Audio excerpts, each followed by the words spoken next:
Підтримайте наш канал на канапі. Підпишіться.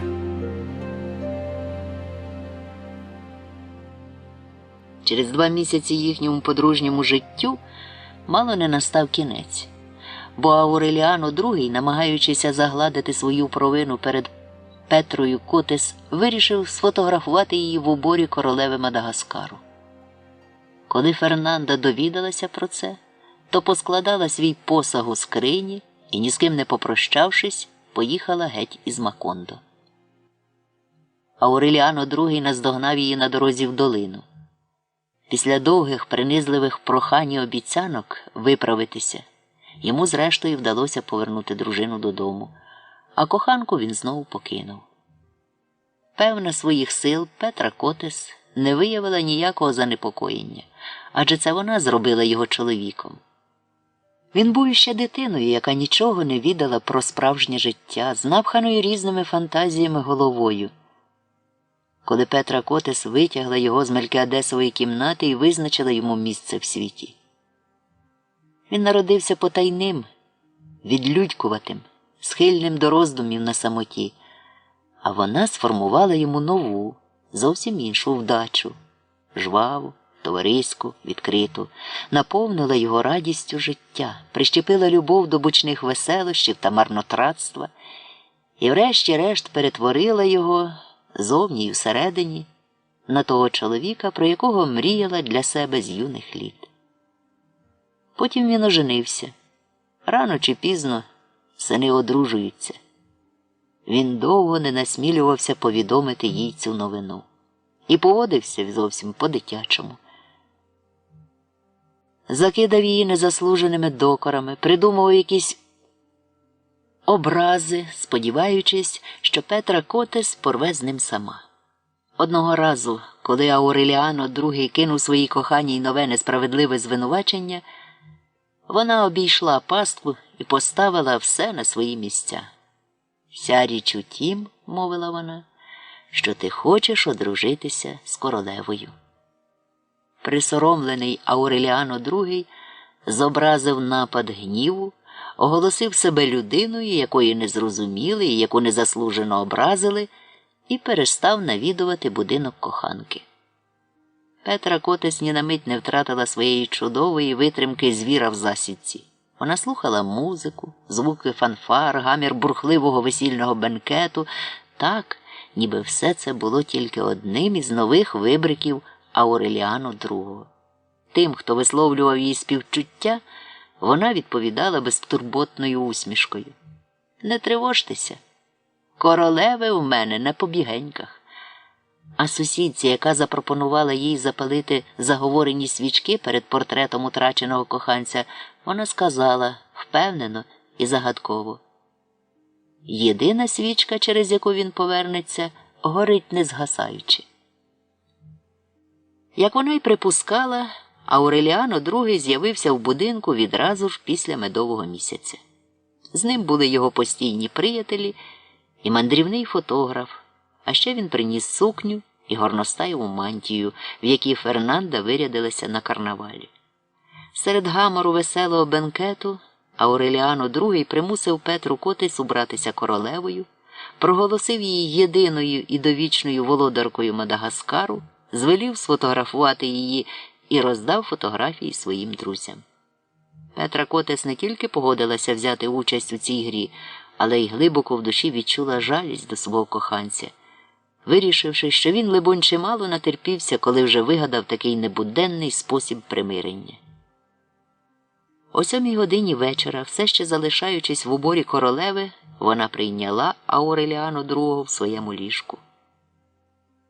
Від його одруження не минуло й 2 місяців, але Петра Котес відразу помітила, що справи на шлюбному ложі йдуть поганенько, і відчула солодке вдоволення від свідомості звершної помсти.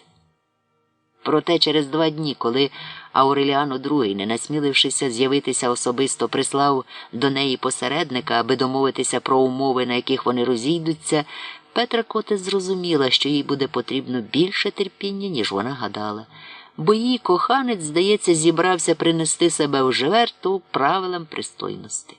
Але навіть і тоді Петра Котес не зрадила свого спокою. Покірливість, з якою вона поступалася бажанню Ауреліану II, тільки підтвердила думку, що склалася в усіх про неї, як про бідолашну, гідну співчуття жінку. На пам'ять про коханого в неї залишалася тільки пара лакованих черевиків, у яких, за його власними словами, він хотів би лежати в труні. Петра Котис обгорнула черевики ганчірками, поклала в скриню і наготувалася терпляче чекати, не піддаючись розпачеві. «Рано або пізно він має прийти», – мовила вона до себе, бодай для того, щоб узути ці черевики. Їй не довелося чекати так довго, як вона гадала. Насправді, Ауреліано II вже в першу шлюбну ніч зрозумів, що вернеться до Петри Котис набагато раніше, ніж постане необхідність узути лаковані черевики. Річ у тім, що Фернанда виявилася жінкою не від світу цього. Вона народилася і виросла за 1000 кілометрів від моря, в похмурому місті, де на кам'яних вуличках у ті ночі, коли бродять привиди, ще можна було почути, як стукотять колеса карет, везучи віце-королів. Щовечора о 6-й годині з 32 дзвіниць цього міста лунав смутний подзвін. У старовинний будинок, зведений за колоніальних часів та обкладений надгробними плитами, ніколи не заглядало сонце. Від кипарисових крон у дворі, від слизьких туберозових аркад у саду, від вицвілих штор у спальнях віяло мертвотним спокоєм. Із зовнішнього світу до Фернанди, аж поки вона стала підлітком, не долинало нічого, крім меланхолічного звучання клавікорда, на якому грав хтось у сусідньому будинку, рік по року, день у день, добровільно позбавляючи себе задоволення поспати в години сієсти. Сидячи біля ліжка хворої матері, чиє обличчя від світла з припорошених вітражів здавалося зелено-жовтим, вона слухала занудливі гами і думала, що ця музика бренить десь там, у далекому світі, поки вона виснажує себе тут, плетучи похоронні вінки. Мати, вкрита потом після нового нападу пропасниці, розповідала їй про блискуче минуле їхнього роду. Ще зовсім дитиною, однієї місячної ночі, Фернанда побачила, як через сад пройшла до каплиці прекрасна жінка в білому. Це швидко зникле видиво особливо схвилювало дівчинку, бо в неї нараз виникло відчуття своєї цілковитої схожості з незнайомкою, ніби то була вона сама тільки 20 років потому. «Це твоя прабабуся, королева», – пояснила мати, надсадно кашляючи. Вона вмерла через те, що, зрізаючи в саду туберози, отруїлася їхнім запахом. Минуло багато років, поки Фернанда знову відчула свою схожість із прабабусею. Вона засумнівалася, чи справді та являлася їй у дитинстві, але мати посварила дочку за невіру. «Наші багатства й могутність незмірні. Прийде день, і ти станеш королевою».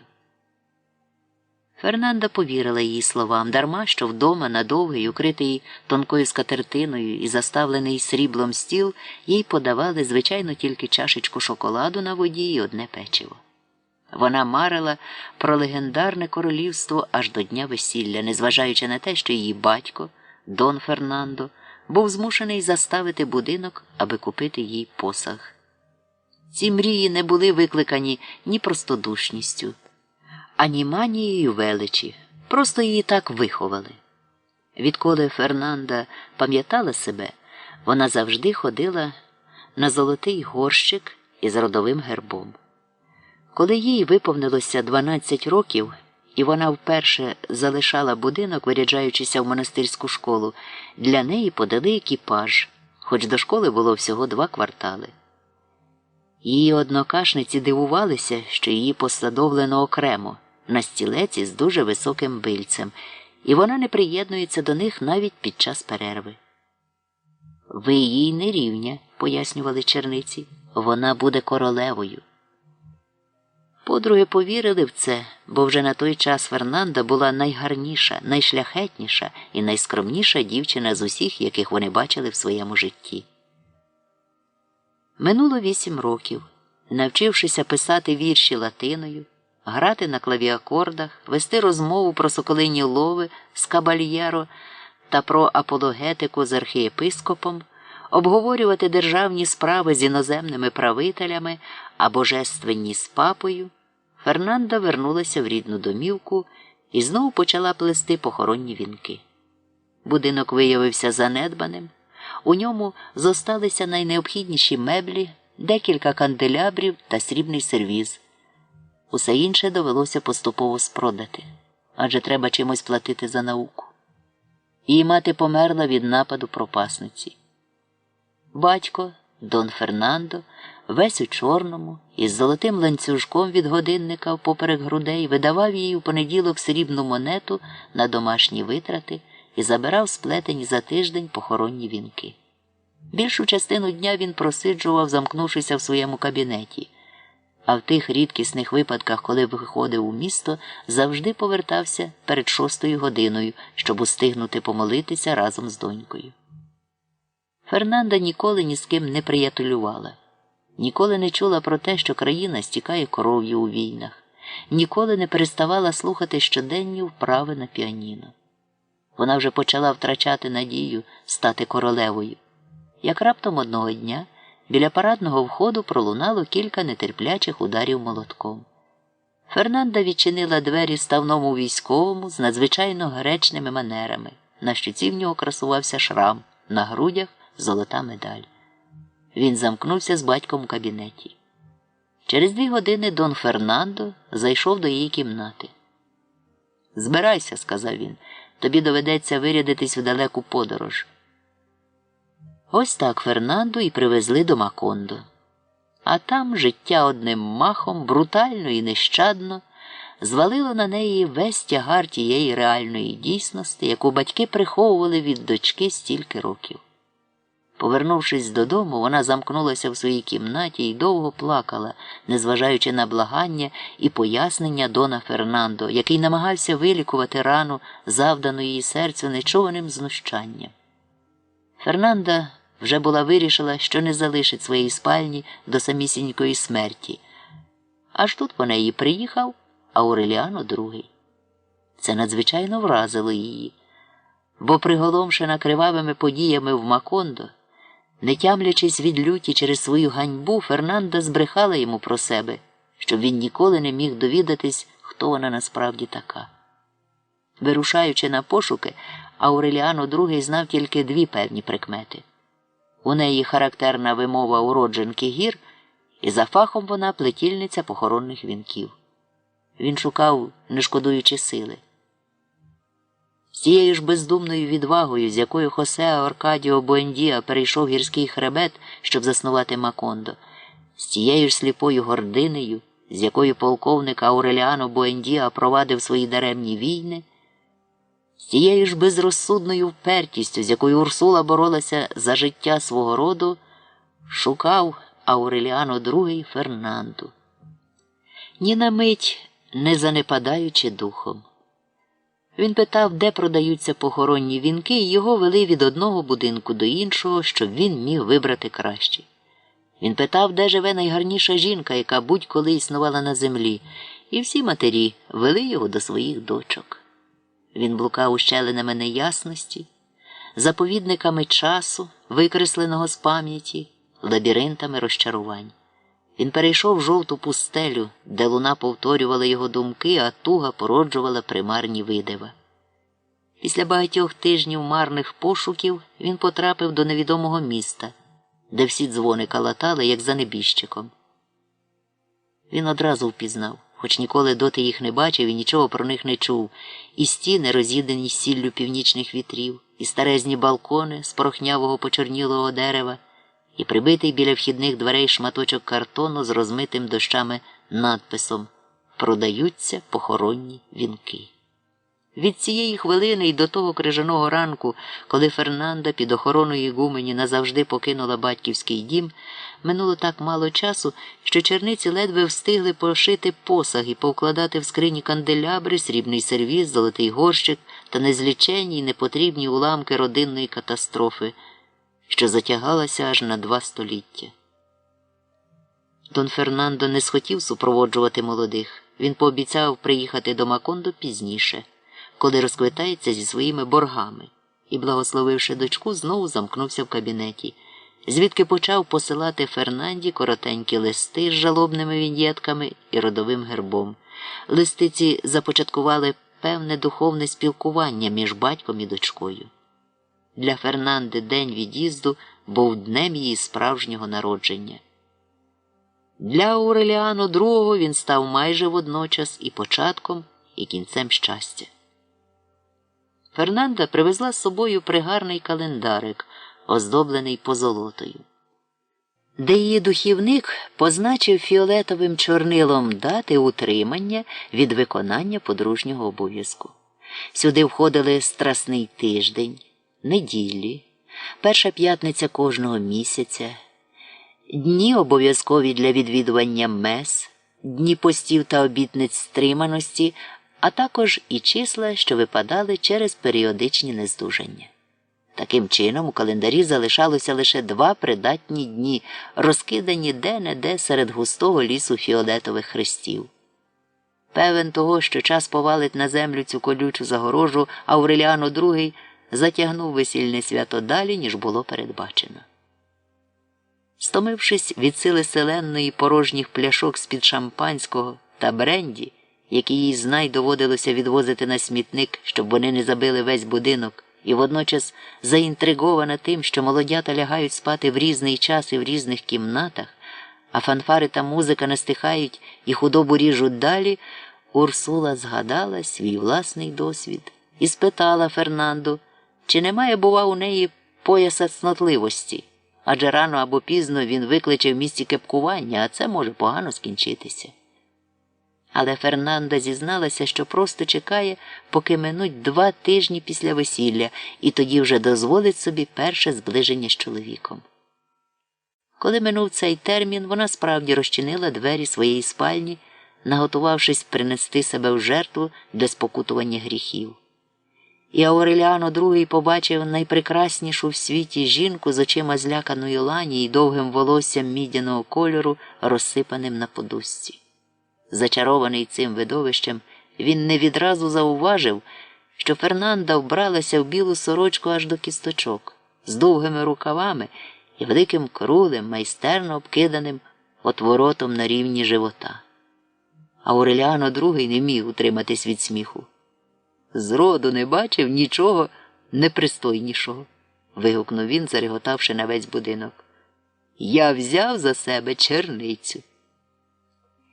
Через місяць, так і не домігшись від дружини, що вона скинула з себе білу сорочку, він подався фотографувати Петру Котес в уборі королеви. Згодом, коли йому вдалося повернути Фернанду в дім, вона в запалі примирення поступилася його бажанню, але не зуміла дати йому того заспокоєння, про яке він мріяв, вирушаючи шукати її до міста 32 дзвіниць. З нею він знайшов тільки почуття глибокого розпачу. Якось уночі, незадовго перед тим, як народився їхній первісток, Фернанда зрозуміла, що її чоловік потай від неї повернувся до ліжка Петри Котес. «Це правда», – зізнався він, і пояснив тоном цілковитого самозречення. «Я змушений так учинити, щоб і далі плодилася худоба». Звісно, минув якийсь час, перш ніж вона повірила такому незвичайному поясненню. Та коли Ауреліано II врешті домігся цього, подавши їй докази, які здавалися неспростовними, Фернанда зажадала від нього тільки одного – обіцянки, що він не дозволить собі померти в коханчиному ліжку. І вони жили далі втрьох, не заважаючи одне одному. Ауреліано II був послужливий і ніжний з обома. Петра Котес тішилася своєю перемогою, а Фернанда вдавала, що не знає правди. Та хоч із чоловіком Фернанда й уклала угоду, це не допомогло їй увійти в родину Буендія. Марно Урсула просила її викинути чорний вовняний капот, який Фернанда надягала кожен раз уранці, якщо вночі їй доводилося виконувати подружній обов'язок. Про цей капот уже перешіптувалися сусіди. Так само не змогла Урсула примусити Фернанду користуватися купальнею та вбиральнею і вмовити її продати золотий горщик полковникові Ауреліано Буендіа на матеріал для золотих рибок. Амаранту дратували неправильна Фернандина вимова та звичка вживати ефемізми, і вона завжди розмовляла з нею якоюсь незрозумілою мовою. Вофонафа, ісфі, тихфе, шофо, власними лайфономфо. Якось розсердившись за явну насмішку, Фернанда захотіла достеменно знати, що ж усе таке Амаранта каже, і та відповіла їй без ефемізмів. Та кажу, що ти з тих, хто плутає зад із Великим постом. Відтоді вони більше не перемовилися й словом. А в разі крайньої необхідності спілкуватися за допомогою цидулок або через когось. Незважаючи на одверту ворожість до неї чоловікової родини, Фернанда не відмовилася від наміру прищепити Буендіа благородні традиції своїх предків. Вона покінчила зі звичкою їсти на кухні, коли кому заманеться, і зобов'язала з'являтися в суворо визначений час до їдальні за великий стіл, накритий білою скатертиною і заставлений канделябрами та сріблом. Нововведена урочистість процесу їжі, який Урсула завжди вважала однією з найзвичайнісіньких справ повсякденного життя, створила в будинку таку нестерпно добропристойну атмосферу, що проти неї повстав навіть мовчазний Хосе Аркадіо II. Однак новий порядок переміг, як і друге нововведення – обов'язково молитися перед вечерею. Це привернуло увагу сусідів, і невдовзі поширилася чутка, що Буендіа сідають за стіл не як інші смертні, і перетворили трапезу у відправу. Навіть урсулині забобони, породжені радше миттєвим натхненням, аніж традиціями, увійшли в суперечність із назавжди визначеними і твердо розписаними для кожного окремого випадку забобонами, успадкованими Фернандою від батьків. Поки Урсула добре володіла своїми 5 чуттями, деякі давні звичаї ще зберігали силу, і на життя родини впливали її сміливі рішення. Але коли Урсула осліпла і тягар років змусив її відійти від справ, стіна суворості, яку Фернанда почала зводити навколо дому, щойно війшовши до нього, замкнулася, і вже ніхто, крім Фернанди, не мав права вирішувати долю родини. Торгівлю кондитерськими виробами і людяниками, яку й далі провадила за Урсулиним бажанням Санта Софія деля П'єдад, Фернанда розцінила як негідне заняття і не забарилася покласти цьому кінець. Двері будинку, доти розчинені навстіж від світання і аж до часу, коли треба було спати, спершу почали зачинятися на час сієсти під тим приводом, що сонце нагріває спальні, а потім зачинилися назавжди. Жмутик алоє і колосків, який від часів заснування Макондо висів на верхньому одвірку, було замінено нішею з серцем Ісусовим. Полковник Ауреліано Буендіа помітив ці зміни і зрозумів, які будуть наслідки. «Ми стаємо аристократами», – протестував він. «Так ми врешті-решт знову почнемо війну проти консерваторів, тільки тепер для того, щоб посадовити на їхнє місце короля». Фернанда дуже тактовно намагалася уникнути сутички з ним. Глибоко в душі вона, звісно, обурювалася його незалежністю і опором, який він чинив запроваджуваним нею суворим правилам. Її доводили до розпачу його чашка кави о 5 годині ранку, безладу майстерні, зношений до дірок плащ, звичай сидіти вечорами на вулиці біля дверей будинку. Але Фернанда була змушена миритися з цією розхитаною деталлю родинного механізму. Бо добре знала, що полковник, приборканий віком та з невірою дикий звір, і в нападі старечого обурення може вирвати з коренем усе, на чому тримається дім. Коли її чоловік вирішив дати їхньому первісткові прадідове ім'я, вона не насмілилася перечити. На той час вона прожила в родині всього рік. Та коли в них народилася дочка, Фернанда рішуче заявила, що назве її Ренатою, на честь своєї матері. Урсула зажадала, щоб дитину назвали Ремедіос. Після запеклої суперечки, в якій Ауреліано II виконував роль посередника, дочку зрештою охрестили Ренатою Ремедіос.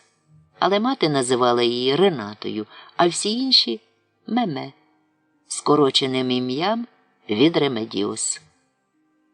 Спершу Фернанда мовчала про своїх батьків, але згодом почала створювати ідеалізований образ тата. В їдальні вона повсякчас заводила мову про нього, називаючи винятковою людиною, що зреклася суєти земної і поступово перетворилася на святого. Ауреліано II, здивований таким непомірним звеличуванням тестя, не міг утриматися від спокуси і за спиною у жінки підпускав на його адресу різні жарти. Інші наслідували його приклад. Навіть сама Урсула, що так ревно оберігала родинний мир і потай страждала від домашніх чвар, дозволила собі якось сказати, що її маленькому внукові забезпечено папський престол, бо він онук святого і син королеви та крадія худоби. Незважаючи на всю цю веселу змову, діти Ауреліано II звикли думати про свого дідуся як про легендарну істоту, яка шле їм листи з благочестивими віршами, а на Різдво – ящик подарунків, такий великий, що його кожного разу ледве заносять у двері. Насправді, Дон Фернандо відсилав своїм онукам рештки родового майна. З них у дитячій кімнаті спорудили вівтари святими людських розмірів, скляні очі надавали їм застрашливого живого вигляду, а майстерно розшиті убори були кращі за всяку одежу, що її носили будь-коли в Макондо.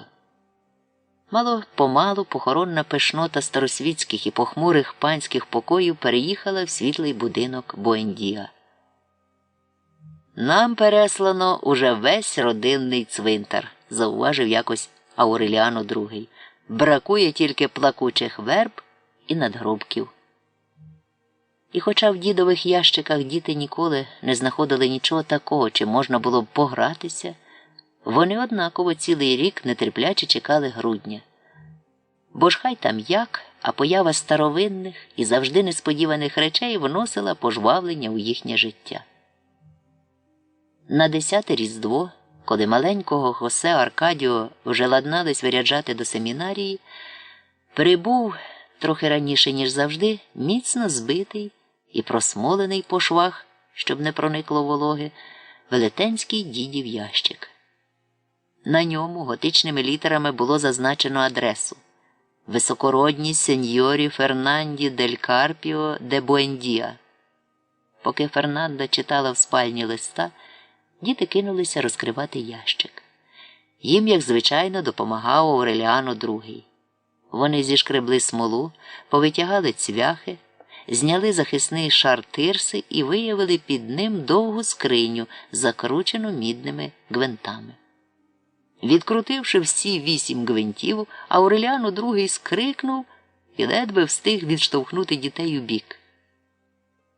Під свинцевим віком, звідки вдарив жахливий сморід, він побачив Дона Фернандо, вбраного в чорне і з розп'яттям на грудях. Він тушкувався на повільному вогні в пінявому клекотінні соусу з черви, і шкіра на ньому лопалася від тління. Невдовзі після народження Ренати уряд несподівано дав розпорядження з нагоди нової річниці Неєрдальського перемир'я відсвяткувати ювілей полковника Ауреліано Буендія. Це рішення так не в'язалося з усією офіційною політикою, що полковник, не вагаючись, запротестував і відмовився від ушанування. «Я вперше чую слово «ювілей», – сказав він. «Та хоч би що воно означало, це явно знущання». З тісної майстерні ювеліра не вибували різного гатунку посланці. Знову з'явилися цього разу куди старіші і набагато урочистіші, ніж колись, адвокати в чорних сурдутах. Ті самі, які в минулому, ніби ворони, кружляли довкола полковника. Забачивши їх, він згадав той час, коли вони приїжджали до нього, щоб завести війну в глухий кут, і не міг витримати цинізму їхнього славослів'я. Полковник зажадав, щоб йому дали спокій, заявивши, що він не борець за свободу нації, як вони запевняють, а простий ремісник без минулого, чия єдина мрія – померти від утоми, забутим і вбогим серед своїх золотих рибок.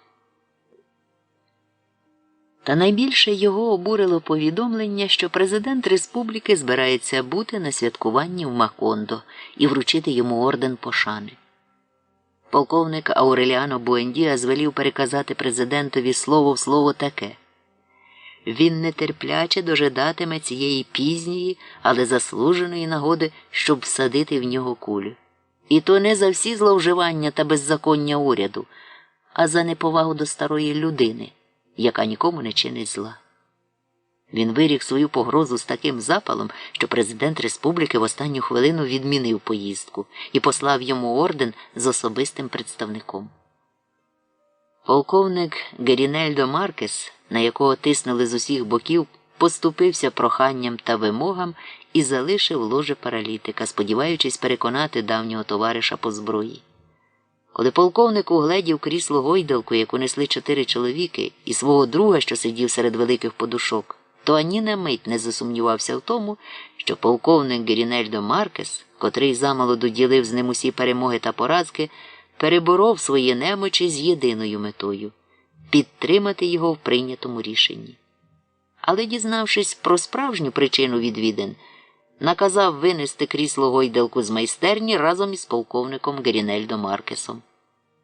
«Я надто пізно переконуюсь», – кинув він йому, – що зробив би тобі велике добро, якби був дозволив розстріляти тебе.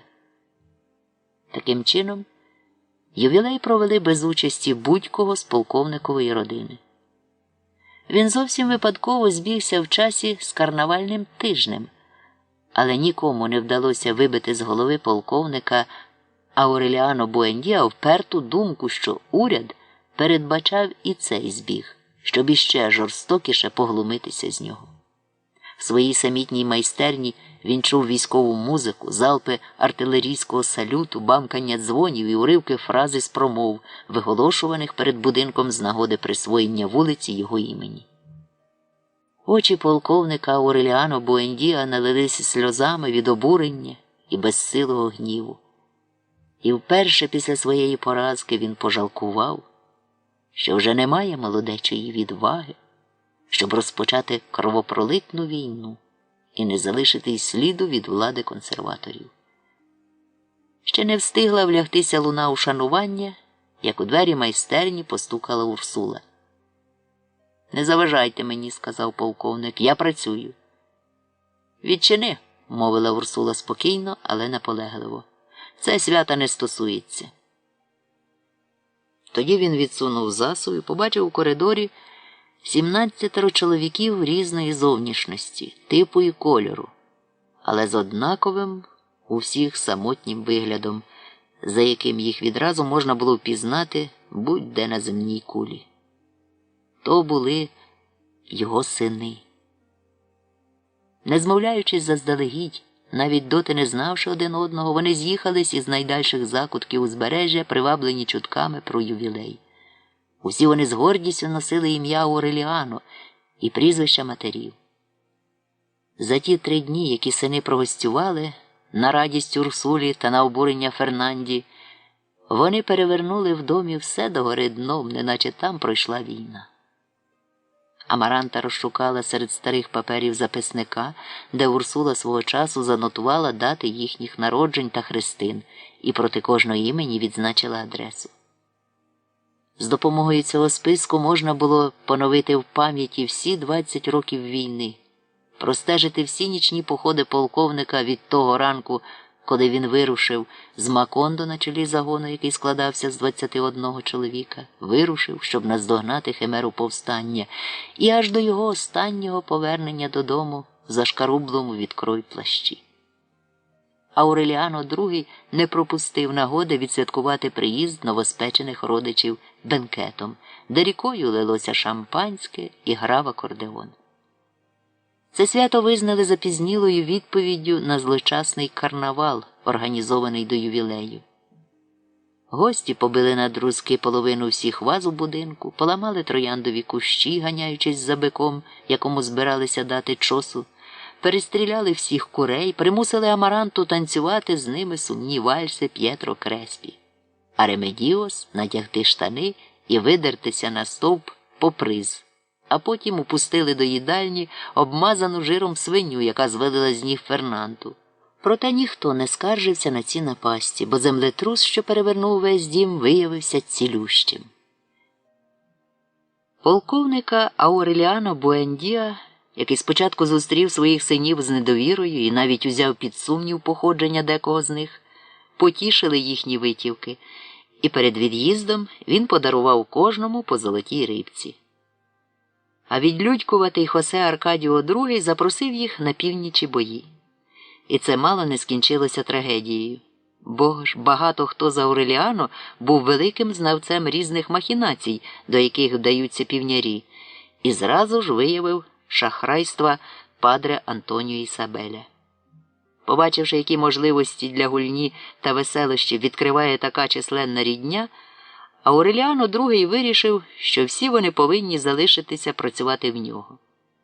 На цю пропозицію пристав тільки Ауреліано Сумний, здоровенний мулат, який вирізнявся завзяттям і дослідницькими нахилами свого діда. Він об'їздив півсвіту в пошуках щастя, і йому було байдужісінько де жити. Інші, хоч іще парубкували, вважали свою долю визначеною. Всі вони були вправними ремісниками, господарями в своїх оселях і мирними людьми. В середу, коли почався Великий піст, перед тим, як полковникові сини мали роз'їхатися по всьому узбережжю, Амаранта примусила їх убратися по-недільному і піти з нею до церкви. Радше для розваги, аніж через побожність, брати погодилися підійти до сповідальні, де падре Антоніо Ісабель намалював кожному попелом хрест на лобі. Коли вони повернулися додому, наймолодший з них хотів був зітерти хрест, та виявилося, що знак цей незгладний, як і знаки на лобах решти його братів. Вдалися до води, мила та піску і нарешті до пемзи та жавелю, але так і не змогли постирати хрестів.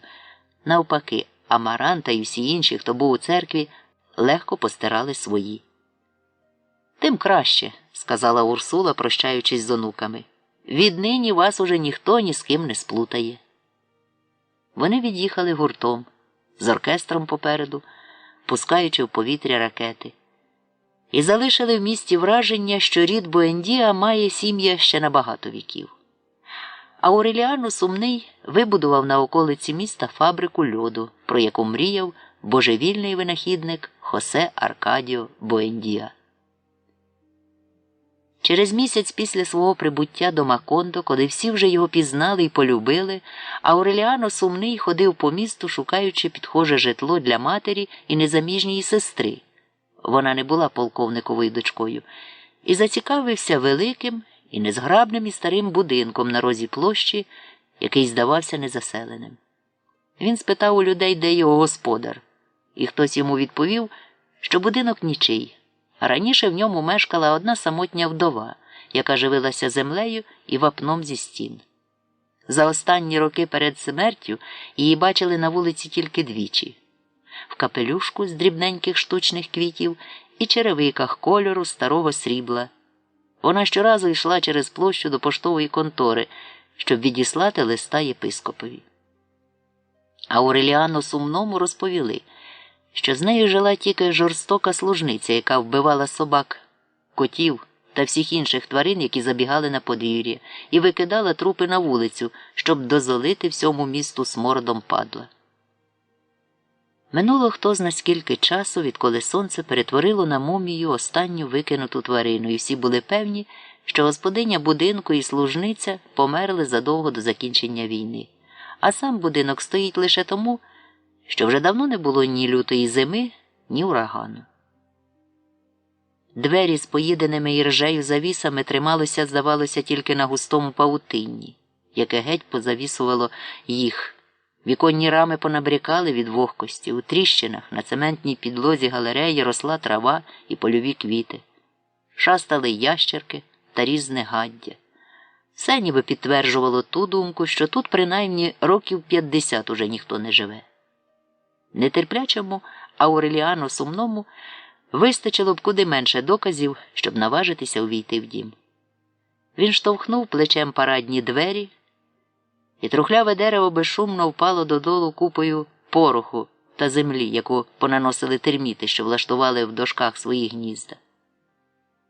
Ауреліано Сумний постояв на порозі, очікуючи, поки розвіється хмара пилу, і невдовзі побачив посеред вітальні худющу жінку, вбрану за модою минулого сторіччя, з голим черепом, де стирчало кілька жовтавих волосин, з великими, все ще прекрасними очима, в яких позагасали останні зорі надії, зі зморщеним, висушеним самотністю обличчям. Приголомшений цією появою з потойбічного світу, Ауреліано Сумний насилу усвідомив, що жінка цілиться в нього зі старого пістолета військового зразка. «Вибачте», – прошепотів він. Жінка все ще стояла непорушно серед захаращеної старим мотлохом кімнати, уважно розглядаючи цього велета з квадратними плечима і хрестом із попелу на чолі. І крізь імлу з пилу він постав перед її очима в імлі минувщини, з двостволкою за спиною і в'язкою кроликів у руці. «На Бога!» – вигукнула вона хрипким голосом, як жорстоко нагадувати мені про це тепер. «Я хотів би винайти будинок», – сказав Ауреліано Сумний. Тоді жінка знову підняла пістолет, твердою рукою навела його на хрест із попелу і з непохитною рішучістю звела курок. «Ідіть геть», – звеліла вона. Увечері за столом Ауреліано Сумний розповів про свою пригоду родині. Урсула аж розплакалася, так їй зробилося тяжко на душі. «Боже праведний!» – вигукнула вона, схопившись руками за голову. «Вона й досі жива!» Час, війни, незліченні щоденні нещастя змусили її забути про Ребекку. Єдиною людиною, яка ані на мить не переставала усвідомлювати, що Ребека жива, хоч і гниє живцем у своїй юсті з личинок, була невблаганна і постаріла Амаранта. Вона думала про Ребеку щоранку, коли пробуджувалася від крижаного холоду в серці на своїй самітній постелі, думала, коли намилювала зів'ялі груди й запалий живіт, коли надягала на себе спідниці та ліфи з білого полотна, тканини старих бабів, і коли міняла на руці чорну пов'язку страшної покути. Завжди, щогодини, спала вона чи не спала, в найпіднесеніші і у найниціші хвилини Амаранта думала про Ребеку. Самотність упорядкувала її спогади, спопелила злежані купи сміття, що наганяло тугу, сміття накопиченого життя в моїй серці, очистила, звеличила і зробила безсмертними інші, найгіркіші спогади. Від Амаранти дізналася про існування Ребеки Ремедіос Прекрасна. Щоразу, коли вони вдвох проходили повз старезний будинок, Амаранта розповідала дівчині про який-небудь неприємний або ганебний випадок, пов'язаний з іменем суперниці, намагаючись у такий спосіб примусити Ремедіос поділити з нею її виснажливу злобу, щоб ця злоба зосталася жити й після смерті самої Амаранти. Проте її намагання скінчилися невдачею. Бо Ремедіос Прекрасна була далека від усіляких пристрастей, а надто пристрастей, які хвилювали інших. Урсула перейнялася почуттям протилежним тим, що повнили Амаранту. Ребека явилася їй як спогад, звільнений від усього поганого. Образ бідолашного маленького створіння, привезеного до Макондо разом з кістками його батьків, з кістками, що постукували в мішку, взяв гору над пам'яттю про ганебний вчинок, який зробив Ребеку недостойною належати до роду Буендія. Ауреліано II вирішив, що треба вернути Ребеку в родину і піклуватися про неї. Але його доброму намірові не судилося здійснитися через непохитну впертість Ребекки. Надто багато років вона страждала і бідувала, завойовуючи собі привілеї самотності, і аж ніяк не була схильна міняти їх на неспокійну старість із фальшивим чаром милосердя.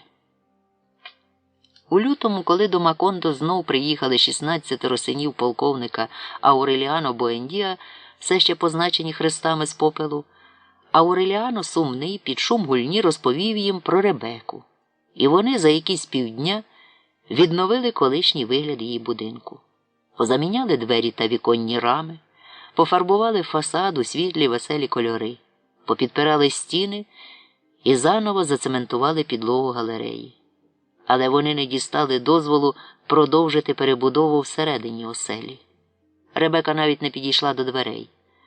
Дочекалася, поки брати скінчать свій квапливий ремонт, підрахувала його вартість і передала їм через Археніду, стару служницю, яка ще жила в неї, пригорщу монет. Ці гроші вийшли з обігу за часів останньої війни, але Ребека й далі вважала їх дійсними.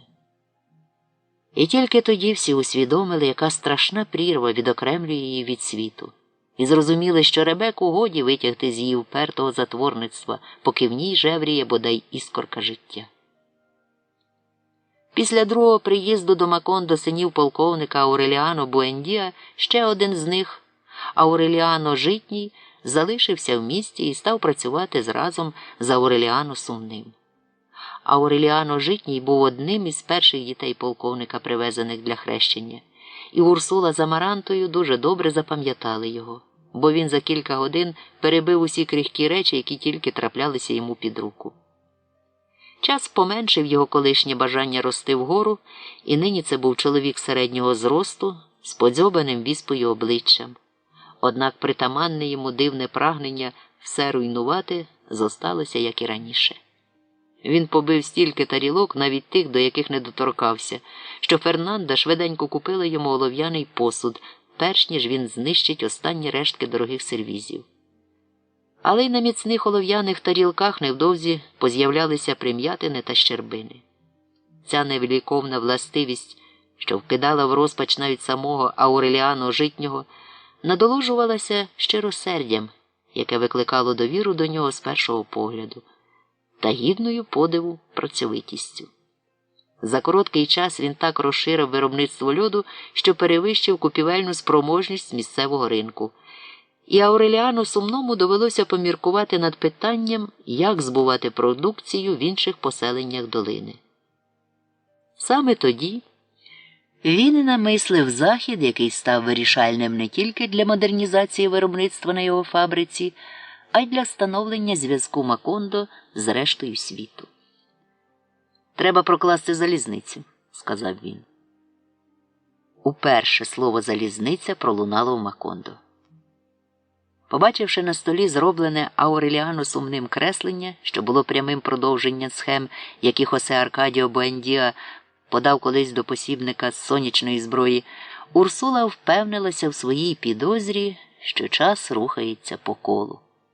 Але на відміну від свого діда, Ауреліано Сумний не втрачав ані сну, ні апетиту і не мучив нікого нападами чорної меланхолії.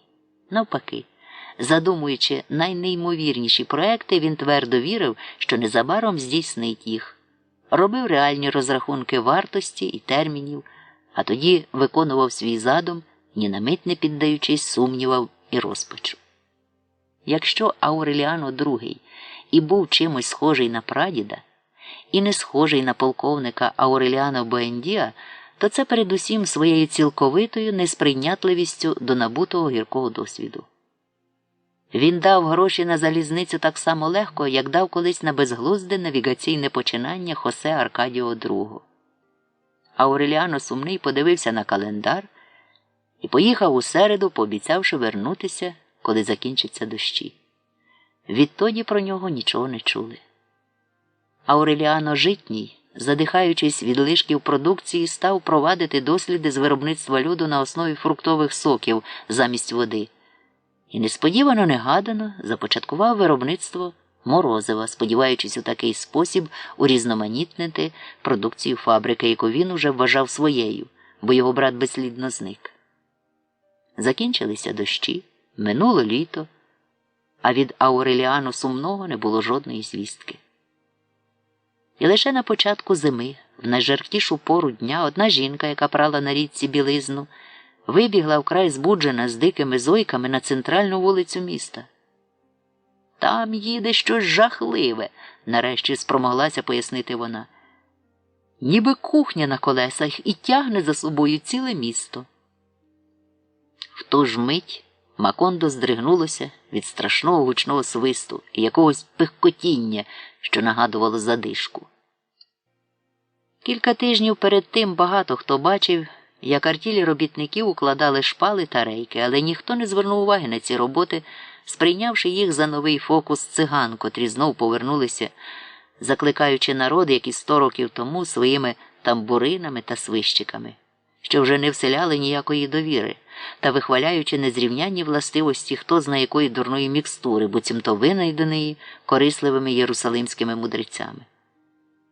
Та коли страх і замішання, викликані пронизливими свистками та пихкотінням, розвіявилися, всі жителі Макондо висипали на вулицю і побачили Ауреліано Сумного, який вітально махав їм рукою з паровоза. Побачили прикрашений квітами поїзд, що на перший раз прибув із запізненням аж на 8 місяців. Той безневинний на вигляд жовтий поїзд, якому судилося привезти до Макондо стільки сумнівного і очевидного, стільки доброго і поганого, стільки змін, нещасть і туги. Засліплені силою чудесних винаходів, жителі Макондо вже не знали, з чого їм найбільше дивуватися. Вони не спали цілісінькі ночі, споглядаючи бліді електричні лампочки, які діставали струм від машини, привезеної Ауреліано Сумним після його другої подорожі на поїзді. Було потрібно чимало часу і зусиль, щоб звикнути до її невідчепного тум-тум. Вони обурювалися рухомими малюнками, які показував у театрі, де були каси у вигляді лев'ячих пащ, вдатний комерсант Бруно Креспі. А обурювалися тому, що гірко оплаканий глядачами герой, умерлий і похований в одному фільмі, виявлявся живим та ще й арабом у другому. Публіка, яка платила 2 центаво за те, щоб поділити разом із героями примхи їхньої долі, не стерпіла такого нечуваного знущання і потрощила всі стільці. За вимогою Дона Бруно Креспі, Алькальд у спеціальному декреті розтлумачив, що кінематограф – це всього тільки пристрій, щоб створювати ілюзії, і тому аж ніяк не заслуговує на такі вияви шаленства з боку публіки. Після цього пояснення багато людей подумали, що вони стали жертвами нової хитромудрої вигадки циган, і вирішили більше не ходити в кіно, розміркувавши, що в них удосталь своїх власних нещасть. Тож немає чого лити сльози над вигаданими лихами уявних персонажів. Щось схоже сталося і з грамофонами, які були привезені веселими французькими жіночками на зміну застарілим органчикам. І на якийсь час серйозно підірвали прибутки місцевого оркестру. Спершу загальна цікавість сприяла зросту клієнтури забороненої вулиці, і навіть подейкували, що деякі шановні дами перевдягалися чоловіками, аби тільки подивитися зблизька на загадкову новинку. Але вони розглядали грамофон так довго і з такої близької відстані, що досить швидко дійшли висновку. Це не чарівний млинок, як усі гадали, і як запевняли оті жіночки, а просто заводна цяцька. І її музика не витримує ніякого порівняння з бентежною, людяною, повною життєвої правди музикою оркестру. Розчарування було страшно глибоке, і дарма, що невдовзі грамофони стали дуже поширеними і з'явилися майже в кожному будинку, їх усе ж тримали не для розваги дорослих, а передусім для дітей, як річ найкраще придатну для того, щоб її випатрошити. Та коли комусь із городян випала нагода впевнитися в суворій реальності встановленого на залізничній станції телефону, апарату з ручкою, яку треба було крутити, через що його попервах сприйняли як примітивний варіант грамофона, тут уже збентежилися і найупертіші скептики. Здавалося, ніби Господь вирішив перевірити, якого ступеня може сягнути подив жителів Макондо, і тримав їх у постійному ваганні між захватом і розчаруванням, сумнівом і визнанням, поки нарешті не лишилося нікого, хто міг би з певністю сказати, де ж усе таки проходять межі реальності. Відбувалося таке сумбурне змішання дійсного і ілюзорного, аж потривожений під своїм каштаном привид Хосе Аркадіо Буендіа почав блукати кімнатами серед білого дня. Після офіційного відкриття залізниці, коли щосереди об 11-й годині став регулярно прибувати поїзд і було споруджено станцію, непоказний дерев'яний будиночок зі столом, телефоном та віконцем для продажу квитків, на вулицях Макондо з'явилися чоловіки і жінки, які видавали себе за простих людей, зайнятих найбуденнішими справами, але дуже скидалися на циркових артистів.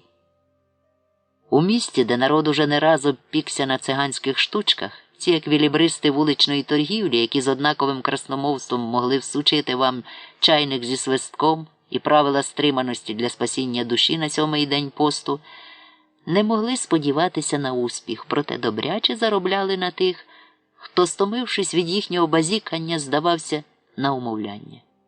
Наживалися вони також і за рахунок усіляких невігласів.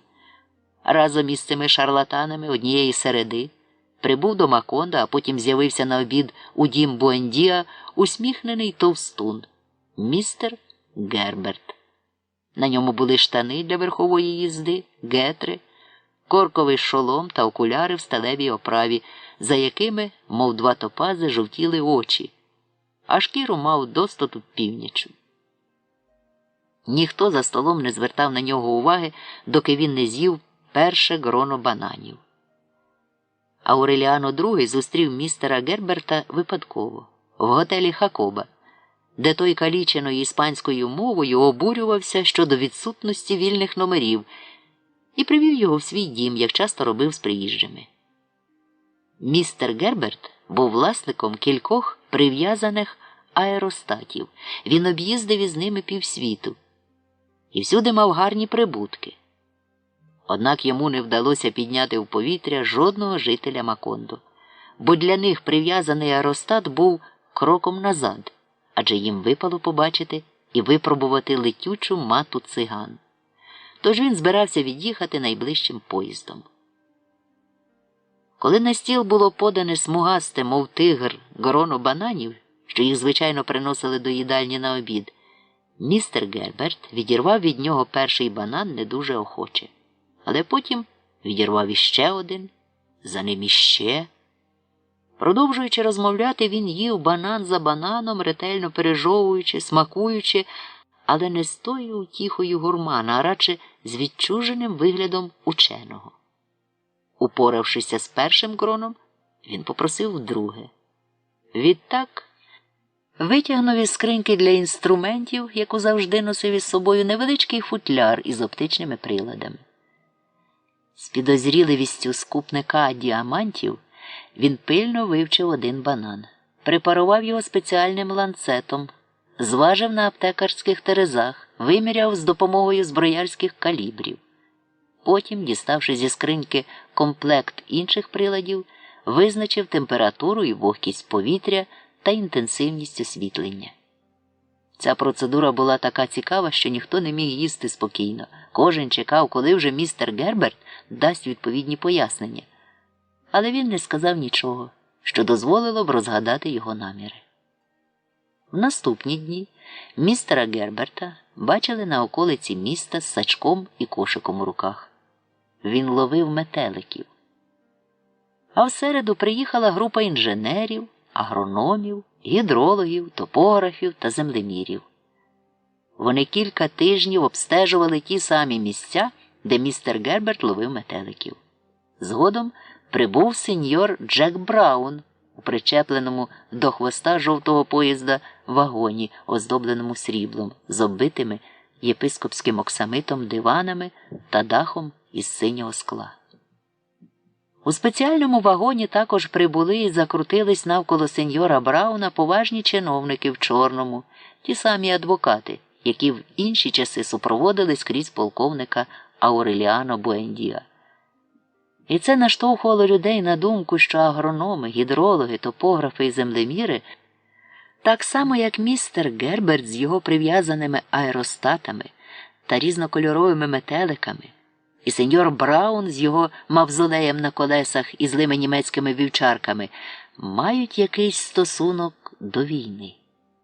А втім, часу для цих роздумів було небагато. Тільки-но підозріливі жителі Макондо почали запитувати себе, що ж це діється, чорт би його вхопив. Як місто вже перетворилося на табір із дерев'яних, покритих цинком бараків, населених чужоземцями, які прибували поїздом майже з усіх кінців світу. Не тільки в вагонах і на платформах, але навіть на дахах вагонів. Трохи згодом Грінко попривозили своїх жінок, млосних, у муслінових сукнях та великих газових капелюхах. І вибудували по другий бік залізничної колії ще одне місто.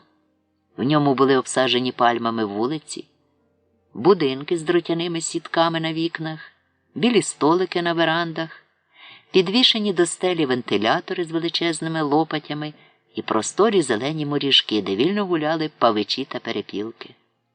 Весь цей квартал обгородили високою металевою решіткою, як велетенський електрифікований курник. Щоразу в прохолодні літні місяці її верхній край був завжди чорний від ластівок, щоб обсідали його. Ніхто ще до пуття не знав, чи чужоземці щось шукають у Макондо, чи вони просто філантропи. А тим часом новоприбулі вже все перевернули догори дном. Безлад, який вони зробили, був куди більший за той, що його доти вчиняли цигани, і зовсім не такий короткочасний і зрозумілий. Вдавшись до сил, підвладних у минулі часи тільки божественному провидінню, вони змінили режим дощів, скоротили період дозрівання врожаю, забрали річку з того місця, де вона завжди протікала, і перемістили її біле каміння та крижані струмені на інший кінець міста, аж за цвинтар. Саме тоді, поверх вицвілої цегли, на могилі Хосе Аркадіо було споруджено фортецю з залізобетону, щоб води річки не просякли запахом пороху, що поширювався від його кісток. Для тих чужоземців, які не попривозили з собою коханок, вулиця щедрих на любов французьких жіночок була перетворена на ціле місто. Ще більше, ніж місто за металевою решіткою. І однієї чудової середи прибув поїзд, ущерть набитий неймовірними шльондрами та вавилонськими блудницями, навченими всіх видів зваблювання, починаючи з відомих ще в прадавні часи. Ці досвідчені жіночки вміли збудити млявих, підштовхнути несміливих, наситити жадібних, розворушити скромних, провчити пихатих і перевиховати самітників.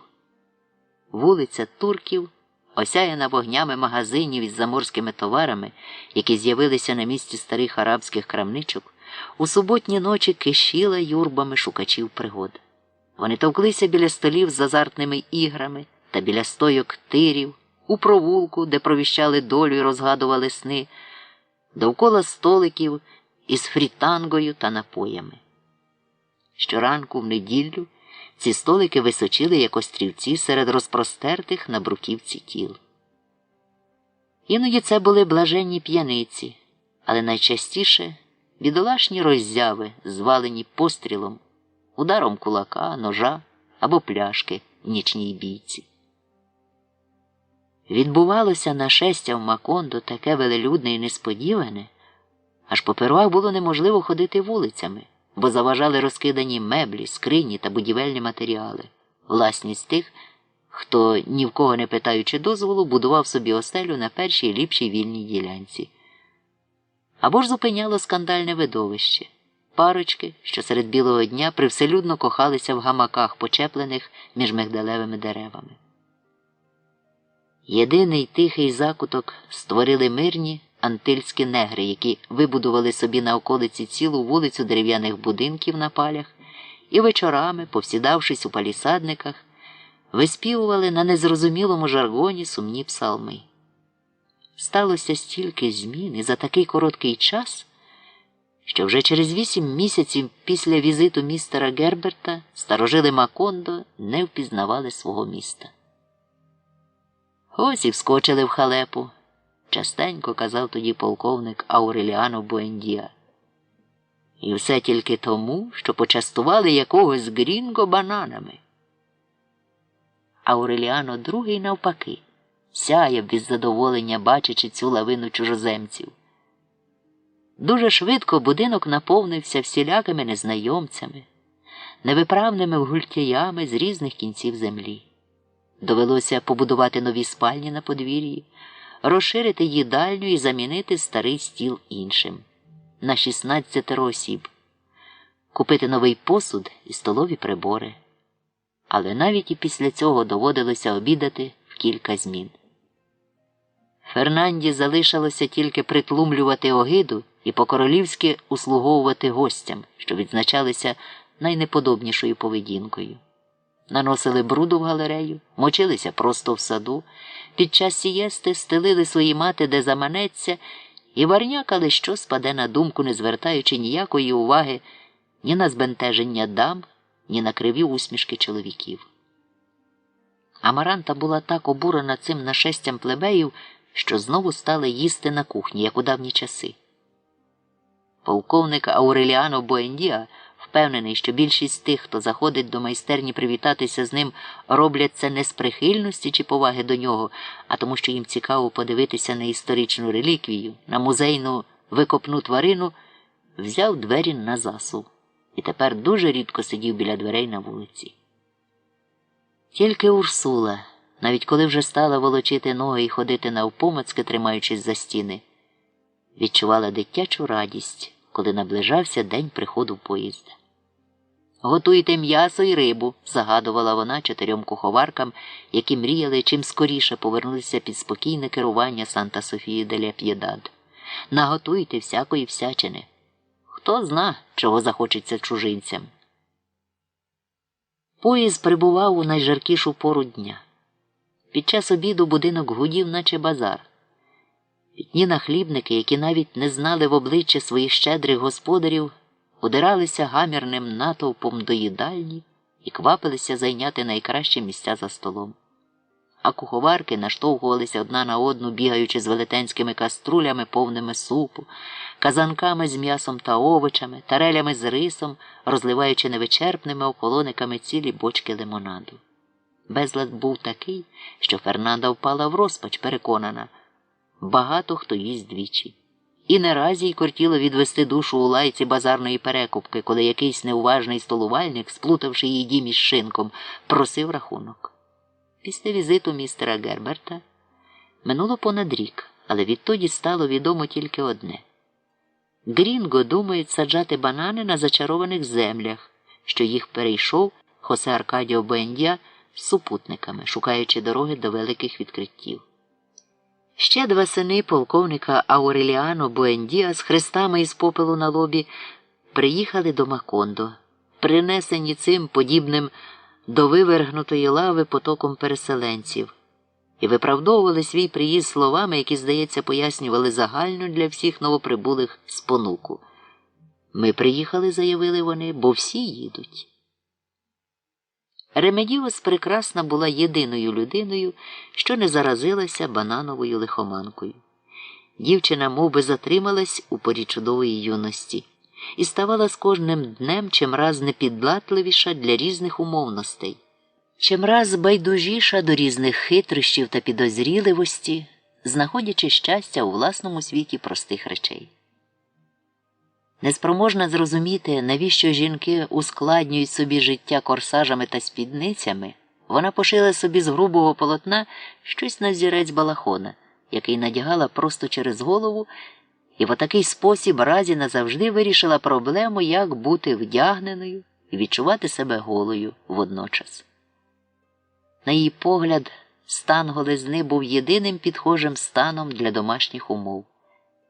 Їй так довго і набридливо радили, що вона трохи підрізала пишне волосся, яке сягало їй вже до литок, заплела його в коси, прикрасила гребінцями та кольоровими стрічками, аж дівчина зрештою просто обстриглася наголо і поробила зі свого волосся перуки для статуй святих. Найдивнішим у її підсвідомому нахилі до спрощення було те, що чим більше Ремедіос прекрасна звільнялася від звичаїв, шукаючи зручності, і що рішучіше вона долала умовності, скоряючись вільному потягові, то бентежнішою ставала її неймовірна краса і невимушенішим її поводження з чоловіками. Коли сини полковника Ауреліано Буендіа вперше з'їхалися до Макондо, Урсула згадала, що в їхніх жилах тече та сама кров, що й її правнучки, і здригнулася від давно забутого страху. «Не втрачай глузду», – попередила вона Ремедіос Прекрасну. «Від будь-кого з них діти в тебе народжуватимуться зі свинячими хвостами». Дівчина додала так мало ваги прабабусиним словам, що невдовзі перебралася в чоловічу одежу, викачалася в піску, щоб видертися на стовп за призом, і мало не стала причиною трагічної сварки між 12 братами, яким аж у голові замакітрилося від такого видовища. Тимто Урсула нікого з них не залишала ночувати в домі, коли вони приїжджали, а ті 4, що перебралися в Макондо, мешкали за її порадою на квартирах. Якби Ремедіос Прекрасній хтось розповів про всі ці застережні заходи, то вона б, напевне, померла від сміху. Аж до останньої хвилини свого перебування на землі дівчина так і лишалася в невідданні, що її неминуча доля баламутити чоловіків, стати для них повсякденним лихом. Щоразу, коли вона, порушивши Урсулину заборону, з'являлася в їдальні, серед чужинців виникало сум'яття, схоже чимось на розпуку. Надто вже ставало очевидно, що Ремедіос Прекрасна зовсім гола під грубим балахоном, і ніхто не міг повірити, що обстрижена голова, напрочуд бездоганна за формою, не була викликом, так само, як і не були злочинним зваблюванням безсоромність, з якою вона відкривала свої стегна, щоб трошки прохолодитися, і задоволення, з яким вона обсмоктувала пальці, попоївши руками. Ніхто з родини Буендіа і гадки не мав про те, що виявили чужоземці. Від Ремедіос Прекрасної поширювався дух неспокою, порив туги. Вони витали в повітрі ще кілька годин там, де вона побувала.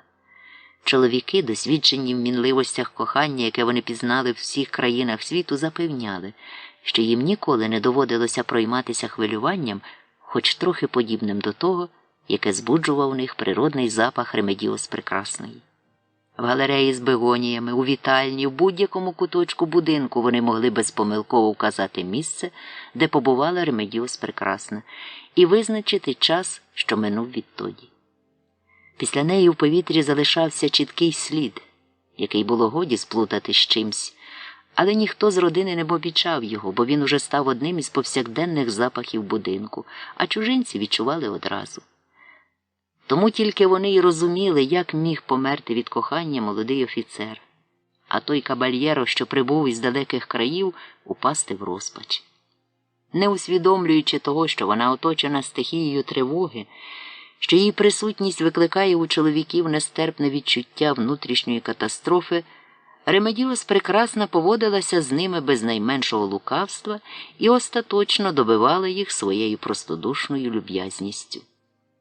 Коли Урсула, намагаючись забрати свою правнучку з перед очей чужинців, примусила її харчуватися на кухні разом з Амарантою, Ремедіос Прекрасна навіть зраділа, звільнившись від необхідності підкорятись будь-якому порядку. Правду кажучи, їй було байдуже, де їсти і коли саме. Вона воліла харчуватися не в певний час, а залежно від примх свого апетиту.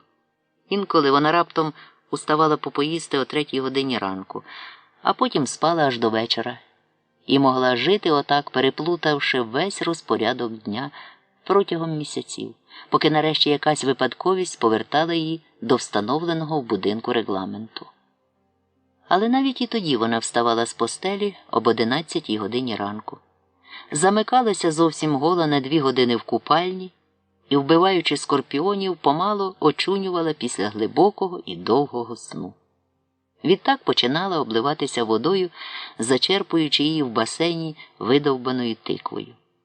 Це була довга і старана процедура з цілою низкою церемоній, і той, хто погано знав Ремедіос Прекрасну, міг би подумати, що вона милується власним тілом. Але насправді цей потаємний обряд у Ремедіос Прекрасної був позбавлений чуттєвості. То був лише засіб збавити час, аж доки їй захочеться їсти. Одного разу, щойно вона почала митися, якийсь чужинець розібрав черепицю на даху, і йому аж дух забило від приголомшливого видива. голого тіла Ремедіос Прекрасної. Дівчина помітила повні розпуки очі між черепичинами, але не засоромилася, тільки занепокоїлась. «Обережно!» – скрикнула вона. «Упадете!» «Я хочу тільки подивитися на вас», – пробелькотів чужинець. «Гаразд, дивіться», – відказала вона, – «але будьте обережні, крок ви геть прогнили». Чужинцеве обличчя виказувало подив і страждання. Здавалося, він мовчки бореться зі своєю хіттю, остерігаючись розвіяти дивний міраж. Ремедіос Прекрасна вирішила. Його мучить страх, що під ним провалиться черепиця, і заходилася митися швидше, ніж звичайно, аби він так довго не наражався на небезпеку.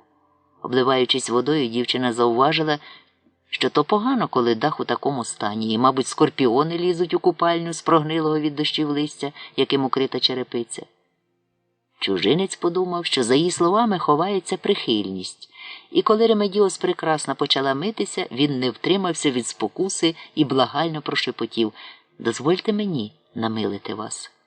«Дякую вам за добрий намір», – відповіла вона, – «але я обійдуся своїми 2 руками». «То хоча б спину», – далі благав чужинець. «Ну, це вже зайве», – відказала вона. «Де це бачено, щоб люди мили собі спину милом?» Поки вона витиралася, чужинець з повними сліз очима упрошував її вийти за нього заміж. Вона щиросердо пояснила йому, що ніколи не піде за простака, який ладен згаяти цілу годину, ризикуючи навіть залишитися без обіду, аби тільки побачити, як миється жінка. Коли ж нарешті Ремедіос Прекрасна вбралася в свій балахон, і чужинець на власні очі пересвідчився, що вона справді, як багато хто здогадувався, надягає його просто на голе тіло, то відчув, що його навіки затаврувало розпечене залізо відкритої йому таємниці, і був неспроможний знести таке. Він вийняв іще 2 черепичини, щоб злізти в купальню. «Тут дуже високо», – злякано попередила його вона, – «вб'єтеся».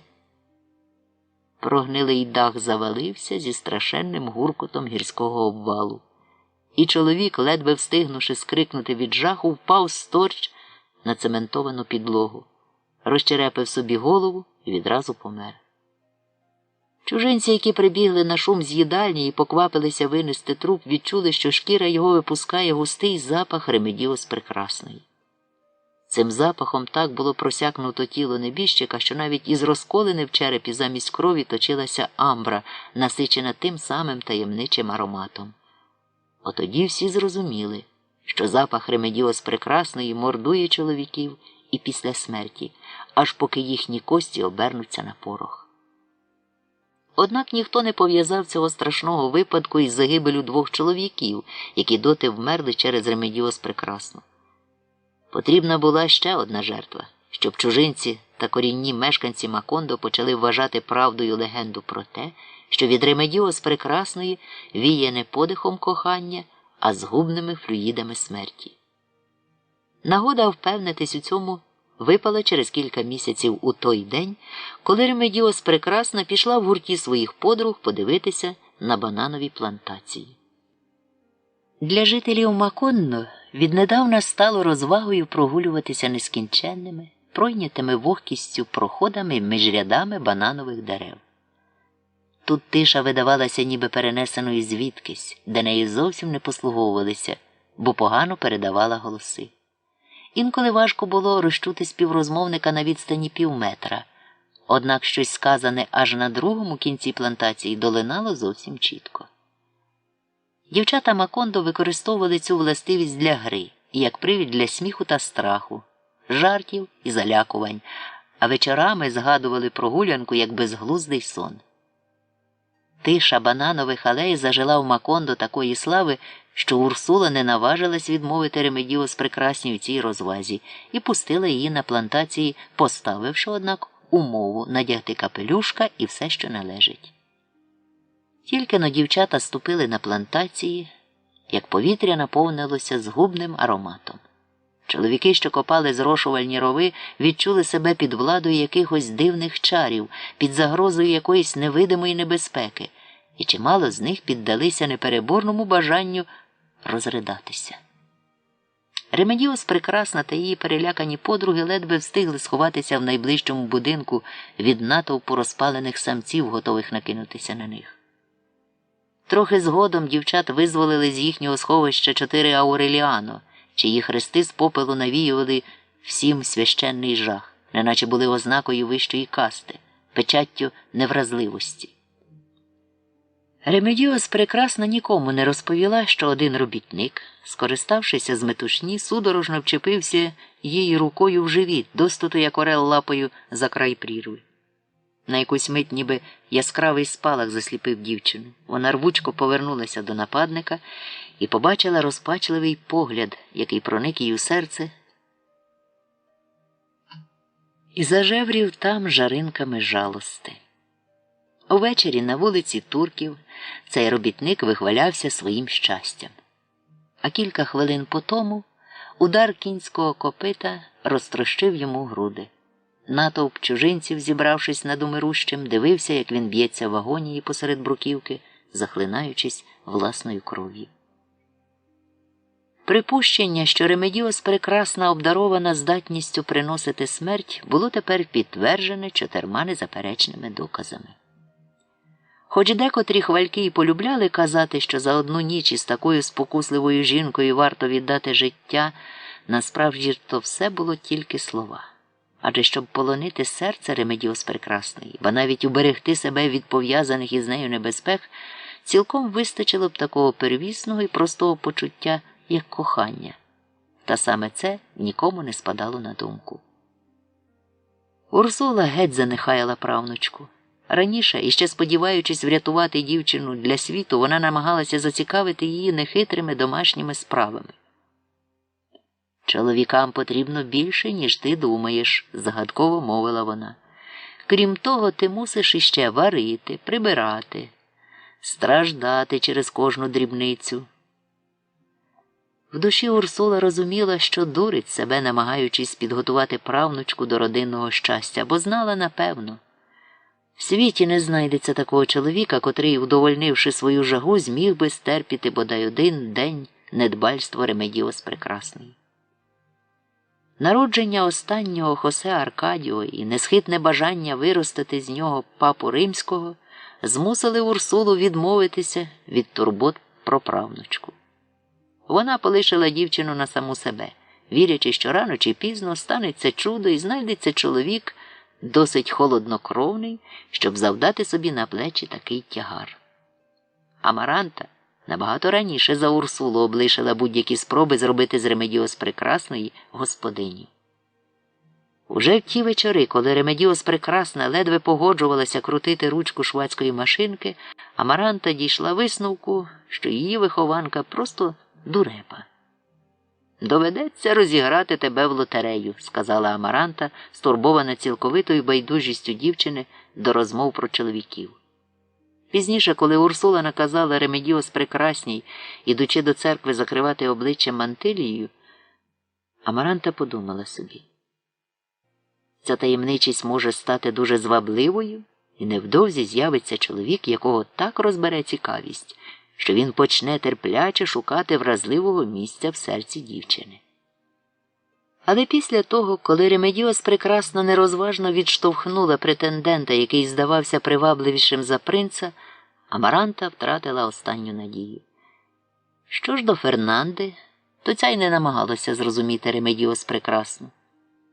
Зустрівши її під час кривавого карнавалу в уборі королеви, Фернанда була вирішила, що перед нею незвичайне створіння. Та коли побачила, що та їсть руками і не здатна сказати у відповідь жодного слова, не позначеного простацтвом, то пожалкувала, що недоумкуваті вроді Буендіа живуть так довго.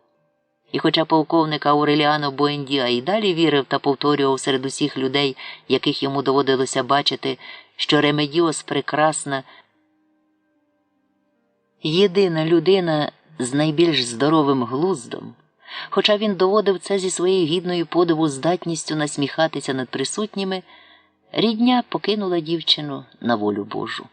І Ремедіос Прекрасна стала блукати в пустелі самотності, не відчуваючи зрештою від цього ніяких мук, і поступово ставала дорослою під час своїх снів, позбавлених кошмарів, під час своїх нескінченних купань та безладного харчування, під час довгої і глибокої мовчанки, за якою не було ніяких споменів.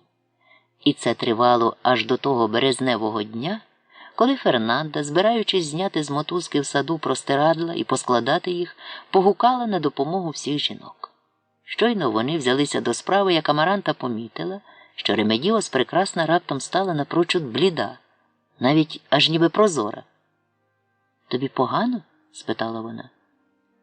Ремедіос прекрасна, тримаючи в руках другий кінець простирадла, відповіла їй зі співчутливою усмішкою: «Навпаки, мені ще зроду не було так добре».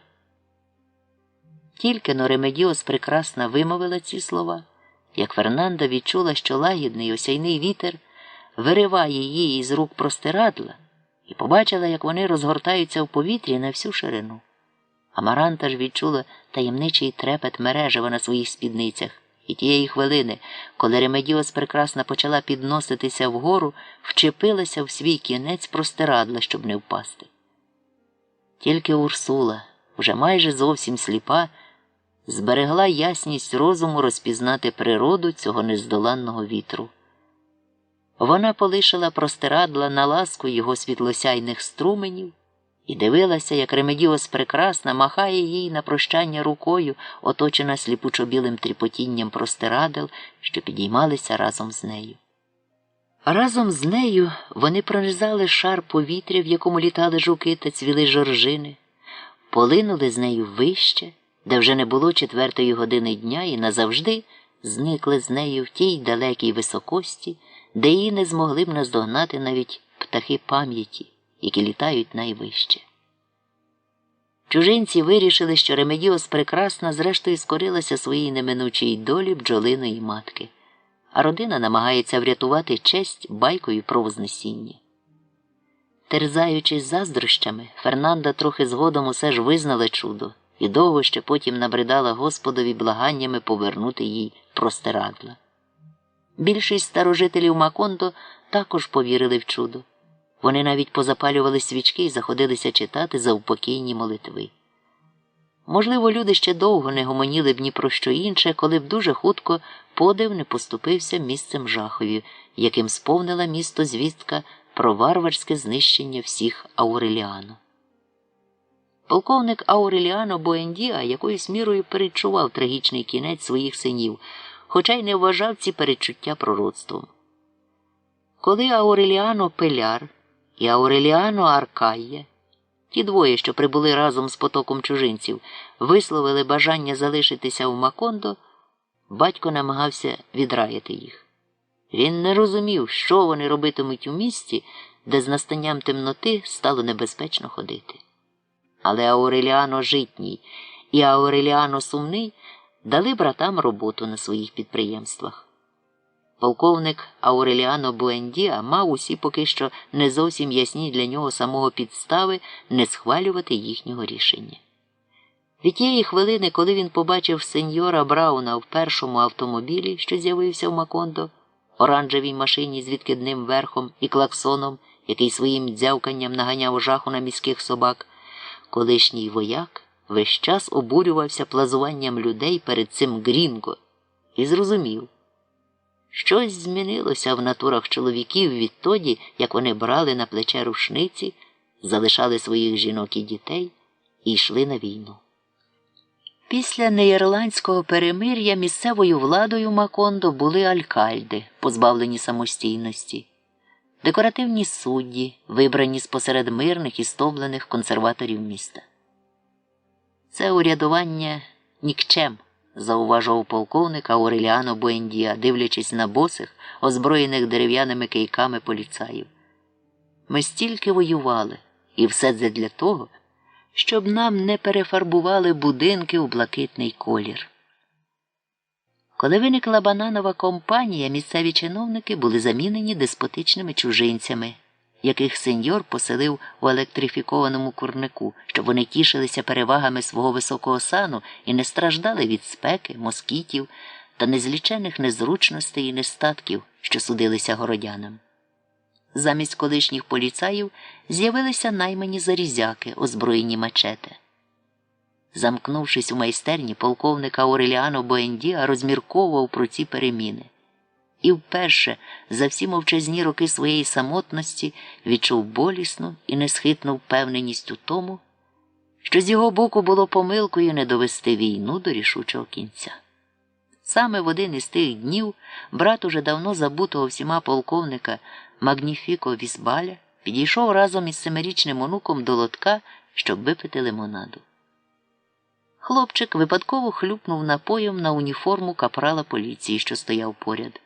Тоді цей нелюд своїм гострим мачете порубав малого на шматки і одним ударом відтяв голову дідові, який намагався перешкодити цьому. Все місто дивилося на безголове тіло старого, коли кілька чоловіків несли його додому, дивилися на голову, що її якась жінка тримала в руці за волосся, і на закривавлений мішок із шматками дитини. Для полковника Ауреліано Буендіа це видовище стало кінцем спокутування гріхів. Його знову хопило обурення, достоту таке, яким він перейнявся замолоду, стоячи перед трупом жінки, забитої прикладами через те, що її вкусив скажений собака. Він подивився на цікавих, що стовпилися на вулиці, і своїм колишнім громовим голосом, який відродило його безмірне презирство до себе самого, звалив на них увесь тягар ненависті, яка вже не вміщалася в його серці. «Постривайте!» – гукнув він. «Ось днями я дам своїм хлоп'ятам зброю, і вони поквитаються з цими негідниками Грінго». Увесь наступний тиждень невидимі лиходії полювали по узбережжю на 17 полковникових синів, як на кроликів. Вони цілились точно всередину накреслених попелом хрестів. Ауреліано Сумний вийшов о 7 годині вечора з дому своєї матері, аж враз гримнув постріл, і куля пробила йому чоло. Ауреліано Житнього знайшли в його гамаку на фабриці, де він, звичайно, спав. Між бровами в нього стирчав ломик для коління льоду, загнаний аж по держак. Ауреліано Пеляр, провівши свою наречену після кіно, вертався додому яскраво освітленою вулицею Турків. Убивця, якого так і не було знайдено серед натовпу, вистрелив у нього з револьвера, і Ауреліано Пеляр упав просто на казан із киплячим лоєм. Через 5 хвилин по тому хтось постукав у двері кімнати, де Ауреліано Аркая бавив час з однією жінкою, і крикнув: «Виходь, мерщій, там убивають твоїх братів». Як розповідала потім та жінка, Ауреліано Аркая сплигнув з ліжка і відчинив двері. Тоді бахнув постріл з маузера і роздробив йому череп. Тієї ночі смертей, поки в домі готувалися читати молитви над 4 небіжчиками, Фернанда, мов божевільна, металася по місту в пошуках чоловіка, якого Петра Котес сховала в одежній шафі, подумавши, що вбивають усіх, хто носить полковникове ім'я. Петра Котес випустила Ауреліано II звідти аж на 4-й день, коли з одержаних телеграм стало зрозуміло, що лють невидимого ворога спрямована тільки проти братів, позначених хрестами з попелу. Амаранта розшукала записника із занотованими там даними про небожів, і в міру того, як прибували телеграми з різних місць побережжя, викреслювала імена, поки зосталося одно – ім'я найстаршого. Цього чоловіка зі смаглявою шкірою і світло-зеленими очима дуже добре пам'ятали в будинку. Звався він Ауреліано Закоханий, був Теслею і жив у селищі, загубленому серед відрог гірського хребта. Марно прочекавши 2 тижні телеграми про смерть, Ауреліано II послав гінця попередити Ауреліано Закоханого про навислу над ним загрозу, гадаючи, що той нічого не знає. Гонець повернувся зі звісткою, що Ауреліано Закоханий перебуває в безпеці. В ніч винищення прийшли 2 і розрядили в нього свої револьвери, але не влучили в хрест із попелу. Ауреліано Закоханому пощастило перескочити через паркан і сховатися в горах, де він знав кожну стежину завдяки своїй дружбі з індіанцями, що продавали йому деревину. Більше про нього не чули. Це були чорні дні для полковника Ауреліано Буендіа. Президент республіки висловив йому співчуття телеграмою, в якій обіцяв провести пильне розслідування і звеличував загиблих. За президентовим наказом Алькальд з'явився на похорон із 4 вінками і хотів покласти їх на труни, але полковник вигнав його геть. А після похорону написав і особисто відніс до поштової контори адресовану президентові республіки гостру телеграму, яку телеграфіст відмовився передати. Тоді полковник Ауреліано Буендіа збагатив текст украй викличними висловами, вклав у конверт і відправив поштою. Як це сталося з ним після смерті дружини, і стільки разів ставалося за часів війни, коли гинули його кращі друзі, полковник відчував не горе, а сліпу безмежну лють, виснажливе безсилля. Він навіть заявив, що падре Антоніо Ісабель – співучасник убивства, і навмисне позначив його синів незмивними хрестами, щоб вороги могли впізнати їх.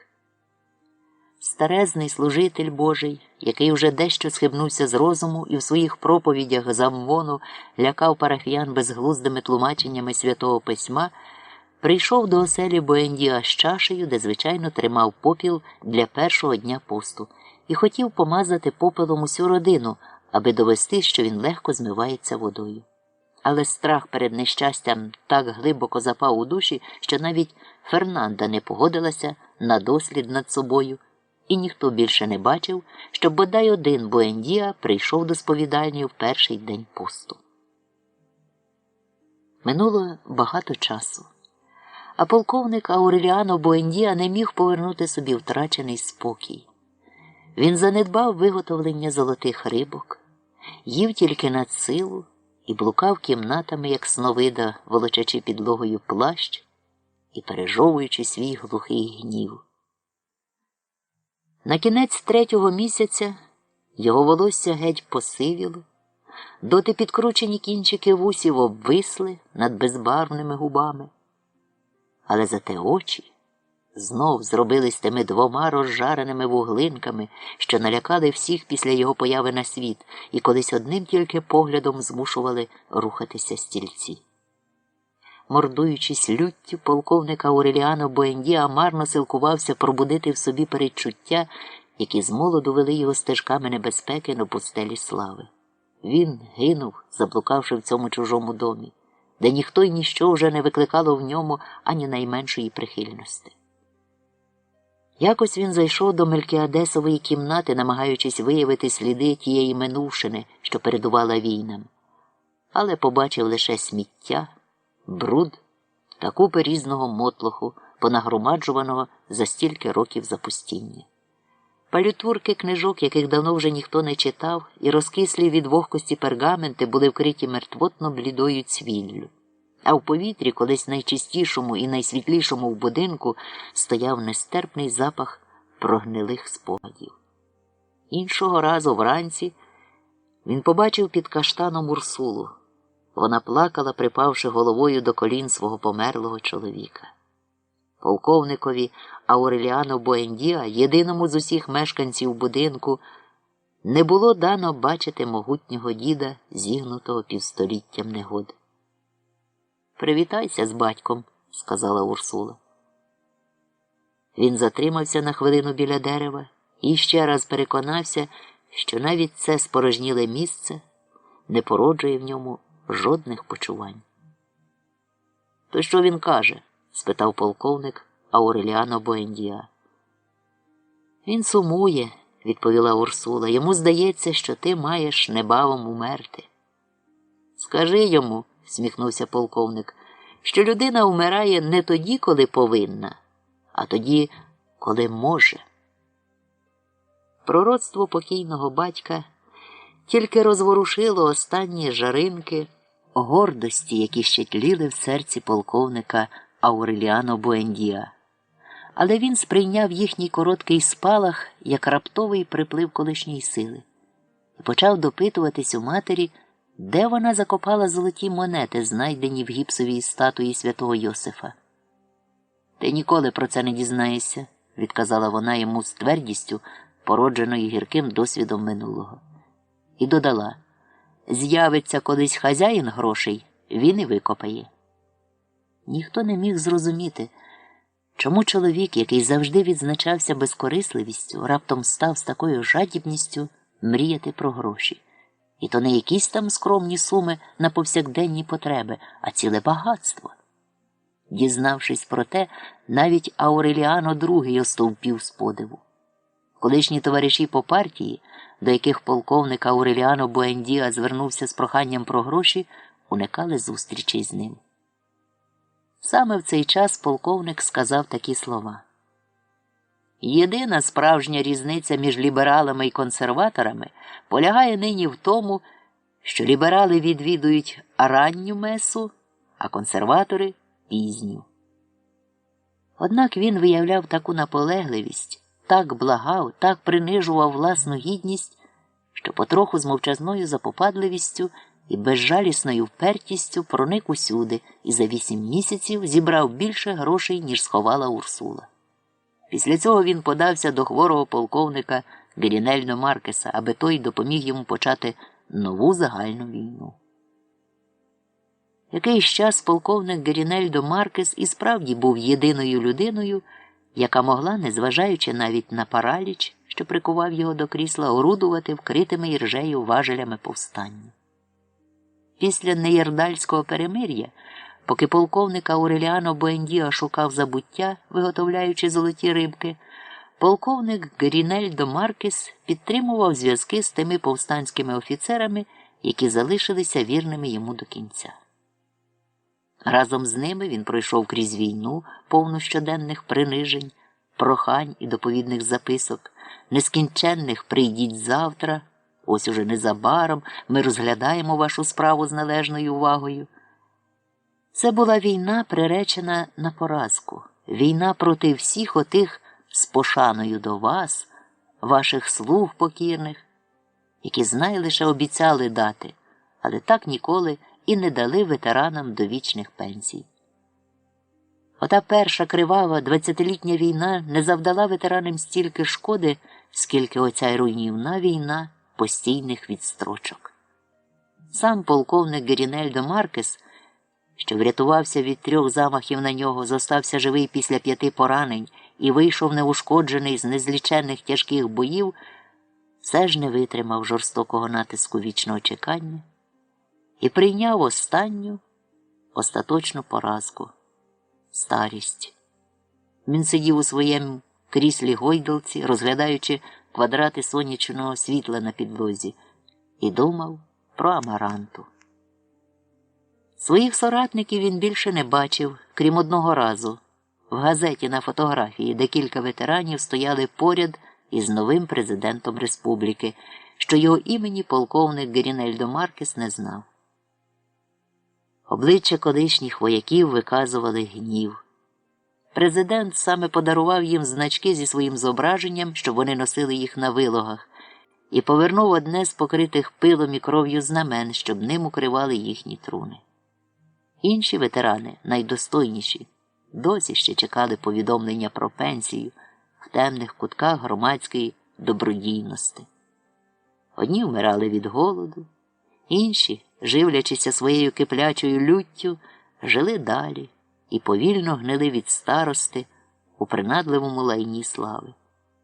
Тимто, коли полковник Ауреліано Буендіа з'явився зі своєю пропозицією розпалити пожежу нещадної, не на життя, а на смерть війни, яка зітре з лиця землі цей ганебний, наскрізь прогнитий режим, підтримуваний іноземними загарбниками, полковник Герінельдо Маркес не зміг притлумити в собі почуття жалости. «Ой, Ауреліано», – зітхнув він, – «я знав, що ти постарів, але тільки сьогодні зрозумів, що ти набагато старіший, ніж здаєшся». У метушні останніх років Урсула майже не мала вільного часу, щоб як слід підготувати Хосе Аркадіо до зайняття папського престолу, аж поки надійшла пора виряджати його до семінарії, і довелося надолужувати все похапцем. Сестра Хосе Аркадіо Меме, чиє виховання ділили між собою сувора Фернанда і понура Амаранта, майже в ту пору дійшла віку, коли її можна було віддати до монастирської школи, де з неї мали зробити віртуозну клавікордистку. Урсулу мучили такі тяжкі сумніви, що методи, якими вона силкувалася загартувати дух млявого кандидата в папи, не досить дієві, але вона винуватила в цьому не свою старість, що змушувала спотикатися, не чорні хмари, що заступали її зір, даючи змогу розрізняти і то через силу лише обриси речей. Урсула вбачала причину в чомусь такому, чого й сама не могла достеменно визначити, але невиразно уявляла собі як постійне, чимраз більше псування часу. Роки тепер минають не так, як колись, скаржилася вона, відчуваючи, що повсякденна реальність вислизає їй з рук. Колись, думала Урсула, діти росли дуже повільно. Досить згадати, як багато збігло часу, перше ніж Хосе Аркадіо, її старший син, утік із циганами. І скільки всього сталося, поки він вернувся додому розмальований, наче змія, і розмовляючи, ніби якийсь астролог незрозумілою мовою. А скільки відбулося в цьому домі, перше ніж Амаранта і Аркадіо забули мову індіанців і навчилися розмовляти іспанською. Подумати лише, скільки днів і ночей просидів бідолаха Хосе Аркадіо Буендіа під каштаном. Як довго оплакували його смерть, перше ніж до будинку занесли вмирущого полковника Ауреліано Буендіа, а йому, після таких довгих війн і стількох страждань, не минуло ще й 50. Колись вона, бувало, крутиться цілісінький день зі своїми людяниками і ще встигає наглянути за дітьми і спостерегти з їхніх очей, що їм пора дати рицини. А тепер, коли вона зовсім вільна і зранку до вечора тільки наглядає за Хосе Аркадіо, вона через той зіпсований час не встигає довести до кінця жодної справи. А вся правда полягала в тому, що Урсула, давно вже загубивши лік своїм рокам, ніяк не хотіла визнавати старости. Усюди товклася, в усе втручалася, набридала чужинцям своїм незмінним запитанням, чи то не вони, бува, залишили в домі гіпсову статую святого Йосифа, щоб постояв, поки вщухне дощ. Ніхто не міг із певністю сказати, коли саме Урсула почала втрачати зір. Навіть в останні роки її життя, коли вона вже не вставала з ліжка, всі думали, що Урсулу просто перемогла велика старість, і ніхто не помітив, що вона зовсім осліпла. Сама Урсула почала відчувати наближення сліпоти незадовго до народження Хосе Аркадіо. Спершу вона вважала це тимчасовою недугою, пила бульйон із мозкових кісток і закапувала очі бджолиним медом. Але невдовзі пересвідчилася, що безнадійно поринає в темряву. Їй так і не випало дістати ясне уявлення про електрику, бо коли в Макондо встановили перші електричні ліхтарі, Урсула могла сприймати їх тільки як якесь невиразне сяйво. Вона ніколи не казала, що сліпне, бо це було привселюдним визнанням своєї непотрібності. Потайки від усіх, Урсула почала наполегливо вивчати відстані між речами і голоси людей, щоб і далі бачити по пам'яті, коли катаракта зовсім затьмарить її зір. Пізніше вона несподівано знайшла для себе підмогу в запахах, які розрізнялись у темряві набагато чіткіше, ніж обриси та кольори, і остаточно врятували її від викриття. Незважаючи на довколишню пітьму, Урсула могла їй всилити нитку в голку і обкидати петельку і вчасно виявити, що молоко починає закипати. Вона так добре пам'ятала, де розташована кожна річ, що іноді сама забувала про свою сліпоту. Якось Фернанда зняла бучу на весь дім, що в неї пропала обручка, і Урсула знайшла її на полиці в дитячій спальні. Пояснити це було дуже просто. Поки всі інші безтурботно ходили туди-сюди будинком, Урсула своїми 4 чуттями пильно стежила за кожним їхнім рухом, щоб випадково не наштовхнутися на когось. Невдовзі вона виявила, що кожен член родини, сам того не зауважуючи, ходить з дня на день одним і тим же шляхом, повторює одні й ті ж рухи і мовить в один і той же час одні й ті ж слова. Виходить, загубити щось Буендіа ризикували лише в тому разі, коли порушувався звичайний розпорядок дня. Тимто, зачувши Фернандині бідкання, Урсула згадала, що Фернанда зробила того дня єдину незвичну справу – провітрила мати з дитячих ліжок. Напередодні вночі Меме знайшла блошицю. А оскільки під час прибирання діти теж були в спальні, то Урсула вирішила, що Фернанда поклала обручку в єдине недосяжне для них місце – на поличку. Фернанда ж, навпаки, шукала обручку лише там, де пролягли її повсякденні шляхи. Вона ж бо не знала, що саме буденні звички і утруднюють пошуки загублених речей, через них ці речі і буває так важко знайти. Навчання і виховання Хосе Аркадіо допомагали Урсулі помічати навіть найнезначніші зміни в домі. Скажімо, тільки-но вона зачує, що Амаранта перевдягає святих у спальні, як одразу починає вдавати, ніби навчає хлопчика розрізняти кольори. «Гаразд», – мовить вона до нього, – «а тепер скажи мені, якого кольору одежа святого Архангела Рафаїла».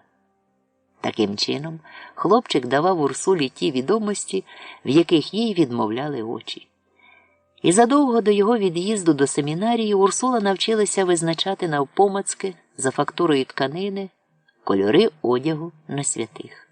Але часом ставалося і дещо непередбачене. Якось вона наштовхнулася на Амаранту, що сиділа і вишивала посеред галереї з бегоніями. «На Бога», – обурилася Амаранта, – «ти ж дивися, куди йдеш». «Це ти», – відказала Урсула, – «сидиш не там, де маєш сидіти». Урсула була цілком упевнена в своїй правоті. А гаразд, поміркувавши того дня, зробила несподіване для себе відкриття, до якого ще ніхто не додумався. В міру зміни пір року сонце поступово і непомітно змінює своє місце в небі. І ті, що сиділи в галереї, потроху самі не усвідомлюючи того, пересувалися на інші місця. Відтоді Урсулі досить було тільки згадати, яке сьогодні число, щоб безпомилково визначити, де сидить Амаранта. Хоча Урсулині руки дрижали з кожним днем чимраз помітніше, а ноги ставали важкі, як колоди, і ще ніколи доти її маленьку постать не бачили в стількох місцях одразу. Урсула була майже така сама моторна, як і в ті часи, коли на її плечах лежали всі турботи по господарству. Однак тепер, у позбавленій світла самотині своєї глибокої старости, вона набула здатності з такою незвичайною проникливістю орієнтуватися навіть у найнезначніших родинних подіях, що вперше з повною ясністю побачили ту правду, яку не могла доти розглядіти через свою постійну переобтяженість домашніми справами. На той час, коли Хосе Аркадіо стали готувати до семінарії, Урсула вже зробила якнайуважніший огляд усього життя родини Буендіа, починаючи від заснування Макондо, і цілком переглянула свою думку про нащадків. Вона дійшла переконання, що полковник Ауреліано Буендіа втратив любов до родини не тому, що його озлобила війна, як Урсула була гадала раніше. Просто він ніколи нікого не любив. Ні своєї дружини Ремедіос, ні незліченних коханок на одну ніч, що пройшли через його життя, ані тим паче своїх синів. Вона здогадалася, що він провоював стільки війн не через ідеалізм, як усі вважали.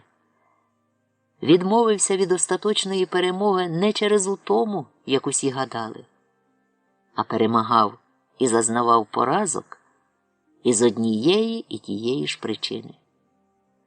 Через справжнісіньке гріховне марнославство. Урсула дійшла висновку, що оцей її син, за якого вона пішла б на смерть, від природи позбавлений здатності любити. Одного разу вночі, в ті часи, коли Урсула ще носила його у своєму чреві, вона почула, як він заплакав. Плач був жалібний і такий чіткий, що Хосе Аркадіо Буендіа, який спав поряд, прокинувся і зрадів. Мабуть, дитина народиться черевомовцем. Інші доводили, що вона народиться ясновидцем. Сама ж Урсула здригнулася від раптової певності, що це утробне ревіння – перший провісник страшного свинячого хвоста, і стала благати Бога знищити дитину в її утробі. Але в прозрінні старости вона зрозуміла і не раз потім повторювала, що плач дитини в материному чреві не ознака його черевномовних чи пророчих обдарувань, а безпомилкова вказівка на нездатність любити. Ця переоцінка сина раптово пробудила в ній всю ту жалість, якої вона йому не додала. Навпаки, Амаранта, чия душевна черствість лякала Урсулу, чия притаєна гіркота смутила її, тепер видалася їй втіленням жіночої ніжності. Із проникливістю, породженою співчуттям, Урсула зрозуміла, що несправедливі муки, яким Амаранта піддала П'єтро Креспі, пояснюються зовсім не жагою помсти, як усі гадали, а повільні тортури, що знівечили життя полковника Грінельдо Маркеса, викликані зовсім не злим, жовчним, невиліковним горем, як усі вважали. Насправді ж і те було наслідком боротьби не на життя, а на смерть між безмежною любов'ю і неподоленим боєгустом. Зрештою, в цій боротьбі взяв гору нерозумний страх, що невідступно шарпав серце Амаранти. В той час Урсула стала дедалі частіше вимовляти ім'я Ребекки. Вона викликала в пам'яті її образ із колишньою любов'ю, посиленою запізнілим каяттям і раптовим захопленням. Вона зрозуміла, що тільки Ребекка, та, котра не була вигодована її молоком, а їла землю і вапно зі стін, тільки Ребека, в чиїх жилах текла кров, не Буендія, а невідома кров невідомих, що їхні кості стукотіли навіть у могилі, тільки Ребека з нетерплячим серцем, Ребека з невситимим лоном, єдина з усіх володіла тією невтримною сміливістю, про яку Урсула мріяла для своїх нащадків. «Ребеко», – мовила вона, обмацуючи стіни, – які ми були несправедливі до тебе. Усі вважали, що Урсула просто марить, а надто після того, коли їй спало на думку ходити, випроставши вперед праву руку, як ото архангел Гавриїл.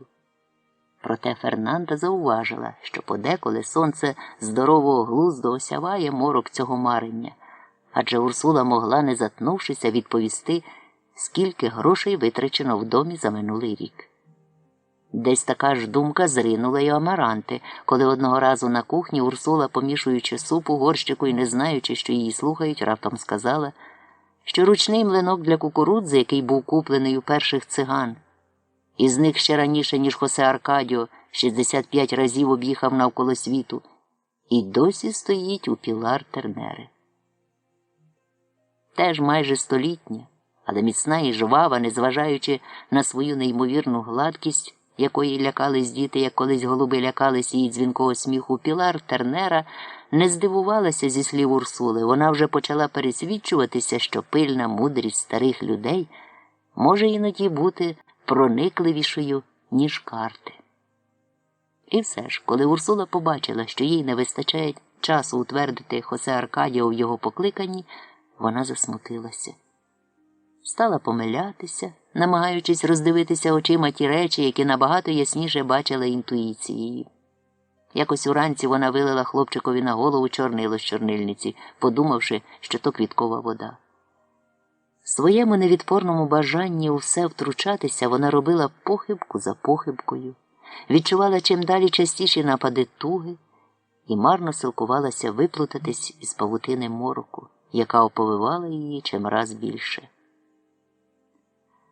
Тоді вона й подумала, що її похибки – не свідчення першої перемоги, здобутої над нею старістю і темрявою, а наслідок якогось пошкодження самого часу.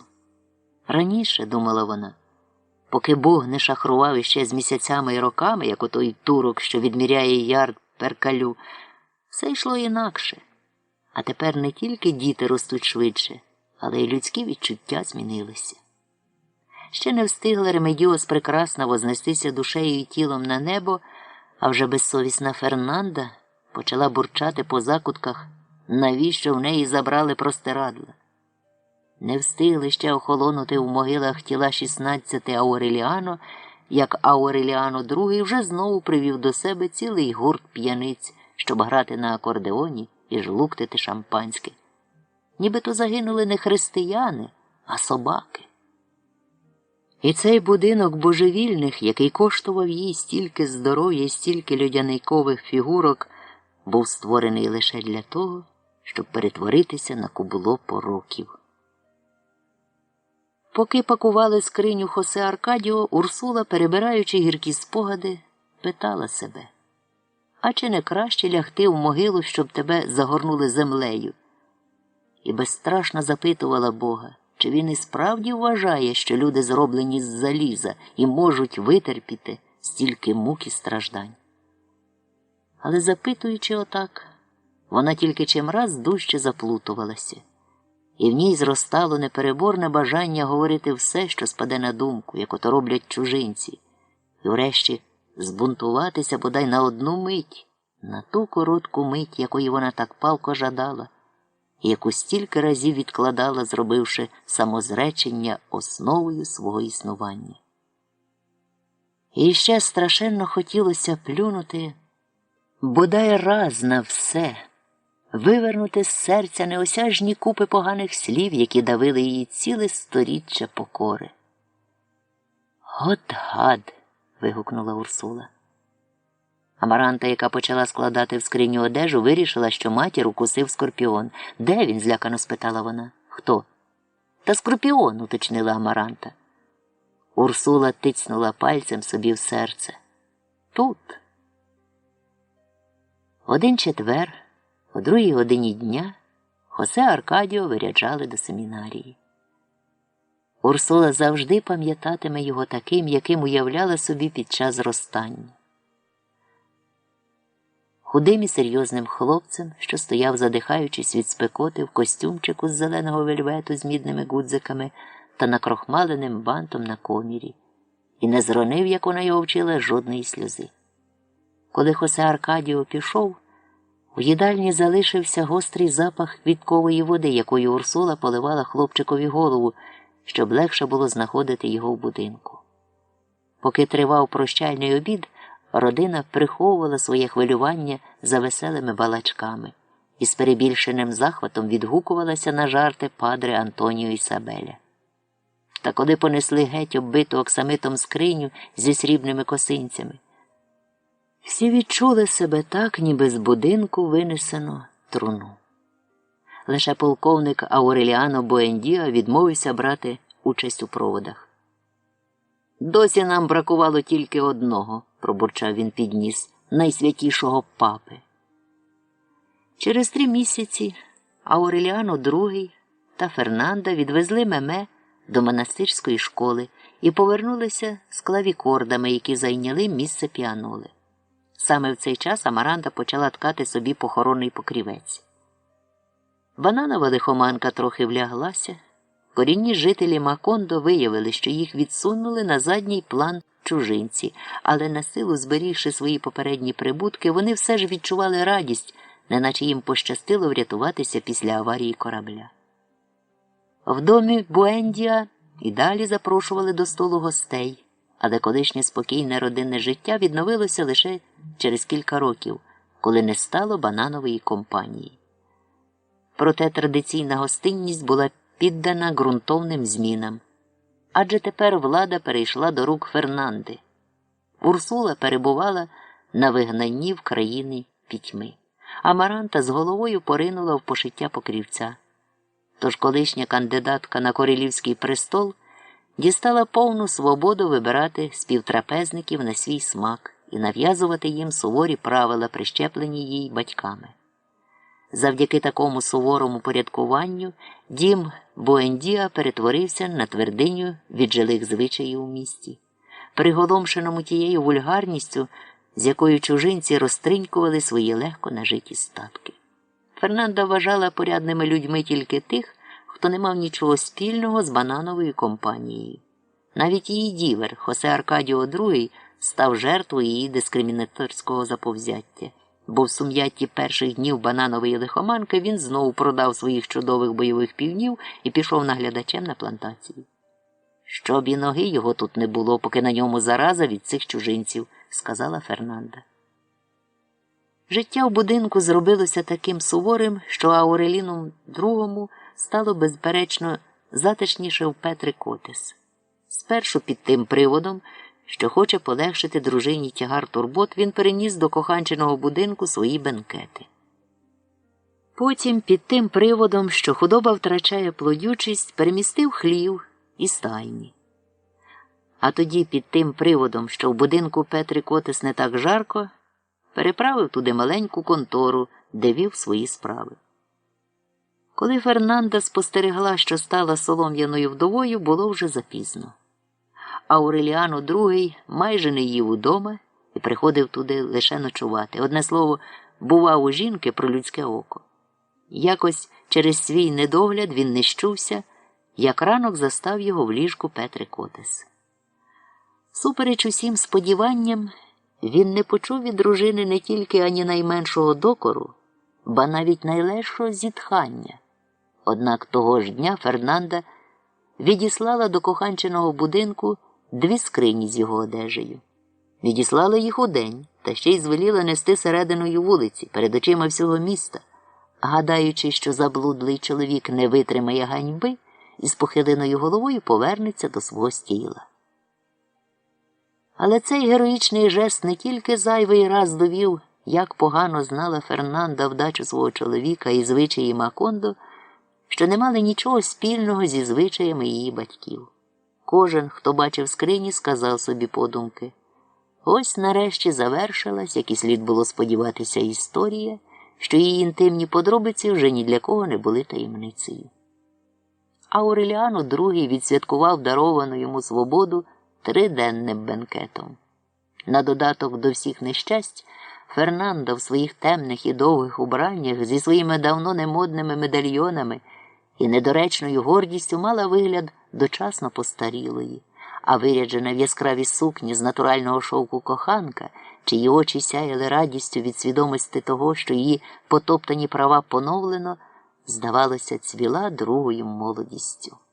Отже, він знову віддався Петрі Котес із юним запалом, як і в давніші часи, коли вона спала з ним тому, що сприймала Ауреліану II за його брата-близнюка і, живучи з обома братами, думала, що Бог послав їй небачене щастя – чоловіка, який вміє кохати за двох. Знов відроджена пристрасть була невситима. Не раз, бувало, вже сівши до столу, вони подивляться вічі одне одному, безмовно понакривають каструлі покришками і вирушають до спальні, вмирати з голоду і кохання. Натхненний тим, що йому випало побачити, коли він таємно відвідував французьких жіночок, Ауреліано II купив Петрі Котес ліжко з балдахіном, як у архієпископа. Повісив на вікна оксамитові штори, покрив стелю і стіни спальні велетенськими дзеркалами з гірського кришталю. Він зробився ще більшим веселуном і зайди головою, ніж перше. Щодня об 11 годині ранку поїзд приставляв йому ящики з шампанським та з бренді. Вертаючись з ними зі станції, Ауреліано II захоплював і вів за собою, як в імпровізованій комбіамбі, будь-кого, хто траплявся йому назустріч – місцевого чи прийшлого, знайомого чи незнайомого. Він спокусив закличними жестами навіть вивертливого сеньора Брауна, що розмовляв тільки своєю незрозумілою мовою, і той кілька разів напивався донестями в будинку Петри Котес, а якось навіть примусив своїх злих німецьких вівчарок танцювати під техаські пісні, що їх він сам абияк промимрив під музику акордеона. «Плодіться, корови!» – кричав Ауреліано II у нападі веселощів. «Плодіться! Життя бо коротке!» Ніколи доти він не мав кращого вигляду, ніж у ту пору. Ніколи доти його не любили більше, ніколи ще його худоба не плодилася з такою невтримністю.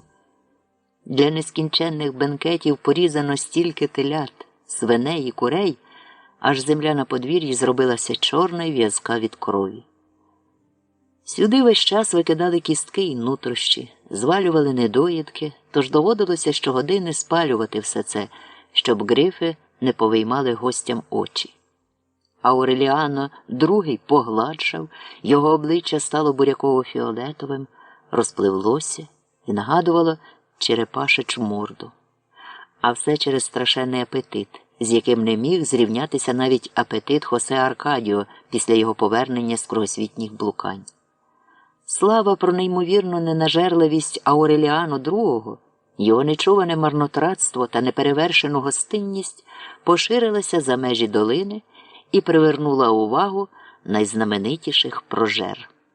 З усіх кінців узбережжя до Макондо прибували легендарні ненажери, щоб узяти участь у безглуздих гастрономічних турнірах, влаштованих у будинку Петри Котес. Ауреліано II був непереможним їдцем аж до тієї фатальної суботи, коли з'явилася Каміла Сагастуме, жінка, що своїми формами нагадувала тотемну скульптуру і була відома по всій країні під виразним прізвиськом Слониха. Змагання скінчилося лише вранці у вівторок. Строщивши за першу добу теля з гарніром із маніоки, ямсу та смажених бананів і випивши, крім того, 1,5 ящика шампанського, Ауреліано II був цілком упевнений у своїй перемозі. Він вважав, що має більше натхнення і життєвої сили, ніж його незворушна суперниця. Її стиль їсти був зовсім набагато професійніший. Але саме тому він і викликав менше захвату у різношерстної публіки, що переповнила будинок.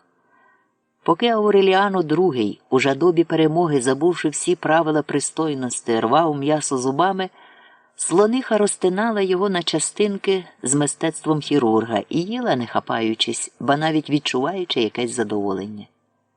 Вона була здоровенна і товста, але страхітлива опасистість скрашувалася ніжною жіночістю. Слониха відзначалася таким гарним обличчям, такими витонченими і пещеними руками і такою невідпорною чарівністю, що коли вона увійшла в будинок, Ауреліано II стиха зауважив, що волів би краще провести турнір не за столом, а в ліжку. А коли побачив, як Слониха розправилася з цілою телячою шинкою, не порушивши при цьому жодного правила вихованості найвищого гатунку, то цілком серйозно заявив, що це делікатне, чарівне і невситиме хоботне у певному розумінні є ідеальною жінкою. І не помилився.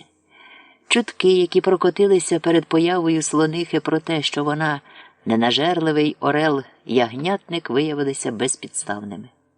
Це була не м'ясорубка для перемелювання биків, не бородата жінка з грецького цирку, як подейкували, а директриса школи співів.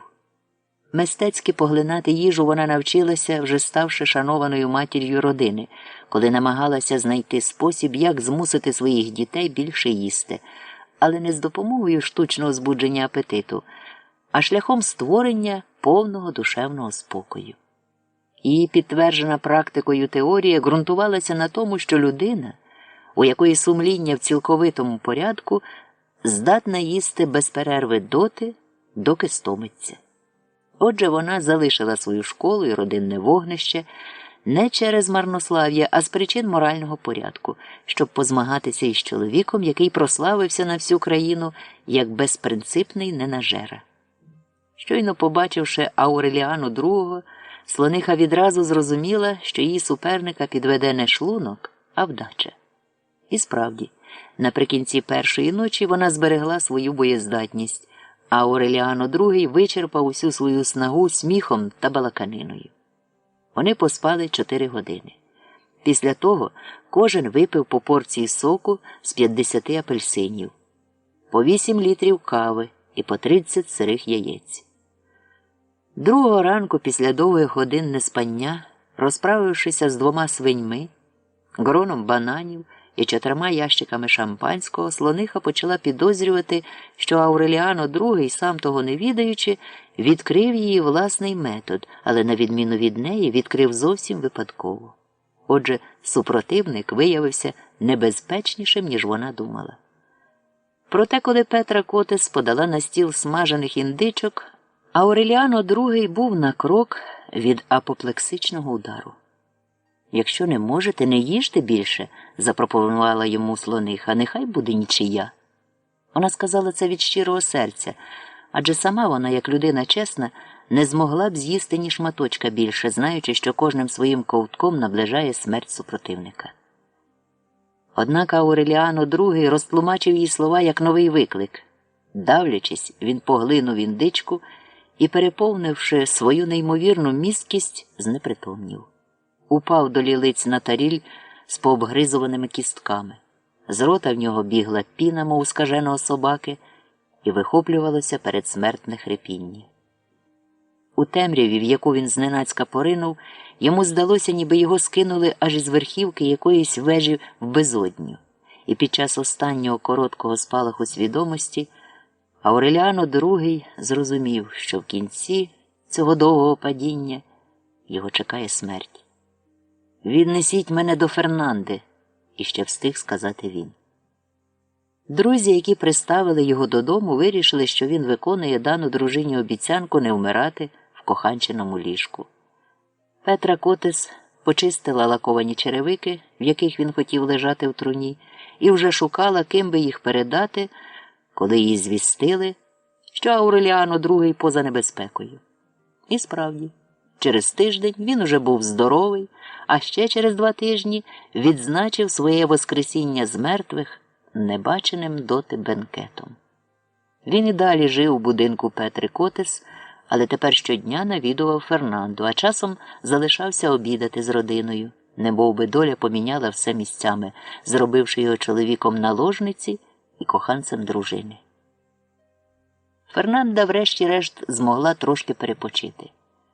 Єдиною розрадою в нестерпній нудзі самотності покинутої дружини були для неї вправи на клавіакордах у години сієсти та листи від дітей.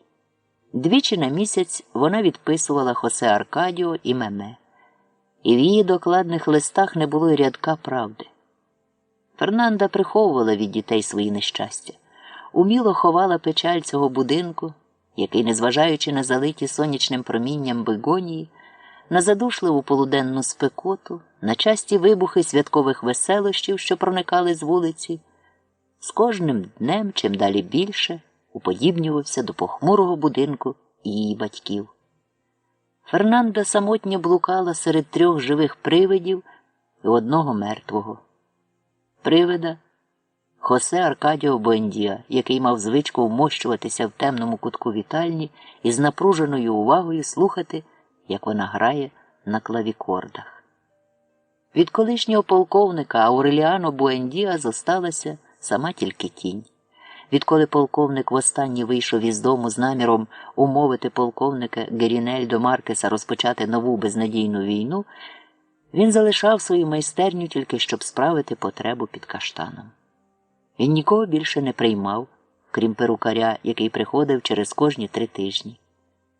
Харчувався тим, що йому раз на день приносила Урсула. І хоча все ще з колишньою старанністю виготовляв золотих рибок, однак не продавав їх, дізнавшись, що люди купують рибок не як прикраси, а як історичні реліквії. Одного разу він розпалив у дворі багаття з ляльок Ремедіос, які прикрашали його спальню від дня весілля. Пильна Урсула спостерегла, що робить її син, але не змогла його спинити. «У тебе серце з каменю», – мовила вона. «До чого тут серце?» – відказав він, коли в кімнаті повно молі. Амаранта все ткала свій покрівець. Фернанда ніяк не могла збагнути, чому Амаранта від часу до часу пише листи і навіть шле подарунки її дочці Меме, а про Хосе Аркадіо й говорити не хоче. «Вони так і умруть, не дізнавшися чому», – відповіла Амаранта, коли Фернанда через Урсулу спитала її про це. І цю Амарантину відповідь Фернанда тримала в серці як загадку, яку їй не судилося розгадати. Висока, пряма, гордовита Амаранта, завжди вбрана в пишні, білосніжні, мов піна спідниці, зберегла, незважаючи на роки і тяжкі спогади, повний зверхності вигляд. Здавалося, вона носила на чолі свій власний, накреслений попелом хрест цнотливості. Насправді вона його носила на руці під чорною пов'язкою, яку не знімала навіть на ніч, і сама прала і прасувала. Все Амарантине життя минало тепер у тканні покрівця. Скидалося на те, що зіткане за день вона знову розпускає вночі, і робить це не для того, щоб урятуватися від своєї самотності, а зовсім навпаки, щоб зберегти її. Під час розлуки з чоловіком Фернанду найбільше мучила думка, що Меме, приїхавши на канікули, не бачитиме батька вдома. Апоплексичний удар поклав край її страхам. На той час, коли Меме повернулася, батьки вже про все домовилися, щоб дівчинка не тільки повірила, буцімто Ауреліано II залишається покірним чоловіком, але навіть не помітила б суму, що виповнював будинок. Щороку протягом 2 місяців Ауреліано II вдавав із себе зразкового чоловіка і влаштовував свята, де гостей частували морозивом та печивом, а весела і жвава вихованка черниць звеселяли всіх грою на клавікордах. Уже тоді було помітно, що вона дуже мало успадкувала від материної вдачі. Меме здавалася ніби другою подобою Амаранти. Амаранти дівчинки у віці 12-14 років, яка ще не знала печалі і звеселяла дім, ступаючи ніби в танці, аж поки потаємна пристрасть до П'єтро Креспі назавжди збила її серце з правильного шляху. Однак, на відміну від Амаранти і решти Буендіа, почуття самотності, яким доля наділила членів цієї родини, в Меме ще не виявилося. Вона справляла враження дівчинки, цілком удоволеної навколишнім світом, навіть коли о 2 годині дня виряджалася до вітальні, щоб там із несхитною наполегливістю вправлятися на клавікордах. Було цілком ясно, що вдома їй подобається, що вона цілий рік мріє про ту шумливу радість, з якою зустрічає її молодь, і що вона не позбавлена батькової схильності до розваг та непомірної гостинності. Перші ознаки цієї нещасливої спадковості виявилися під час третіх канікул, коли Меме приїхала додому в супроводі 4 черниць і 68 однокласниць, яких вона, нікого не спитавши і нікого не попередивши, запросила погостювати тиждень у себе вдома. Що за лихо, бідкалася Фернанда, ця дитина така ж нерозважна, як і її татусь. Довелося просити у сусідів ліжка і гамаки, влаштувати харчування в 9 змін, скласти розклад користування купальнею та ще й напозичати 40 табуреток, щоб дівчатка в синіх формених сукнях і чоловічих черевиках не снували цілісінький день туди-сюди будинком. Усе складалося припогано. Щойно галаслива юрба скінчала снідати, як уже треба було годувати перші зміни обідом, а потім вечерею, тож за весь тиждень школярки встигли лише побувати на плантаціях. Коли наставала ніч, черниці геть вибивалися з сил, заганяючи своїх вихованок у ліжка. Та хоч би як вони старалися, на подвір'ї завжди залишалася цігала ватага невтомних отроковиць, що виспівували тужливі шкільні гімни. Якось дівчатка мало не звалили з ніг Урсулу, яка, як завжди, з'являлася зі своїми позовами саме там, де її найменше чекали. Іншого разу черниці здійняли галас, коли полковник Ауреліано Буендіа помочився під каштаном при школярках. А з вини Амаранти мало не щинилася справжня паніка. Коли Амаранта солила суп, до кухні зайшла одна з черниць і, не подумавши, спитала, що то за білий порошок вона сипле в казан. «Ми ж як?» – відповіла їй Амаранта. Першого вечора школярки замучилися, намагаючись потрапити перед сном до вбиральні. Близько 1 години ночі туди ще заходили останні з них. Тоді Фернанда купила 72 горщики, але цим заходом лише перетворила нічну проблему на ранкову. Тепер, з досвіту, перед убиральною, вишиковувалася довга вервечка дівчаток з горщиками в руках. Кожна дожидала черги помити свою посудину. Хоча декотрі школярок позастужувалися, а в інших, на покусаній москітами шкірі, поздималися пухирі, більшість усе ж виявила непохитну стійкість до найтяжчих випробувань, і навіть у найжаркішу пору дня вони гасали по садку. Коли гості врешті-решт поїхали, всі квіти були витоптані, меблі поламані, стіни вкриті малюнками і написами, але Фернанда так раділа від'їзду, що пробачила заподіяну шкоду. Ліжка й табуретки вона повернула сусідам, а 72 горщики поскладала штабелями в Мелькіадесовій кімнаті. Покинуте помешкання, навколо якого в давні часи оберталося все духовне життя дому, стало відтоді називатися горшковою кімнатою. На думку полковника Ауреліано Буендіа, ця назва найбільш пасувала, бо хоча родина й далі дивувалася, що Мелькіадесове житло недоступне для пилу та руйнації, полковникові воно здавалося просто звалищем. Хоч би там як, а він, певно, зовсім не цікавився, на чиєму боці правда, і про долю, яка спіткала кімнату, дізнався тільки тому, що Фернанда цілісінький день бігала повз нього з горщиками і заважала працювати. А в той час в будинку знову з'явився Хосе Аркадіо II. Ні до кого не вітаючись, він проходив у кінець коридору і зникав у майстерні, де вів якісь розмови з полковником. Бачити його Урсула вже не могла, але вивчила стукіт його важких наглядацьких чобіт.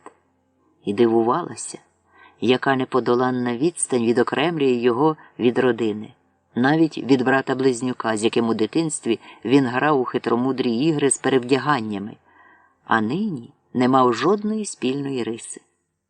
Хосе Аркадіо II був високий і худий, тримався гордовито, якийсь похмурий відблиск лежав на його смаглявому обличчі, замисленому і смутному, як у сарацина.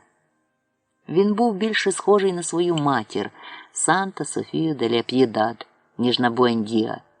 І часом Урсула, говорячи про сім'ю, навіть забувала назвати його ім'я, хоч і картала себе за це. Коли Урсула виявила, що Хосе Аркадіо II знову ходить оселею, і полковник, відриваючись від роботи, приймає його в майстерні, вона перебрала давні спогади і зміцнилася в своїй підозрі, що Хосе Аркадіо II у дитинстві таки помінявся місцем зі своїм братом-близнюком, і саме він, а не той, повинен зватись Ауреліано. Ніхто не знав подробиць його життя. Один час було відомо, що в нього немає постійного місця проживання, що він вирощує бойових півнів у будинку Пілар Тернери.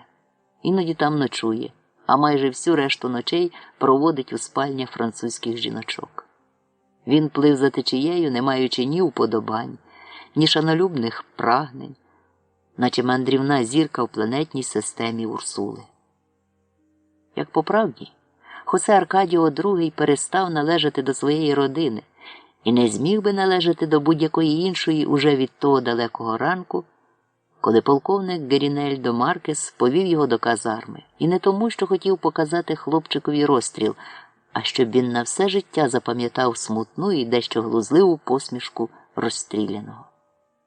Цей спогад був не тільки найдавніший, а й єдиний, що зберігся в нього з дитинства. Правда, був іще один спогад. Про старезного діда в старомодному жилеті й капелюсі з крисами, як воронові крила, котрий розповідав усілякі дива, сидячи біля осяяного вікна.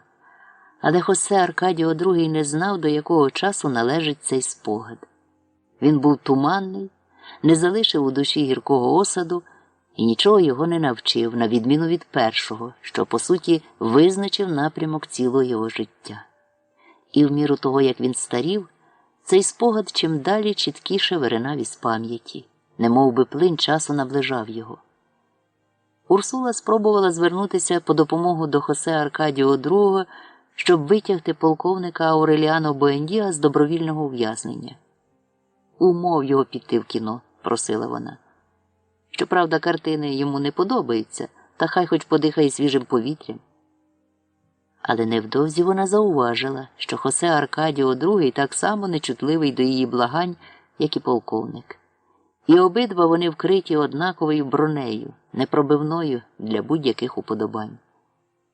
Хоча Урсула не знала, та й ніхто не знав, про що вони говорили довгі години, замикаючись у майстерні, вона зрозуміла, що тільки оці два чоловіки з усієї родини зв'язані вузами внутрішньої близькості. Сказати правду, навіть Хосе Аркадіо II не зміг би витягти полковника з його в'язниці. Нашестя школярок переповнило чашу полковникового терпіння. Під тим приводом, що в спальні все ще владарює Міль, хоч апетитні ляльки Ремедіосі знищені, він повісив у майстерні гамак і тепер виходив з неї тільки на подвір'я у своїй потребі. Урсулі не вдавалося втягти його навіть у найбуденнішу розмову. Ідучи до сина, вона вже знала наперед. Він і не подивиться на тарілки з їжею, а відсуне їх на протилежний край столу і дороблятиме далі золоту рибку, зовсім не турбуючись про те, що суп вкривається плівкою жиру, а м'ясо холоне. Відколи полковник Герінельдо Маркес відмовився допомогти йому в задуманій на старості війні, він озлоблявся чим далі дужче. Замкнувся в собі, і родина врешті-решт почала думати про нього так, ніби він уже помер. Ніхто не помічав, щоб полковник виявляв які-небудь людські почування аж до того дня, 11 жовтня, коли він вийшов на поріг подивитися, як проходить мандрівний цирк. Цей день був для полковника Ауреліано Буендіа такий самий, як і всі дні останніх років. О 5 годині ранку його розбудив шум, який щинили у дворі жаби та цвіркуни. Ще з суботи почала сіятись мжичка, і навіть коли б полковник не вловив її настирливого шепоту в листі дерев у садку, за холодом у своїх кістках він би однаково відчув, що йде дощ. На собі полковник Ауреліано Буендіа, як завжди, мав вовняний плащ та довгі кальсони з грубої тканини, які він носив задля зручності, хоч сам і називав їх прадідівськими підштаниками, за вкрай старомодний вигляд. Він надяг вузькі штани, але не застебнув їх і не вставив комірець сорочки золотої запонки, бо збирався помитися. Потім напнув плащ на голову, ніби капюшон, розправив пальцями обвислі вуса і пішов у двір помочитися. До сходу сонця було далеко, і Хосе Аркадіо Буендіа ще спав під своїм накриттям із прогнилого від дощів пальмового листя. Полковник, як завше, не бачив батька, і коли привид, розбуджений струменем гарячої сечі, що зненацька полилася йому на черевики, звернувся до сина з якоюсь незрозумілою фразою, той її не почув. Він вирішив, що помиється пізніше, не через холод і вогкість, а через гнітючий жовтневий туман.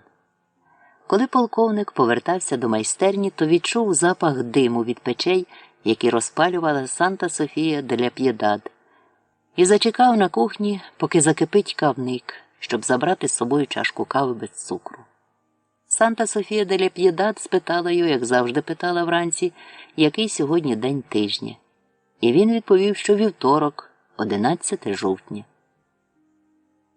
Дивлячись на спокійне, позолочене відблисками вогню обличчя жінки, що до реальності існування якої він не лише в ту хвилину, а й доти не був цілком упевнений, полковник нараз згадав, що колись, у розпал війни, так само 11 жовтня, він прокинувся від інстинктивної тваринної впевненості, що жінка, яка спала обік нього, мертва. Так воно й було насправді. І він не забув числа, бо жінка за годину перед тим теж спитала його, який сьогодні день тижня. Але навіть згадавши це, полковник Ауреліано Буендіа все ще не помітив, до якої міри його покинули передчуття. І поки закипав кавник, він лише з цікавості, не боячись укинутись у тугу, і далі думав про ту жінку, чийого імені він так ніколи й не знав, а обличчя побачив уже після її смерти. Адже вона прийшла до гамака, спотикаючись у непроглядній темряві. Тією ж дорогою в його життя приходила сила селенна жінок, тому він і не згадав, що саме вона в безумі перших обіймів мало не втонула у власних сльозах і за годину перед смертю заприсяглася когати його аж до кінця днів своїх. Зайшовши у майстерню з паруючою чашкою, він уже не думав ні про що, ані про якусь іншу жінку, і запалив світло, щоб порахувати золотих рибок, яких зберігав у бляшанці. Їх було 17. З тих пір, як полковник вирішив не продавати рибок, він виготовляв щодня по 2 штуки. Коли їхнє число досягало 25, знову розтоплював їх у тиглі і починав усе спочатку. Він працював цілий ранок, з головою поринувши в роботу, ні про що не думаючи. І не помітив, як о 10-й годині дощ посилився, і хтось пройшов повз майстерню, гукаючи, щоб позачиняли двері, бо залє весь будинок. І не пам'ятав навіть про самого себе, поки не з'явилася Урсула з їжею і не вимкнула світло. «Ну і дощ», – сказала Урсула. «Жовтень», – відповів він. Мовлячи це, він не підвів очей від першої за день золотої рибки, бо саме вставляв їй рубінові очі. І тільки скінчивши роботу і поклавши рибку в бляшанку, взявся до супу. Потому дуже повільно з'їв шматок тушкованого м'яса з цибулею, трохи рису і кілька скибочок смаженого банана. Все було на одній тарільці. Його апетит був завжди однаковий і за добрих, і за найгірших умов. Після сніданку йому захотілося перепочити. Вірячи у своєрідний, науково обґрунтований забобон, він ніколи не працював, не читав, не купався, не кохався з жінкою, поки не минуть 2 години, призначені для травлення. І його віра в необхідність цього була така глибока, що кілька разів він навіть затримував початок військових операцій, щоб солдати, бува, не дістали апоплексичного удару. Полковник ліг у гамак, подлубався в вухах складаним ножем і швидко заснув. Йому приснилося, як він заходить до порожнього будинку з білими стінами, непокоячись тяжким відчуттям, що він – перший з людей, хто опинився там. Увісні згадав, те саме йому снилося минулої ночі і ще багато разів за останні роки. І зрозумів, що тільки-но він прокинеться, як усе вмить зітреться з пам'яті, бо його повторний сон має одну особливість – згадати його можна тільки в такому ж сні. І справді, коли за хвилину по тому в двері майстерні постукав перукар, полковник Ауреліано Буендіа розплющив очі з таким враженням, наче він мимоволі задрімав на кілька секунд, і йому ще нічого не встигло приснитися. «Сьогодні не треба», – сказав він перукареві. «Побачимося в п'ятницю». У нього була триденна, строката від сивини борода, але він не визнавав за потрібне поголитися, адже в п'ятницю однаково доведеться підстригатися, то можна буде зробити те і те за одним заходом. Після нездорового сну він вкрився липким потом, від якого защеміли шрами від наривів під пахвами. Дощ припинився, але сонце все ще не проглянуло. Полковник Ауреліано Буендіа гучно ригнув і відчув на піднебінні кислий присмак супу. Це організм немов би віддавав наказ накинути плаща і вирядитися до вбиральні. Він затримався там довше, ніж це було необхідно, сидячи навпочіпки над дерев'яним ящиком, з якого підносився густий дух бродіння. А потім звичка підказала йому, що вже пора знову братися до діла. В убиральні він згадав, що сьогодні вівторок, і Хосе Аркадіо II не прийшов до майстерні, бо по вівторках бананова компанія платить гроші робітникам. Цей спогад, як і всі інші спогади за останні роки, непомітно навів його на думку про війну. Він пригадав, що полковник Грінельдо Маркес якось пообіцяв дістати йому коня з білою зірочкою на лобі. Та так більше про це й не заводив мови. Потім став перебирати в пам'яті окремі епізоди війни. Але був при цьому зовсім байдужий, бо не мігши уникнути думок про війну, привчив себе думати про неї спокійно, не тривожити своїх почуттів. Дорогою до майстерні він помітив, що повітря зробилося сухіше, і вирішив помитися, але купальню вже зайняла Амаранта. Ауреліано Буендіа взявся за другу рибку. Він уже приробляв їй хвоста, коли враз сонце вихопилося з-поза хмар, і з такою силою, аж здавалося, все довкола заскрипіло, мов старий рибальський шлюб. Умите триденним дощем повітря наповнилося летючими мурахами. Тут полковник зауважив, що вже давно хоче помочитися, та все відкладає цю справу, поки не скінчить збирати рибку. Щойно він вийшов у двір, о 4:10, як зачув далекі звуки мідних труб, гупання великого барабана і радісні крики дітей. І вперше від часів своєї юності свідомо ступив у пастку туги, знову переживши той чудовий день з циганами, коли батько взяв його з собою подивитися на лід. Санта Софія де ля П'єдад кинула свої кухонні справи і побігла на вулицю. «Це цирк!» – гукнула вона. Замість податися до каштана, полковник Ауреліано Буендіа теж вийшов з дому і приєднався до натовпу цікавих, які повитріщалися на процесію, що сунула вулицею. Він побачив убрану в золоті шати жінку на спині у слона. Побачив сумного, одногорбого верблюда. Побачив убраного в одіж голландки ведмедя, котрий вибивав ложкою по каструлі. Побачив паяців, що викидали всілякі коники в кінці процесії. І по тому, як усі пройшли, і на вулиці нікого не лишилося, крім осяяного сонячним промінням порожнього простору, летючих мурахів та ще кількох роззяв, загрузлих у трясовині нерішучості, полковник Ауреліано Буендіа знову стрівся віч-навіч зі своєю жалюгідною самотністю. Тоді він, думаючи про цирк, попрямував до каштана і, поки мочився, пробував і далі думати про нього, але вже нічого не міг пригадати. Втяг голову в плечі, мов курча, і застиг, упершись чолом у стовбур дерева. Родина дізналася про те, що сталося тільки наступного дня об 11:00 ранку, коли Санта Софія де ля П'єдад, понісши сміття на задній двір, спостерегла, що до каштана злітаються грифи. Останні канікули Меме збіглися з жалобою у зв'язку зі смертю полковника Ауреліано Буендіа. В будинку з наглухо зачиненими дверима та вікнами тепер було не до свят. Розмовляли пошепки, їли мовчки, тричі на день читали молитву, навіть вправи на клавікордах у спекотні години сієсти звучали, як похоронна музика. Таку сувору жалобу встановила, попри свою приховану ворожість до полковника, сама Фернанда, вражена урочистістю, з якою уряд ушанував пам'ять померлого ворога. Ауреліано II, як звичайно, під час дочинних канікул ночував удома, і очевидячки Фернанда вжила якихось заходів для поновлення своїх законних подружніх прав, бо в свій наступний приїзд через рік Меме побачила сестричку, яка недавно народилася. Її назвали всупереч материному бажанню Амарантою Урсулою. Меме закінчила школу.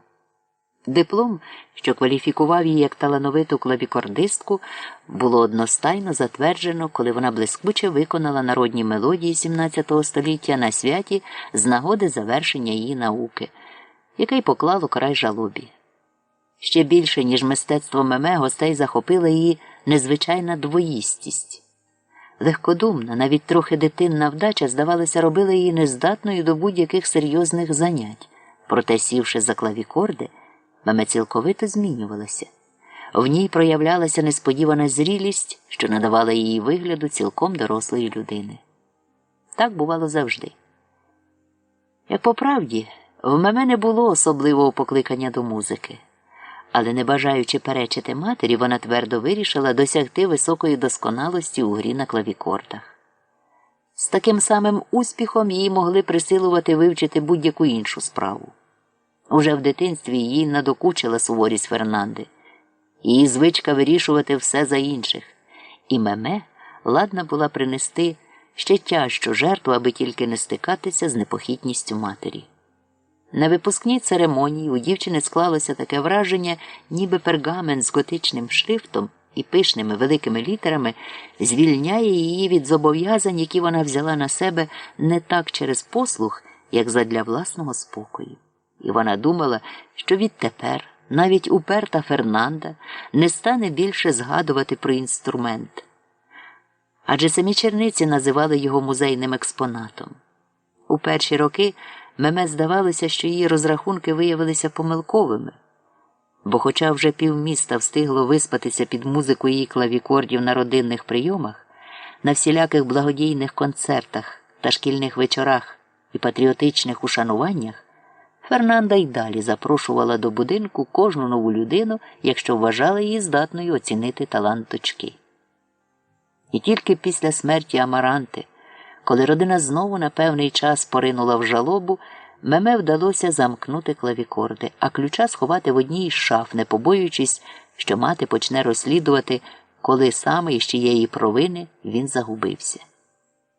А доти дівчина терпіла привселюдні демонстрації своєї обдарованості з тим стоїцизмом, з яким свого часу розучувала вправи.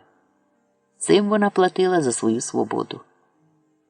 Фернанда була така вдоволена доччиною покорою, так пишалася загальним замилуванням, що без заперечень дозволяла Меме наводити в будинок подруг, гуляти плантаціями, ходити в кіно з Ауреліано II або гідними довіри сеньорами. Певна річ, якщо падре Антоніо Ісабель схвалив фільм із казальниці. У хвилини розваг виявлялися справжні уподобання Меме. Все, що робило її щасливою, не мало нічого спільного з порядком і дисципліною. Їй подобалися гамірні свята. Вона любила годинами сидіти з подругами в якомусь затишному куточку, де вони теревенили про те, хто в кого закоханий. Вчилися курити, говорили про чоловіків, а якось випили 3 пляшки тростинового рому, а потім пороздягалися і заходилися порівнювати та міряти різні частини свого тіла. Меме ніколи не забуде того вечора, коли вона, жуючи шматочок лакричного кореня, зайшла до їдальні, де мовчки вечеряли Фернанда і Амаранта, і сіла за стіл. Ніхто не помітив, що вона сама не своя. Перед цим Меме пробула 2 жахливі години в спальні однієї подруги, сміючись до сліз і плачучи від страху, але коли криза минула, відчула раптовий наплив хоробрості, якої їй так бракувало, щоб утекти з монастирської школи і заявити матері більш-менш пристойними словами: «Нехай та ставить собі клавікорди замість клізми».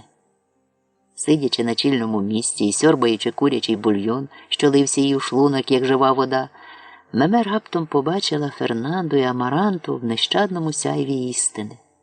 Вона через силу стрималася, щоб не жбурнути їм в обличчя звинувачення в їхньому святенництві, в їхній недоумкуватості, в божевільних мріях про велич. Ще під час других канікул Меме стало відомо, що батько живе вдома тільки задля дотримання звичаю. І добре знаючи Фернанду, а згодом діставши уявлення і про Петру Котес, вона рішуче стала на бік батька. Вона б воліла бути дочкою його коханки. В алкогольному сп'янінні Меме з насолодою думала, який би щинився скандал, якби вона висловила вголос свої думки. І оте її потаємне вдоволення було таке сильне, що Фернанда його помітила. «Що з тобою?» – спитала вона. «Нічого», – відповіла Меме. «Просто я тільки тепер зрозуміла, як я люблю вас обох». Амаранту злякала ненависть, що виразно бриніла в цій заяві. Але Фернанда була така зворушена, що мало не збожеволіла, коли опівночі Меме прокинулася і, відчуваючи страшний головний біль, почала блювати. Фернанда дала їй випити цілу пляшечку рицини, поставила на живіт припарки, а на голову поклала мішечок з льодом. 5 днів вона не випускала доньку з дому, тримаючи на дієті, яку приписав новий лікар, дивакуватий француз. Після понад 2-годинного огляду Меме він врешті-решт дійшов туманного висновку, що в неї звичайне жіноче нездужання. Хоробрість покинула Меме, вона зовсім занепала духом, і в цьому жалюгідному стані їй нічого більше не залишалося, як тільки терпіти. Уже геть сліпа, але все ще жвава і прониклива Урсула, єдина з усіх, інтуїтивно поставила точний діагноз. По-моєму, сказала вона собі подумки, якраз таке саме лікування приписують п'яницям. Але відразу ж відкинула цю думку і навіть дорікнула собі за несерйозність. Коли Ауреліано II помітив, що в Меме пригнічений настрій, то відчув докори сумління і дав собі слово надалі бути до неї уважнішим. Ось так і виникли між батьком і донькою веселі товариські стосунки, які на певний час звільнили його від гіркої самотності серед п'яних радощів, а її – від осоружної Фернандиної опіки, відвернувши уже, здавалося, неминуче зіткнення між Меме та її матір'ю. У ті дні Ауреліано II присвячував своїй дочці більшу частину свого дозвілля і, не вагаючись, відкладав будь-яке побачення, аби тільки провести вечір з Меме, піти з нею в кіно чи в цирк. В останні роки вдача Ауреліано II стала псуватися. І причиною цьому була абсурдна гладкість, яка позбавила його змоги самотужки зашнуровувати собі черевики і вдовольняти, як раніше, свої розмаїті бажання. Віднайдення доньки повернуло Ауреліану II його колишню веселість, а задоволення, яке він діставав у її товаристві, поступово віддаляло його від розгульного життя. Меме розцвіла, ніби дерево навесні. Вона не була красунею, як ніколи не була красунею Амаранта, зате вирізнялася миловидністю, простотою і здатністю подобатися з першого погляду.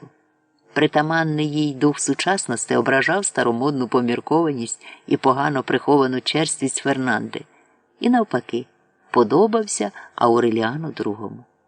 Отож він усіляко його заохочував. Саме Ауреліано II витяг Меме зі спальні, яку вона займала з дитячих літ, і де боязкі погляди святих живили її дитячі страхи. Нову кімнату доньки він прикрасив ліжком, схожим на трон, а також великим туалетним столом і оксамитовими портьєрами, не помітивши, що створює копію житла Петри Котес. Він був такий щедрий, що навіть не рахував грошей. Меме сама брала їх у нього в кишені. Ауреліано II забезпечував доньку всіма новинками, які стосувалися жіночої краси. Ці новинки можна було дістати в магазині бананової компанії. Спальня Меме наповнилася подушечками з пемзи для полірування нігтів, щипцями для завивання волосся, еліксирами для надання блиску зубам, краплями в очі для створення млосного погляду, і силою селену і інших косметичних новинок та причандалів для наведення краси. Кожного разу, заходячи до цієї кімнати, Фернанда з обуренням думала, що у її доньки, либонь, такий самий туалетний стіл, як і у французьких жіночок. У ту пору Фернанда була цілковито заглиблена в турботи про вередливу і хворобливу Амаранту Урсулу та в емоційне листування з невидимими цілителями. Тому, коли вона виявила спільництво між батьком і донькою, то обмежилася лише тим, що вирвала в Ауреліану II обіцянку ніколи не водити Меме в будинок Петри Котес. Однак ця пересторога була зайвою. Петру Котес так прикро вразила дружба її коханого з донькою, що вона й чути не хотіла про Меме. Жінку мучив невідомий доти страх, немов би інстинкт підказував їй, що досить тільки Меме захотіти, і вона доможеться того, чого не домоглася Фернанда. Тобто позбавить Петру Котес кохання, яке, здавалось, було забезпечене їй аж до смерті. Саме тоді Ауреліану II вперше довелося побачити злі погляди і почути ущипливі насмішки від коханки. Він навіть почав побоюватися, щоб його перевізні скрині не повернулися зворотним шляхом до будинку дружини. Але так далеко справа не зайшла. Ніхто ще не вивчив жодного чоловіка краще, аніж Петра Котес, свого коханого. Вона знала, що скрині залишаться там, куди їх принесено, адже ніщо не викликало в Ауреліану II більшої огиди, ніж необхідність ускладнювати своє життя всілякими поправками та перемінами. Тому скрині залишилися на місці, а Петра Котес заходилася відвоювати коханця єдиною зброєю, з якою не могла змагатися його донька. Однак вона також зайве витрачала сили. Меме ніколи не збиралася втручатися в батькові справи, а якби так і вчинила, що тільки на користь Петрі Котес. У Меме не знайшлося б зайвого часу, щоб робити комусь капості. Щодня вона сама, як її вчили черниці, прибирала спальню і стелила ліжко. А ранками займалася в галереї своїм одягом, вишивала або шила на старій амарантиній машинці. Тим часом, як інші по обіді вкладалися спати, вона 2 години вправлялася на клавікордах, знаючи, що ця її щоденна жертва заспокоює Фернанду. З цих самих міркувань вона й далі виступала з концертами на храмових базарах та шкільних святах, хоча запрошення надходили чимраз рідше. Увечері вона надягала одну із своїх простих суконь, високі черевики на шнурках, і якщо не йшла нікуди з батьком, то навідувалася до подруг, залишаючись у них аж до вечері. Проте Ауреліано II майже завжди приходив по доньку і забирав її в кіно. Серед подруг Меме було 3 американки, які вирвалися з електрифікованого курника і заприязнилися з дівчатами Макондо. Однією з цих американок була Патриція Браун. У віддяку за гостинність Ауреліано II сеньор Браун розчинив перед Меме двері свого будинку і запросив її на суботні танці. Тільки там Грінго і спілкувалися з тубільцями. Дізнавшись про запрошення, Фернанда на хвилину забула про амаранту Урсулу та невидимих цілителів і розіграла нестямну мелодраму. «Ти тільки уяви собі, – сказала вона Меме, – що подумає про це полковник у своїй могилі?» Фернанда негайно звернулася за підтримкою до Урсули. Але всупереч усім сподіванням, сліпа баба вирішила, що нічого вартого осуду у відвідуванні танців і дружбі Меме з ровесницями-американками не буде, якщо вона, звісно, збереже твердість своїх переконань і не дозволить вернути себе до протестантської віри. Меме дуже точно вловила думку прабабусі, і відтоді після танців завжди вставала раніше, ніж звичайно, і йшла до меси. Фернанда залишалася в опозиції, поки була обеззброєна повідомленням доньки, що американці хотіли б послухати, як вона грає на клавікордах. Інструмент винесли з будинку і відвезли до сеньора Брауна, де юну музикантку винагородили найщирішими оплесками і найпалкішими поздоровленнями, після чого її стали запрошувати не тільки на танці, але й на недільні купання в басейні і раз на тиждень на обід. Меме навчилася плавати як професійна плавчиня, грати в теніс і їсти вірджинську шинку із шматочками ананаса. Танцюючи, плаваючи, граючи в теніс, вона не щулась, як опанувала англійську мову. Ауреліано II був у такому захопленні від успіхів доньки, що купив їй у мандрівного торговця англійську енциклопедію в 6 томах з численними кольоровими вклейками. І Меме читала її на дозвіллі. Читання відтягло її від усамітнень з подругами і пліток про кохання, і не тому, що вона поставила собі за обов'язок читати. Просто дівчина втратила будь-яке бажання обговорювати секрети, відомі всьому місту. Про своє сп'яніння Меме згадувала тепер як про дитячий вибрик, який здавався таким кумедним, що вона розповіла про нього Ауреліану II. Йому ця історія видалася ще кумеднішою. «Дізналась би твоя мати», – повторював він, задихаючись від сміху, як говорив завжди, коли донька признавалася йому в чомусь. Він узяв з неї обіцянку так само відверто розповісти йому про своє перше кохання. І невдовзі Меме повідомила, що їй подобається один рудий американець, який приїхав на канікули до своїх батьків у Макондо. «Оце так-так», – сміявся Ауреліано II, – «дізналась би твоя мати». Але трохи згодом Меме сказала йому, що юнак повернувся на батьківщину і не подає про себе звістки.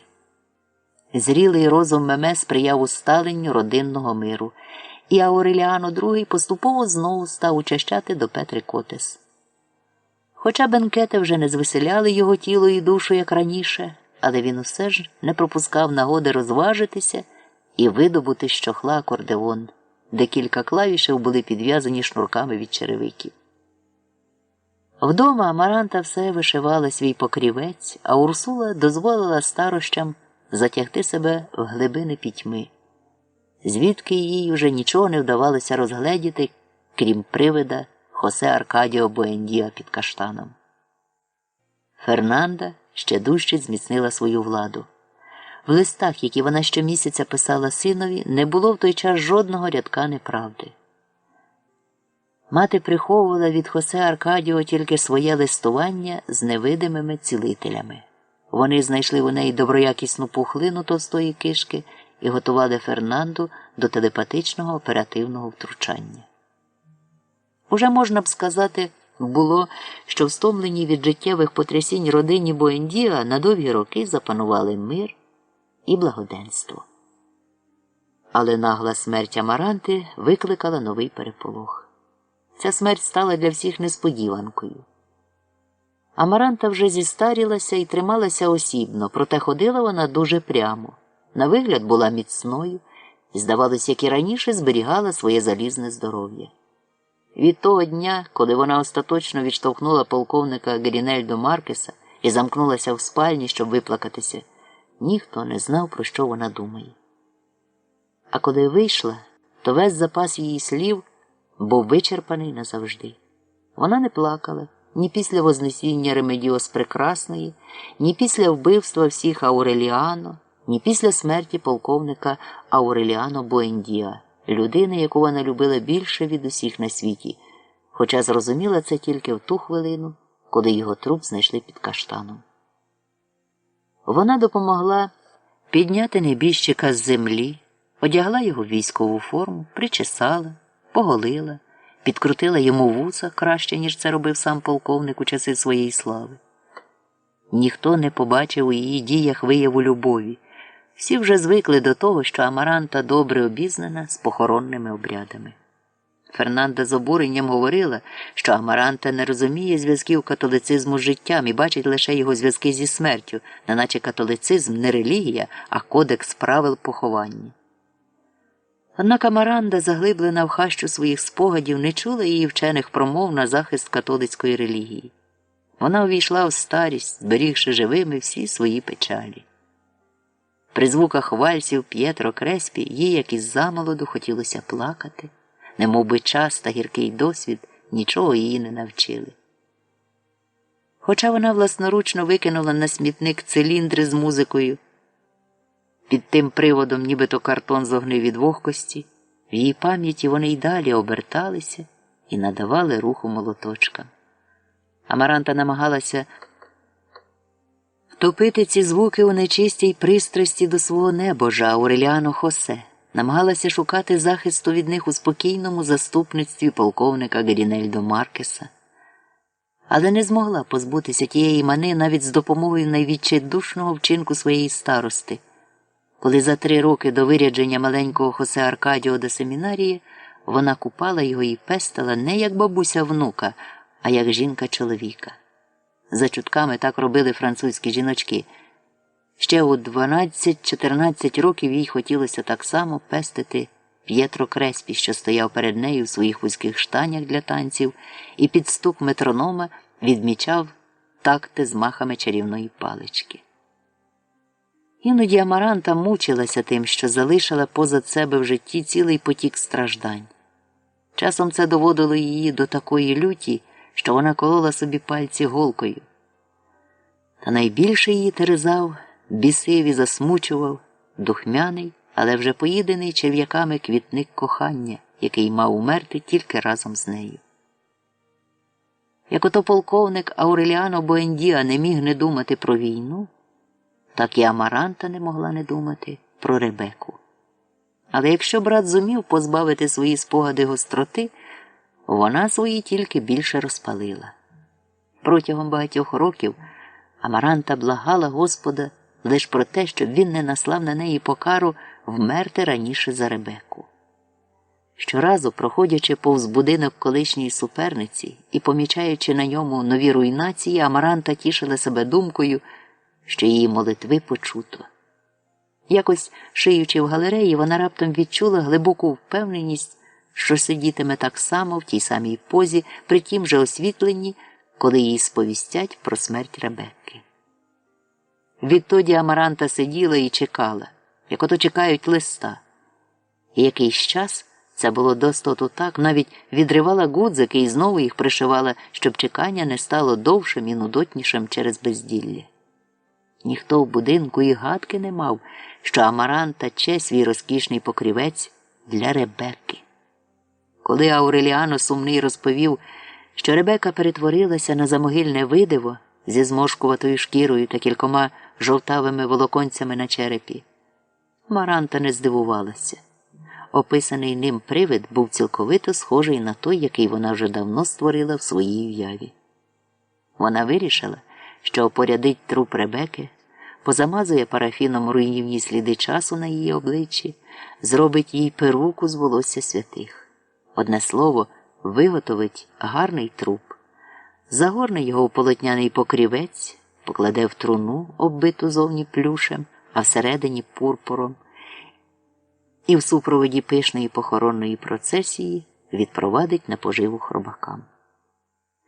Киплячи ненавистю, складала Амаранта свій план. Аж враз їй спало на думку, що якби вона й любила Ребеку, то однаково зробила б для неї те саме. Вона аж здригнулася, але не занепала духом і продовжувала так ретельно вдосконалювати всі подробиці свого задуму, що невдовзі зробилася не просто фахівцем, а справжнім віртуозом похоронного ритуалу. Одного тільки не врахувала Амаранта в своєму страхітливому задумі – це те, що, незважаючи на благання, звернені до Бога, вона може вмерти раніше за Ребекку. Так воно і сталося. Але в останню хвилину Амаранта відчула себе не обманутою в своїх сподіваннях, а навпаки, звільненою від усієї гіркоти, бо смерть зробила їй ласку і за кілька років попередила про свій прихід. Амаранта побачила свою смерть одного спекотного полудня, невдовзі по тому, як Меме вирядили до монастирської школи. Смерть сиділа і шила в галереї поруч з Амарантою, і та відразу її впізнала. В ній не було нічого страшного, просто жінка в синій сукні, довговолоса, дещо старомодна. І чимось схожа на Пілар Тернеру тих часів, коли Пілар допомагала Урсулі по господарству. Кілька разів поряд з Амарантою в галереї сиділа і Фернанда, але вона не бачила смерті. Хоча смерть була така реальна, така подібна до людини, що якось навіть люб'язно попросила Амаранту просилити нитку в голку. Смерть не сповістила Амаранту, коли саме вона помре, і чи настане її година раніше, ніж година Ребека, а тільки наказала їй почати ткати покрівець для себе самої 6-го дня наступного квітня. Вона дозволила зробити Амаранті його таким вигадливим і гарним, який заманеться, однак попередила, що працювати над ним треба так само сумлінно, як над Ребекчиним, а потім сказала, що Амаранта помре без мук, без туги і страху, вночі того дня, коли скінчить роботу. Намагаючись якнайбільше віддалити годину своєї смерті, Амаранта замовила пряжу з добірного льону і заходилася ткати полотно сама. Вона робила це так старанно, що ткання забрало в неї аж 4 роки. Потім узялася за вишивання. Чим менше часу зоставалося до невідворотного кінця, тим ясніше вона розуміла, що тільки чудо може затягти виготовлення покрівця до дня смерті Ребеки. Але постійна зосередженість на роботі наповнила Амаранту спокоєм, який допоміг їй примиритися з думкою про загибель усіх її надій. Саме тоді вона зрозуміла суть зачарованого кола із золотих рибок, створеного полковником Ауреліано Буендіа. Тепер зовнішній світ обмежувався для неї поверхнею її тіла, а внутрішній був недосяжний для жодних прикрощів. Вона шкодувала, що не зробила цього відкриття на багато років раніше, коли ще можна було очистити свої спогади і наново перебудувати Всесвіт. Не здригаючись, викликати в пам'яті запах лаванди у вечірніх присмерках, що поширювався від П'єтро Креспі, витягти Ребеку із злиднів не від любові, не з ненависті, а через глибоке розуміння її тяжкої самотності. Ненависть, яку Амаранта вгадала якось увечері в словах Меме, стривожила її не тому, що була скерована проти неї, а тому, що вона відчула себе повтореною в чужій юності, яка здавалася такою ж чистою, якою мала здаватися її власна, а насправді вже була спотворена злобою. Однак свідомість того, що тепер уже годі щось виправити, навіть не схвилювала Амаранту. Так вона примирилася зі своєю долею. Єдиною її турботою було скінчити покрівець. Замість затягувати роботу всілякими непотрібними вигадками, як вона це робила на початку, Амаранта заквапилася. Коли до закінчення залишився тиждень, вона вирахувала, що зробить останній стібок увечері 4 лютого. І, не розкриваючи причини, спробувала умовити Меме відкласти концерт на клавікордах, призначений на 5 число, але Меме не надала ваги її проханню. Тоді Амаранта стала вишукувати спосіб протягти ще 48 годин і навіть вирішила, що смерть іде назустріч її бажанню, бо ввечері 4 лютого буря вивела з ладу електростанцію. Але на завтра, о 8 годині ранку, Амаранта все ж зробила останній стібок на найгарнішому покрівці, будь-коли виготовленому жіночими руками. І оголосила спокійно, без будь-якої награності, що ввечері помре. Вона попередила про це не тільки родину, а й усе місто, бо дійшла висновку, що може спокутувати своє дріб'язкове життя, зробивши наостанок людям якусь добру справу, і подумала, що, мабуть, найкраще – це доставити листи померлим. Звістка про те, що Амаранта Буендія ввечері знімається з якоря і відпливає разом з поштою в царство мертвих, поширилася по всьому Макондо ще до обіду. А о 3 годині у вітальні вже стояла скриня, наповнена листами. Ті, що не хотіли писати, переказували Амаранті свої послання усно, і вона занотовувала їх у записнику разом із прізвищем адресата і датою його смерти. «Не хвилюйтесь», – заспокоювала вона відправників. «Щойно я прибуду на місце, одразу ж довідаюся про нього і передам йому вашого листа». Усе це скидалося на фарс. Амаранта не виявляла ніякої тривоги, жодних ознак горя, і від усвідомлення виконаного обов'язку ніби аж помолодшала. Пряма і струнка, як завжди, вона б здавалася набагато молодшою від своїх років, коли б не запалі щоки та брак передніх зубів. Вона сама звеліла поскладати листи в просмолену скриню і пояснила, як її поставити в могилі, щоб краще вберегти від вологи.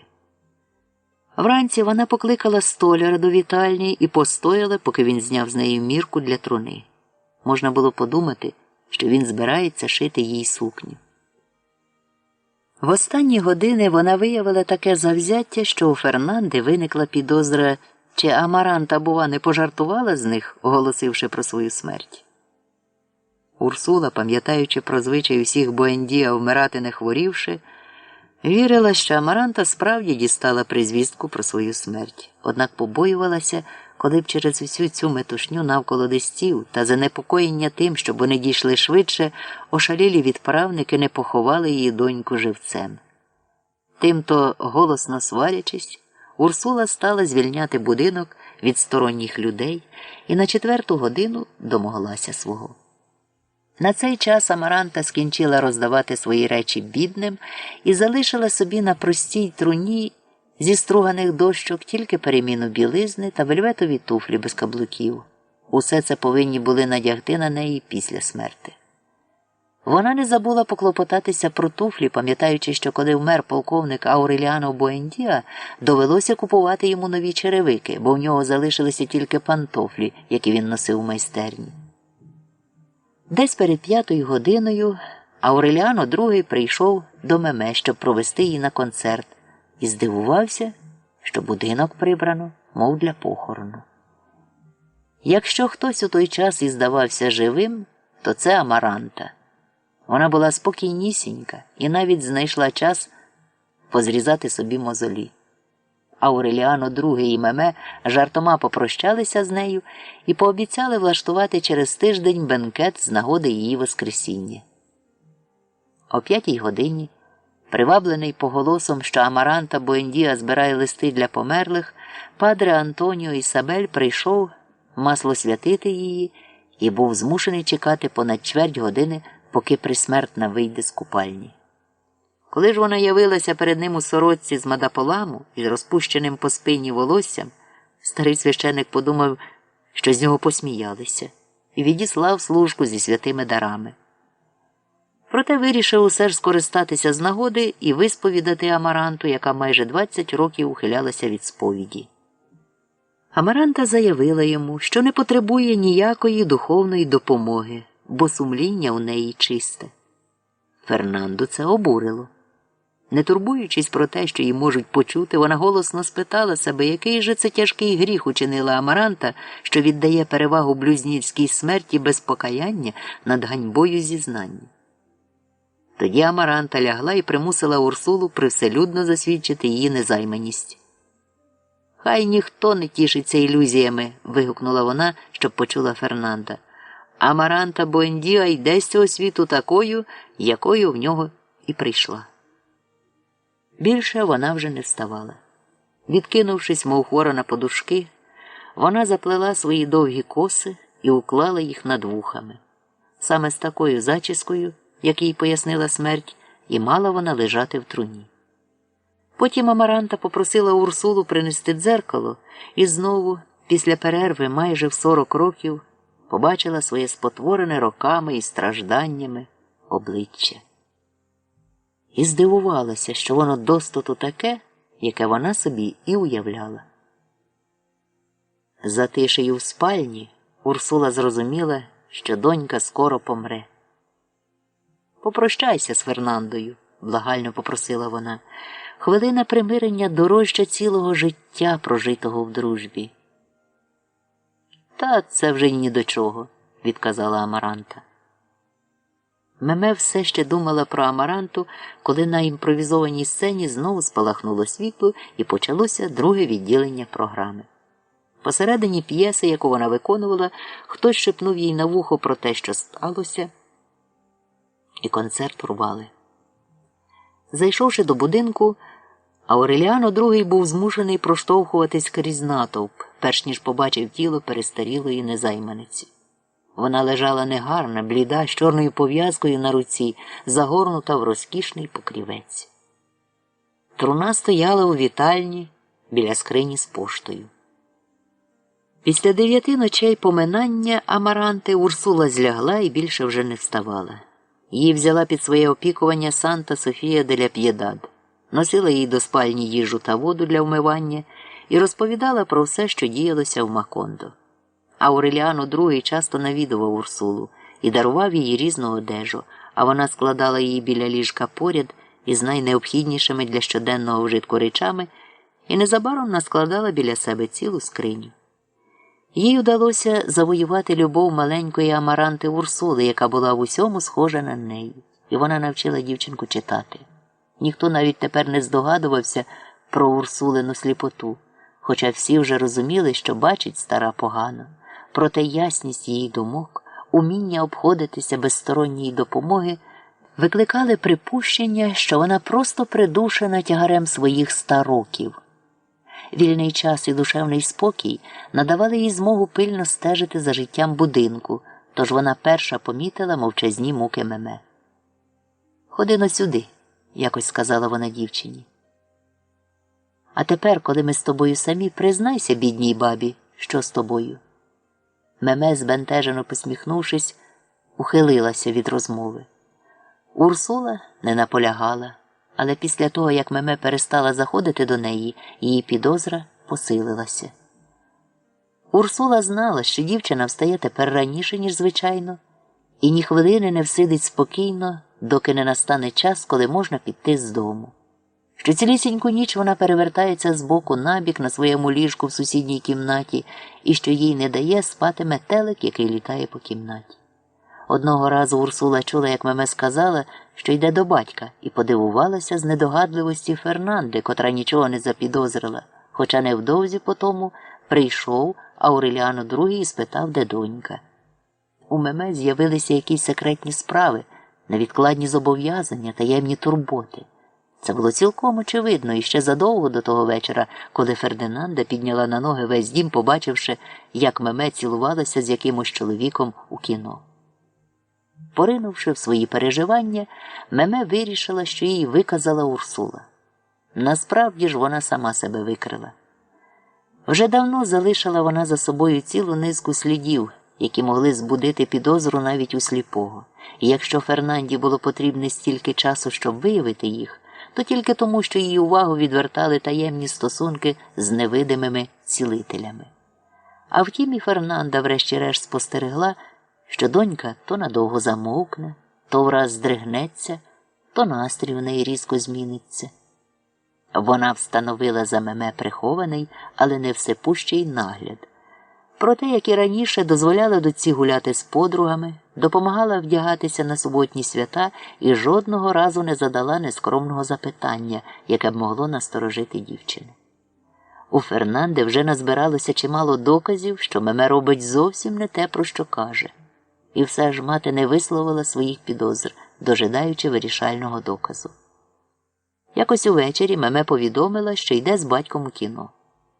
Трохи згодом Фернанда почула від садиби Петри Котес бахкання святкових ракет та звуки акордеона Ауреліано II, що його було годі сплутати з якимось іншим акордеоном. Тоді вона вдяглася, пішла в кіно і побачила на впівмороці передніх рядів партера свою доньку. Вражена тим, що її підозри підтвердилися, Фернанда не встигла роздивитися чоловіка, який цілував Меме, але розчула серед посвистів та оглушливих вибухів сміху його схвильований голос. «Кохана моя!» – почула вона, і відразу, не мовивши ані слова, виволокла Меме із зали, з ганьбою протягла її за руку по велелюдній вулиці Турків і зачинила на ключ у спальні. Назавтра, о 6 годині дня, до Фернанди з'явився відвідувач, і вона впізнала його голос. Був він молодий і сумний. Його темні журні очі не вразили б так Фернанду, якби їй довелося раніше зустрічати циган. Забачивши мрійний вираз цього обличчя, будь-яка інша, не така безсердечна жінка зрозуміла б Меме. На гостеві був зношений полотняний костюм і туфлі, покриті розтрісканою корою з кількох шарів цинкових білил, що свідчило про відчайдушні спроби надати взуттю пристойного вигляду. В руці він тримав капелюха, купленого минулої суботи. Йому було страшно, як ніколи в житті ще не було, і не буде страшно. Але тримався він з гідністю, не втрачаючи самовладання. І це врятувало його від приниження. В ньому проглядало якесь вроджене благородство. В усьому, крім рук, брудних і шаруватими від тяжкої роботи нігтями. А проте Фернанді було досить тільки побачити цього молодика, як вона відразу зрозуміла, що це робітник з бананової компанії, і побачила, що вдягнутий він у єдиний свій недільний костюм. Вона не дала йому й слова мовити, не дозволила навіть зайти в двері, які через хвилину змушена була зачинити, бо весь будинок миттю наповнився жовтими метеликами. «Забирайтеся геть», – кинула Фернанда, – «і нічого лізти до порядних людей». Звали його Маурісіо Бабілонія. Він народився і виріс у Макондо і працював учнем механіка в майстернях бананової компанії. Меме познайомилася з ним випадково, коли пішла з Патріцією Браун по автомобіль, щоб їхати на плантації. Шофер був хворий, вести машину доручили Маурісіо Бабілонії. І Меме нарешті вдалося вдовольнити своє бажання – сісти поряд із водієм, щоб роздивитися всю систему керування. На відміну від штатного шофера, Маурісіо Бабілонія пояснив їй усе наочно. Це було ще тоді, коли Меме тільки почала відвідувати будинок сеньора Брауна, і коли водити автомобіль вважалося недостойною для жінок справою. Тимто вона вдовольнилася теоретичним поясненням і кілька місяців після того не зустрічала Маурісіо Бабілонію. Згодом вона згадала, що під час прогулянки плантацією її увагу привернула його мужня краса.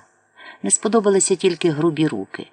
і що потім вона обговорювала з Патріцією Браун неприємне враження, яке залишила його майже гордовита самовпевненість. Якось у суботу Меме пішла з батьком у кіно і знову побачила Маурісіо Бабілонію. Він був у своєму полотняному костюмі і сидів неподалік. Вона зауважила, що фільм його мало цікавить, і він весь час обертався і дивився на неї, не стільки для того, щоб бачити її, а щоб вона знала, що він на неї дивиться. Меме неприємно вразила вульгарність цього вчинку. Після сеансу Маурісіо Бабілонія підійшов привітатися з Ауреліано II. І тільки тоді Меме зрозуміла, що вони знайомі, бо Маурісіо Бабілонія працював раніше на маленькій електростанції Ауреліано Сумного. До її батька він звертався шанобливістю підлеглого. Це відкриття звільнило Меме від неприязні, яку викликала в неї його гордовитість. Вони ще не бачилися віч-навіч, не обмінялися жодним словом, крім слів привітання. Аж раптом якось уночі їй приснилося, що він рятує її з корабля, який тоне. Однак вона відчуває не вдячність, а лють. У вісні вона ніби сама надала йому бажану можливість, а Меме ждала іншого, і то не тільки від Маурісіо Бабілонії, але й від будь-якого чоловіка, котрий захопиться нею. Тому її обурило те, що, пробудившись, вона не зненавиділа його, а відчула непереборне бажання побачитися з ним. У міру того, як минав тиждень, її неспокій чим далі збільшувався, а в суботу зробився нестерпним. І коли Маурісіо Бабілонія привітався до неї в кіно, їй довелося зробити над собою величезне зусилля, аби тільки він не спостеріг, що серце мало не вискочить у неї з грудей. Засліплена щастям і гнівом, водночас вона вперше подала йому руку, і Маурісіо Бабілонія її потис. На якусь частку секунди Меме розкаялася в своєму пориві, але розкаяння відразу перейшло в жорстоке вдоволення, коли вона зауважила, що його рука так само волога і холодна, як лід. Вночі Меме стало ясно, що вона не матиме ані хвилини спокою, поки не доведе Маурісіо Бабілонії всю марність його сподівань. І цілісінький тиждень дівчина вже не могла думати ні про що інше. Марно вигадувала всілякі виверти, намагаючись змусити Патріцію Браун піти з нею по автомобіль. Нарешті скористалася з приїзду до Макондо рудого американця і потягла його в гараж, буцімто подивитися на нові моделі машин.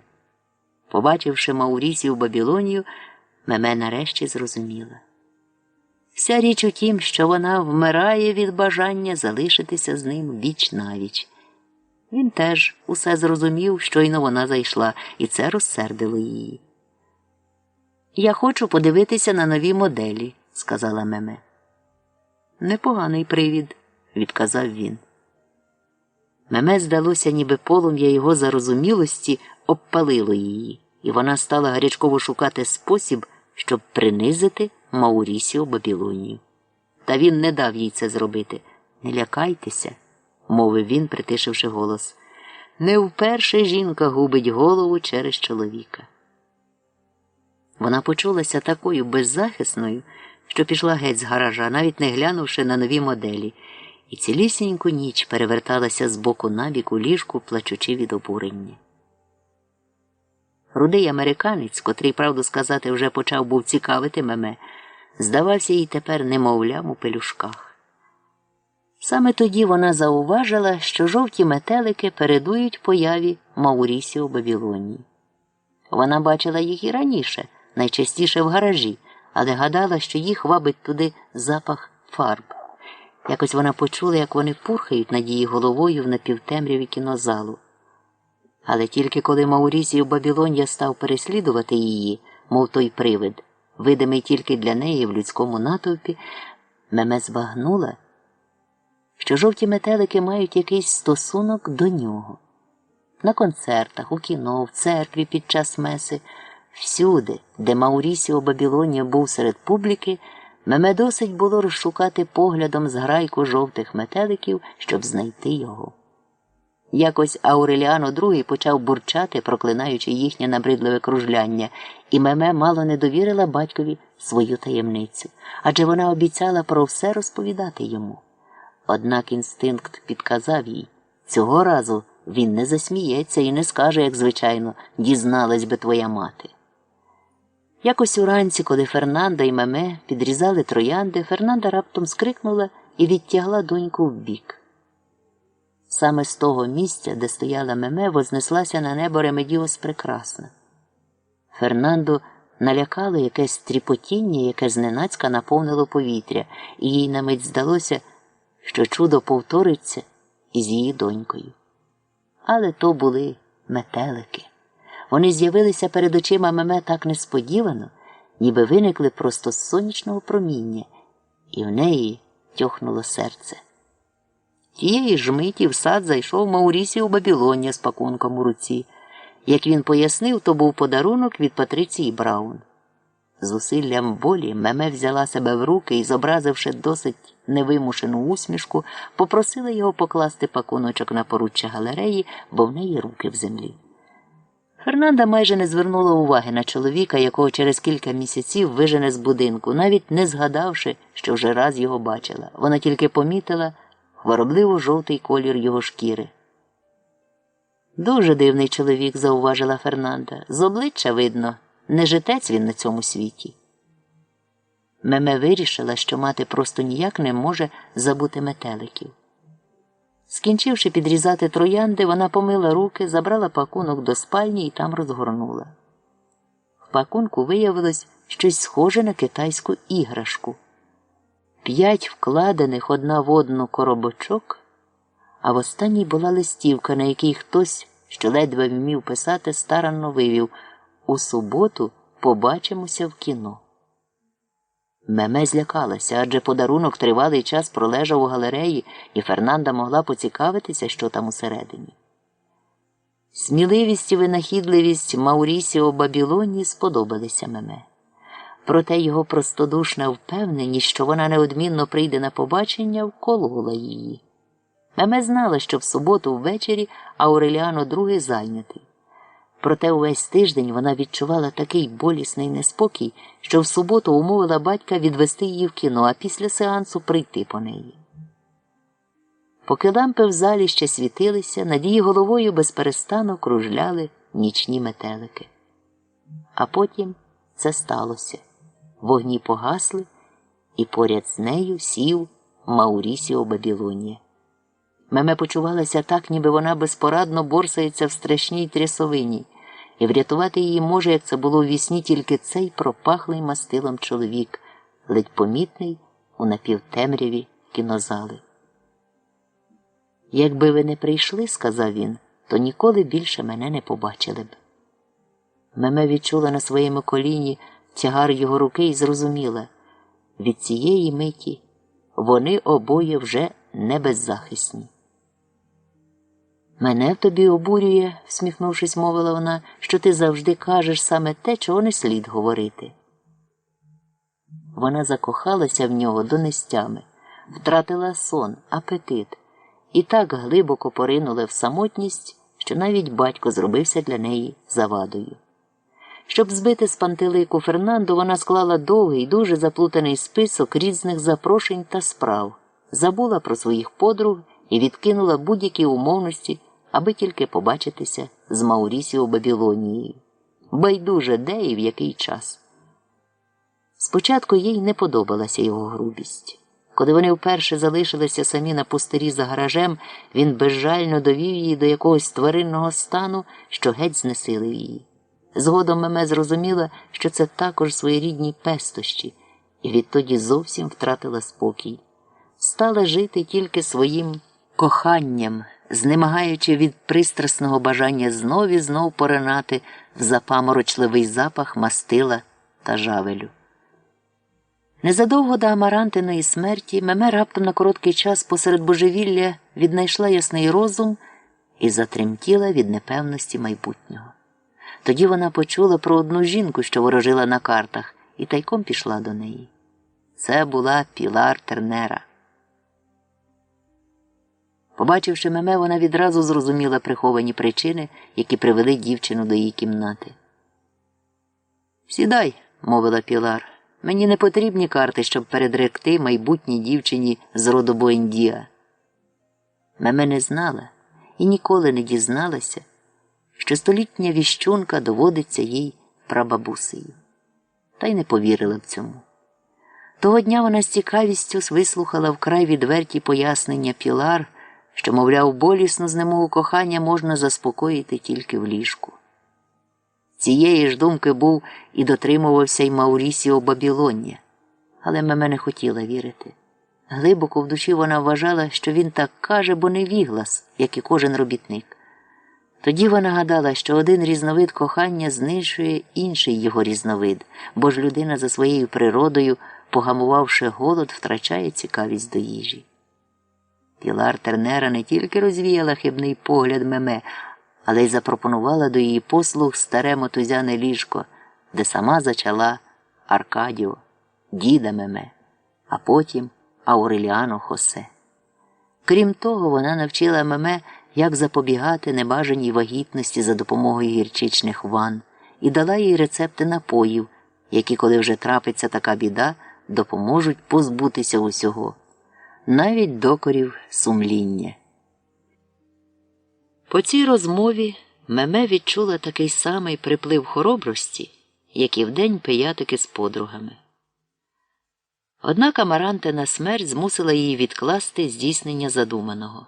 Поки тривали 9 поминальних ночей, вона ні на мить не розлучалася з Маурісіо Бабілонією, який бродив по будинку серед натовпу людей. Потім почалася довга жалоба та обов'язкове затворництво, тож закоханим довелося на певний час розлучитися. Це були дні повні такого внутрішнього хвилювання, такої нестримної знемоги і таких притлумлених поривів, що першого ж вечора, коли Меме вдалося вийти з дому, вона рушила просто до Пілар Тернере. І віддалася там Маурісіо Бабілонії без опору, без сорому, без кривляння, виявивши таку безсумнівну обдарованість і таку мудру інтуїцію, що підозріливіший чоловік міг би сплутати їх зі справжнісінькою досвідченістю. Вони кохалися двічі на тиждень близько 3 місяців, захищені несвідомим спільництвом Ауреліано II, який простодушно підтверджував вигадані донькою алібі, аби тільки звільнити її від суворої материної опіки. Того вечора, коли Фернанда заскочила їх зненацька в кіно, Ауреліано II відчув докори сумління і прийшов до спальні Меме, де її було замкнено, впевнений, що доньці стане легше, якщо вона вилє перед ним душу, як обіцяла це робити. Але Меме заперечувала геть усе. Вона була така впевнена в собі, так чіплялася за свою самотність, що Ауреліано II здалося, ніби всі зв'язки між ними порвано. І вони ніколи не були ні товаришами, ні спільниками, а все це тільки ілюзії минулого. Він уже був подумував поговорити з Маурісіо Бабілонією. Можливо, авторитет колишнього хазяїна змусить його відмовитися від своїх намірів.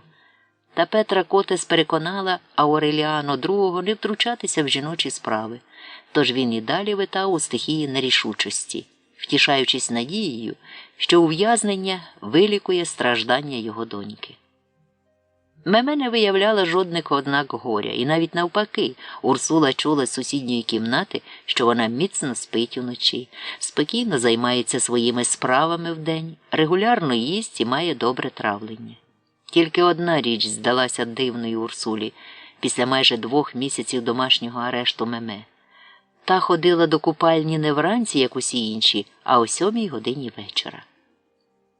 Одного разу Урсула навіть хотіла застерегти її від скорпіонів, але Меме, вважаючи, що це її виказала прабаба, уникала розмови з нею, тож Урсула вирішила не діймати її своїми старечими повчаннями. Щойно починало сутеніти, як будинок наповнювався жовтими метеликами. Повертаючись увечері з купальні, Меме зустрічала Фернанду, яка в розпачі знищувала їх, послуговуючись оббризкувачем. «Просто якась халепа», – скаржилася Фернанда. «Все життя я тільки й чула, що нічні метелики приносять нещастя». Якось, коли Меме була в купальні, Фернанда випадково зайшла до її кімнати. Там роїлося стільки метеликів, аж нічим було дихати. Вона схопила першу на похваті ганчірку, щоб повиганяти їх, і заклякла з жаху вмить, пов'язавши пізні дочинні купелі з гірчичниками, що розлетілися по всій підлозі. Тепер уже Фернанда не стала чекати нагоди, як минулого разу. Назавтра запросила на обід нового алькальда, уродженця гір, як і вона сама, і попросила його поставити нічну сторожу на задньому дворі. Їй, мовляв, здається, що в неї крадуть курей. А через кілька годин поліцай підстрелив Маурісіо Бабілонію, коли той піднімав черепицю, щоб спуститися в купальню, де серед скорпіонів і метеліків, гола і трепетна від кохання, чекала його Меме, як чекала майже щовечора всі ці місяці. Куля, застрягши в хребті, прикувала Маурісіо Бабілонію до ліжка до кінця його життя. Він помер старим дідом у цілковитій самотині, жодного разу не поскаржившись, не обурившись, нікого не виказавши. Помер, змучений спогадами і жовтими метеликами, що ні на мить не давали йому спокою, знеславлений усіма, як крадій курей.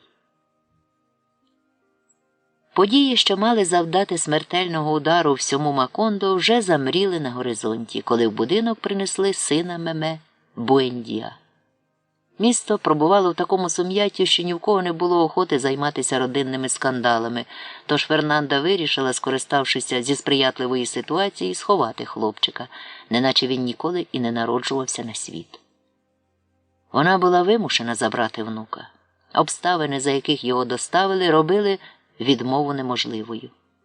Всупереч її бажанню, Фернанді довелося терпіти це байстря до кінця своїх днів, бо в підхожий час їй забракло мужності виконати прийняте в глибині душі рішення – втопити хлоп'я в басейні купальні. Вона замкнула його в колишній майстерні полковника Ауреліано Буендіа і переконала Санта-Софія де ля Піддад у тому, що немовля було знайдено в плетеній корзині, яка пливла річкою. Урсулі судилося вмерти, так і не дізнавшись таємниці його походження. Маленька Амаранта Урсула, що якось заглянула до майстерні, де Фернанда годувала дитину, також повірила розповіді про корзину. Ауреліано II, який остаточно відвернувся від дружини за її дикий вчинок, що скалічив життя Меме, дізнався про існування внука тільки через 3 роки, коли той через Фернандин недогляд вирвався зі свого полону і з'явився на хвилину в галереї, голий, нечесаний, із вражаючим чоловічим органом, подібним до Амаранта, сам схожий не на людину, а на зображення людожера в енциклопедії. Фернанда не чекала такої жорстокої витівки від своєї непоправної долі. Разом із дитиною в будинок ніби повернулася ганьба, котру, як вона вважала, їй вдалося вигнати назавжди. Ще не встигли забрати Маурісіо Бабілонію з кулею в хребті, а Фернанда вже продумала до найменших подробиць план знищення всіх слідів безчестя.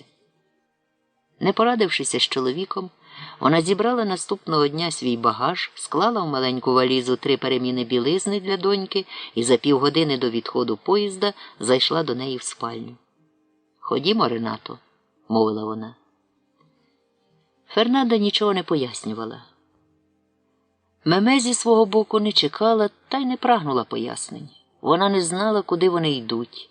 Їй було байдуже, навіть якби її повели до різниці. Від тієї миті, як вона почула постріл у дворі і водночас крик болю, що вихопився у Маурісіо Бабілонії, Меме не сказала ані слова і більше вже не скаже до кінця свого життя. Коли мати звеліла їй вийти зі спальні, вона не зачесалася, не вмилася і сіла в поїзд, як сновида, не звернувши уваги навіть на жовтих метеликів, які й далі кружляли в неї над головою.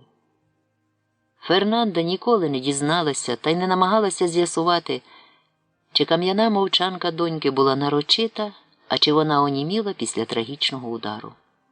Меме майже не помітила, як вони проїхали колишніми зачарованими землями.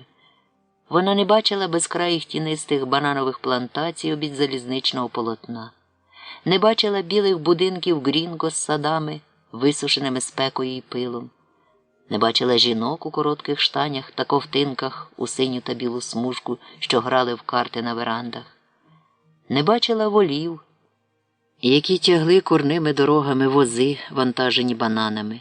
Не бачила дівчат, котрі, як рибки, гралися у прозорих річках, прикро діймаючи пасажирів поїзда виглядом своїх чудових недосяжних грудей. Не бачила брудних і злиденних бараків, де жили робітники. Навколо цих бараків літали жовті метелики Маурісіо Бабілонії, а в дверях сиділи на своїх горщиках худі, зелені діти і стояли вагітні жінки, що вигукували різні непристойності навздогін поїздові. Раніше, бувало, коли Меме їхала з монастирської школи додому, ці перебіжні картини тішили її. Нині ж вони ковзнули по серцю, не віджививши його. Вона не глянула в вікно, навіть коли скінчилися плантації, що пашіли вологою спекотою. І поїзд, перетнувши макове поле, серед якого все ще вивищувався обвуглілий кістяк іспанського галеона, вимчав у те саме прозоре повітря, до того самого пінного і брудного моря, де майже 100 років тому розбились ілюзії Хосе Аркадіо Буендіа. О 5-й годині вони прибули на кінцеву станції долини. І Фернанда вивела Меме з вагона. Сівши в маленький, схожий на величезного кажана повіз, запряжений конячиною, що задихалася, мов від астми, вони проїхали через похмуре місто. Над його нескінченними вулицями, над розтрісканою від морської солі землею, бриніли такі ж гами, які замолоду Фернанда чула щодня в години сієсти. Потім піднялися на річковий пароплав, що його залізна, поїдена іржею обшивка дихала жаром, наче піч, а дерев'яне колесо, загрібаючи воду лопатями, чавкало, як пожежна помпа. Меме замкнулася в каюті. Двічі на день Фернанда ставила біля її койки тарілку з їжею і двічі на день забирала їжу незайманою. Не тому, що Меме вирішила заморити себе голодом, а тому, що їй був огидний запах їжі, і її шлунок вивергав назад навіть воду. Меме ще не мали підозри, що гірчичні ванни їй не допомогли. Так само, як і Фернанда не знала про це, аж доки майже через рік їй не принесли дитини. В задушливій каюті, змучена безперестанним дрижанням залізних переборок і нестерпним смородом мулу, що його підіймало з дна колесо пароплава, Меме загубила лік дням. Минуло чимало часу, перш ніж на її очах загинув у лопатях вентилятора останній жовтий метелик. І вона нарешті усвідомила як остаточну істину, що Маурісіо Бабілонія помер, і тут уже годі чимось зарадити. Але Меме не відцуралася свого коханого. Вона й далі думала про нього, поки вони перебиралися верхи на мулах через повну міражів пустелю, де свого часу блукав Ауреліано II, шукаючи найгарнішу жінку на землі. Думала й тоді, коли вони піднялися в гори індіанськими стежками і вступили до похмурого міста з кам'янистими крутими вулицями, над якими лунав похоронний передзвін 32 церков. Переночували вони в старому покинутому будинку, в зарослій бур'яном кімнаті, і за постіль їм правили дошки, що її Фернанда розіклала на підлозі. Позривавши з вікон штори, вона застелила дошки цим ганчір'ям, яке з кожним рухом тіла розсипалося на порох.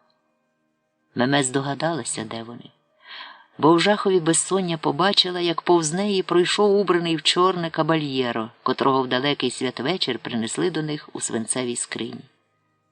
Назавтра, після меси, Фернанда відвела її до похмурої на вигляд будівлі. Меме відразу впізнала її, удосталь наслухавшись розповідей матері про монастир, де ту готували в королеви, і зрозуміла, що подорожі кінець. Поки Фернанда розмовляла з кимось у сусідньому приміщенні, Меме чекала поряд у приймальні, завішаній великими старовинними, виконаними олією портретами іспанських єпископів, і дрижала від холоду, бо на ній усе ще була сукня з легкої тканини в чорних квіточках та високі черевики, покороблені від льодів високогір'я. Вона стояла посеред приймальні у потоках жовтого світла, що лилося крізь вітражі, і думала про Маурісіо Бабілонію. А потім із сусідньої кімнати вийшла дуже гарна послушниця, тримаючи в руках її валізу з 3 змінами білизни. Підійшовши до Меме, вона, не спиняючись, простягла їй руку і сказала: «Ходімо, Ренато». Меме взяла цю руку і покірно пішла за послушницею.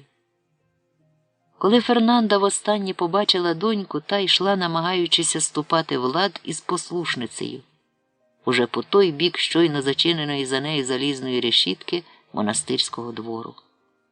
Меме все ще думала про Маурісію Бабілонію, про запах мастила, що поширювався від нього, та про почет із жовтих метеликів. І отак думатиме про нього кожен день свого життя, аж до того далекого осіннього ранку, коли помре від старощів у похмурій лікарні Кракова, помре під чужим ім'ям, так і не мовивши ані слова. Фернанда повернулася до Макондо в поїзді, який охороняли озброєні поліцаї. Під час зворотної подорожі її вразили напружені обличчя пасажирів, війська на вулицях міст і селищ, розчинене в повітрі чекання якоїсь важливої події. Але Фернанда не могла зрозуміти, в чим річ, поки аж у Макондо їй розповіли, що Хосе Аркадіо II підбурює робітників бананової плантації до страйку. «Ще тільки цього нам бракувало», – мовила собі подумки Фернанда. «Маємо свого анархіста в родині». Страйк почався через 2 тижні, але не мав тих драматичних наслідків, яких усі побоювалися. Робітники відмовилися зрізати і вантажити банани в неділю. Їхня вимога здавалася цілком справедливою, і саме падре Антоніо Ісабель схвалив її, побачивши, що вона не суперечить законам Божим. Перемога цього страйку, як і інших, що вибухнули в наступні місяці, видобула з невідомості бліду постать Хосе Аркадіо II, якого доти вважали здатним тільки на те, щоб заповнити місто французькими повіями. З тим же раптовим напливом рішучості, з яким він колись попродавав своїх бойових півнів, збираючись організувати безглузде судноплавне підприємство, Хосе Аркадіо II відмовився тепер від посади наглядача бананової компанії і став на бік робітників. Дуже швидко його оголосили агентом міжнародної змови проти громадського порядку. В одну з ночей тижня, що був затьмарений зловісними чутками, Хосе Аркадіо II чудом урятувався від 4 куль, випущених у нього якимсь невідомим, котрий підстеріг його, коли він вертав із таємних зборів. Атмосфера наступних місяців була така напружена, що навіть Урсула відчула це в своєму маленькому світі цілковитої темряви, і їй здалося, ніби вона знову переживає ті фатальні часи, коли її син Ауреліано напихав свої кишені гомеопатичними пігулками з мови. Вона хотіла поговорити з Хосе Аркадіо II, поділитися з ним досвідом пережитого, але Ауреліано II сповістив її, що від ночі замаху ніхто не знає, де перебуває його брат. «Достоту як Ауреліано!» – вигукнула Урсула. «Схоже на те, що все в світі рухається по колу». Фернанда була далека від неспокою цих днів. Після страшенної сварки з чоловіком, обуреним тим, що долю Меме вирішено без його згоди, Фернанда не спілкувалася з зовнішнім світом. Ауреліано II погрожував визволити свою доньку з монастиря, якщо виявиться потрібним, то й з допомогою поліції. Але Фернанда показала йому папери, які свідчили, що Меме прийняла обітницю з власної волі. Насправді, Меме підписала ці папери, перебуваючи вже по той бік залізної решітки, і учинила це з тією ж байдужістю, з якою дозволила себе повести туди. У душі Ауреліано II не повірив у справжність наведених дружиною доказів, як ніколи не вірив у те, що Маурісіо Бабілонія заліз до них із наміром красти курей. Проте обидва пояснення допомогли йому заспокоїти своє сумління, повернутись, не терзаючи себе під крило Петри Котес, і відновити в її будинку нестямні веселощі й пишні учти.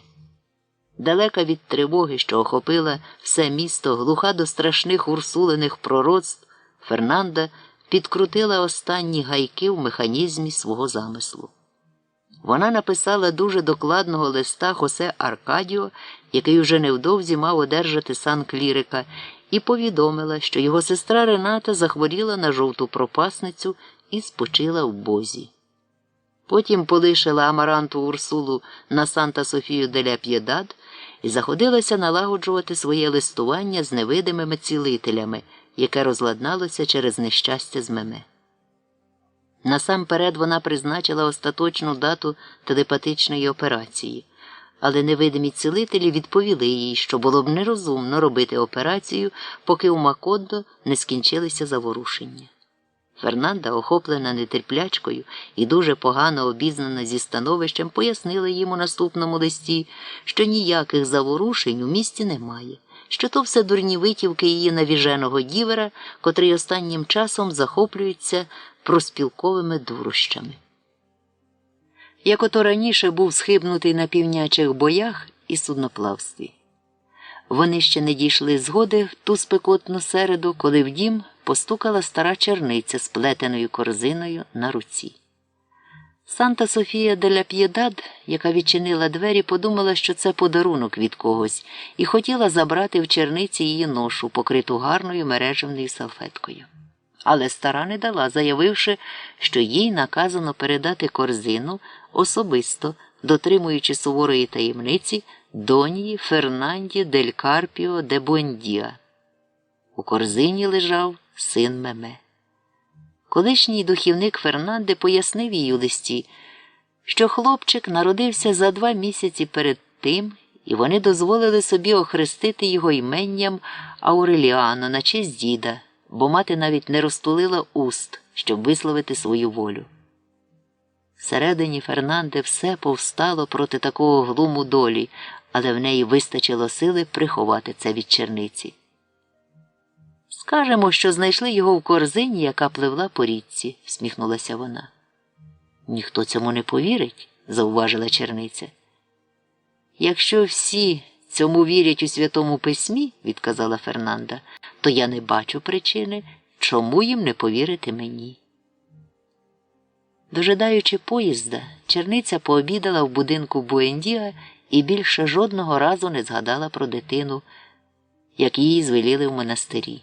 Та все одно Фернанду гнітила присутність небажаного свідка її ганьби, і вона пожалкувала, що вийшов з моди середньовічний звичай вішати гінця, який приніс погані вісті. Тоді Фернанда й вирішила, як тільки черниця поїде, утопити немовля в басейні. Та їй не стало на це духу, і вона почала терпляче чекати, поки безмежна благодать Господня не вибавить її від тягаря. Новому Ауреліано вже минув рік, аж ураз неослабна напруга в Макондо розрядилася вибухом. Хосе Аркадіо II та інші профспілкові ватажки, які пішли в підпілля, наприкінці тижня несподівано з'явилися в місті і організували демонстрації по селищах Бананової зони. Поліція обмежилася тільки наглядом за порядком. Проте вночі, в понеділок, профспілкових діячів повитягали з ліжок, надягали їм на ноги 5-кілограмові кайдани і відправили до тюрми головного міста провінції.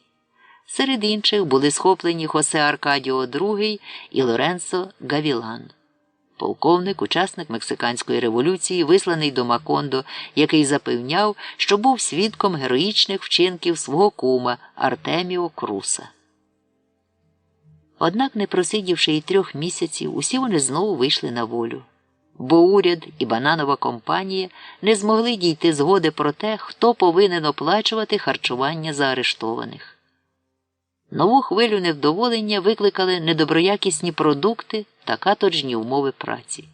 Крім того, робітники скаржилися, що їм платять не грошима, а бонами, на які годі щось купити, крім вірджинської шинки в магазинах компанії. Хосе Аркадіо II і посадовили до тюрми саме за те, що він викрив систему бон.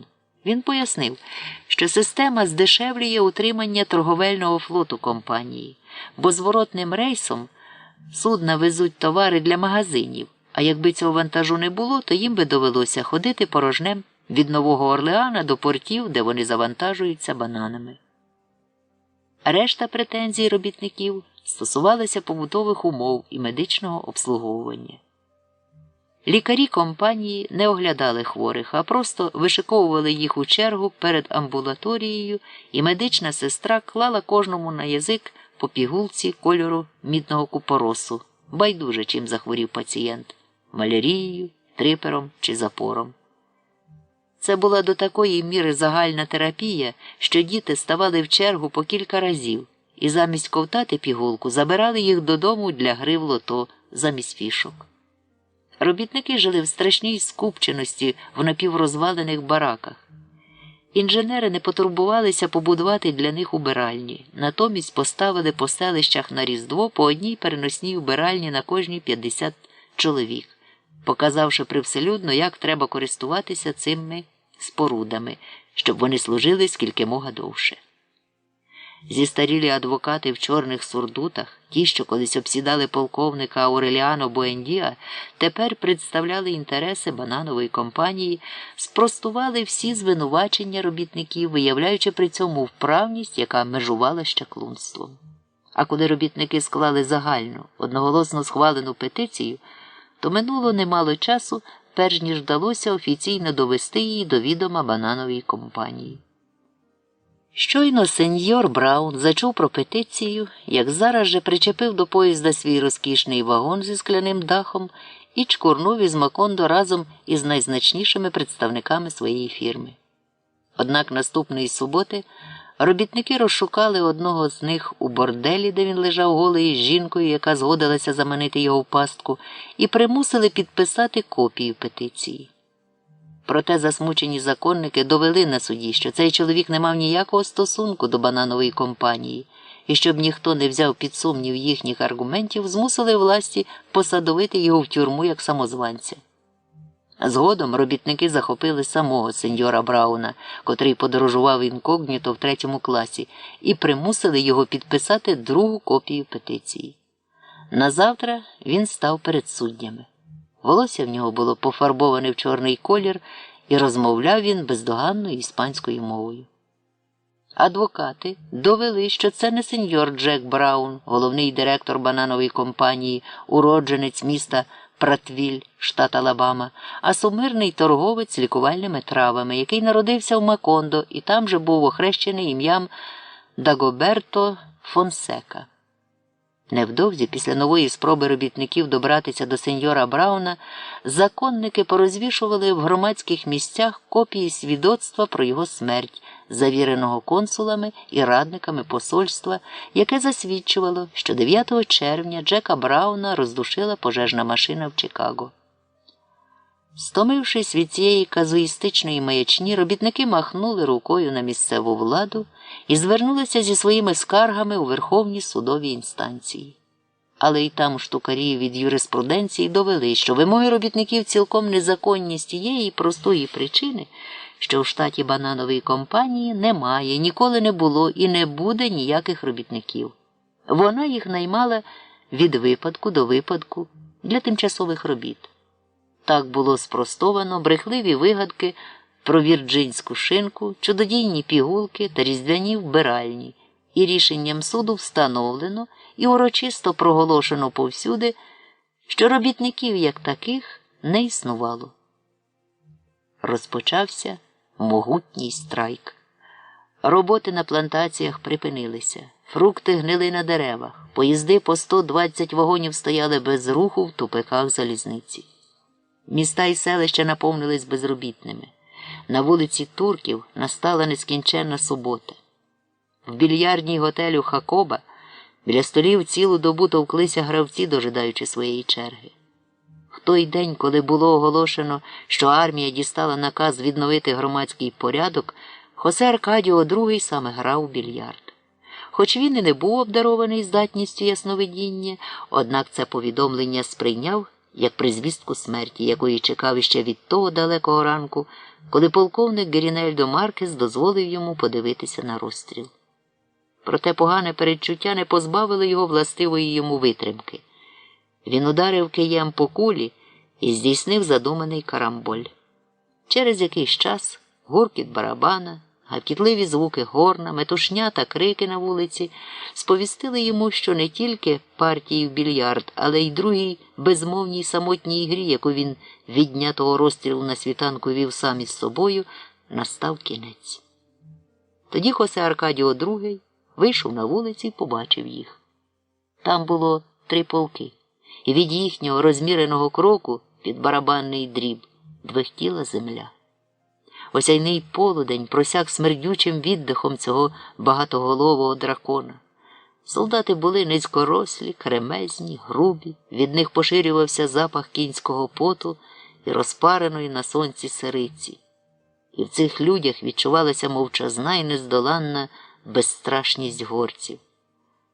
Хоча минула ціла година, поки всі вони промарширували повз Хосе Аркадіо II, можна було подумати, що їх усього кілька взводів, які ходять і ходять по колу. Так вони були схожі один на одного, ніби діти однієї матері.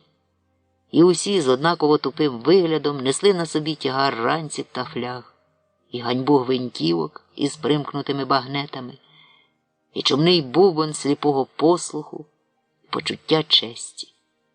Зі свого ложа, огорнута темрявою Урсула, почула їхні кроки і підняла руку, склавши пальці хрестом.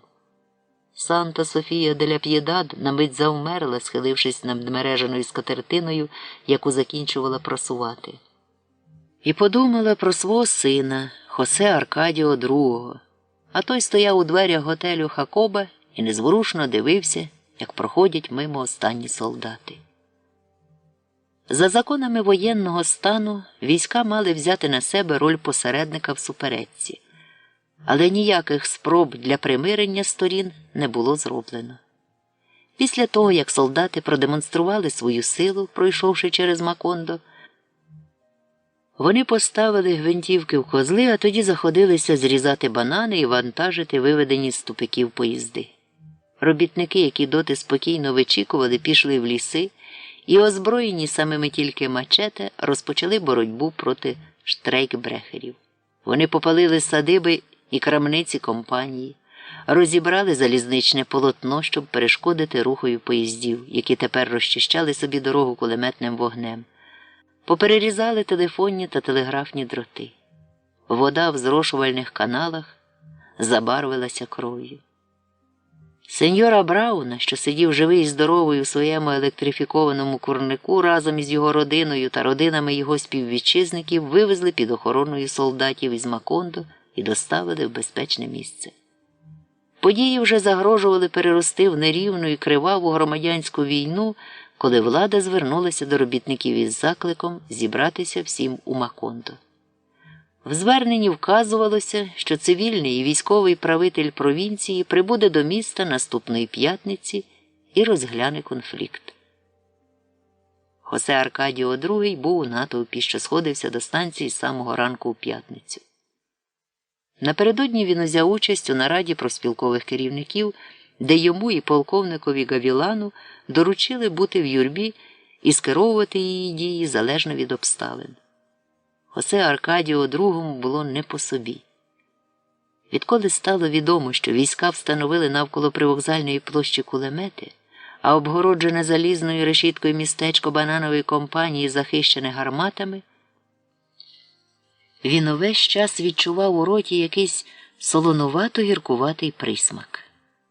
Близько 12-ї години дня, дожидаючи запізнілого поїзда, понад 3000 людей, робітники, жінки і діти, заповнили відкритий простір перед вокзалом і стовпилися на прилеглих вулицях, перекритих кулеметами. Спочатку все це нагадувало святкове гуляння. З вулиці турків поприносили столи з фрітангою, ядки з напоями, і люди бадьоро терпіли стомливе чекання і пекуче сонце. Незадовго до 3-ї години пройшла чутка, що поїзд з офіційними особами прибуде не раніше завтрашнього дня. Стомлений натовп розчаровано зітхнув.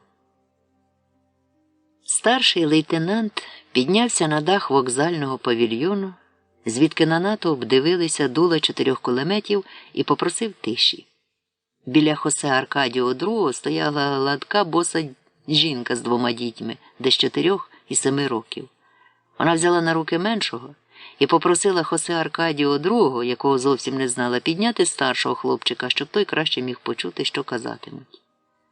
Хосе Аркадіо II посадовив хлопчика собі на плечі. Багато років потому цей хлопчик усім розповідатиме, і ніхто йому не повірить, що він бачив, як старший лейтенант читав у грамофонну трубу декрет номер 4 цивільного і військового правителя провінції.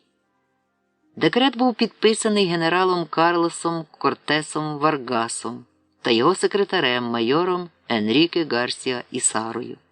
І в 3 параграфах з 80 слів проголошував страйкарів бандою злочинців, уповноважуючи війська стріляти в них, не шкодуючи патронів. Декрет викликав оглушливу бурю протестів. Але тут лейтенанта на даху заступив капітан і, розмахуючи грамофонною трубою, зробив знак, що хоче говорити. Натовп знову замовк. «Пані і панове», – сказав капітан тихо, повільно і дещо стомлено, – «вам надається 5 хвилин, щоб розійтися». Свист, тюкання і крики заглушили звуки горна, що сповістив про початок терміну. Ніхто не зрушив з місця. 5 хвилин закінчилися, мовив капітан тим же тоном. І ще 1 хвилина, і буде відкрито вогонь. Хосе Аркадіо II, укрившись холодним потом, зняв хлопчика з плечей і передав матері. «Ці мерзотники здатні почати стрілянину», – прошепотіла вона. Хосе Аркадіо II не встиг відповісти, бо тієї ж миті впізнав хрипкий голос полковника Гавілана, який, наче луна, повторив казані жінкою слова. Сп'янілий напруженням цієї хвилини і страшенно глибокою тишею, до того ж упевнений, що немає сили, здатної зворухнути з місця натовп, закляклий під пильним поглядом смерті, Хосе Аркадіо II піднявся навшпиньки і вперше за все своє життя, піднісши голос, гукнув через голови тих, що стояли попереду: «Сволоцюги, удавіться ви своєю хвилиною!» Тільки-но пролунали його слова, як сталося щось таке, що викликало у Хосе Аркадіо II не жах, а враження якогось марення. Капітан дав наказ відкрити вогонь, і на нього зараз же відгукнулися 14 кулеметів. Все це нагадувало фарс. Здавалося, ніби кулемети стріляють холостими патронами. Вони захлиналися оглушливим тріском, несамовито плювалися вогнем, однак із щільного натовпу не чути було жодного крику, жодного зітхання, немов би всі враз покам'яніли і стали невразливими. І раптом передсмертний крик, долинувши з боку вокзалу, розвіяв чари. «Ой, мамо!» Неначе могутній сейсмічний поштовх з гуркотом вулкана, ревінням потопу сколихнув центр людського юрмища і в одну мить поширився на всю площу. Хосе Аркадіо II ледве встиг схопити на руки хлопчика, а матір із другою дитиною вже понесла відцентрова сила охопленого панікою натовпу. Через багато років хлопчик усе розповідатиме, хоча сусіди й назвуть його вижилим з розуму дідом, як Хосе Аркадіо II підняв його над головою і майже висячи в повітрі, немов би пливучи на хвилях жаху, що охопив натовп, дав потокові втягти себе в одну з прилеглих вулиць. Опинившися над натовпом, хлопчик бачив, як людська маса, вливаючись у вулицю, стала наближатися до рогу, і поставлені там кулемети відкрили вогонь. Кілька голосів крикнули водночас: «Лягай! Лягай!» Ті, що бігли в передніх рядах, уже попадали, скошені кулеметними чергами. А котрі зостались живі, замість кинутись на землю, повернули назад, на площу. І тоді паніка вдарила своїм хвостом, як дракон, і жбурнула їх щільною хвилею на іншу, що котилася назустріч. Хвилю, послану ударом драконового хвоста вже з другої вулиці, де так само без передиху строчили кулемети. Люди виявилися зачиненими, мов худоба в оборі. Вони крутились у велетенському вирі, який поступово стягувався до свого епіцентру, бо його краї весь час обрізалися по колу, як ото буває, коли чистять цибулину, невситимими і методичними ножицями кулеметного вогню. Хлопчик побачив жінку зі згорнутими навхрест руками. Вона стояла навколішки посеред порожнього простору, що якимсь таємничим чином став заповідним для куль. Туди й скинув хлопчика Хосе Аркадіо II, впавши додолу з заюшеним кров'ю обличчям, перш ніж велетенський людський вал змів, і порожній простір, і вклінну жінку, і сяйво високого спекотного неба, і весь цей підлий світ, у якому Урсула і Гуаран продала стільки своїх людяникових звіряток. Коли Хосе Аркадіо II очуняв, він лежав горілиць, і довкола було темно. Він усвідомив, що їде в якомусь нескінченно довгому і безшумному поїзді. Голова його стиснена кіркою закипілої крові, і усі кістки болять. Страшенно хотілося спати. Зібравшись проспати багато годин підряд, отут, де він був у безпеці від усіх жахів і мерзот, Хосе Аркадіо II перевернувся на той бік, який болів менше, і раптом спостеріг, що лежить на трупах. Ними був набитий весь вагон, і тільки посередині залишався вільний прохід. Після бійні минуло, напевно, кілька годин, бо температура трупів була як у гіпсу восени. І так само, як гіпс, вони нагадували на дотик скам'янілу піну. Люди, що позаносили трупи сюди, мали час повкладати їх рядами, як звичайно вкладають бананові грона. Намагаючись урятуватися від цього кошмару, Хосе Аркадіо II переповзав із вагона в вагон до голови поїзда і при спалахах світла, що блискало в щілинах між планками обшивки, коли проїжджали сплячі селища, він бачив мертвих чоловіків, мертвих жінок, мертвих дітей, яких везли, щоб скинути у море, як зіпсовані банани. Упізнав тільки двох – жінку, що торгувала прохолодними напоями на площі, та полковника Гавілана. У того на руці все ще був намотаний пояс із пряжкою з мексиканського срібла, яким він збирався розчистити собі дорогу в охопленому панікою натовпі. Діставшись до першого вагона, Хосе Аркадіо II стрибнув у темряву і лежав у рові, поки весь поїзд не пройшов повз нього. Це був найдовший з усіх будь-коли бачених ним ешелонів. Майже 200 вантажних вагонів. По паровозу з обох кінців і третій паровоз посередині. На поїзді не було жодних вогнів, навіть червоних і зелених сигнальних ліхтарів. Він безшумно і стрімко ковзав по рейках. На дахах вагонів бовваніли темні постаті солдатів біля кулеметів. Близько опівночі вперіщила злива. Хосе Аркадіо II не знав, де він вистрибнув. Знав тільки, що коли йтиме в напрямку протилежному тому, в якому пішов поїзд, то прийде в Макондо. Після понад 3 годин ходи, мокрий як хлюч, і страждаючи від страшного головного болю, він побачив у досвітній півмлі перші будинки міста. Приваблений ароматом кави, він зайшов на кухню, де жінка з дитиною на руках стояла, схилившися над плитою. «Доброго ранку», – мовив він, геть знесилений. «Я Хосе Аркадіо II Буендіа». Він вимовив своє ім'я повністю, літера за літерою, аби пересвідчитися, що він живий. І добре зробив, бо жінка, забачивши у дверях похмурого, виснаженого чоловіка, забрудненого кров'ю і позначеного печаттю смерті, вже була вирішила, що перед нею привид. Вона впізнала Хосе Аркадіо II. Принесла ковдру, щоб він загорнувся, поки вона висушить біля плити його одежу. Нагріла води, щоб він міг промити свою рану.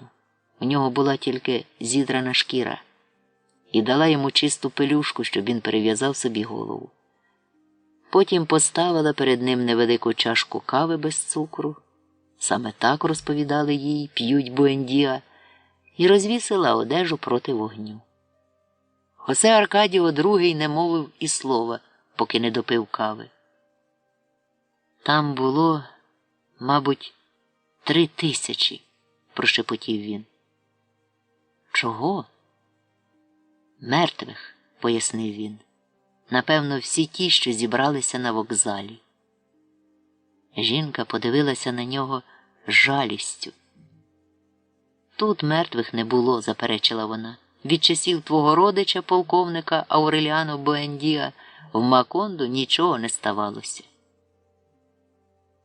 На 3 кухнях, де побував Хосе Аркадіо II, перш ніж дістався до свого будинку, йому сказали те саме – мертвих не було. Він перейшов привокзальну площу, побачив нагромаджені один на другий столи для фрітанги і не виявив жодних слідів бійні. Вулиці під безперестанним дощем лежали безлюдні, в наглухо зачинених будинках не відчувалося навіть ознак життя. Єдиним свідченням того, що тут живуть люди, було бамкання дзвонів, які кликали до утренні. Хосе Аркадіо II постукав у двері полковника Гавілана. Вагітна жінка, котру він доти бачив багато разів, грюкнула дверима у нього перед носом. «Він виїхав», – злякано кинула вона, – «повернувся до себе на батьківщину». Біля головного входу до електрифікованого курника, як завжди, стояло 2 місцевих поліцаїв. У своїх плащах і царатових шоломах вони були схожі на камінні статуї під дощем. На околиці антильські негри виспівували хором псалми. Хосе Аркадіо II перестрибнув через загорожу і зайшов на кухню в будинку Буендіа. Санта Софія де ля П'єдад сказала йому пошепки: «Дивись, щоб тебе не побачила Фернанда, вона вже встала». Немов би виконуючи якусь таємну угоду, жінка відвела сина до горшкової кімнати, застелила для нього напіврозламану Мелькіадесову розкладачку, а о 2 годині, коли Фернанда лягла поспати, подала йому через вікно тарілку з їжею. Ауреліано II ночував удома, бо тут його захопив дощ. І о 3 годині він усе ще чекав, коли випогодиться. Санта Софія де ля П'єдад під секретом повідомила йому про появу брата, і він пішов до Мелькіадесової кімнати. Ауреліано II також не повірив ні в історію про бійню на площі, ні в нічний кошмар з навантаженим трупами поїздом, який йшов до моря. З вечора в Макондо було оголошено особливу заяву уряду. В ній сповіщалося, що робітники підкорилися наказові залишити вокзал і мирними колонами розійшлися по домівках. У заяві також доводилося до відома народу, що профспілкові ватажки, перейнявшися високим патріотичним духом, звели свої вимоги до 2 пунктів – реформа медичного обслуговування і побудова вбиралень при бараках. Згодом Ауреліано II дізнався, що, залагодивши справу з робітниками, військові власті поквапилися сповістити про це сеньора Брауна. І він не тільки погодився вдовольнити нові вимоги, а навіть запропонував влаштувати за рахунок компанії 3-денне народне гуляння і відсвяткувати примирення. Та коли військові спитали його, на яке число можна призначити підписання угоди, він подивився в вікно на небо, де спалахували блискавки, і зробив порух, що висловлював цілковиту невизначеність. «Коли розпогодиться», – відповів він. «На пору дощів ми припиняємо всяку діяльність». Доти дощів не було цілих 3 місяці. Стояв засушливий сезон. Але щойно сеньор Браун заявив про своє рішення, по всій банановій зоні вперіщила злива, яка захопила Хосе Аркадіо II на дорозі до Макондо. Злива тривала і тиждень по тому.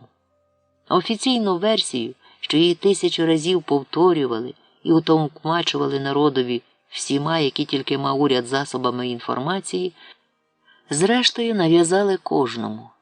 Мертвих не було. Вдоволені робітники повернулися до своїх родин, а бананова компанія припинила роботи до кінця дощів. Військовий стан зберігався на той випадок, якщо через безперестанні зливи скоїться якесь лихо і потрібно буде вживати надзвичайних заходів. Однак війська були відведені до казарм. Удень солдати, позакасувавши штани до колін, бродили вулицями, перетвореними на бурхливі потоки, і пускали з дітлахами кораблики. Вночі, після настання комендантської години, вони вибивали ударами прикладів двері, витягали підозрюваних з постелей і відводили туди, звідки вже не було вороття. усе ще розшукували та знищували злочинців, убивць, підпалювачів і порушників декрету номер 4. Але військові заперечували це навіть перед родичами своїх жертв, що переповнювали приймальню начальника гарнізону, сподіваючись дізнатися про долю заарештованих. «Я впевнений, що вам це просто приснилося», – переконував начальник гарнізону. «В Макондо нічого не сталося, нічого не станеться і ніколи нічого не стається. Це щасливе місто». Так було ліквідовано всіх профспілкових ватажків. Уцілів тільки Хосе Аркадіо II. Якось вночі, в лютому, двері будинку задвихтіли від ударів прикладами. Цей стук годі було сплутати з будь-яким іншим. Ауреліано II, котрий усе ще чекав, поки розпогодиться, щоб вийти з дому, відчинив двері і побачив 6 солдатів на чолі з офіцером у мокрих від дощу плащах. Не мовивши ні слова, вони обшукали будинок, кімнату за кімнатою, шафу за шафою, вітальні і комори. Урсула прокинулася, коли ввімкнули світло в її кімнаті, і поки йшов обшук, лежала, затамувавши дух, але склала пальці хрестом і весь час скеровувала його туди, куди переходили солдати. Санта Софія де ля П'єдад устигла розбудити Хосе Аркадіо II, який спав у Мелькіадесовій кімнаті. Проте йому відразу стало ясно, що втікати запізно. Санта Софія де ля П'єдад знову замкнула двері, а він надяг сорочку, взув черевики, сів на постіль і став чекати, коли з'являться солдати. Саме в ту мить вони обшукували ювелірну майстерню. Офіцер наказав відімкнути підвісний замок. Швидкими змахами ліхтарика посвітив по кімнаті, побачив робочий стіл, скляну шафу для слоїків з кислотами, інструменти на тих же місцях, де їх залишив хазяїн, і, здавалося, зрозумів, що в цій кімнаті ніхто не живе. Проте лукаво спитав Ауреліану II, чи він, бува, не ювелір. Той пояснив, що тут колишня майстерня полковника Ауреліано Буендіа. Мовив офіцер, увімкнув світло і наказав зробити ретельний обшук, при якому було знайдено 18 золотих рибок. Нерозплавлені, вони лежали в бляшанці за слоїками. Офіцер висипав їх на стіл і уважно роздивився кожну, після чого помітно полагіднішав. «Я б хотів узяти собі одну, якщо ви дозволите», – попросив він. «Свого часу вони були розпізнавальними знаками заколотників, але нині це реліквія». Офіцер був зовсім молодий, майже юнак, але тримався дуже впевнено. І тільки тепер стало помітно, що в ньому є щось привабливе, приємне. Ауреліано II подарував йому золоту рибку. У офіцера, мов у дитини, радісно заблищали очі. Він сховав рибку до кишені, а решту повкидав у бляшанку і поставив її на місце. «Це неоціненний подарунок», – сказав він. «Полковник Ауреліано Буендіа був одним із найвизначніших наших людей». Однак цей напад людяності не змінив його професійного поводження. Перед дверима Мелькіадесової кімнати Санта Софія де ля П'єдад вдалася до останнього виверту, який залишився в неї. «Тут уже майже 100 років ніхто не живе», – мовила вона. Офіцер примусив відчинити кімнату, провів по ній променем ліхтарика, і Ауреліано II та Санта Софія де ля П'єдад побачили арабські очі Хосе Аркадіо II в ту мить, коли світло ковзнуло по його обличчю, і зрозуміли, що це кінець однієї тривоги і початок іншої, порятунок від якої тільки покора. Однак офіцер і далі водив променем ліхтарика по кімнаті, не виказуючи жодних ознак зацікавлення, поки не виявив 72 горщики, поскладені штабелями в шафі. Тоді він увімкнув світло. Хосе Аркадіо II, більш ніж будь-коли урочистий і замислений, сидів на розкладатці, готовий встати і піти. Позад нього видніли полиці з пошарпаними книжками і з гортками пергаментів. Усе ще чистий і прибраний робочий стіл з чорнильницями, повними чорнила. В кімнаті було те саме свіже і прозоре повітря, та сама непідвладність впливові і руйнації, які з дитинства пам'ятав Ауреліано II, і які не вмів помічати лише полковник Ауреліано Буендіа. Але офіцерову увагу привертали тільки горщики. Скільки чоловік мешкає в будинку? Спитав він. 5. Офіцер, очевидно, нічого не зрозумів. Його погляд спокійно спинився на тому просторі, де Ауреліано II і Санта-Софія де ля П'єдад і далі бачили Хосе Аркадіо II. Та й сам Хосе Аркадіо II тепер спостеріг, що військовий дивиться на нього, не бачачи його. Потім офіцер вимкнув світло і зачинив двері. Коли він заговорив із солдатами, Ауреліано II зрозумів, що молодий військовий бачив Мелкіадесову кімнату тими очима, якими її бачив полковник Ауреліано Буендія. «Сюди справді щонайменше років 100 ніхто не навідувався», – сказав офіцер своїм солдатам. «Тут, мабуть, навіть змії водяться». Коли двері зачинилися, Хосе Аркадіо II відчув впевненість у тому, що його війна скінчилася. За багато років до цього полковник Ауреліано Буендія розповідав йому про запаморочливу силу війни і намагався довести своє твердження незліченими прикладами з власного життя. Хосе Аркадіо II повірив йому.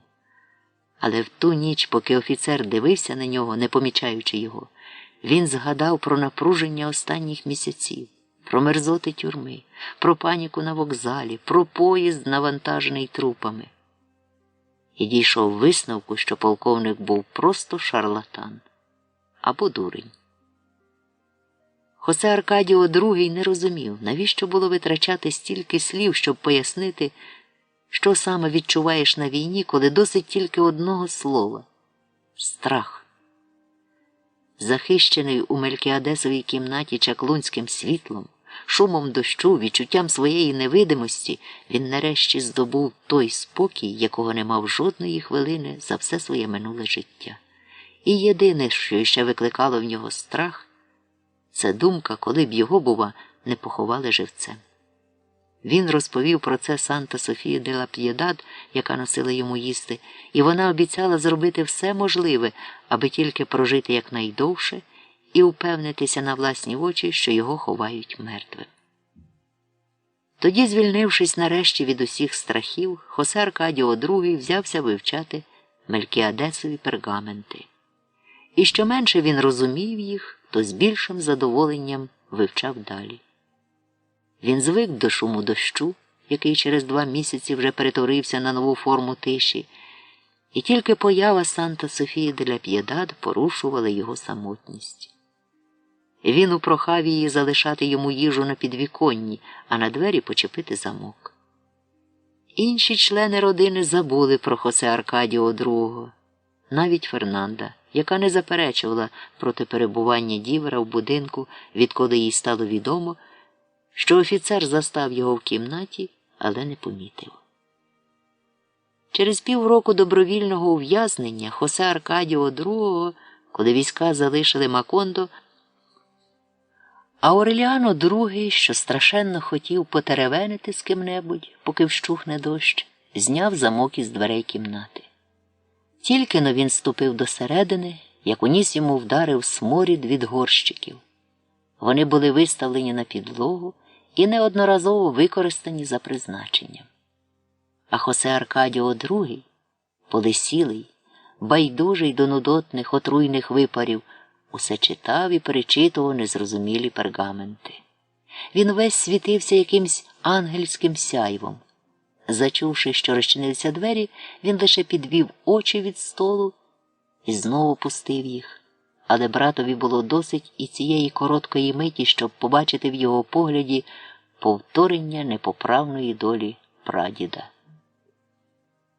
Їх було понад 3000, тільки й сказав Хосе Аркадіо II. Я певен, що там були всі, хто зібрався на вокзалі. Дощ лив 4 роки, 11 місяців і 2 дні. Часом він начебто вщухав, і тоді всі жителі Макондо, сподіваючись швидкого кінця непогоди, надягали святкову одежу, і на їхніх обличчях тепліли боязкі усмішки одужуючих. Однак незабаром усе населення міста звикло до того, що після кожного такого просвітку дощ припускає ще дужче. Лункі перекоти грому розколювали небо, з півночі на Макондо налітали буревії, Вони зривали дахи, валили стіни, з коренем виривали останні бананові дерева, що позалишалися від плантацій. Але як і в часи безсоння, яке Урсула часто згадувала в ті дні, саме лихо підказувало ліки проти породженої ним нудьги. Ауреліано II був одним з найзатятіших борців із безділлям. Накликана сеньором Брауном буря захопила його в будинку Буендія, куди він навідався того вечора у якійсь дрібній справі. Фернанда запропонувала своєму чоловікові поламану парасольку, знайдену в стінній шафі. «Не треба», – відказав Ауреліано II, – «я побуду тут, поки кінчиться дощ». Звісно, цю фразу годі було вважати непорушною клятвою, та Ауреліано II мав твердий намір дотримати даного слова. Його одяг залишився в Петре Котес. Отож кожні 3 дні він знімав із себе все, що було на ньому, і в одних підштаниках чекав, поки йому поперуть. А щоб не нудьгувати, він заповзявся усунути всі несправності, які накопичилися в будинку. Він припасовував дверні завіси, змащував замки, пригвинчував засуви і виправляв шпінгалети. Протягом кількох місяців можна було бачити, як він блукає оселею, носячи під пахвою скриньку з інструментами, що її, видно, забули цигани ще при Хосе Аркадіо Буендіа, і ніхто не знав чому, чи від фізичної праці, чи від диявольської нудьги, чи від вимушеного стримування, але черево його потроху опадало, мов щораз порожніший бурдюк з вином. Його обличчя, яке нагадувало блаженний писок велетенської черепахи, втрачало свій багряно-червоний відтінок. Подвійне підборіддя вирівнювалося, і врешті-решт Ауреліано II схуд настільки, що почав сам зашнуровувати свої черевики. Дивлячись, як старанно він припасовує дверні клямки та розбирає стінні годинники, Фернанда навіть подумала, чи не впав їй чоловіку гріх переливання з пустого в порожнє, як ото полковник Ауреліано Буендіа з його золотими рибками. Амаранта з її гудзиками і покрівцем, Хосе Аркадіо II з його пергаментами і Урсула з її спогадами. Але це було не так. Просто дощ усе перевернув догори ногами, і навіть у найсухіших механізмах, якщо їх не змазували 3 дні, між трубками проростали квіти, нитки парчевих вишивок вкривалися патиною, а в відсирілій білизні заводилися водорості шафранового кольору. Повітря було таке просочене вологою, що риби могли б проникнути до будинку через розчинені двері, пропливти через кімнати і виплисти з вікон. Якось уранці Урсула прокинулася, відчуваючи страшенну кволість, призвістку близької смерті, і вже була попросила покласти її на ноші і віднести до падре Антоніо Ісабеля. Аж тут Санта-Софія де ля П'єдад виявила, що всю спину старої обліпили п'явки.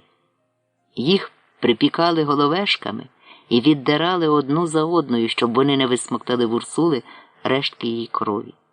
Довелося покопати стічні рови, відвести воду з будинку, очистити його від жаб і слимаків, і тільки тоді можна було повитирати підлогу, поприбирати цеглини з-під ліжкових ніжок і ходити в черевиках.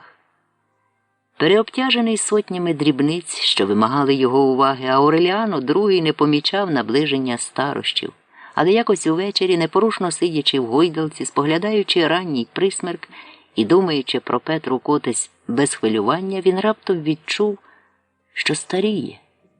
Здавалося, ніщо не перешкоджало йому повернутися в холодні обійми Фернанди, чия краса з настанням зрілого віку розцвіла ще більше.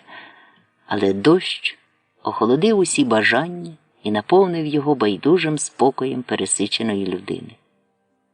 Ауреліано II усміхнувся, подумавши про те, чого б він тільки не виробляв отакий дощ, який затягся на цілі роки. Одним із перших він привіз до Макондо цинкові листи, і це було задовго до того, як бананова компанія ввела в моду цинкові дахи. Він дістав їх, щоб укрити спальню Петри Котес і зазнавати насолоди через відчуття глибокої близькості, яке в той час викликав у нього шум дощу. Але навіть ці спогади про колишні безумні вчинки та дивацтва молодості не схвилювали Ауреліано II. Немов би під час останньої гульні він витратив усі запаси своєї чуттєвості і дістав у нагороду чудову властивість – здатність думати про минулі радощі без гіркоти і каяття. Здавалося, ніби дощ врешті надав йому змогу спокійно сісти і поміркувати на дозвіллі.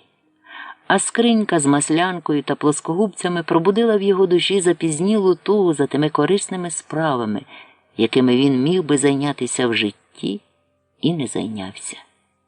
Але це було не так. Любов до осілості та домашнього затишку, яка раптом сповнила Ауреліано II, не залежала ні від спогадів, ні від гіркого життєвого досвіду.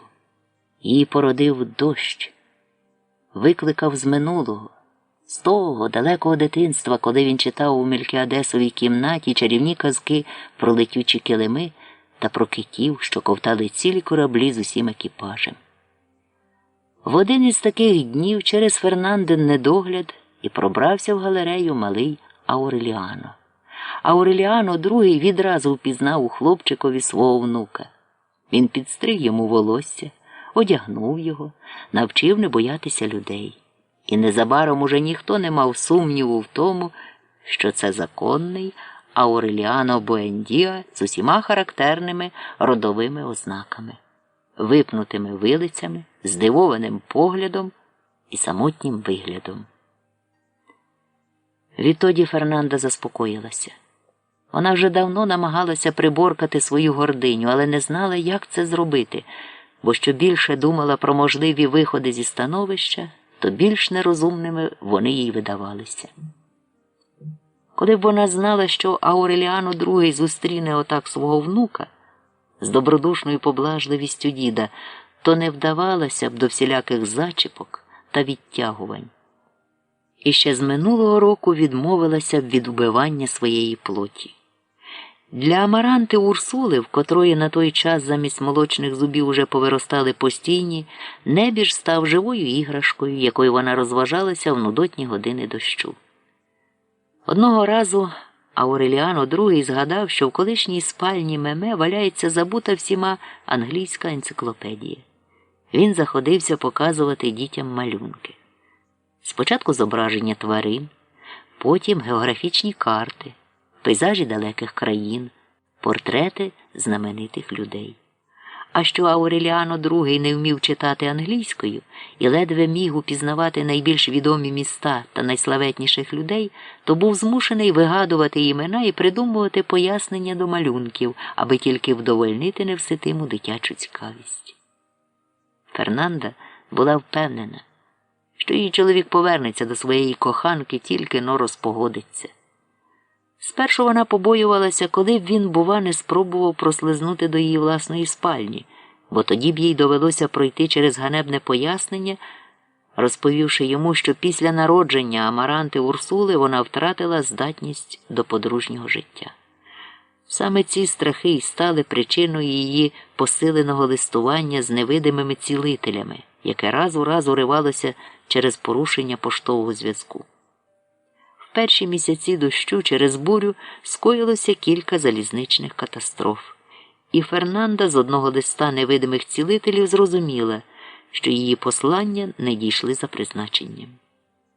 Згодом, коли її зв'язок з невідомими кореспондентами урвався остаточно, вона всерйоз обмірковувала, чи не натягти їй маску тигра, яку її чоловік носив на кривавому карнавалі, та не піти під вигаданим ім'ям на прийом до лікарів бананової компанії. Але від однієї з жінок, яка часто приносила до будинку новини про лиха, спричинені потопом, вона дізналася, що компанія вивезла свої амбулаторії в ті краї, де немає дощів. Тоді Фернанда втратила будь-яку надію. Вона підкорилася долі і почала чекати, коли вщухне дощ і знов запрацює пошта, а до того часу лікувала свої таємні хворості домашніми засобами, бо воліла за краще вмерти, аніж віддатися в руки останнього лікаря, що залишився в Макондо, дебакуватого француза, котрий харчувався травою, мов той кінь або осел. Вона зблизилася з Урсулою, сподіваючись вивідати в старої який-небудь рятівний рецепт. Проте святенницька звичка не називати речі своїми іменами змусила Фернанду поміняти причини на наслідки і оголосити кровотечі жаром. У такому вигляді її хворості видавалися їй менш соромітними, і Урсула слушно зауважила, що її захворювання не утробне, а шлункове, і порадила прийняти каломель. Якби не було цієї недуги, в якій будь-яка інша жінка, котра не страждає хворобливою соромливістю, не виявила б для себе нічого ганебного, і якби не пропадали листи, то Фернанда не звертала б уваги на дощ, бо ж зрештою все своє життя вона збувала так, ніби на дворі постійно лив дощ. Вона не змінила годин трапез і не відмовилася від жодної своєї звички. Під ніжки столу підкладали цеглини, стільці ставили на товсті дошки, щоб, обідаючи, не промочити ноги. А Фернанда й далі стелила скатертину з голландського полотна, розставляла китайський сервіз і запалювала перед вечерею свічки в канделябрах, тому що, за її глибоким переконанням, стихійне лихо не могло бути приводом для порушення твердо запроваджених правил. Ніхто з мешканців будинку не з'являвся на вулиці. Якби Фернанда могла, то назавжди б позачиняла всі вхідні двері набагато раніше, ніж почався дощ. Бо, на її думку, двері винайдено тільки для того, щоб замикати їх. А цікавість до подій на вулиці – це риса, властива повіям. А втім, вона перша кинулася до вікна, зачувши, що повз будинок несуть труну з тілом полковника Герінельдо Маркеса. Однак те, що Фернанда побачила через прочинене вікно, прикро її вразило, і ще довго потому вона розкаювалася в своїй слабкості. Годі було собі уявити убогішу похоронну процесію. Труна стояла на простому возі, запряженому волами. Над нею коливалося накриття з бананового листя. Не вщухаючи лив дощ, колеса грузли поматочені в багнюці, але накриття трималося якимсь дивом. Тужливі потоки води спадали на вже так промокле наскрізь знамено, що лежало поверх труни, на те саме бойове знамено, вкрите пороховою кіптявою та кров'ю, яке викликало ненависть найзаслуженіших ветеранів. На труну було покладено шаблю з китицями із мідних і шовкових ниток, ту саму шаблю, яку полковник Герінельдо Маркес залишав на вішалці у вітальні, щоб беззбройним увійти до кімнати, де шила Амаранта. За труною чалапали по болоту останні ветерани, що зосталися живі після неірландської капітуляції. Вони йшли, закасувавши штанини до колін, а декотрі навіть босоніж, і кожен ніс в одній руці тростинову палицю, а в другій вінок із полинялих під дощем паперових квітів. Немови процесія привидів пройшли вони вулицею, яка все ще носила ім'я полковника Ауреліано Буендіа. Дружно, як під команду, повернули голови до його будинку, відтак завернули за ріг і вийшли на площу, а там їм довелося просити допомоги, бо імпровізований катафалк зовсім загруз у багнюці. Урсула попросила Санта-Софію де ла П'єдад піднести її на руках до дверей. Ніхто не міг узяти під сумнів те, що стара бачить. З такою увагою дивилася вона на процесію, а її випростана вперед рука архангела-благовісника повторювала рухи жалобної колісниці на вибоїстій дорозі. «Прощавай, Герінельдо, синку», – гукнула Урсула, – «перекажи наше моє благословення і скажи, що ми побачимося, тільки-но розпогодиться». Ауреліано II допоміг прабабі повернутися до ліжка і зі звичною безцеремонністю запитав, що вона мала на увазі, мовлячи свої слова. «Щиру правду», – відповіла Урсула. «Я помру, як тільки вщухне дощ». Лавина багнюки, що заливала вулиці, занепокоїла Ауреліано II. Його охопила запізніла тривога за долю своєї худоби, тож, накинувши на плечі брезент, він подався до Петри Котес. Вона саме стояла по пояс у воді на подвір'ї свого будинку, силкуючись зрушити з місця здохлого коня. Ауреліано II схопив дерев'яний кілок і почав допомагати їй. Велетенська роздута туша гойднулася, неначе дзвін, і її відразу підхопив потік рідкого болота. Відколи почався дощ, Петра Котес тільки те й робила, що очищала подвір'я від падла. У перші тижні вона посилала Ауреліану другому записки з проханням терміново вжити якихось заходів, але той відповідав, що квапитись нема чого, справи йдуть не так уже й погано, і він щось придумає, як тільки перестане дощ. Петра Котес попросили переказати йому, що пасовиська затоплені, худоба втікає в гори, а там немає паші. Тварин пожирають ягуари і косять епідемії. Не турбуйся, відповів їй Ауреліано II. Худоба буде, аби тільки вщув дощ. На очах у Петри Котес тварини дохли десятками, і вона ледве встигала розрубувати на частини тих, що захлиналися в багнюці. Безпорадно дивилася вона, як потоп невблаганно нищить статок, що колись вважався найбільшим і найнадійнішим в Макондо, від якого тепер лишався тільки сморід. Коли Ауреліано II врешті наважився піти подивитися, що там коїться, він знайшов одного виснаженого мула та ще труп коня серед руїн стайні. Петра Котес, забачивши свого коханця, не виказала ні подиву, ні радости, ні злости, а тільки іронічно всміхнулася. «Ласкаво просимо», – сказала Петра Котес.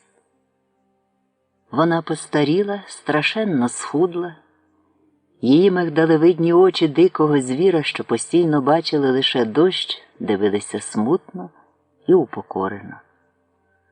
Ауреліано II затримався в її будинку понад 3 місяці. І зовсім не тому, що йому було приємніше жити тут, аніж у своєму рідному гнізді, а через те, що за коротший час він не зміг зважитися знов накинути на себе брезент. «Поспішати нема куди», – казав він тут, як казав і в Урсулиному будинку. «Воно вже от-от випогодиться». Перший тиждень він звикав до змін у зовнішньому вигляді Петри Котес. Час і дощ завдали красі його коханої чималої шкоди. Але поступово він став дивитися на неї колишніми очима. Згадував минулі шаленства, скажену плодючість, яку їхнє кохання викликало у худоби, і якось уночі, на другому тижні, спонуканий почасти бажанням, а почасти корисливістю, він розбудив її запальними пестощами. Але Петра Котес залишилася байдужою. «Спи спокійно», – пробурмотіла вона, – «зараз не час для цього». І Ауреліано II побачив сам себе в дзеркалі на стелі. Побачив хребет Петри Котес, котушки, нанизані на шнур висохлих нервів, і зрозумів, що вона має рацію. Тільки справа не в часі, а в тому, що вони самі зробились непридатними для цього. Ауреліано II повернувся до Фернандиного будинку зі своїми скринями, певен того, що не тільки Урсула, а й інші жителі Макондо дожидають кінця дощу, щоб померти. Ходячи вулицями, він бачив у будинках людей із мертвотним поглядом. Вони сиділи, позгортавши руки на грудях, усім своїм єством відчуваючи, як тече потік суцільного, неприборканого, невпорядкованого часу. Адже марно ділити його на місяці і роки, на дні й години, якщо не можна зайнятися нічим іншим, окрім споглядання дощу. Діти зустріли Ауреліану II з радісним гамором, і він знову став розважати її грою на акордеоні, що вже слабував на задишку. Але молодшому поколінню Буендіа більше сподобалося розглядати малюнки в енциклопедії. Вони знову стали збиратися в спальні Меме, де палка уява Ауреліано II перетворювала дирижабль у летючого слона, який шукає серед хмар, де б найзручніше примоститися і поспати. На іншій сторінці він побачив зображення вершника. Незважаючи на химерну одежу, в ньому проглядало щось знайоме. Вивчивши малюнок уздовж і впоперек, Ауреліано II дійшов висновку, що перед ним портрет полковника Ауреліано Буендіа. Він показав малюнок Фернанді, і та погодилася, що вершник схожий не тільки на полковника, а на й всю родину Буендіа. Насправді ж на малюнку було зображено татарського воїна. Отак Ауреліано II безтурботно марнував час між заклиначами Змій і Колосом Родоським, поки дружина повідомила йому, що в будинку зосталося всього тільки 6 кілограмів солонини та мішок рису. «І що я, по-твоєму, маю робити?» – спитав він. «Не знаю», – відповіла Фернанда. «Це чоловіча справа». «Гаразд», – мовив Ауреліано, – «щось придумаємо, коли вщухне дощ». Він і далі більше цікавився енциклопедією, ніж домашніми справами, хоча на обід діставав жалюгідний обрізок м'яса і жменьку рису. «Зараз годі щось вдіяти», – сказав він. «Та не можеш дощ лити вічно». Що далі він відкладав клопоти про поповнення запасів комори, то більше зростало обурення Фернанди. Поки врешті-решт її поодинокі скарги та нечасті спалахи гніву злилися в один суцільний нестримний потік слів. Шум його, почавшись якось уранці, надвечір поступово піднявся до високих нот, насичуючись при цьому чимраз багатшими і яскравішими відтінками. Спершу Ауреліано II не звернув уваги на ту какафонію. Але назавтра після сніданку його оглушило дзищання ще набридливіше й голосніше, ніж шум дощу. Це Фернанда, блукаючи оселею, скаржилася, що її виховано як королеву, а вона перетворилася на служницю в цьому домі божевільних, мучиться з чоловіком неробою, безбожником і бабієм, котрий падає на ліжко, роздявляє пащу і чекає, що йому туди посиплеться манна небесна, поки вона гне спину і тягне на собі весь цей дім, який тримається на волосинці, де вона все чистить, прибирає і лагодить з досвіту й до пізньої ночі, а коли лягає спати, то їй пече очі, ніби в них насипано піску, і ніхто ніколи не скаже їй «Добрий день, Фернандо», чи «Добре тобі спалося, Фернандо». Ніхто не спитає її бодай щемності, чому вона така бліда, чому прокидається з такими синцями під очима, хоч, звісно, вона й не сподівається ніякої уваги від цієї родини. Зрештою, вони всі ставилися до неї як до завади, як до ганчірки, якою знімають з плити гарячі казани, як до потвори, намальованої на стіні. Ця сімейка завжди снувала інтриги проти неї по закутках, називали її святенницею, називали її лицеміркою, називали її лукавою. А Амаранта, упокій Господи її душу, навіть заявила вголос, що вона, Фернанда, з тих, хто плутає зад із Великим постом. Боже милостивий, що за вислів? Вона ж усе те покірно терпіла, підкоряючись волі Всевишнього. Але їй увірвався терпець, коли цей негідник, Хосе Аркадіо II, сказав, що родина загинула, бо впустила в будинок качако в спідниці. Уявіть собі, владнолюбного поліцая в спідниці. Прости, Господи, мене грішну. Поліцая сучої породи, з тих поліцаїв, яких уряд послав вбивати робітників. І подумати тільки, він мав на увазі її, Фернанду, хрещеницю герцога Альби, даму такого знатного роду, що дружини президентів заздрили їй, чистокровну дворянку, яка має право підписуватися 11 іспанськими іменами, єдину смертну в цьому містечку виродків, яку не збентежить стіл, накритий для 16 осіб. А цей брудний перелюбник, її чоловік, сказав, умираючи від сміху, що стільки ложок і виделок, стільки ножів і чайних ложечок потрібно не добрим християнам, а хіба що стоногам. Але лише вона одна знає з заплющеними очима, коли слід подавати біле вино, і з якої руки і в який бокал наливати, і коли слід подавати червоне вино, і з якої руки і в який бокал наливати. Не те, що ота селючка Амаранта, упокій Господи її душу, котра вважала, що біле вино п'ють удень, а червоне ввечері. Вона ж бо, Фернанда, єдина на все узбережжя може похвалитися тим, що ходить тільки на золотий нічний горщик. А в цього злостивого масона, полковника Ауреліано Буендіга, упокій Господи його душу, вистачило зухвальства спитати, чому вона заслужила цей привілей. Чи не тому, бува, що випорожнюється хризантемами? Можете собі уявити. Так він і сказав саме ці слова. А Рената, її власна донька, нахабно піддивилася, як вона справляла велику потребу в спальні, а потім розповідала, що горщик справді весь із золота і з багатьма гербами, але в ньому всередині просте лайно. Звичайне лайно, бо навіть гірше, ніж звичайне лайно качако. Уявіть собі, це сказала її рідна донька. Як по правді, то вона, Фернанда, ніколи не помилялася щодо інших членів родини, але в усякому разі мала право сподіватися бодай на дещицю поваги з боку свого чоловіка. Бо що не кажи, він її чоловік перед Богом і людьми, її володар, винуватець, який поклав на себе добровільно і з волі Божої велику відповідальність, забравши її з батьківського дому, де вона жила, не знаючи біди і турбот, де вона плела похоронні вінки тільки щоб бавити час, адже її хрещений прислав їй листа, скріпленого його власноручним підписом і відтиском його персня на сургучній печаті. Листа, який підтверджував, що руки його хрещениці створені не для трудів земних, а для гри на клавікордах. І однак ця бездушна колода, її чоловік, витяг її з батьківського дому і, напучуваний добрими порадами й попередженнями, привів сюди, в оце пекельне пекло, де так жарко, аж нічим дихати. І ще не встигла вона додержати утримання, приписаного в дні посту, як він уже похапав свої переїзні скрині і свій паскудний акордеон і подався жити в беззаконні зі своєю наложницею, з цією жалюгідною шльондрою, досить глянути на її зад. Нехай уже так, слово вже вилетіло, досить глянути, як вона крутить своїм задом, здоровенним, як у молодої кобили, і відразу стане ясно, що то за птиця.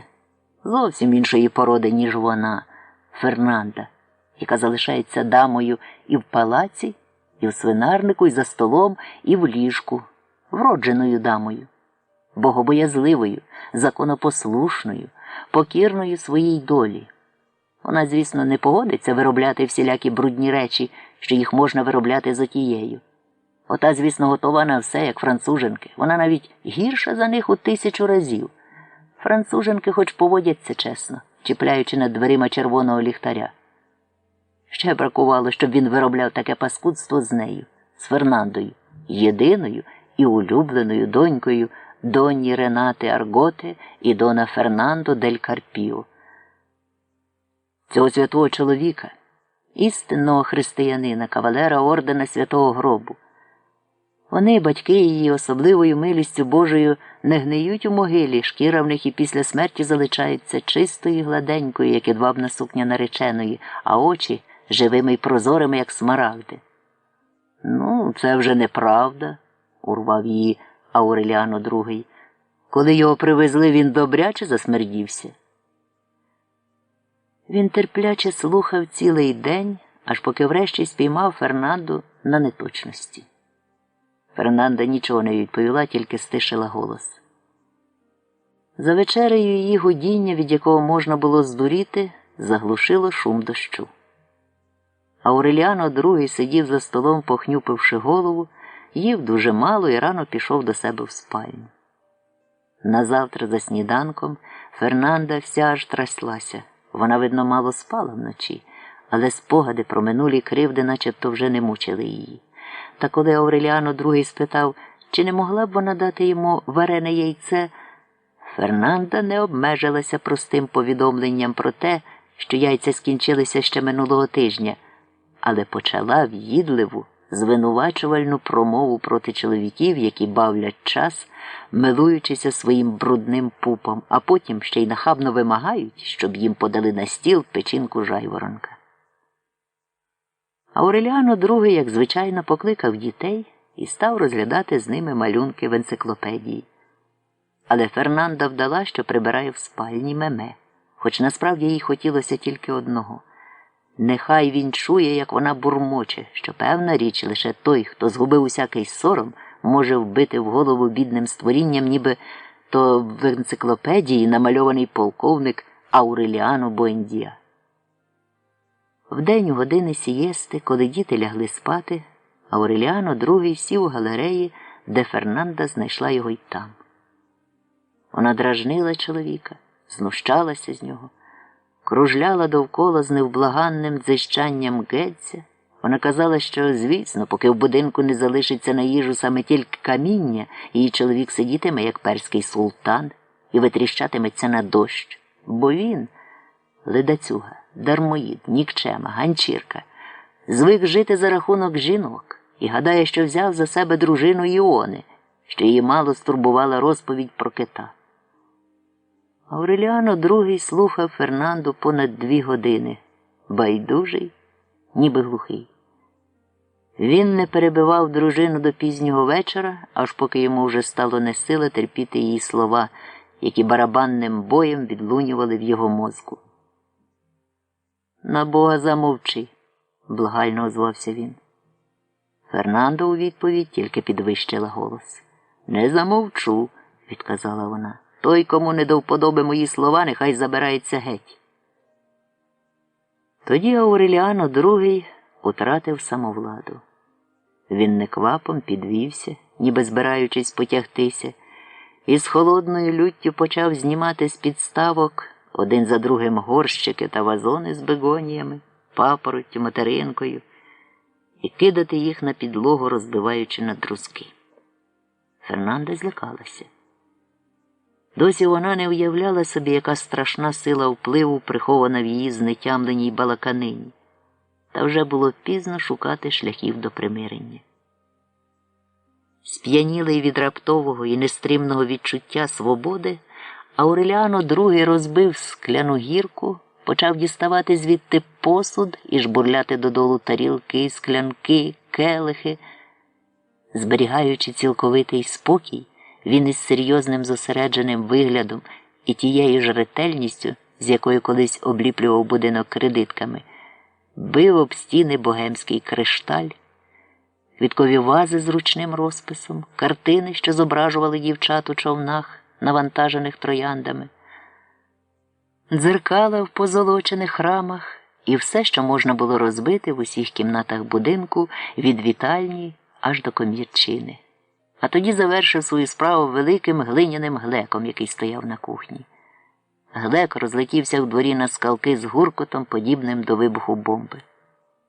Потім Ауреліано II помив руки, накинув на себе брезент і ще до півночі повернувся зі шматками жорсткої солонини, мішками, де були риси кукурудзи з довгоносиками та з кількома миршовими банановими гронами. Відтоді в будинку не бракувало харчів. Амаранта Урсула і маленький Ауреліано згадували цю довгу дощову пору як найщасливіший час свого життя. Незважаючи на Фернандину заборону, вони чалапали по калюжах у дворі, ловили й четвертували ящерок, гралися в отруєння супу, потайки від Санта-Софії де ля П'єдад, підсипаючи в кастрюлю пилок із крилиць метеликів. Та найулюбленішою їхньою іграшкою була Урсула. Вони поводилися з нею, як із великою старою лялькою, тягали по всіх кутках, убирали в кольорове ганчір'я, мазали обличчя сажею. А одного разу мало не повиколювали очі їй садовими ножицями, як виколювали жабам. Особливо вони потішалися, коли стара починала марити. На 3-й рік дощу в Урсулиному мозку, видно, і справді відбулися якісь зрушення. Вона потроху втрачала почуття реальності, плутала теперішній час із давно минулими роками життя, і якось цілісіньких 3 дні невтішно ридала, оплакуючи смерть своєї прабабусі Петроніли Ігуаран, похованої понад 100 років тому. В голові їй усе перемішалося. Вона сприймала маленького Ауреліано за свого сина полковника в тому віці, коли того повели подивитися на лів. А семінариста Хосе Аркадіо за свого первістка, який втік із циганами. Урсула так багато розповідала про родину, що діти примудрилися приводити до неї в гості родичів, котрі повмирали багато років перед тим і жили в різний час. Волосся в старої було посипане попелом, очі зав'язані червоною хусткою, але вона почувалася щасливою, сидячи на ліжку в товаристві своїх родичів, яких Амаранда, Урсула і Ауреліано описували в усіх подробицях, немов би й справді їх бачили. Урсула говорила зі своїми пращурами про події, які відбувалися ще до її появи на світ. Дуже цікавилася новинами, які вони їй розповіли, і разом з ними оплакувала родичів, що повмирали вже після смерті її уявних співрозмовників. Невдовзі діти зауважили, що під час цих відвідин Урсула вперто намагається з'ясувати, хто був той чоловік, котрий якось у війну заніс до будинку гіпсову статую святого Йосифа в людський зріст і попросив, щоб вона постояла, поки перейде дощ. Тут Ауреліано II згадав про скарб, схований у відомому тільки Урсулі місці. Однак усі його розпити і хитрі виверти нічого не дали. Заблукавши в лабіринті марення, Урсула все ж зберегла достатньо розуму, щоб не виказати своєї таємниці. Вона твердо намірилася розкрити її тільки тому, хто доведе, що саме він – власник схованого золота. Урсула була така хитра і така непохитна, що коли Ауреліано II спробував видати одного свого товариша по чарці за власника скарбу, вона викрила самозванця, вчинивши останньому допит і наставивши непомітних пасток.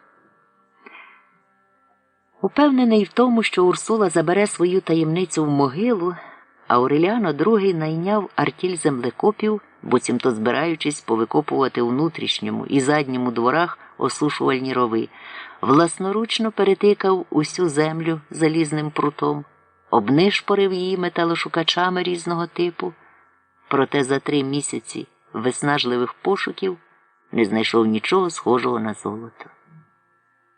Потому, сподіваючись, що карти бачать краще, ніж землекопи, він звернувся по допомогу до Пілар Тернери, але вона пояснила йому, що карти можуть сказати правду тільки коли Урсула своєю рукою зніме колоду.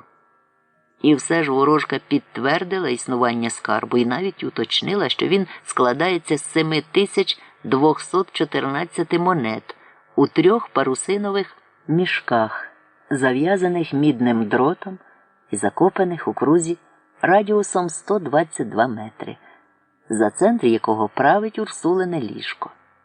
Однак Пілар Тернера попередила, що скарб не дасться в руки доти, доки не вщухне дощ, і після цього не настане тричі місяць червень, і болота не висохнуть під його сонцем.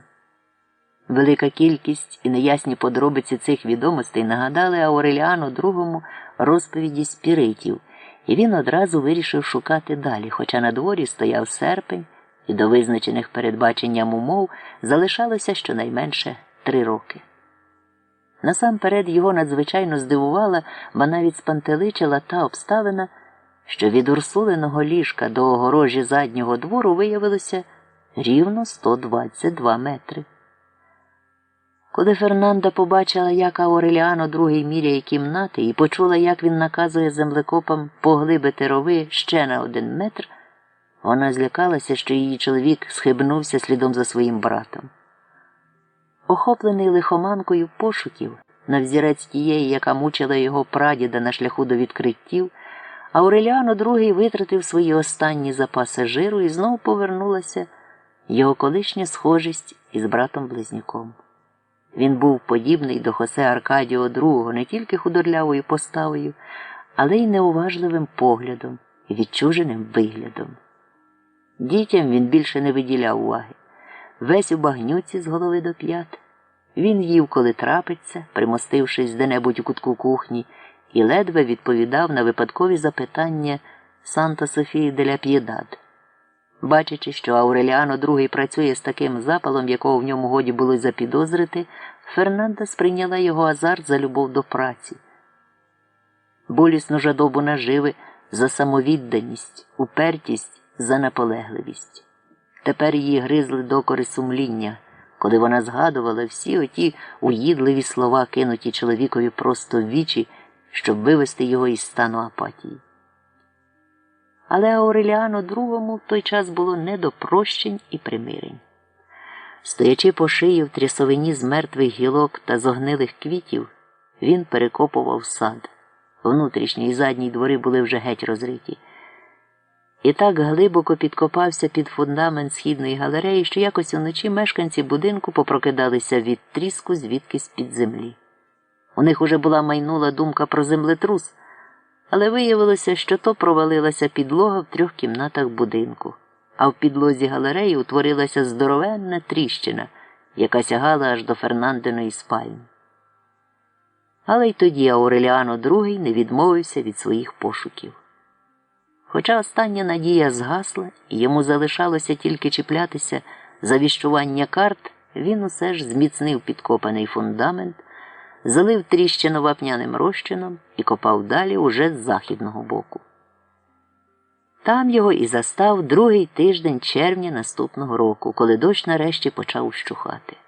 Хмари світлішали, здіймалися вище, і вже було видно, що от-от випогодиться. Так і сталося.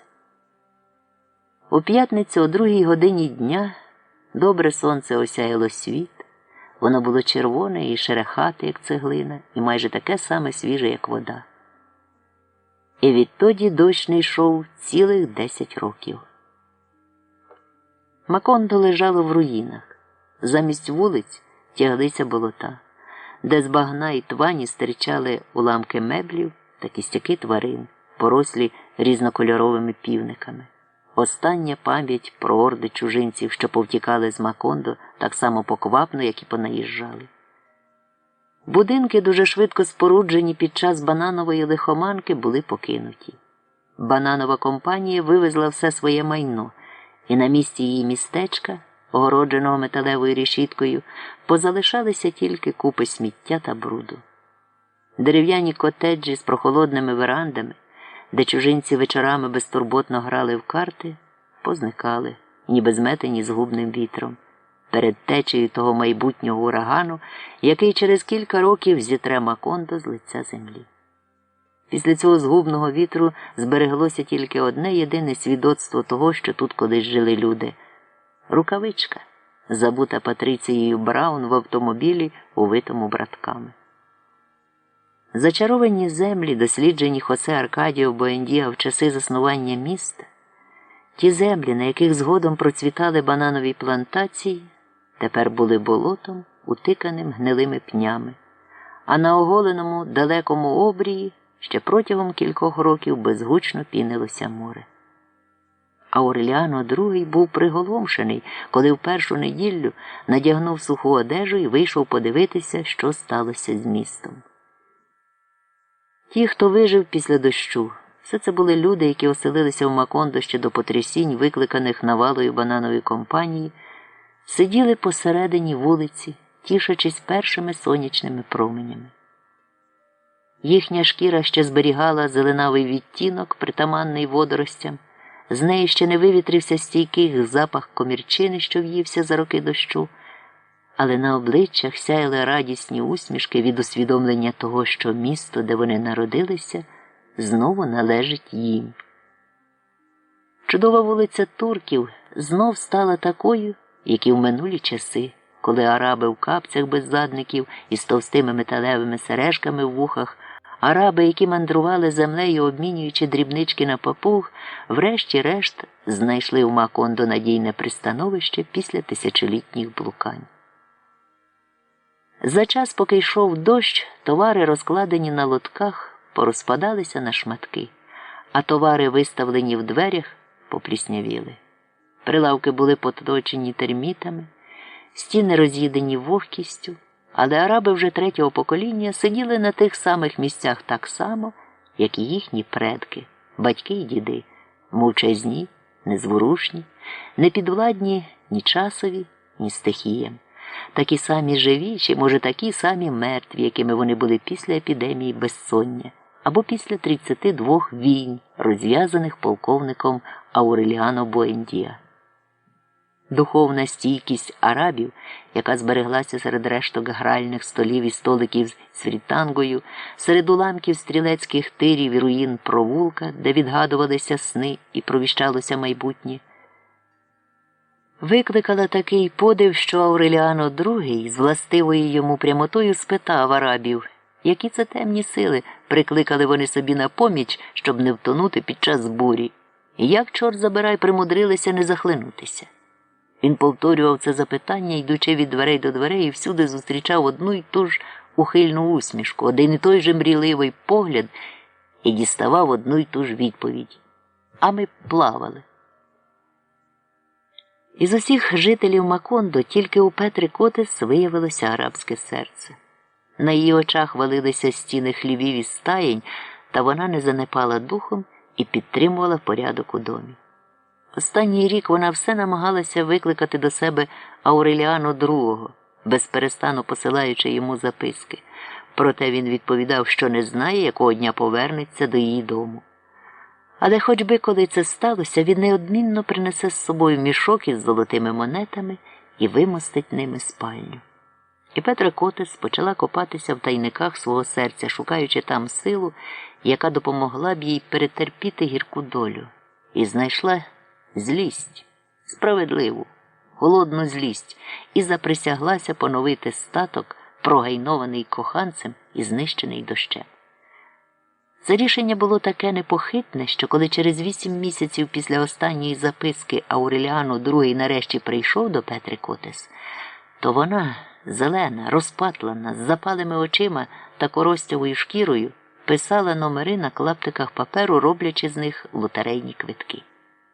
Він був вражений і стояв мовчки, такий худий і такий урочистий, що Петрі Котес навіть здалося, ніби перед нею не її коханець, з яким вона протішилась усе життя, а його брат-близнюк.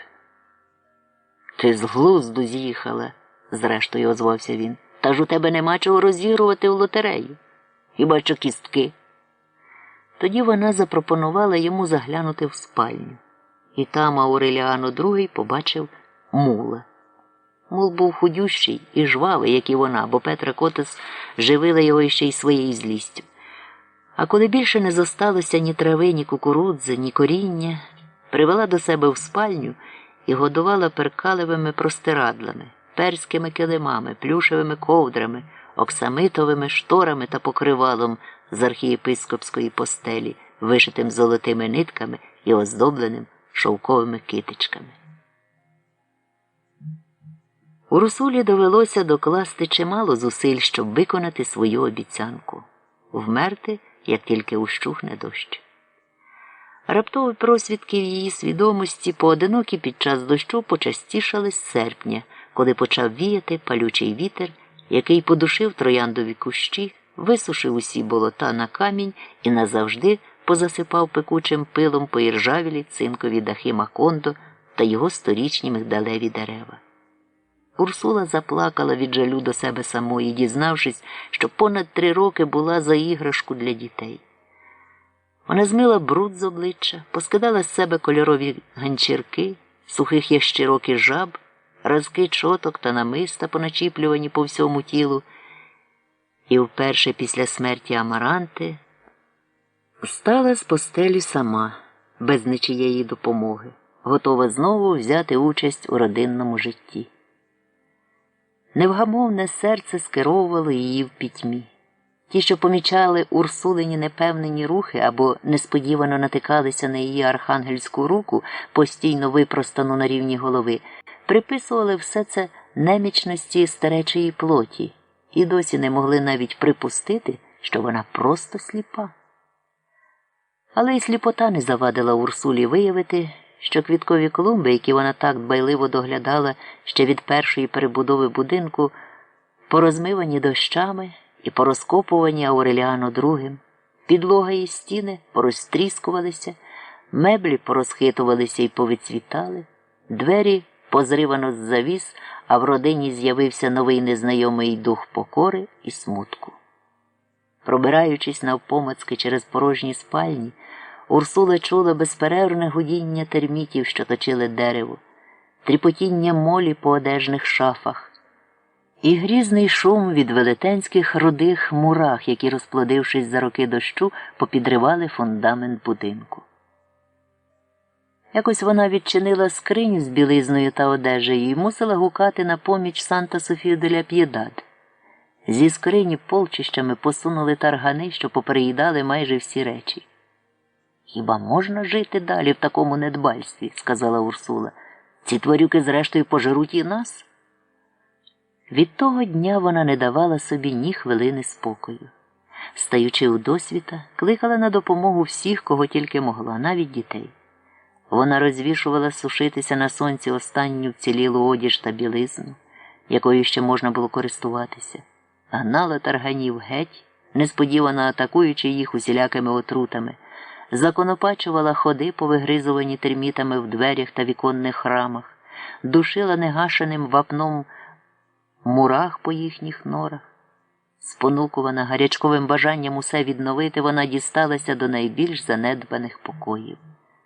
Примусила родичів очистити від сміття й павутиння кімнату, де Хосе Аркадіо Буендія висушив собі мозок упертими пошуками філософського каменя. Зробила порядок у ювелірній майстерні, де солдати перевернули все догори дном, і врешті попросила ключі від Мелькіадесової кімнати, щоб перевірити, в якому вона стані. Вірна волі Хосе Аркадіо II, який заборонив пускати до цього приміщення будь-кого доти, доки не стане цілком ясно, що він уже помер, Санта-Софія де ля П'єдад, вдаючись до різних зачепок, спробувала змусити Урсулу відмовитися від свого наміру. Але стара вперто стояла на своєму. Твердо вирішивши понищити комах по найвіддаленіших закутках будинку, вона наполегливо долала всі перешкоди і через 3 дні домоглася свого. Мелькіадесову кімнату відчинили. Зсередини вдарив густий сморід, і Урсула мусила вхопитися за одвірок, щоб не впасти. Однак не минуло й 2 секунд, як вона згадала, що в цій кімнаті зберігаються 72 нічні горщики, куплені для школярок, подруг Меме, та що в одну з перших дощових ночей солдати обнишпорили весь будинок, шукаючи Хосе Аркадіо II, але так і не знайшли його. «Боже праведний!» – вигукнула вона, начебто бачила все те на власні очі. «Скільки праці я доклала, щоб привчити тебе до порядку, а ти живеш тут, закалявшись по вуха, мов свиня!» Хосе Аркадіо II і далі розбирав пергамент. Крізь перекуйовджене волосся, що спускалося до підборіддя, видніли тільки вкриті зеленавим нальотом зуби та нерухомі очі. Впізнавши голос своєї прабаби, він повернув голову до дверей, спробував усміхнутися і, сам того не відаючи, промимрив слова, сказані колись Урсулею. «Що ж ти хочеш? Час іде». «Воно то так», – погодилася Урсула, – «і все ж таки». Мовивши це, вона згадала, що достоту те саме відповів їй полковник Ауреліано Буендія в камері смертників. І знову здригнулася, коли подумала, що час не минає, як вона зрештою почала була вважати, а без кінця вертається назад, ніби рухається по колу. Але й цього разу Урсула не занепала духом. Вона висварила Хосе Аркадіо II, ніби малу дитину, примусила його вмитися, поголити бороду і зажадала, щоб він теж допоміг їй завершити відновлення будинку. На думку про необхідність залишити кімнату, де він здобув спокій, добровільний затворник ужахнувся і закричав, що немає такої сили, яка б витягла його звідси, бо він не хоче бачити поїзд із 200 вагонів, навантажених трупами, котрий щовечора відходить з Макондо до моря. Там усі ті, що були на вокзалі. 3408 чоловік. Тільки тоді Урсула збагнула, що Хосе Аркадіо II живе в пітьмі, ще непроглядніший, ніж та, в якій судилося блукати їй самій, у світі такому замкнутому і самотньому, як і світ його прадіда. Вона дала Хосе Аркадіо II спокій, але наказала зняти з його дверей висячий замок, щодня там прибирати, викинути всі нічні горщики, крім одного, і тримати затворника в чистоті й порядку не гірше, ніж його прадіда під час довгого полону під Каштаном. На початку Фернанда сприйняла оте прагнення діяльності, яким перейнялася Урсула, за напад старечого недоумства і насилу стримувала своє обурення. Але тут прийшов лист із Рима.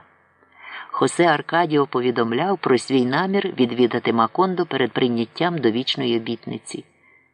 І ця добра звістка вкинула Фернанду в такий захват, що вона сама почала прибирати будинок зранку до ночі і поливати квіти по 4 рази на день, аби тільки рідне гніздо не справило на сина поганого враження. Вона знову почала листуватися з невидимими цілителями, а також порозставляла в галереї вазони з папороттю і материнкою та горщики з бегоніями.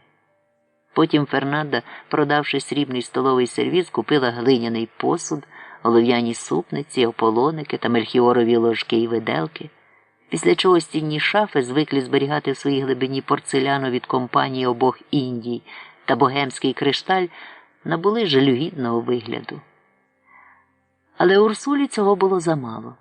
«Порозчиняйте вікна й двері», – кричала вона, – «насмажте м'яса та риби, накупіть найбільших черепах, і нехай приходять чужоземці, хай вони порозкладають свої постелі по всіх кутках і мочаться просто на троянди, хай сідають за столи і їдять, скільки влізе, хай ригають, мелють усілякі дурниці, хай лізуть у своїх чоботях просто в кімнати і усюди наносять грязюки, і хай роблять з нами все, що їм забагнеться, бо тільки так уникнемо зубожіння».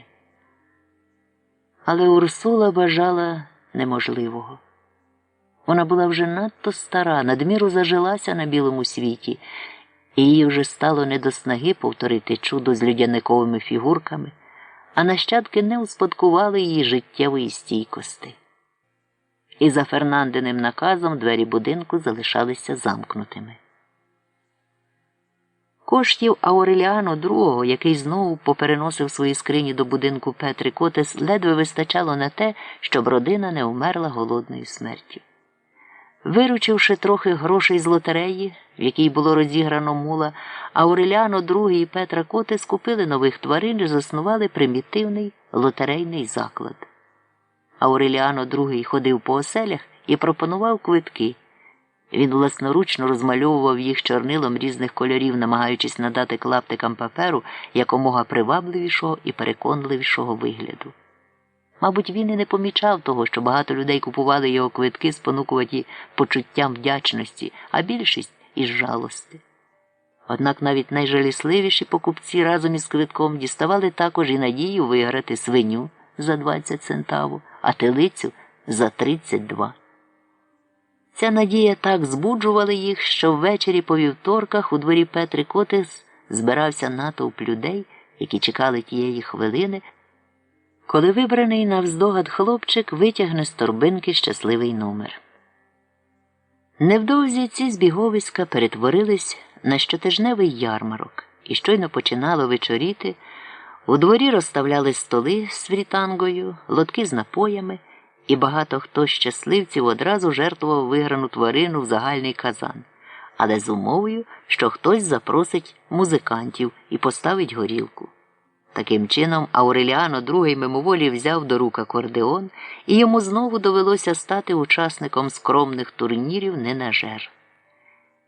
Ці жалюгідні силкування влаштовувати бенкети минулих часів допомогли Ауреліану II зрозуміти, як пригасло його колишнє завзяття, і вичерпалася колись нестримна винахідливість головного заводія і танцюриста.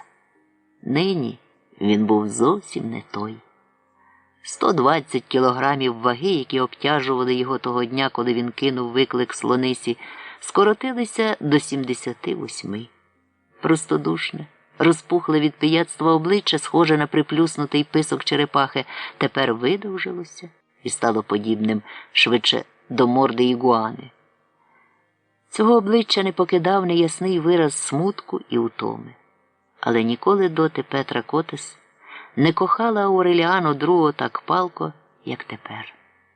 Можливо, тому що плутала кохання з жалістю, яку він у неї викликав, та ще з почуттям вірності, породженим в обох зубожінням. Їхнє старе розхитане ліжко перетворилося з місця для любовних безумств на притулок для довірчих розмов. Дзеркала, що повторювали кожен їхній рух, вони познімали і продали, а на виручені гроші купили тварин для лотерей. Перкалеві простирадла та оксамити, які збуджували їх, з'їв мул, і тепер колишні коханці не спали допізна з цнотливістю старого подружжя, що страждає безсонням.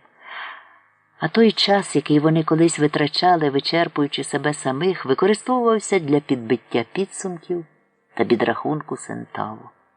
Бувало іноді, коли вже й перші півні проспівають, а вони все сидять, ділячи гроші на кубки, прикладаючи монети з однієї кубки в другу так, щоб цієї кубки вистачило на Фернанду, а тієї – на черевики для Амаранти Урсули, а тієї для Санта Софії де ля П'єдад, яка ходить у старій сукні ще з тих часів, коли були заворушення. А цієї, щоб замовити труну для Урсули на той випадок, якщо помре. А тієї, щоб купити кави, на яку ціна підвищується кожні 3 місяці на 1 центаво за фунт. А цієї, щоб купити цукру, який щодень стає все менше солодким. А тієї на дрова, ще не просохлі від дощової пори. А тієї на папір і чорнило різних кольорів для лотерейних квитків, а цієї додаткової на повернення грошей за квитки квітневої лотереї. У телиці, що розігрувалася, з'явилися ознаки сибірської виразки, і дивом вдалося врятувати тільки шкуру, а вже майже всі квитки було продано. І такою чесністю відзначалися їхні меси убоства, що Ауреліано II і Петра Котес завжди виділяли більшу частку Фернанді, роблячи це не через докори сумління, не задля милосердя, а тому, що Фернандине благополуччя було для них дорожчим за їхнє власне. Сказати правду, вони обоє, самі того не усвідомлюючи, думали про Фернанду, мов про свою доньку, яку їм так хотілося і не судилося мати. Було й таке, коли вони аж 3 дні харчувалися кукурудзяною кашею, щоб купити Фернанді скатертину з голландського полотна. Але хоч би як вони надсаджувалися працюючи, хоч би скільки грошей виручали, хоч би до яких удавалися хитрощів, однаково їхні ангели-охоронці щоночі засинали від утоми, не діждавшися, поки вони скінчать розкладати і перекладати монети так, щоб вистачило бодай на прожиток. Грошей завжди було менше, ніж треба, отож, мучачись безсонням, вони запитували себе, що ж це скоїлося в світі. Чому худоба не плодиться так рясно, як колись? Чому гроші знецінюються просто в руках? Чому ті люди, які зовсім недавно безтурботно палили пачки кредиток, танцюючи кумбіамбу, тепер кричать, що їх грабують серед білого дня, коли у них просять якихось жалюгідних 12 центаво на право брати участь у лотереї, де розігрується 6 курок. Ауреліано II думав, хоча й не казав цього вголос, що корінь зла не в довколишньому світі, а десь у потаємному закутку незбагненного серця Петри Котес. Під час потопу там щось зрушилося, і тому худоба поробилася неплідною, а гроші стали текучими, як вода. Заінтригований цією таємницею, він глибоко зазирнув у душу своєї коханої, але, шукаючи вигоди, несподівано знайшов там любов і, спонукуваний корисливими розрахунками пробудити пристрасть у Петрі Котес, зрештою, сам закохався в неї. Зі свого боку Петра Котес кохала Ауреліано II дедалі дужче в міру того, як відчувала його чимраз більшу ніжність. В розпалі своєї осені вона повернулася до дитячої, простодушної віри в прислів'я «де бідність, там і любов». Тепер вони обоє з соромом і прикрістю згадували безумні бенкети, згадували багатство, яке переливалося через вінця, згадували шалену розпусту минулих років і скаржилися на те, що надто дорогою ціною врешті знайшли рай самотності на двох. Палко закохані після стількох років безплідного співжиття, вони мов чудом тішились відкриттям, що можна кохати одне одного і за обіднім столом не менше, ніж у ліжку. Вони досягли такого щастя, що, незважаючи на цілковите виснаження і старість, пустували далі, мов ті кроленята, і гризлися між собою, мов собаки. Виручка від лотерей не збільшувалася. Спершу Ауреліано II по 3 дні щотижня зачинявся в своїй старій конторі торговця худобою і розмальовував квиток за квитком, досить вдало зображаючи червону корівку, зелене поросятко або зграйку синіх курочок, залежно від того, які призи розігрувалися в лотереї.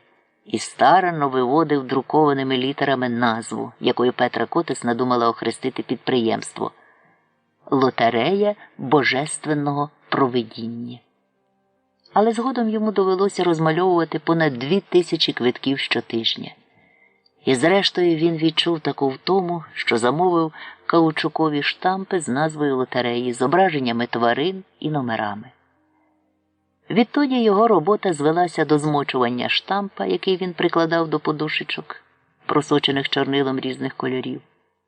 В останні роки Ауреліану II спало на думку замінити номери на квитках загадками і ділити виграш між тими, хто відгадає загадку.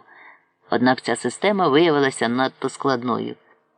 До того ж вона надавала широке поле для всіляких підозр, отож після другої спроби від загадок довелося відмовитися. Зранку і до пізнього вечора Ауреліано II усе зміцнював престиж своєї лотереї і ледве знаходив час, щоб побачитися з дітьми. Фернанда влаштувала Амаранту Урсулу в невеличку приватну школу, куди щороку приймали тільки 6 учениць, але відмовилася дозволити маленькому Ауреліану відвідувати міську школу. Вона, мовляв, і так уже пішла на надто великі поступки, дозволивши хлопчику вільно ходити по будинку. Крім усього, тоді до шкіл брали тільки законно народжених дітей від батьків, що перебували в церковному шлюбі, а в свідоцтві про народження, прив'язаному разом із соскою до корзини, в якій Ауреліану принесли хлопця, було записано як підкидька. Тож він і далі жив під замком, полишений на лагідний погляд Санта-Софії деля П'єдад та Урсули. В години прояснень її розуму і, слухаючи повчання обох бабів, осягав тісний світ. Ауреліано ріс чемним, самолюбним хлопцем, наділеним невтомною допитливістю, яка дратувала дорослих, але він, на відміну від полковника в тому ж віці, не володів проникливістю і ясновидющим зором, а дивився навіть трохи неуважливо і раз у раз кліпав очима. Поки Амаранта Урсула вчилася в школі, він копав черв'яків і мучив комах у садку. Якось, коли Ауреліано запихав у коробку скорпіонів, збираючись випустити їх в Урсулину постіль, Фернанда спіймала його за цією справою і замкнула в колишній спальні Меме, де він почав шукати рятунку від самотності, розглядаючи малюнки в енциклопедії. Там і натрапила на нього Урсула, яка ходила по кімнатах з пучком кропиви в руках, кроплячи стіни свіжою водою. І дарма, що вже багато разів з ним зустрічалася, спитала, хто він такий. «Я Ауреліано Буендіа», – відповів він. «Правильно», – сказала вона, – «тобі вже пора вивчати ювелірну справу». Урсула знову сприйняла його за свого сина, бо щойно перестав віяти гарячий вітер, що заступив дощ і на який час був прояснив її розум. У голові в неї знову потьмарилося. Коли стара заходила до спальні, то перед нею щоразу поставали її померлі родичі. Петроніла Ігуаран у пишному криноліні й вишитій бісером шалі, яку вона накидала на себе при світських візитах. І паралізована бабуся Транкіліна Марія Мініата Алакоке Буендіа, що, сидячи в гойдалці, обмахувалася павиним пером. І прадід Ауреліано Аркадіо Буендіа в мундирі віце-королівського гвардійця. І батько Ауреліно Ігуаран, котрий придумав молитву, від якої личинки Гедзів здихали і падали з корів. І богобоязлива мати, і двоюрідний брат, який народився з поросячим хвостиком. І Хосе Аркадіо Буендіа з покійними синами. Всі вони сиділи на стільцях, порозставлених попід стінами, немовби поприходили не в гості, а пильнувати над мерцем. Вона заводила з ними жваву бесіду, обговорюючи події, не зв'язані між собою ні місцем, ні часом. Коли Амаранта Урсула, що повернулася зі школи, і Ауреліано, якому набридла енциклопедія, заходили до спальні, вона сиділа на ліжку і голосно розмовляла сама з собою, блукаючи лабіринтом спогадів про померлих. Якось Урсула раптом страшним голосом закричала «Пожежа!» і викликала переполох у всьому домі. Насправді ж вона згадала пожежу в стайні, яку бачила, коли їй було 4 роки. Стара так плутала минуле й теперішнє, що навіть під час прояснень розуму, які ще двічі або тричі були в неї перед смертю, ніхто не знав напевне, чи вона говорить про те, що відчуває в цю хвилину, а чи про те, що згадує. Урсула поступово висихала, перетворюючись на мумію ще за життя, і всохла до такої міри, що в останні місяці свого існування стала нагадувати чорносливину, загублену в нічній сорочці, а її постійно випростана рука зробилася схожою на лапку мавпочки. Вона могла по кілька днів перебувати в стані цілковитої нерухомості, і Санта-Софія де ля П'єдад струшувала нею, щоб упевнитися, чи жива вона, садовила собі на коліна і напувала з ложечки сиропом. Урсула здавалася бабусею немовлям. Амаранта Урсула і Ауреліано брали її на руки, носили по спальні і клали на вівтар, аби переконатися, що вона тільки трішечки більша від Ісуса немовляти. А якось увечері сховали в шафі у комірчині, де її могли з'їсти пацюки. У вербну неділю, коли Фернанда слухала месу, вони зайшли до спальні і схопили Урсулу за голову і за щиколотки. «Бідненька прабабуся», – мовила Амаранта Урсула, – «вона померла від старости». Урсула стрепенулася. «Я жива», – заперечила вона. «Бачиш», – провадила далі Амаранта Урсула, стримуючи сміх, – «навіть не дихає». «Але ж я говорю», – вигукнула Урсула. «І навіть не говорить», – докинув Ауреліано. «Вмерла, як цвіркун». Тоді Урсула здалася перед очевидністю. «Боже мій», – тихо вигукнула вона, – «то це і є смерть?» І завела молитву, незв'язну, довженну молитву, яка тривала понад 2 дні, аж поки врешті у вівторок вилилася в безладну суміш звернень до Бога та практичних настанов. Винищуйте рудих мурах, бо інакше може завалитися будинок. Нехай не загасає лампада перед дагеротипом Ремедіос. Ні один Буендіа не повинен брати за себе родичку, бо на світ народжуватимуться діти зі свинячими хвостами. Ауреліано II спробував навіть, скориставшися маренням Урсули, випитати в неї, де сховане золото, але всі його намагання скінчилися намарне. «Коли повернеться хазяїн, – відказала Урсула, – то Господь його просвітить, і він сам знайде скарб». Санта-Софія де ля П'єдад була впевнена, що Урсула може вмерти з хвилини на хвилину, бо останні дні в природі спостерігалися якісь незбагненні явища. Троянди пахли полином, зерна квасолі, висипавшись із гарбузової ринки, яку впустила Санта-Софія де ля П'єдад, склалися на підлозі в геометрично правильне зображення морської зірки. А якось уночі в небі пролетіла ціла вервечка оранжевих дисків, що світилися.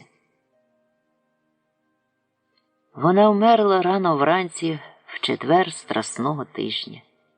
Останнього разу, ще при банановій компанії, коли Урсула з допомогою родичів намагалася встановити, скільки їй років, то налічили щонайменше 115 і щонайбільше 122 роки. Її поховали в маленькій труні, трохи більшій від корзинки, в якій принесли Ауреліано. Народу на похороні було мало. Це пояснювалося почасти тим, що багато людей уже забули Урсулу, а почасти несамовитою спекою. Того полудня так пекло, що птахи втрачали орієнтацію і на люту, мов дробинки, вдарялися об стіни або, пробиваючи металеві стіни на вікнах, умирали в спальнях. Спершу вирішили, що вони мруть від чуми. Господині знемагали, вимітаючи з кімнат мертвих птахів. Особливо багато їх гинуло в години сієсти. А чоловіки вивертали в річку цілі вози пташиних тілець. У світлу неділю Христову столітній падре Антоніо Ісабель проголосив в казальниці, що моровицю на птаство наслав вічний жид, якого святому отцю буцімто довелося побачити на власні очі минулої ночі. Він описав його як виплод кацапа і єретички, як породження пекла, чий подих розпікає повітря, а сама поява спричинює до того, що жінки зачинають покручів. Мало хто повірив цим апокаліптичним откровенням, бо все місто давно було впевнене, що парафіяльний священник на старості зсунувся з глузду. Але в середу рано вранці одна жінка підняла сусідів нестямним вереском. Вона виявила сліди ратиць, що належали якійсь невідомій тварині. Ці сліди були чіткі й своєрідні, тож усі, хто бачив, більше не сумнівалися в тому, що їх залишила страшна істота, схожа на змальоване священником чудисько. В кожному дворі влаштували пастку, і невдовзі загадкового пришельця було спіймано. Через 2 тижні після Урсулиної смерті Петру Котес і Ауреліано II розбудило посеред ночі моторошне волання, схоже на ревіння молодого бичка. Коли вони вийшли подивитися, що сталося, гурт чоловіків уже знімав чудисько з гострих кілків, позабиваних одноями, присипаної сухим листям, і воно не ревло. Важила та потвора, як добрий бик, хоча була не більша за хлопчика-підлітка. З ран сочилася зелена в'язка кров. Тіло було вкрите цупкою, всіяною кліщами, шерстю і струпами. Але на відміну від породження пекла, яке бачив священник, частини цього тіла скидалися на людські. Мертвий нагадував навіть не людину, а радше захирілого ангела. У нього були чисті тонкі руки, великі похмурі очі, а на лопатках 2 мозолисті, посічені рубцями кукси, залишки дужих крил, повідтинених, очевидно, сокирою дроворуба. Труп підчепили за щиколотки до одного з мигдалевих дерев на площі, щоб усі могли подивитися на нього, а коли він почав розкладатися, спалили на вогнищі, бо ж годі було визначити, хто цей виродок – тварина, яку належить кинути в річку, а чи християнин, достойний похорону. Так і не дізналися, чи справді через нього гинули птахи, але жодна молода не зачала покруча, про що віщував падре, і спека не ослабла. Наприкінці року вмерла Ребека. Її незмінна служниця Археніда звернулася до влади з проханням виламати двері спальні, де 3 дні перед тим зачинилася її господиня. Двері зламали. Ребека з облесілою від лишаїв головою лежала на своїй самотній постелі, скорчившись, ніби креветка, і закусивши в роті великого пальця. Ауреліано II узяв на себе турботи про похорон і був спробував відремонтувати будинок, сподіваючись продати його. Але дух руйнування надто глибоко вкорінився у цю будівлю. Щойно покривали стіни фарбою, як вони знову облуплювалися, і найтовщий шар вапняного розчину не міг перешкодити бур'янам проростати крізь підлогу, а підпіркам гнити в задушливих обіймах плюща. Отак і велося у Макондо, відколи вщух дощ. Мляві, неквапливі люди не здатні були опиратися невситимій зажерливості забуття, яке мало-помалу безжально поглинало всі спогади, і коли в річницю неєрландської капітуляції до Макондо приїхали посланці президента республіки з наказом будь-що вручити орден, від якого стільки разів відмовлявся полковник Ауреліано Буендіа, вони проблукали цілий вечір, розшукуючи кого-небудь, хто міг би сказати, де знайти нащадків героя. Ауреліано II мало не спокусився і не прийняв ордена, думаючи, що той зроблений із чистого золота. Але Петра Котес заявила, що це буде негідним вчинком. І він відмовився від свого наміру, хоча представники президента вже найняли оркестр і підготували промови для урочистої церемонії. Саме в ту пору до Макондо повернулися цигани, останні хранителі Мелкіадесової вченості, і застали містечко в занедбанні, а його жителів зовсім відчуженими від решти світу. Тоді цигани знову стали ходити по будинках із намагніченими залізяками, видаючи їх за останній винахід вавилонських мудреців, і знову збирали сонячні промені велетенською лупою. І не бракувало ні розумників, що витріщалися, пороззавлявши роти на те, як тази літали з полиць, а казанки котилися до магнітів, ні цікавих, готових заплатити 50 центаво за те, щоб удосталь надивитися на циганку, яка виймала з рота, а потім знову вставляла туди штучну щелепу. Коло безлюдного вокзалу тепер тільки на хвилину зупинявся старезний паровоз із кількома жовтими вагонами, які нікого і нічого не везли. Це все, що зосталося від колишнього руху, від переповненого пасажирами поїзда, до якого сеньор Браун чіпляв свій вагон із скляним дахом і єпископськими кріслами, та від ешелонів із фруктами по 120 вагонів кожний, що один за одним підходили до станції протягом усього вечора. Церковні уповноважені, котрі приїхали перевірити на місці повідомлення падре Антоніо Ісабеля про дивну моровицю на птахів, та принесення в жертву вічного жида застали шановного падре за грою в піжмурки з дітлахами, визнали його повідомлення виплодом старечих галюцинацій і відпровадили священника до притулку. Через кілька днів до міста прибув падре Аугусто Анхель, подвижник найновішої випічки. Непримиренний, сміливий аж до зухвальства, він власноручно калатав у різні дзвони по кілька разів на день, щоб душі віруючих не спали, і ходив від дому додому, спонукаючи сплюхів пробудитися і йти до меси. Проте не минуло й року, як падре Аугусто Анхель мусив визнати свою поразку, оскільки не годен був опиратися духові лінощів, що витав у повітрі розпеченому пилові, що набивався всюди і все старив. Після смерті Урсули дім знову опинився в занедбаному стані, з якого його не може вирятувати навіть така рішуча і вольова натура, як Амаранта Урсула, коли через багато років вона, вже доросла жінка, без забобонів, весела, сучасна, життєрадісна, міцно стоячи обома ногами на землі, розчинить навстіж двері й вікна, щоб відігнати дух руйнації, оновить сад, винищить рудих мурах, які вже серед білого дня повзали по галереї, і марно силкуватиметься повернути оселі Буендіга загаслий дух гостинності. Пристрасть до затворництва, якою була одержима Фернанда, стала неподоланною загатою для шляху бурхливого сторіччя Урсули.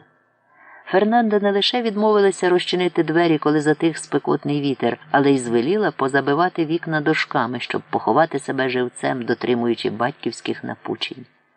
Дороге листування з невидимими цілителями скінчилося повним крахом.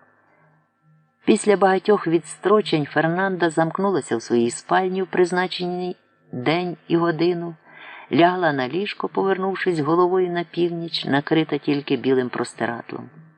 О 1-й годині ночі вона відчула, що їй на обличчя поклали серветку, змочену якоюсь крижаною рідиною. Коли Фернанда прокинулася, у вікно світило сонце, а в неї на животі червонів грубий дугастий шрам. Починаючись у паху, він сягав до грудини. Та перше, ніж минув термін приписаного післяопераційного відпочинку, Фернанда одержала листа від невидимих цілителів. У листі повідомлялося, що її піддали ретельному обстеженню, яке тривало 6 годин, але при цьому в організмі не виявили жодних внутрішніх порушень, що могли б викликати симптоми, неодноразово і так докладно описані нею. Згубна звичка Фернанди не називати речей своїми іменами знову підвела її, бо єдине, що виявили хірурги-телепати, було опущення матки, а його можна було усунути і без операції з допомогою бандажа. Розчарована Фернанда спробувала дістати точніші пояснення, але невидимі кореспонденти перестали відповідати на її листи.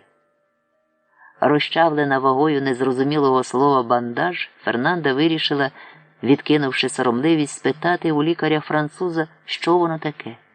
І тільки тоді дізналася, що француз уже 3 місяці як повісився на кропі у сараї, і всупереч волі народу був похований на цвинтарі одним ветераном війни, старим товаришем по зброї полковника Ауреліано Буендія.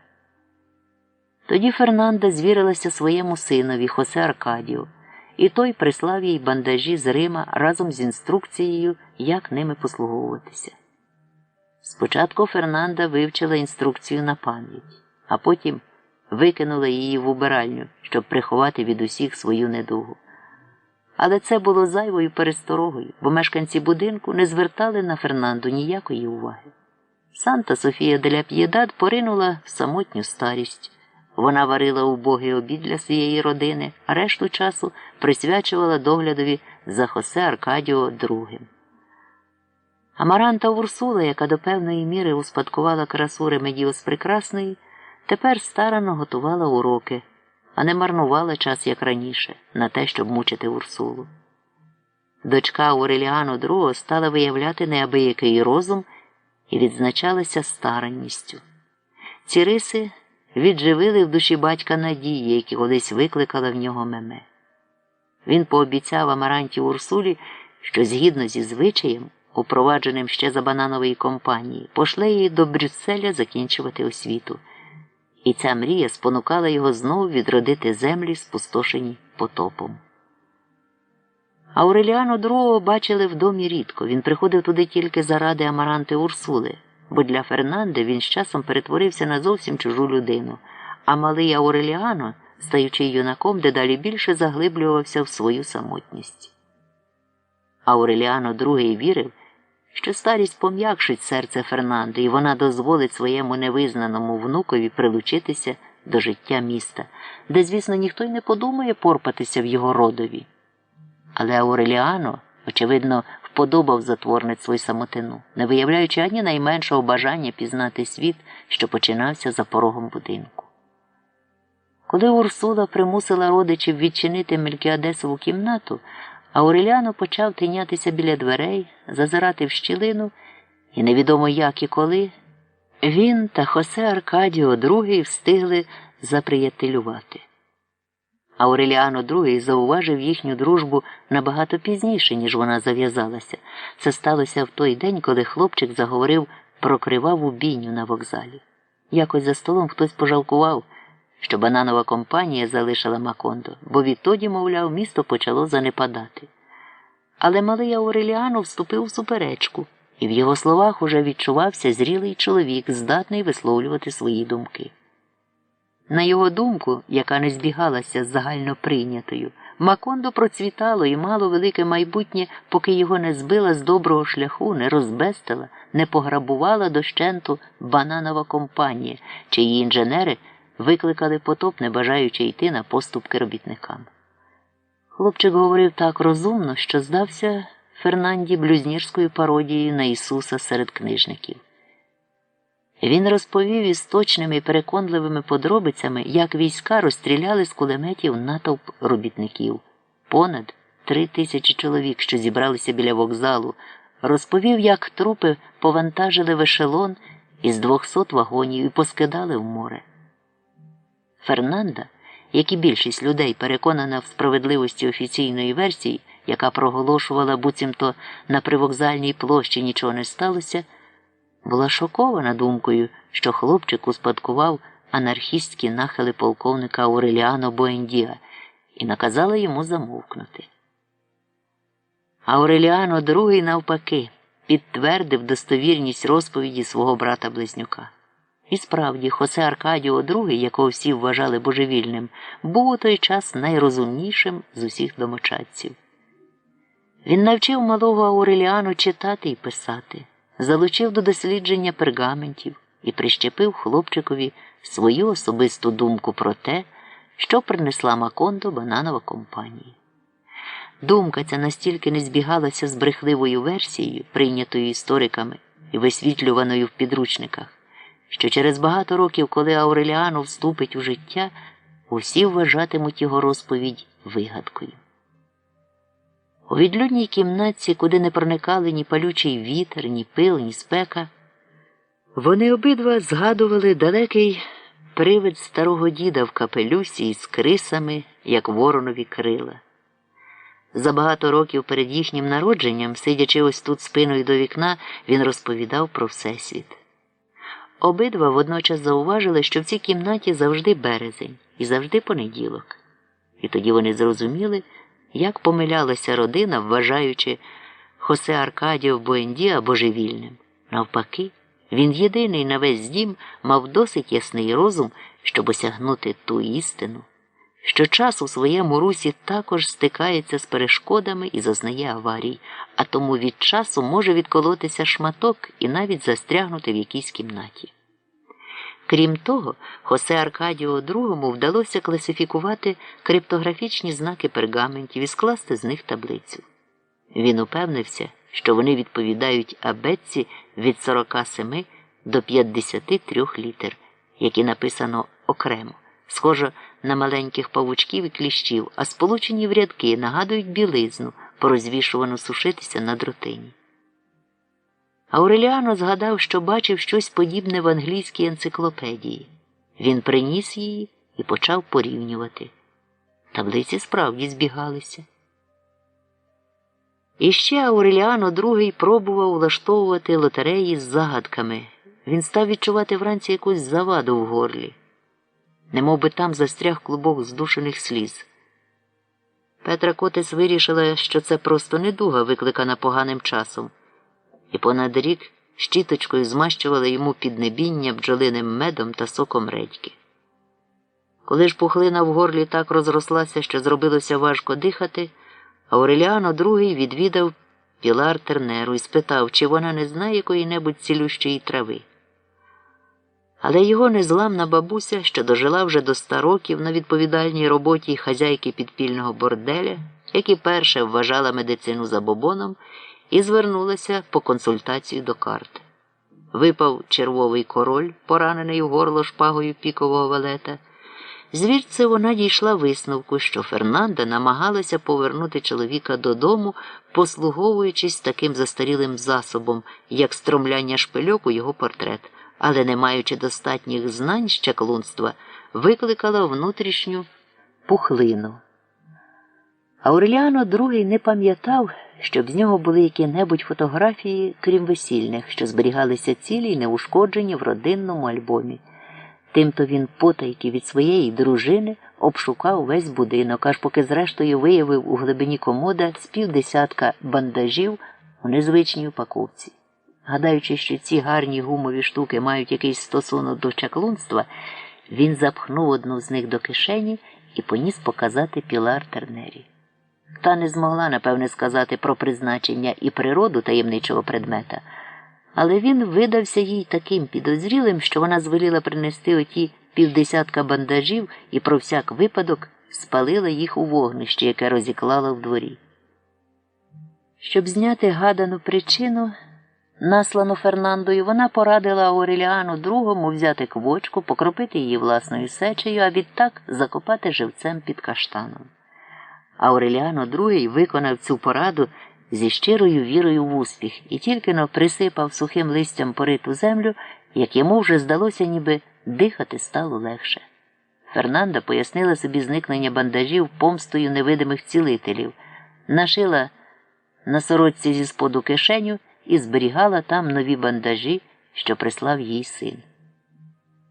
Через 6 місяців після поховання курки Ауреліано II прокинувся опівночі від нападу кашлю і відчув, як його зсередини розривають залізні клешні велетенського рака. І саме тоді зрозумів, що хоч би скільки чарівних поясів він спалив, хоч би скільки зачаклованих курок полив власною сечею, він однаково невдовзі має померти. І це єдина сумна правда. Він нікому не розкрив своїх думок. Мучачись від страху, що він може вмерти, перш ніж вирядить Амаранту Урсулу до Брюсселя, він старався, як ніколи доти, і влаштовував по 3 лотереї на тиждень замість однієї. Ставав у досвіта, оббігав містечко, не минаючи навіть найдальших та найубогіших околиць, і з болісною тугою, зрозумілою тільки вмирущим, намагався розпродати свої квитки. «Ось тут божественне провидіння!» – вигукував він. «Не випустіть його з рук, воно приходить тільки раз на 100 років». Ауреліано II робив зворушливі зусилля, щоб здаватися веселим, привітним, балакучим. Але з першого погляду на його пітне, бліде обличчя ставало ясно, що він на цім світі не жилець. Іноді бідолаха заходив на якесь пустирище, де ніхто його не бачив, і сідав бодай на хвильку перепочити від залізних клешень, що шматували його зсередини. А опівночі знову вирушав блукати веселим кварталом, спокушаючи самотніх жінок, які зітхали біля грамофонів можливістю великого виграшу. «Ось цей номер не випадав уже 4 місяці», – звертався він до них, показуючи свої квитки. «Не пропускайте його, життя коротше, ніж ви гадаєте». Врешті-решт до нещасного втратили всяку повагу, стали глузувати з нього, і в останні місяці життя уже не величали, як раніше, доном Ауреліано, а не соромлячись, називали просто в очі «Дон Божественне провидіння». Голос почав зраджувати його, робився дедалі глухішим і зрештою перейшов у собаче гарчання. Але Ауреліано II ще знаходив в собі силу підтримувати в людей інтерес до роздачі виграшів у дворі Петри Котес. Однак у міру того, як він втрачав голос, а біль загострювався і загрожував невдовзі зробитися нестерпним, йому ставало чимраз ясніше, що розігрувані в лотереї свині та кози не допоможуть дочці поїхати до Брюсселя. І тоді в нього сяйнула думка влаштувати запаморочливу лотерею, розіграти спустошені потопом землі, адже люди з капіталом можуть їх відродити. Ця думка видалася всім такою знадливою, що сам Алькад зголосився сповістити про лотерею особливим указом. Продавалися квитки по 100 песо, їх купували в складчину, утворюючи з цією метою компанії. І не минуло й тижня, як усе було розкуплено. Увечері після розігрування щасливці влаштовували бучне свято, яке трохи нагадувало гамірливі свята минулих років, коли процвітала бананова компанія. І Ауреліано II востаннє грав на акордеоні забуті мелодії пісень Франциско Людини, однак співати ці пісні він уже не міг. Через 2 місяці Амаранто Урсула від'їхала до Брюсселя. Ауреліано II віддав дочці не тільки виручку від незвичайної лотереї, але й усе, що йому вдалося заощадити за останні місяці, а також невелику суму від продажу піаноли, клавікордів та інших старих пожитків, які вже всім набридли. За його розрахунками, цих грошей мало вистачити на весь час навчання. Невідомо було тільки одне – чи залишиться на дорогу назад. Фернанда, обурена до глибини душі думкою, що Брюссель, розташований так близько від гріховного Парижа, вперто опиралася доччиній поїздці, але її заспокоїв рекомендаційний лист падре Анхеля, адресований до пансіону юних католичок, який утримували черниці і в якому Амаранта Урсула обіцяла жити до кінця навчання. Крім того, священник розшукав групу францисканських черниць, котрі їхали до Толедо, і ті погодились взяти дівчину з собою, а в Толедо знайти їй надійних супутників аж до Брюсселя. Поки з цього приводу велися жваве листування, Ауреліано II з допомогою Петри Котес зготував Амаранту Урсулу в дорогу. На той вечір, коли її речі лежали спаковані в одній зі скринь, де колись зберігався Фернандин посаг, усе було так добре продумано, що майбутня студентка вже знала на пам'ять. В яких сукнях і вельветових туфлях вона перепливатиме Атлантику, та де лежать блакитне вовняне пальто з мідними гудзиками і сап'янові черевички, в них їй належить сходити на берег. Вона твердо знала, як їй треба ступати, йдучи трапом на борт корабля, щоб не впасти в воду. Знала, що ні під яким приводом не повинна розлучатися з черницями, а свою каюту може залишати тільки для того, щоб попоїсти, та що у відкритому морі ні в якому разі не повинна відповідати, коли її почне хтось незнайомий про що-небудь розпитувати, чи то буде чоловік, чи жінка. Вона взяла з собою пляшечку з краплями від морської хвороби та зошит, де падре Анхель власноручно записав 6 молитов заклинань проти бурі. Фернанда пошила їй брезентовий пояс для зберігання грошей і показала, як прилаштувати його, щоб можна було не знімати навіть на ніч.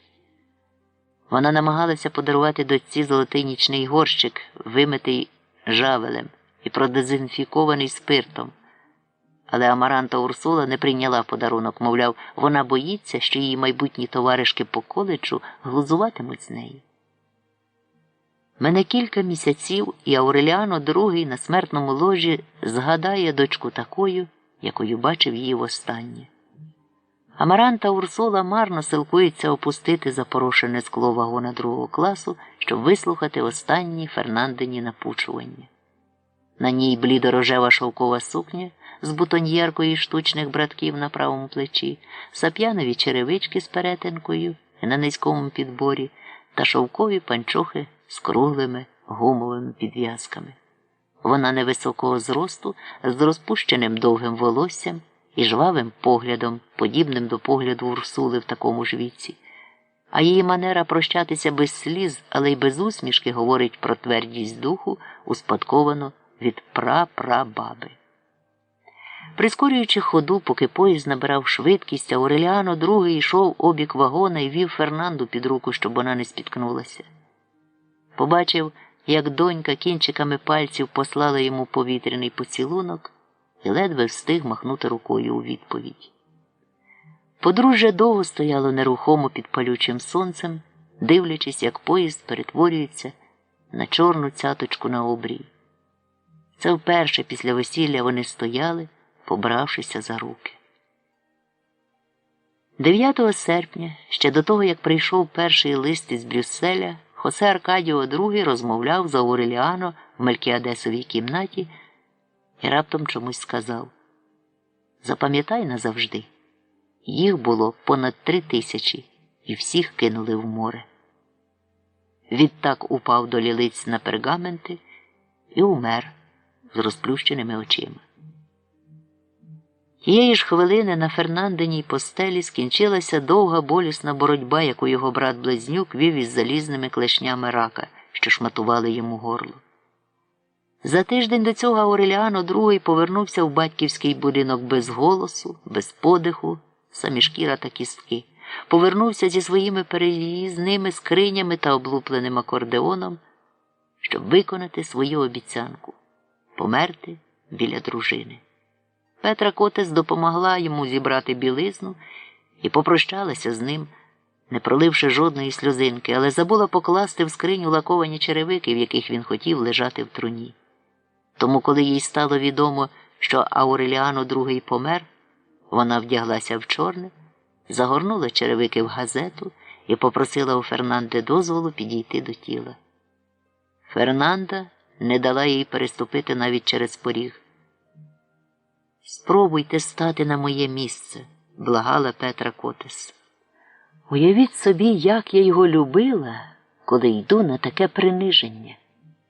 «Нема такого приниження, якого б не заслуговувала підложниця», – відповіла Фернанда. «Краще зачекай, поки умре ще хтось із тих багатьох, з якими ти спала, і взуй його в ці черевики». Виконуючи свою обітницю, Санта Софія де ля П'єдад кухонним ножем перерізала трупові Хосе Аркадіо II горло, аби бути певною, що його не поховають живцем.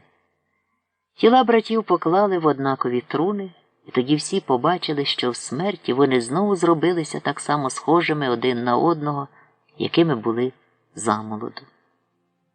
Давні товариші по чарці Ауреліано II поклали на його труну вінок, повитий темно-ліловою стрічкою з написом «Плодіться, корови, життя бо коротке».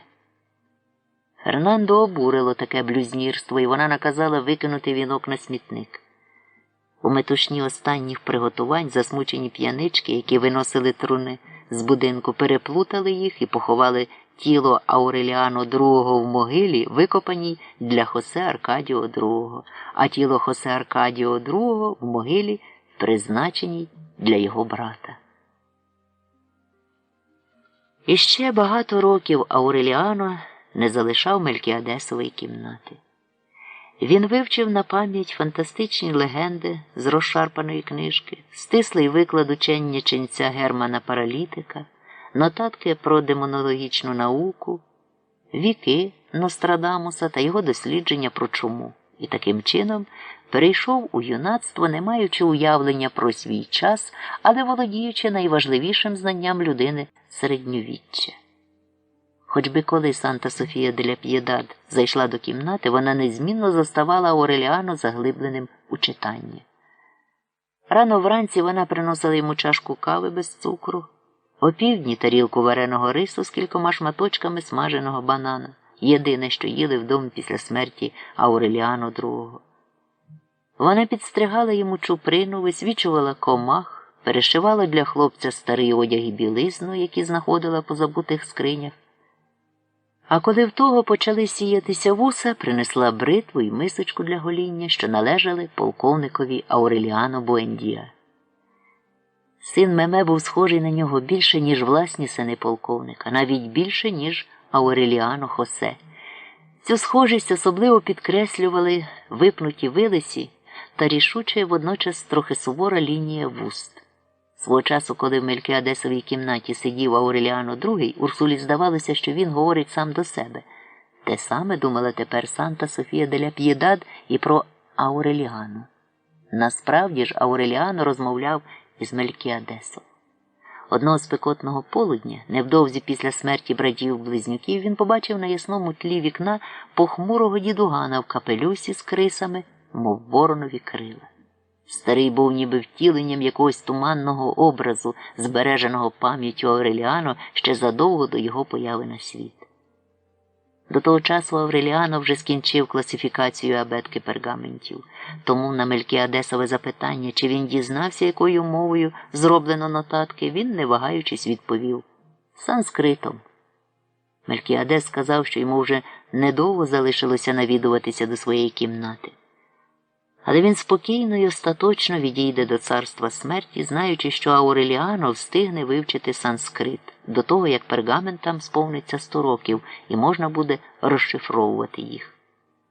Саме він підказав Ауреліано, що в провулку, який виходить до річки, де за бананової компанії провіщали майбутнє і відгадували сни, один учений каталонець тримає книжкову крамницю, і в ній є початковий курс санскриту.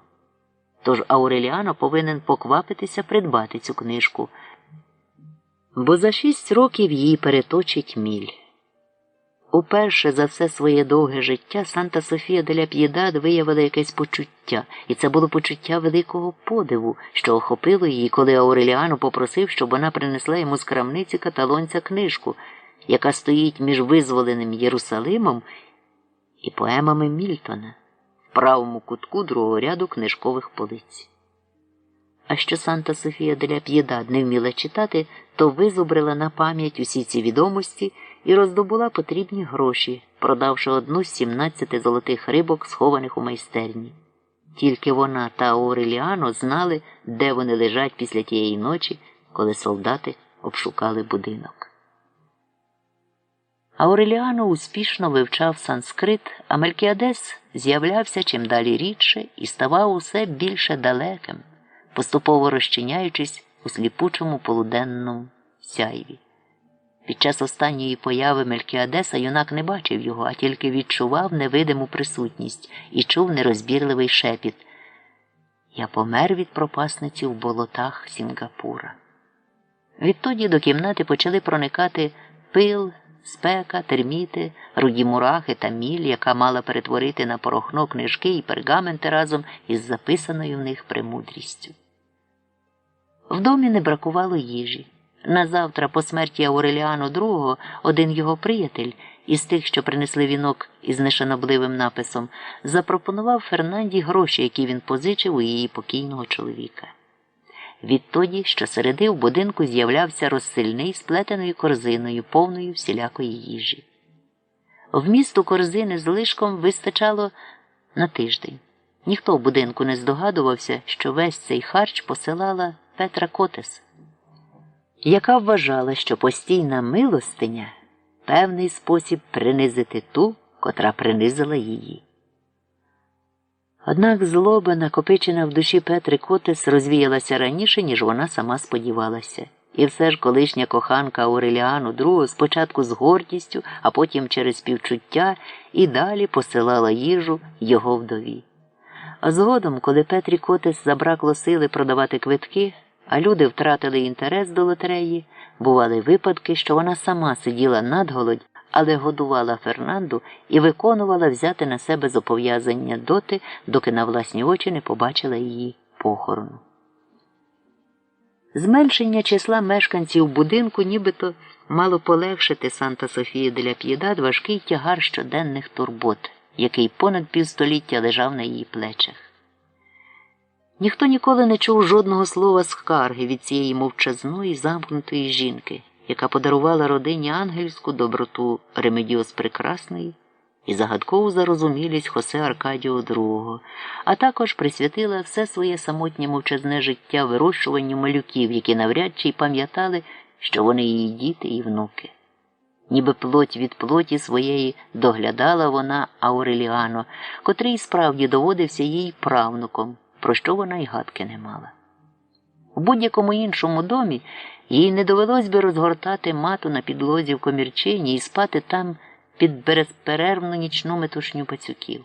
Вона нікому не розповідала, як одного разу серед ночі прокинулася з переляку, відчувши, що хтось дивиться на неї з темряви. Це була гадюка, яка проплазувала геть, ковзнувши по її животу.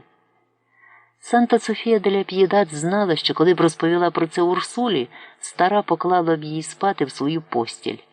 Але в ті часи ніхто нічого не помічав, і щоб привернути чиюсь увагу, треба було не своїм голосом волати в галереї, бо стомливе випікання хліба, злигодні війни та догляд за дітьми не залишали часу, щоб подумати про благополуччя свого ближнього.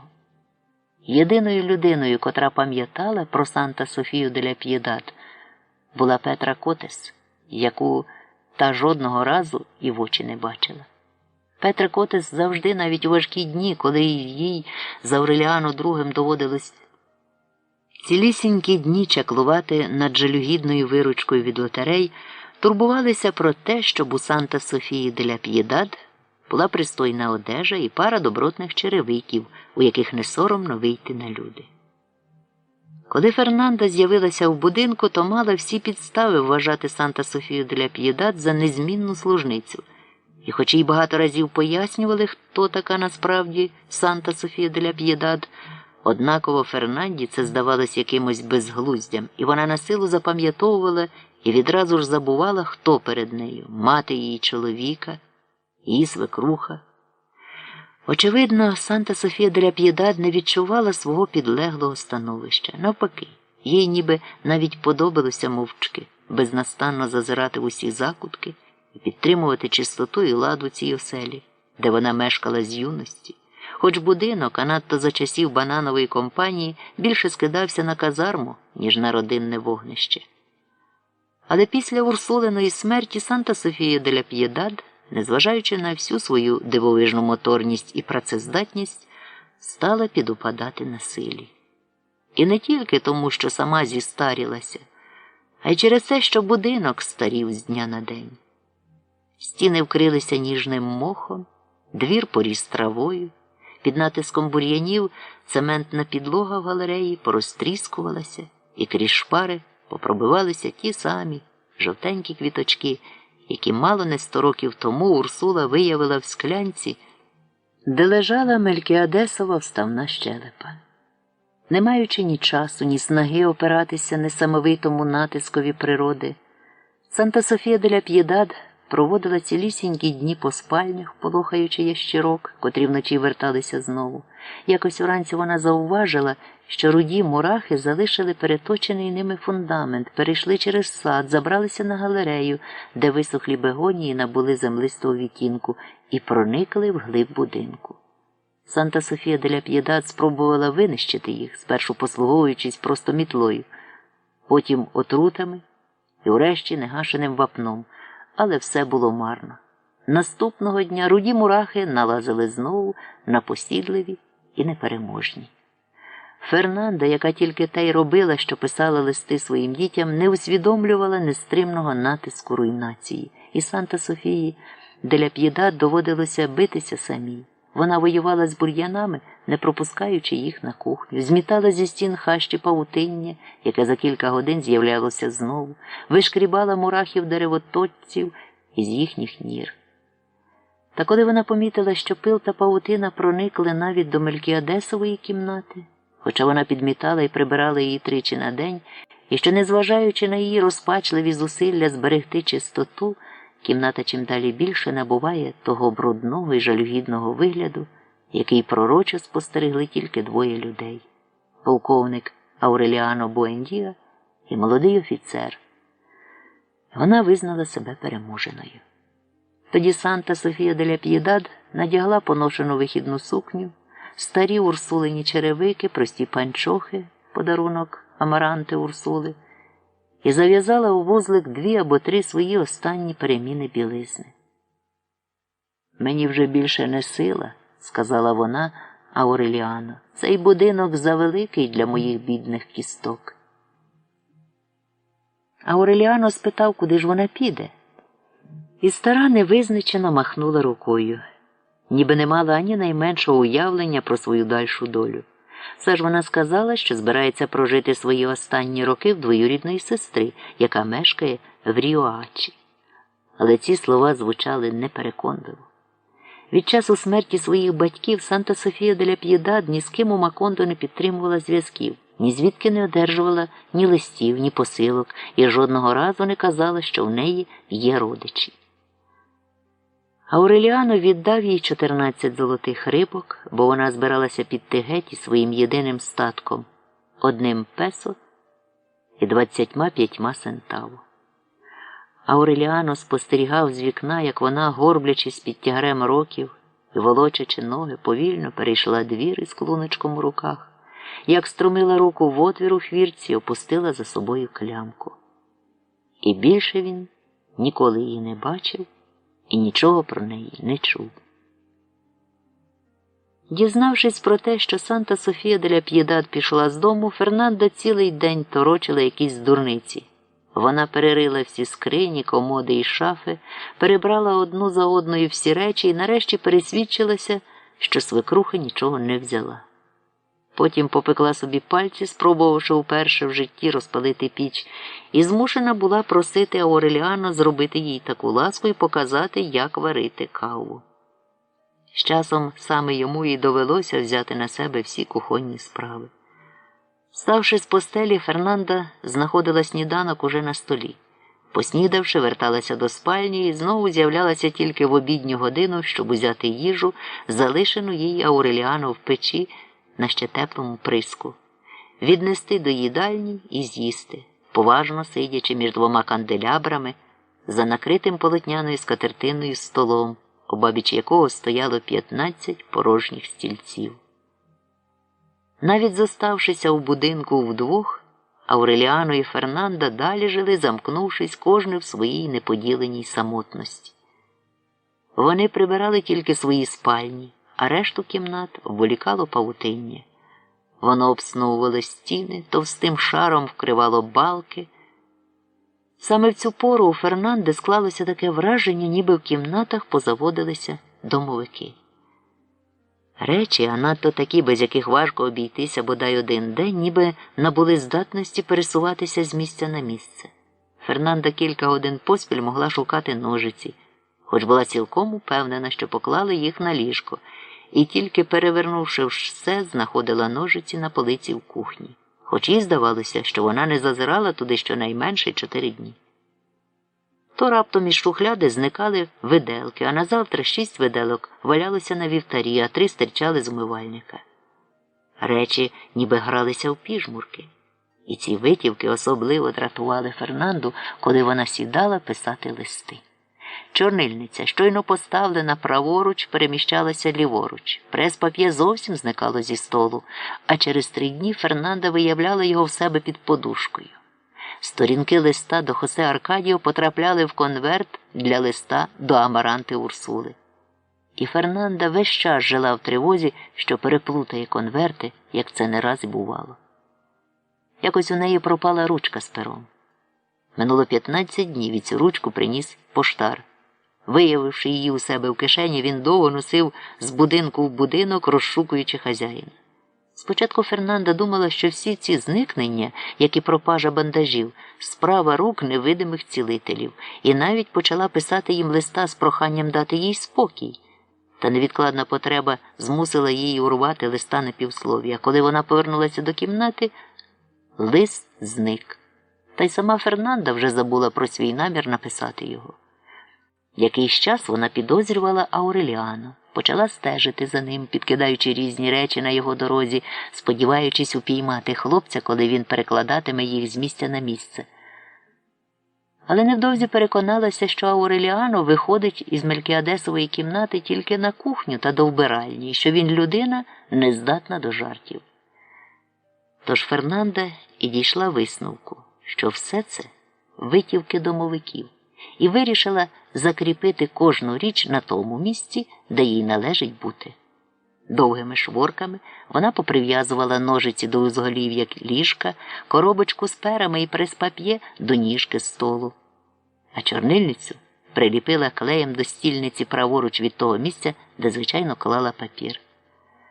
Проте їй не вдалося досягти бажаних наслідків, бо тільки-но вона сідала шити, як через 2-3 години вже не могла дотягтися до ножиць, немов би домовики вкоротили шворку, на якій вони трималися. Те саме діялося і зі шворкою, що була прив'язана до прес-пап'є, навіть з рукою Фернанди, бо, пописавши якийсь час листа, вона вже не могла дістати до чорнильниці. Ні Амаранта Урсула в Брюсселі, ні Хосе Аркадіо в Римі нічого не знали про материні прикрощі.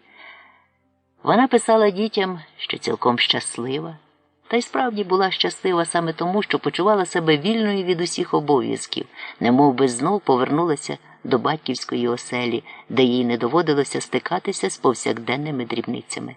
Адже всі ті дрібні проблеми було вирішено заздалегідь. В уяві. Нескінчене писання листів спричинилося до того, що Фернанда втратила відчуття часу. Особливо це стало помітно після того, як пішла геть Санта-Софія де ля П'єдад. Фернанда звикла вести рахунок днів, місяців, років, беручи за точки відліку передбачувані дати повернення дітей. Та коли син і дочка почали раз у раз відкладати свій приїзд, дати змішалися, терміни попереплутувалися, і дні перестали різнитися між собою. Пропало навіть відчуття, що вони минають. Ці відстрочки не дратували Фернанду, навпаки, вони викликали в неї глибоке вдоволення. Навіть коли Хосе Аркадіо повідомив, що сподівається закінчити курс вищої геології і узятися за вивчення дипломатії, вона не засмутилася, хоча кілька років тому він уже писав, що перебуває напередодні прийняття обітниці. Вона знала, які високі і стрімкі кручені сходи, що ведуть до престолу святого Петра. Фернанда була просто в захваті від повідомлення, які іншим видались би звичайнісінькими, скажімо, повідомлення сина про те, що він уже бачив папу. Коли дочка написала їй, що зможе продовжити навчання в Брюсселі довше встановленого терміну, бо ж завдяки своїм блискучим успіхам вона дістала пільги, яких батько не міг завбачити при своїх розрахунках, Фернанда навіть зраділа.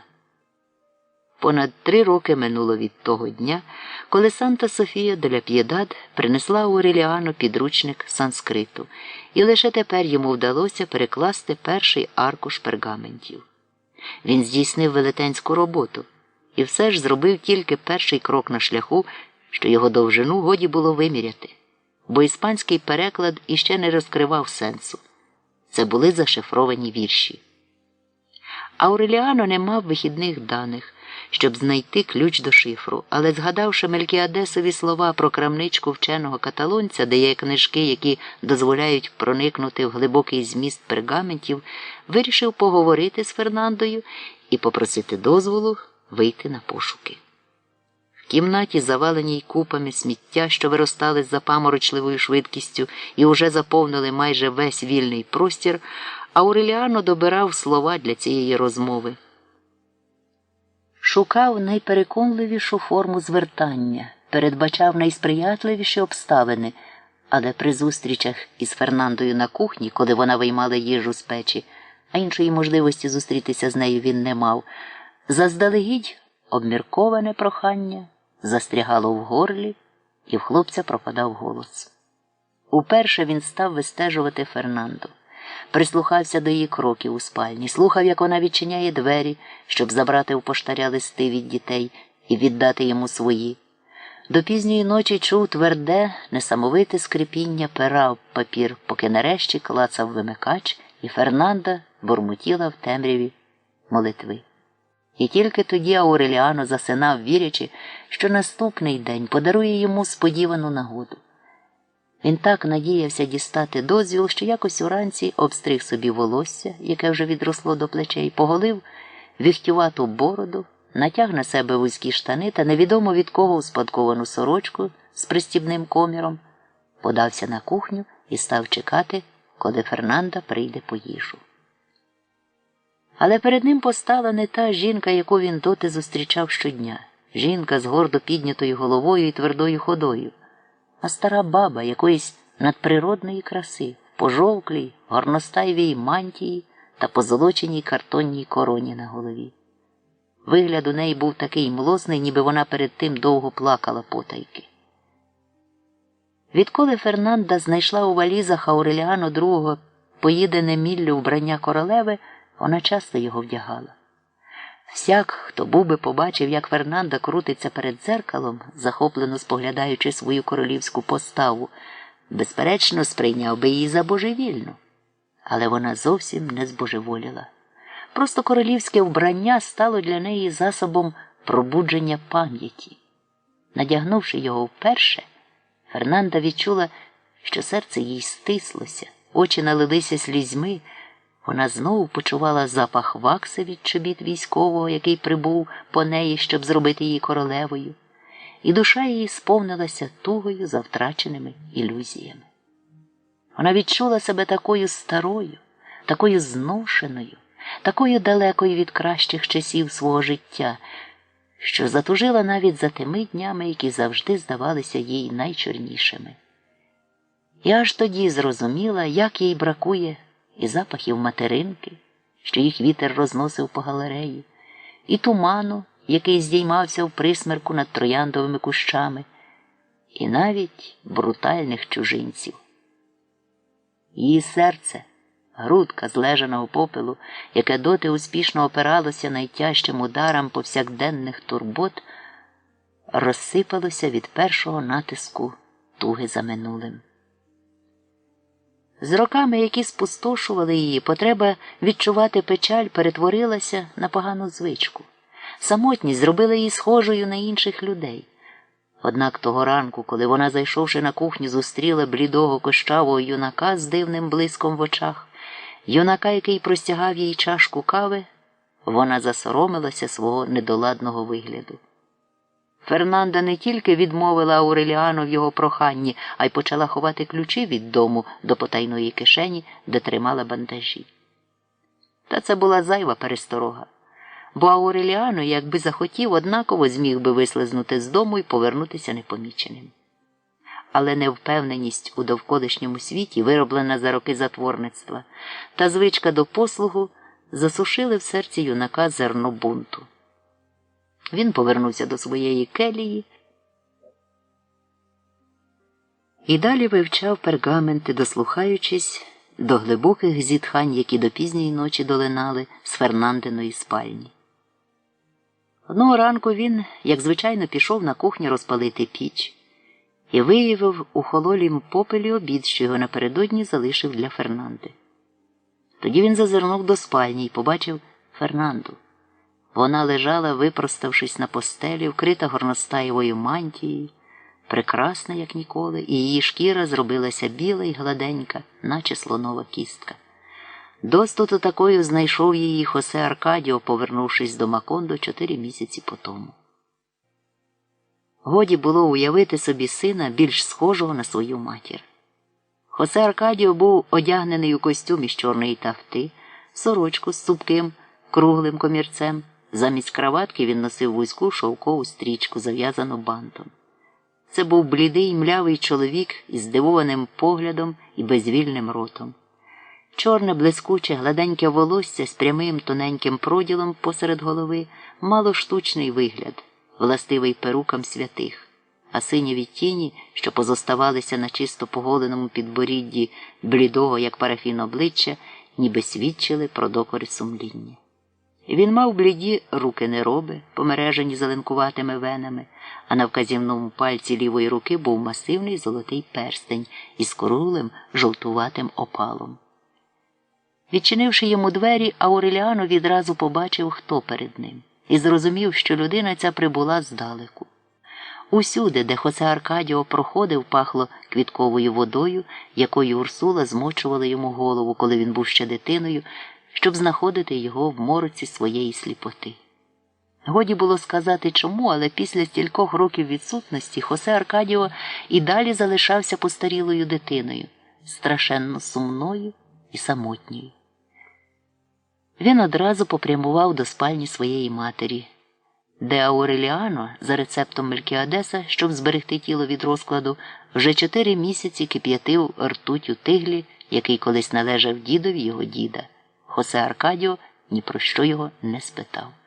Поцілував у чоло мертву Фернанду, дістав із внутрішньої кишені її спідниці 3 останні невикористані бандажі і ключ від одежної шафи. Упевнені рвучкі рухи не відповідали його млосному виглядові. Діставши з шафи оббиту шовком і пропахлу сандалом шкатулку з фамільним гербом, він розкрив її і знайшов на дні довгого листа, в якому Фернанда вилила свою душу і розповіла все, що за життя приховувала від сина. Хосе Аркадіо прочитав материного листа стоячи з помітною цікавістю, але не виявив ніякого хвилювання. Він спинився на 3-й сторінці і уважно глянув на Ауреліано, ніби знайомився з ним знову. «Отже», – мовив він голосом, у якому було щось від найгострішої навахи, – «це ти, байстрюк?»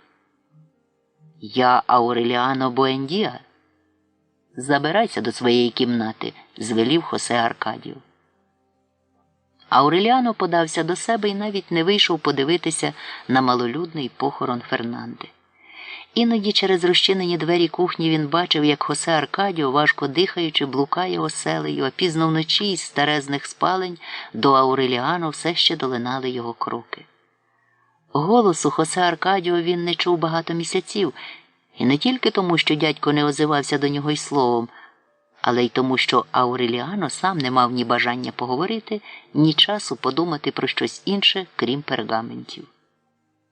Після Фернандиної смерти він дістав зі сховку передостанню золоту рибку і вирядився до крамнички вченого каталонця по книжки. Все, що він бачив дорогою, не викликало в нього ніякої цікавості, можливо, через те, що він не мав спогадів і йому не було з чим порівнювати побачене. Занехайні будинки і безлюдні вулиці були такі, якими він собі їх уявляв за того часу, коли віддав би й душу, аби лише глянути на них.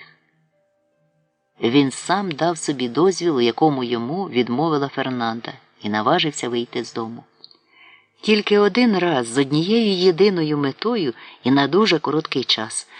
Тому він пробіг, не зупиняючись, 11 кварталів, що відокремлювали його будинок від провулка, де колись відгадували сни, а тоді засапаний, зайшов у захаращене темне приміщення, в якому важко було й повернутися. Здавалося, що то була не книгарня, а звалище старих книжок. Вони лежали безладними купами на поточених мурахами та обснованих павутинням полицях і навіть на підлозі у вузьких проходах між полицями. За довгим столом, прогнутим під вагою нагромаджених зверху фоліантів, господар крамниці безупину писав щось нескінченне фіолетовими, кострубатими літерами на аркушах, вирваних з учнівського зошита. Його гарне сріблясте волосся нависало на чоло, немов чубчик какаду. В живих вузьких блакитних очах світилася лагідна доброта людини, яка прочитала всі книжки на світі. Він сидів весь спітнілий в самих тільки підштаниках і навіть не підвів голови, щоб глянути на того, хто зайшов. Ауреліано без особливих зусиль видобув з-поміж цього казкового безладу потрібні йому 5 книжок, бо всі вони були там, де вказав Мелкіадес. Не кажучи ні слова, він простяг їх та золоту рибку вченому каталонцеві. Той погортав книжки, і його повіки приплющилися, ніби стулки черепашки. «Мабуть, ти божевільний», – сказав хазяїн своєю рідною мовою, здвигнув плечима і повернув Ауреліано книжки та рибку. «Забирай», – мовив він уже іспанською. «Останнім, хто читав ці книжки, напевне, був Ісаак Сліпий. Тому добре подумай, що робиш». Хосе Аркадіо відремонтував спальню Меме, наказав почистити і заштопати оксамитові штори та балдахін віце-королівської постелі і довів до ладу купальню, де стіни цементного басейну вкрилися якимсь чорним шерехатим нальотом. Спальнею та купальнею він і обмежив свої володіння, порозставлявши там різний непотріб. Заяложені екзотичні витребеньки, дешеві парфуми і підробні коштовності. В інших приміщеннях будинку його увагу привернули тільки статуї святих на домашньому вівтарі. Вони чомусь йому не сподобались, і якось увечері він познімав їх із вівтаря, повиносив у двір і спалив на вогнищі. Вставав він, звичайно, о 12-й годині дня. Пробудившись, убирався в заношений халат, вишитий золотими драконами, стромляв ноги у капці з жовтими китичками, вирушав до купальні і там розпочинав обряд, що своєю урочистою повільністю був схожий на ритуал, якого дотримувалася Ремедіос Прекрасна. Перш ніж спуститися в басейн, він сипав у воду ароматичні солі з 3 білих флаконів. Він не робив обмивань з допомогою тикви, як Ремедіос Прекрасна, а занурившись у запахущу рідину, 2 години лежав горілиць, заколисуваний свіжістю води і спогадами про Амаранту. Через кілька днів після приїзду він зняв свій костюм із тафти, надто теплий для цих країв, і до того ж єдиний його парадний убір, заліз у вузькі штани, подібні до тих, які надягав П'єтро Креспі, виряджаючись на уроки танців, і сорочку з натурального шовку, на якій біля серця було вишито його ініціали. 2 на тиждень він прав цю одежу в басейні, і поки вона сохла, ходив у халаті, бо ж другої зміни в нього не було. Хосе Аркадіо ніколи не обідав удома. Виходив на вулицю, щойно спадала полуденна спека. Повертався пізно вночі і знову тоскно никав по кімнатах, важко дихаючи і думаючи про Амаранту. Вона та ще страшні очі святих у миготінні нічника. Тільки ці 2 спогади він і зберіг про свою рідну домівку. Багато разів у Римі примарними серпневими ночами йому ввижалася Амаранта, яка підіймалася з мармурового басейну в своїх мережевних спідницях із пов'язкою на руці, прикрашена тугою вигнанки. На відміну від Ауреліано Хосе, що старанно топив образ Амаранти в кривавому болоті війни, Хосе Аркадіо намагався зберегти його живим у глибинах чуттєвості весь час, поки дурив матір байками про своє духовне покликання. Ні йому, ні Фернанді ніколи не спадало на думку, що їхнє листування – це всього-навсього обмін вигадками. Невдовзі після приїзду до Рима Хосе Аркадіо кинув семінарію, але й далі підтримував легенду про те, що займається теологією і канонічним правом, аби тільки не позбутися казкової спадщини, про яку писала мати в своїх божевільних листах. Ця спадщина мала звільнити його від злиднів, витягти з брудного будиночка, на горищі якого він тулився зі своїми друзями. Одержавши останнього листа від Фернанди, продиктованого передчуттям смерті, він поскладав до валізи останні клапті фальшивих розкошів і перетнув океан у трюмі корабля, де емігранти, збившись докупи, як бики на різниці, глитали холодні макарони та червивий сир. Ще не читавши Фернандиного заповіту, який був тільки докладним і запізнілим переліком лих, він, уже забачивши порозвалюванні меблі та зарослу бур'янами галерею, здогадався, що спіймався в пастку, з якої йому не судилося вивільнитися, і ніколи більше він не побачить діамантового сяйва римської весни, не вдихне її повітря, насиченого давниною. В години безсоння, викликаного виснажливими нападами астми, він знову і знову міряв глибину свого нещастя, блукаючи похмурим домом, де старечі вигадки Урсули навіяли йому свого часу страх перед світом. Боячись забути Хосе Аркадіо в пітьмі своєї сліпоти, Урсула привчила хлопця сидіти, забившись у куток спальні, єдине, мовляв, місце, де його не зачеплять мерці, котрі з'являються з присмерком і гуляють по всьому будинку. «Якщо ти вчиниш якусь капость, – говорила йому Урсула, – святі мені відразу про все розкажуть». У дитинстві він проводив у цьому кутку моторошні вечори, сидів непорушно на дзиглику під невблаганними, крижаними поглядами святих спостережників, аж поки наставав час іти спати. Ця додаткова тортура була зайвою, бо Хосе Аркадіо вже давно відчував страх перед усім, що його оточувало, і був готовий злякатися всього, що може трапитися в житті. Вуличних жінок, які псують кров, домашніх жінок, які народжують дітей із свинячими хвостами, бойових півнів, які одним приносять смерть, а іншим нескінченні докори сумління. Вогнепальної зброї, яка при першому до неї дотику прирікає людину на 20 років війни. Необачних задумів, які неодмінно закінчуються зневірою та безумством. І зрештою всього, що Господь сотворив у милосерді своєму, а диявол попсував. Уранці він прокидався змучений кошмарами, але ласкаві руки Амаранти, котра купала його в басейні і шовковою китичкою припудрювала тальком йому в паху, відганяли нічні страхи. Залитому сонячним промінням саду навіть Урсула здавалася зовсім іншою. Вона вже не лякала хлопця страшними речами, а чистила зуби товченим вугіллям, щоб його усмішка сяяла, мов у папи. Підстригала і полірувала йому нігті, щоб прочани, котрі збиратимуться в Римі з усіх кінців землі, були вражені тим, якими охайними руками благословляє їх папа. Кропила квітковою водою, щоб його тіло і одежа пахнули не гірше, ніж у папи. Йому випало бачити, як папа у своїй резиденції 7 мовами промовляв до натовпу прочан. Але він звернув увагу тільки на білі руки первосвященника, ніби вимочені в жавелі, та сліпучий блиск його літнього убору, і вловив тонкий запах вишуканого одеколону. Минув майже рік відтоді, як Хосе Аркадіо повернувся до рідної оселі. І коли він проїв срібні канделябри та геральдичний нічний горщик, де, сказати правду, золотим виявився лише інкрустований герб, єдиною його розвагою стало збирати міських хлопчаків, щоб гралися в домі. В години сієсти він дозволяв їм стрибати через шворку в саду, співати пісні на галереї, перекидатися на кріслах та диванах, а сам ходив від одного гурту до іншого, навчаючи дітей доброго тону. На той час він уже скинув вузькі штани та шовкову сорочку і носив звичайний костюм, куплений у крамниці араба, але все ще зберігав вигляд млосної гідності і папські манери. Діти призвичаїлись у домі так само швидко, як колись товаришки Меме.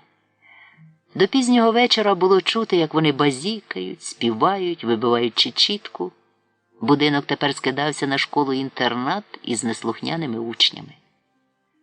Спочатку Ауреліано не помічав цього, але невдовзі діти добралися й до Мелькіадесової кімнати. Якось уранці 2 хлопчаків розчинили двері й перелякалися, уздрівши брудного, кошлатого чоловіка, який сидів за столом над пергаментами. Бешкетники не посміли зайти, але відтоді зацікавилися тим незнайомцем.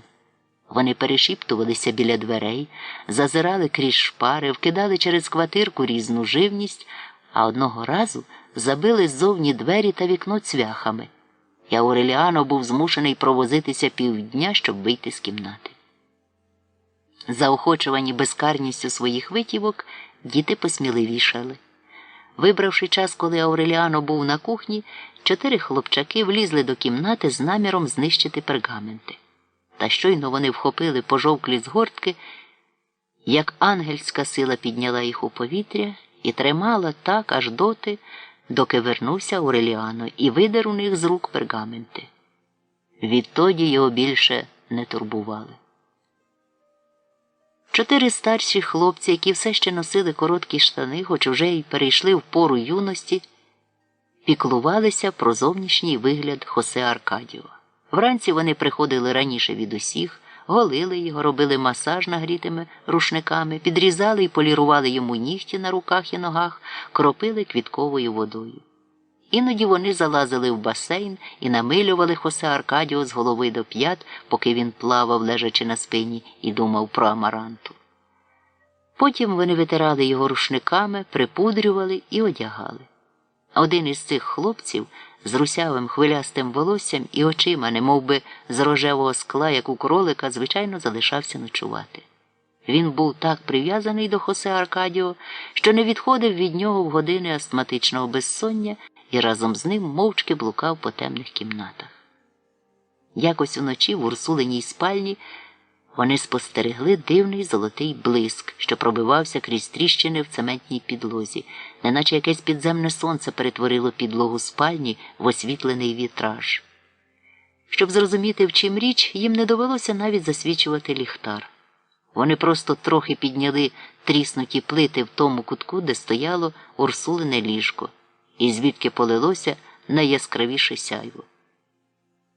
Під плитами виявився тайник, що його так тяжко і уперто розшукував Ауреліано II. Там лежало 3 мішки, зав'язані мідним дротом, а в них 7214 дублонів жеврили в темряві, ніби розжарене вугілля. Знахідка скарбу була наче сліпучий спалах вогню серед нічного мороку. Але замість того, щоб здійснити мрію, викликану за роки злиднів, і повернутися до Рима з цим несподіваним багатством, Хосе Аркадіо перетворив будинок на декадентський рай. Він поновив оксамитові штори і балдахін у спальні, загадав викласти підлогу в купальні плитами, а стіни кахлями. Буфет у їдальні наповнився зацукрованими фруктами, копченостями та маринадами. Замкнута комірчина знову відчинилася, щоб прийняти на свої полиці вина та лікери. Ці напої прибували в ящиках з написаним на них ім'ям Хосе Аркадіо, і той особисто забирав ящики на залізничній станції. Якось уночі він з 4 своїми улюбленцями влаштував бенкет, що тривав аж до світанку. Вранці о 6 годині вони повиходили голяка зі спальні, випустили воду з басейна і наповнили його шампанським. Потім дружно кинулись у басейн і пустували там, схожі на зграю птахів у золотистому небі, вкритому пухирцями, що поширювали аромат. А обіч їхніх шумливих розваг плавав, лежачи на спині, Хосе Аркадіо. Він поринув у свої думки, мріючи з розплющеними очима про Амаранту, а хлопці скоро потомилися і гуртом подалися назад до спальні. Там вони позривали оксамитові штори, повитиралися ними, як рушниками, почали дуріти і розбили дзеркало з гірського кришталю. Потім усі водночас полізли на ліжко, щинивши гармидер, скинули балдахін. Коли повернувся Хосе Аркадіо, вони спали, згорнувшись клубком, немов серед уламків корабельної аварії.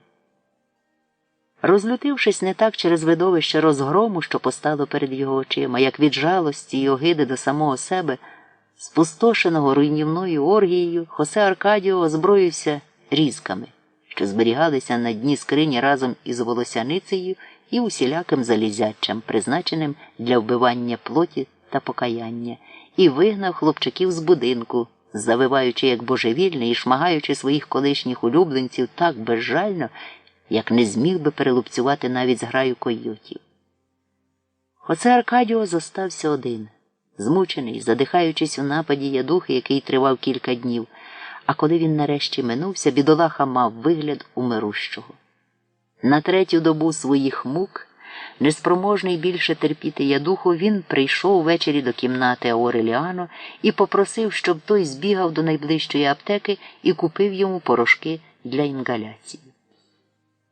Це була друга поява Ауреліано на вулиці. Він пробіг лише 2 квартали і побачив запорошені вітрини вузенької аптеки, заставлені фаянсовими посудинами з латинськими написами. І дівчина, наділена таємничою красою нільської змії, продала йому ліки, що їх назву Хосе Аркадіо написав на клаптику паперу. І цього разу вигляд безлюдних вулиць у слабкому жовтому сяйві ліхтарів не викликав у Ауреліано ані найменшого зацікавлення. Хосе Аркадіо вже був подумав, що Ауреліано втік, аж ураз той з'явився, ледве зводячи дух і тягнучи ноги, які після довгого ув'язнення зробилися наче ватяні.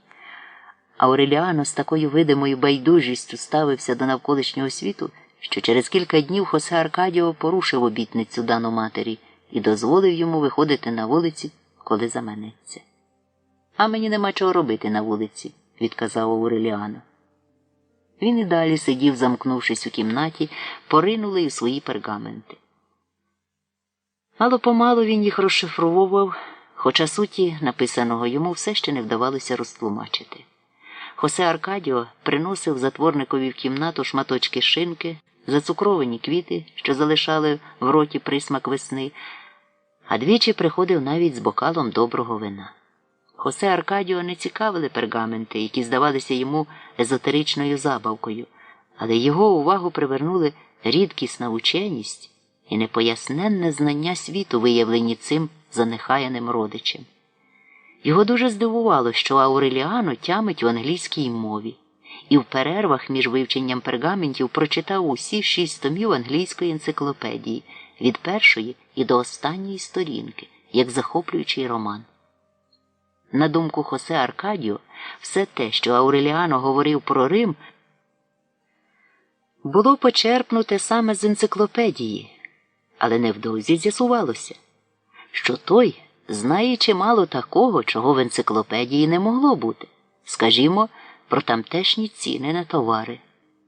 Про все можна дізнатися, незмінно відповідав Ауреліано на запитання, звідки в нього ці відомості. Зі свого боку, Ауреліано теж був вражений, що Хосе Аркадіо, якого він бачив тільки звіддалік, коли той ходив по кімнатах, при близькому знайомстві виявився зовсім не схожим на образ, який склався в його уяві. Хосе Аркадіо вмів сміятися, час від часу сумував за колишньою величчю дому і іноді скрушно зітхав, пригнічений занедбаністю Мелкіадесової кімнати. Це зближення двох самітників однієї крові ще не переросло в дружбу, але воно скрашувало їхню бездонну самотність, яка і розділяла їх, і єднала їх. Відтепер Хосе Аркадіо міг звертатися до Ауреліано, вирішуючи з його допомогою деякі складні домашні проблеми, котрі самого Хосе Аркадіо вкидали в розпач, бо він не знав, як до них підступитися. Що ж до Ауреліано, то йому було дозволено сидіти і читати в галереї, одержувати листи від Амаранти Урсули, вони й далі надходили з колишньою пунктуальністю, і послуговуватися купальнею, куди раніше Хосе Аркадіо його не допускав. Одного спекотного ранку їх розбудив поквапний стукіт у двері. Стукав якийсь незнайомий дід. Великі зелені очі осяювали його суворе обличчя примарним світлом, а на чолі темнів хрест із попелу. Подерта на лахміття одежа, стоптані черевики, старий мішок, який приблудець ніс на плечі, як єдине своє майно, надавали йому вигляду старця. Однак він тримався з гідністю, що явно суперечила його зовнішності. Навіть у напівмороці вітальні з першого погляду можна було зрозуміти, що таємнича сила, яка підтримує життя в цьому чоловікові, не інстинкт самозбереження, а звичка до страху. То був Ауреліано закоханий, єдиний, що зостався живий із 17 синів полковника Ауреліано Буендія. Він прагнув відпочити від виснажливого, повного випадковостей існування втікача. Він назвав своє ім'я і благав, щоб йому надали притулок у домі, який у безсонні ночі видавався йому останнім притулком на землі. Але Хосе Аркадіо і Ауреліано нічого не знали про цього свого родича. Вони сприйняли діда за волоцюгу і виштовхали на вулицю. І, стоячи у дверях, обидва побачили розв'язку драми, що почалася ще до народження Хосе Аркадіо.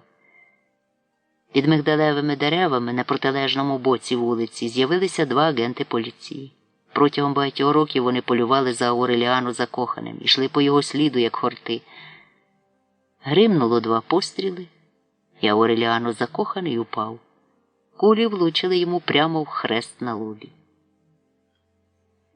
Відколи Хосе Аркадіо вигнав хлопчаків з будинку, він жив, чекаючи вістей про трансатлантичний лайнер, на якому мав відбути до Неаполя перед Різдвом. Він сказав про це Ауреліано і навіть думав відкрити для нього яке-небудь торгове діло, що давало б кошти на прожиття, бо після Фернандиної смерти кошика з продуктами більше не приносили. Але й цій останній мрії не судилося здійснитися. Одного вересневого ранку, коли Хосе Аркадіо, попивши на кухні кави з Ауреліано, закінчував своє звичне обмивання, в купальню через дірки в черепичному даху зіскочили ті 4 хлопці, котрих він вигнав з будинку. Не давши йому спам'ятатися, вони, як були в одежі, кинулися в басейн, схопили Хосе Аркадіо за волосся і тримали його голову під водою доти, доки на поверхні перестали з'являтися бульбашки повітря, і безмовне бліде тіло спадкоємця престолу опустилося вглиб ароматних вод. Потім вони забрали з собою мішки з золотом, узявши їх із тайника, відомого тільки їм та їхній жертві. Всю операцію було проведено по-військовому швидко, організовано і безжально. Ауреліано, який сидів, замкнувшись у своїй кімнаті, ні про що не здогадувався. Тільки ввечері, прийшовши на кухню і не заставши там Хосе Аркадіо, він почав шукати його по всьому будинку і нарешті знайшов у купальні. Хосе Аркадіо, здоровенний, роздутий, плавав на запахущій дзеркальній поверхні басейну, все ще думаючи про Амаранту. Тільки тепер Ауреліано зрозумів, що встиг полюбити його. Амаранта Урсула повернулася в перші дні грудня на крилах супутніх вітрів, ведучи за собою чоловіка за шовковий повідець, обв'язаний довкруг його шиї. З'явилася вона несподівано, без попередження. На собі мала сукню кольору слонової кістки, з шиї аж до колін звисав разок перлів. На пальцях блищали каблучки із смарагдами й топазами. Її гладеньке, підстрижене кружечком волосся виступало двома гострими, ластівчиними крилами на щоки. Чоловік, який одружився з нею півроку назад, був ставним, зрілим фламандцем, схожим на моряка. Тільки-но вона розчинила двері вітальні, як пересвідчилася, що її відсутність затяглася, і рідна домівка занепала більше, ніж вона гадала. «Боже мій!» – вигукнула Амаранта Урсула, швидше весело, ніж прикро. «Відразу видно, що в цьому будинку немає жінки». Її багаж не вміщався в галереї. Крім старої Фернандиної скрині, з якою Амаранту Урсулу вирядили до Брюсселя, вона привезла з собою 2 скрині з сукнями, 4 великі валізи, мішок з парасольками, 8 коробок із капелюшками, велетенську клітку з 50 канарками та велосипед, розібраний і складений у спеціальному футлярі, що його можна було нести як віолончель. Вона жодного дня не спочила після довгої дороги.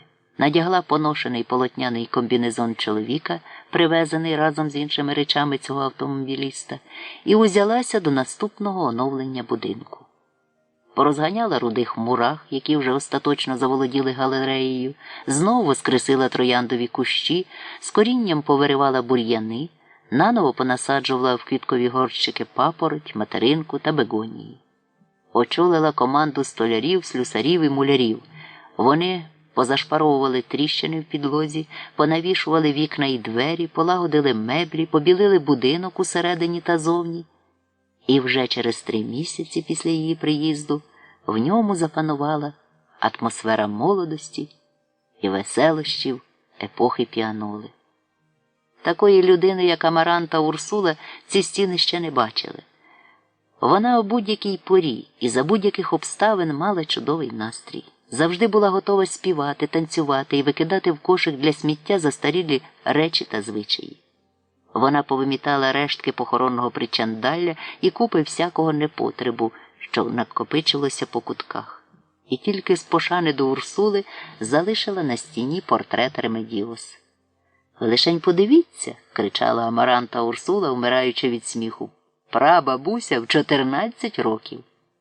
Якийсь муляр почав був розповідати їй, що будинок населений привидами, і єдиний надійний спосіб повідганяти їх – це розпочати пошуки схованих ними скарбів.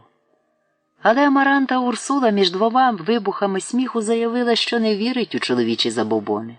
Вона була така щира, така самостійна, така сучасна, що Ауреліано, забачивши її, не знав, куди подіти свої руки та ноги. «Ого-го!» – радісно закричала вона, розкривши до нього свої обійми. «Та ви тільки подивіться, як він виріс, мій любий людожер!» І перш ніж Ауреліано здобувся на відповідь, вона вже поставила платівку на диск портативного патефона, який привезла з собою, і заходилася навчати Ауреліано модних танців. Вона зажадала, щоб він змінив засмальцьовані штани, успадковані від полковника Ауреліано Буендіа, подарувала йому кілька квітчастих сорочок, гарні черевики і виштовхала його на вулицю.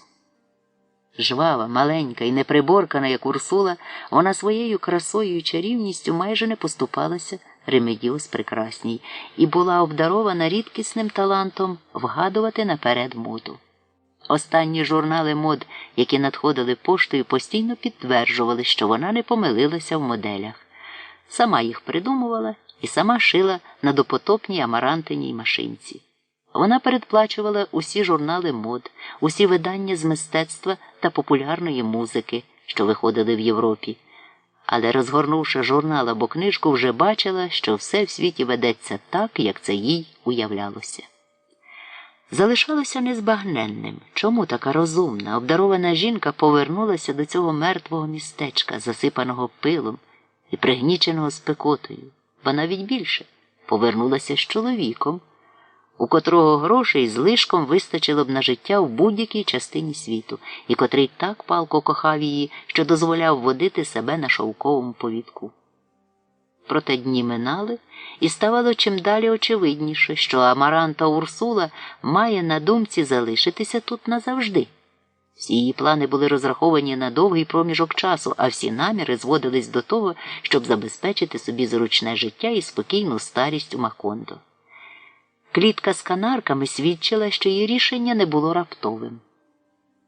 Згадавши, що мати в одному листі повідомила про загибель птахів, Амаранта Урсула на кілька місяців затрималася в Європі, дочекалась пароплава, який заходив на щасливі Канарські острови, і, прибувши туди, купила 25 пар найпородістіших канарок, намірившися знову заселити небо Макондо.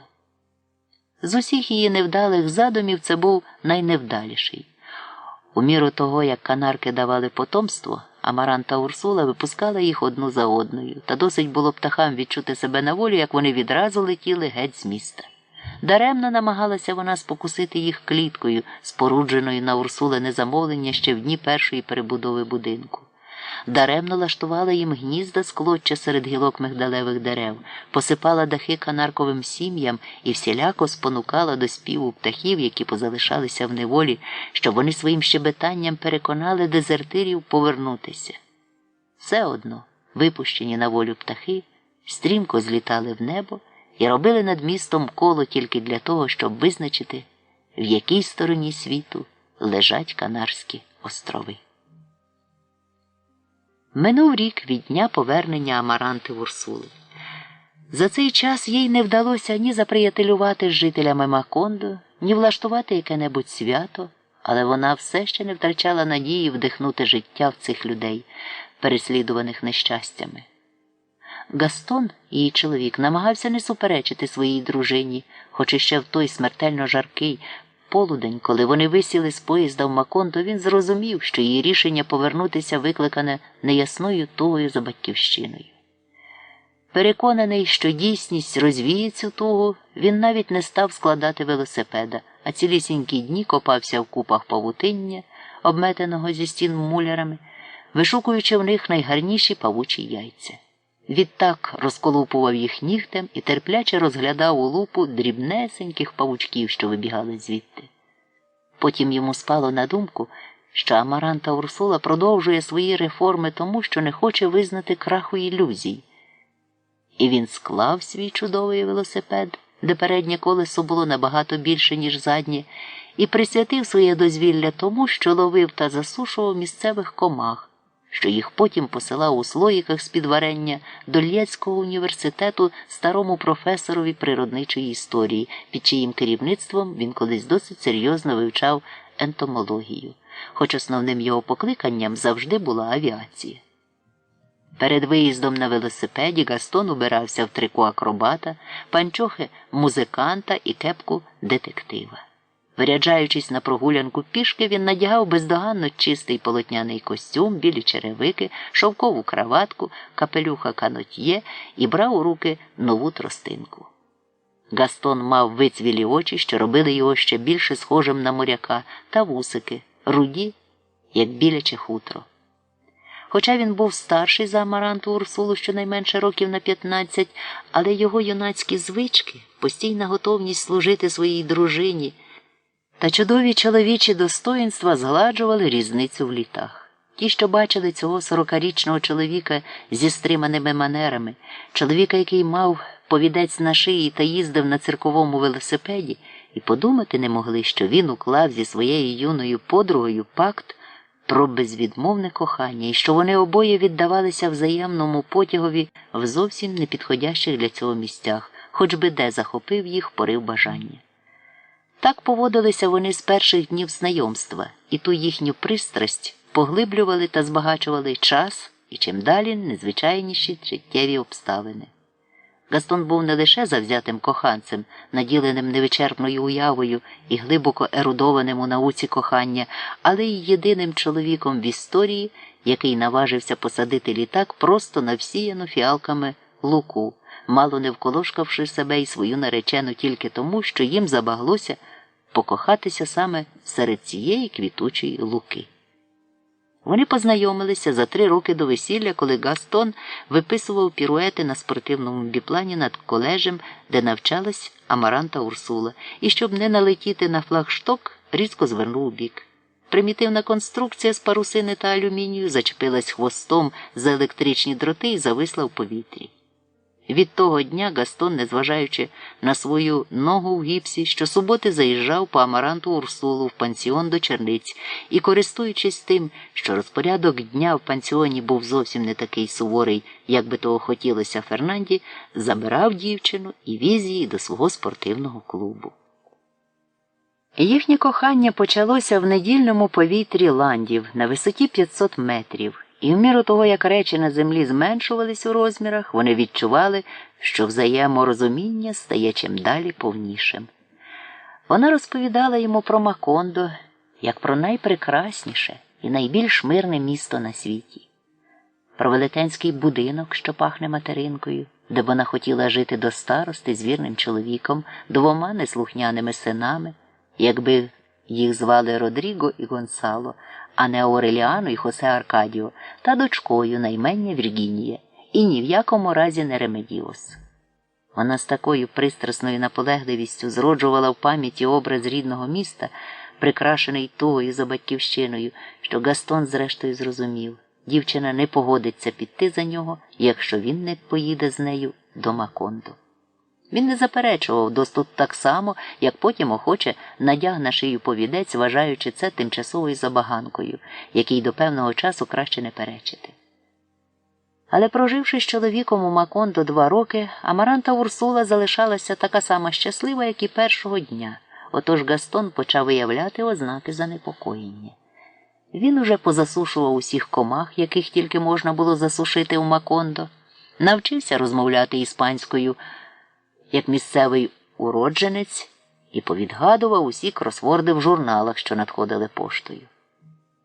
Жаркий клімат не міг послужити Гастонові приводом для прискорення від'їзду, бо природа дала йому печінку, воістину створену для життя в колоніях. Печінку, що без будь-яких протестів зносила і післяобідню спекоту, і гнилу воду. Місцева кухня припала йому цілком до смаку, і якось він навіть поглинув яєчню з 82 ігуанячих яєць.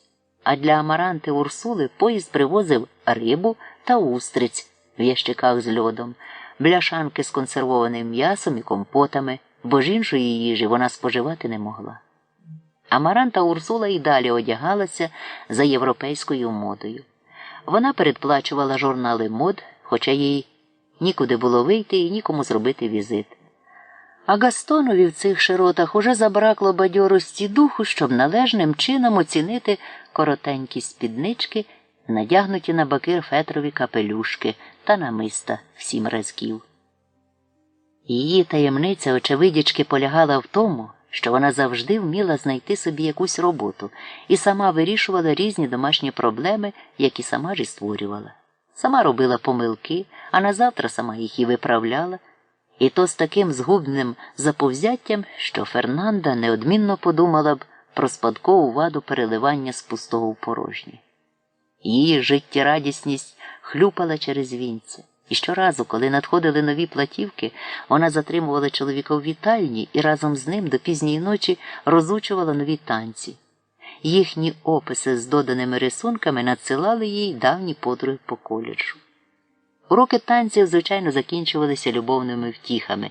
Подружжя прилаштовувалося в кріслі гойдалці, а то й просто на голій підлозі.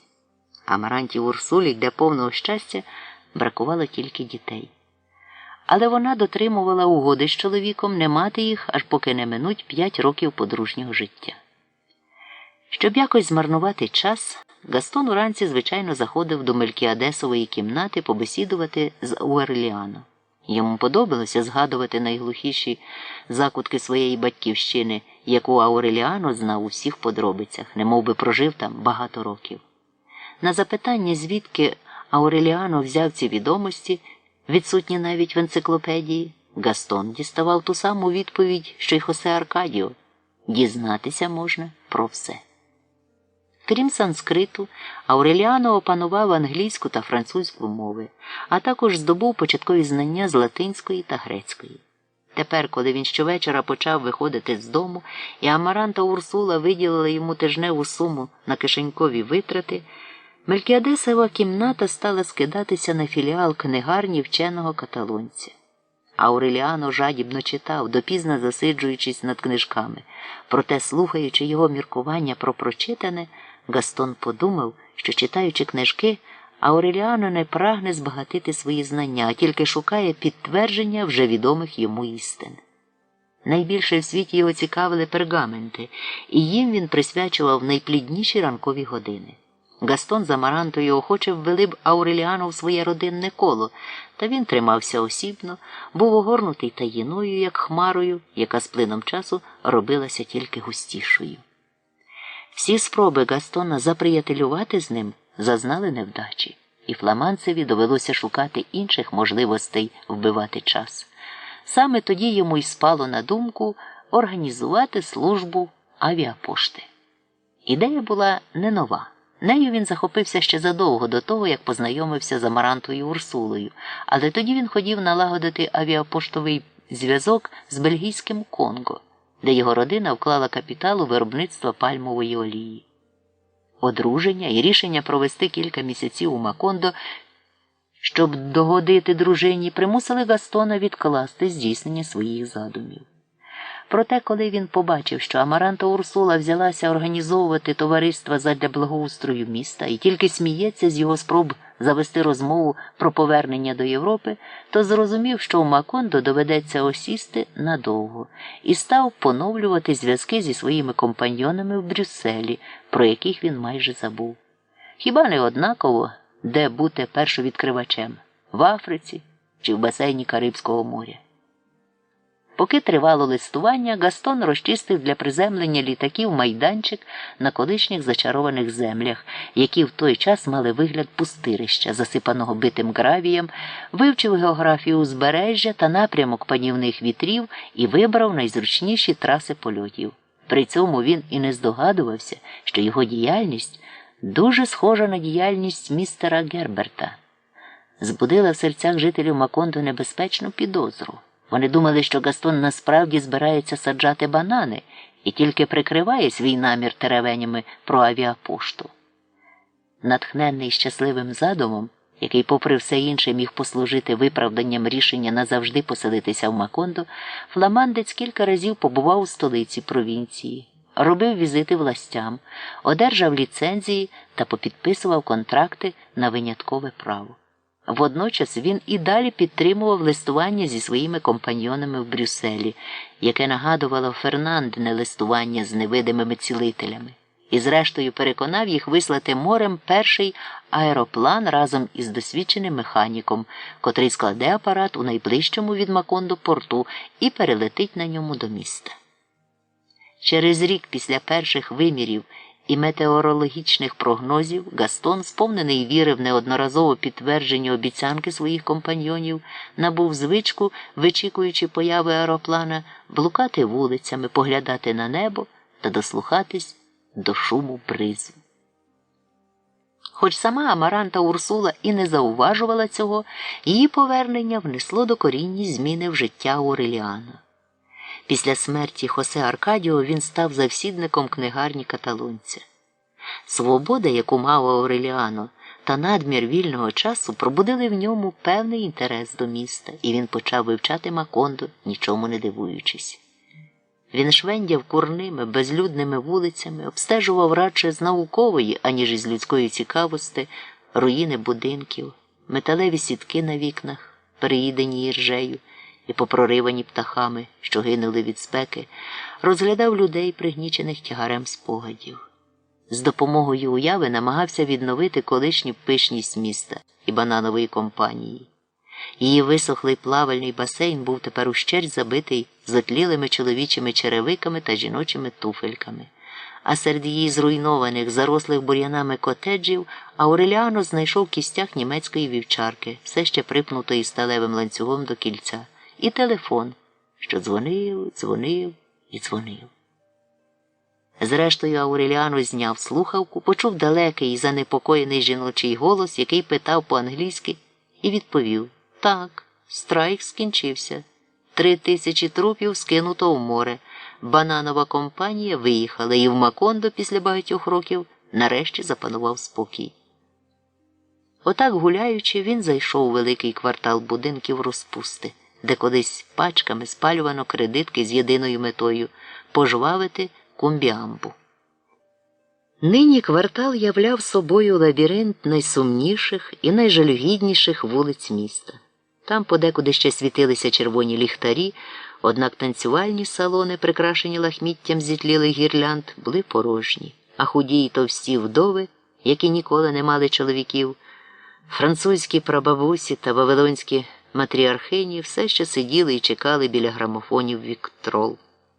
Ауреліано не знайшов нікого, хто пам'ятав би його родину, або ж бодай полковника Ауреліано Буендіа, крім одного тільки діда, найстарішого з антильських негрів, що й далі виспівував вечірні псалми в палісаднику свого будинку. Біла, як бавовна чуприна, робила його схожим на негатив фотографії. Ауреліано розмовляв із ним страхітливим жаргоном, який опанував за кілька тижнів, і часом ділив з дідом його вечерю. Суп із півнячих голів, зварений правнучкою, великою кремезною негритянкою, якої стегна були мов у кобили, груди, схожі на дині з живої плоті, а шапка густого, цупкого, ніби дріт волосся на круглій голові правильної форми нагадувала підшоломник середньовічного воїна. Звали негритянку чаклункою. В той час Ауреліано, щоб якось прожити, продавав столові прибори, свічники та інші дрібні речі з дому. Коли він залишався без грошей, а це бувало дуже часто, то випрошував на базарі в торговців півнячі голови, призначені для смітника, і ніс до чаклунки, яка варила йому з них суп із портулаком і м'ятою. Коли старий негр помер, Ауреліано вже не заходив до їхнього будинку, але вечорами зустрічався з негритянкою під темними мигдалевими деревами на площі, де вона тихим посвистом приманювала випадкових опівнічників. Він частенько прогулювався разом з нею, потякаючи її жаргоном про супи з півнячих голів та про інші вишукані страви з лидарів, і поводився б так і далі, якби чаклунка не натякнула, що його присутність відлякує клієнтуру. Ауреліано не спав з нею, хоч подеколи й відчував спокусу. Та й самій чаклунці це видалось би природним завершенням їхнього розділеного суму. Отже, він усе ще залишався дівичем, коли до Макондо повернулася Амаранта Урсула та обдарувала його сестринським поцілунком, від якого йому забило дух. Щоразу при зустрічах з Амарантою Урсулою, а надто коли вона починала навчати його модних танців, він почувався беззахисним, йому здавалося, ніби його кістки стають м'якими, як губка. Це було те саме відчуття, яке колись збентежило його прапрадіда в комірчині, куди того затягла Пілар Тернера під приводом ворожіння на картах.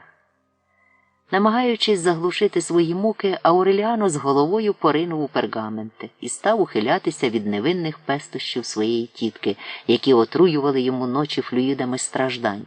Але що більше він її уникав, з тим більшим нетерпінням і неспокоєм прагнув знову почути її заливчастий сміх, верески щасливої кішки та вдячні співи, які вихоплювались у неї, коли вона вмирала від кохання в будь-який час дня й ночі, в усіх навіть найнепридатніших місцях будинку. Однієї ночі в сусідній кімнаті, колишній ювелірній майстерні, всього за якісь 10 метрів від його ліжка, невситиме подружжя вмостилося на столі і розбило скляну шафу, і далі кохалося в калюжі соляної кислоти. Ауреліано не стулив очей цілісіньку ніч, а весь наступний день його трясла пропасниця і душили люті ридання. Цей день здавався йому нескінченним. Коли настала довгожданна ніч, він уже чекав чаклунку в тіні мигдалевих дерев, пронизуваний крижаними голками непевності, і стискаючи в пітному кулаці 1,5 песо, які попросив у Амаранти Урсули не стільки тому, що у нього не було грошей, а стільки для того, щоб прилучити її до свого падіння, принизити, заплямувати розпустою. Чаклунка привела його до освітленої заговореними свічками комірчини, до розкладачки, що її полотно було геть забруднене слідами лихого кохання, до свого тіла, тіла відважної, зачерствілої і бездушної суки. Вона наготувалася спекатися Ауреліано, як переляканої дитини, але дуже швидко побачила, що має справу з чоловіком, чия страшенна могуть сколихнула все її нутро, як землетрус. Вони стали коханцями. Вранці Ауреліано займався розшифровуванням пергаментів, а в годину сієсти вирушав до заколисливої тиші кімнатки, де чекала його чаклунка, котра навчала його кохатися.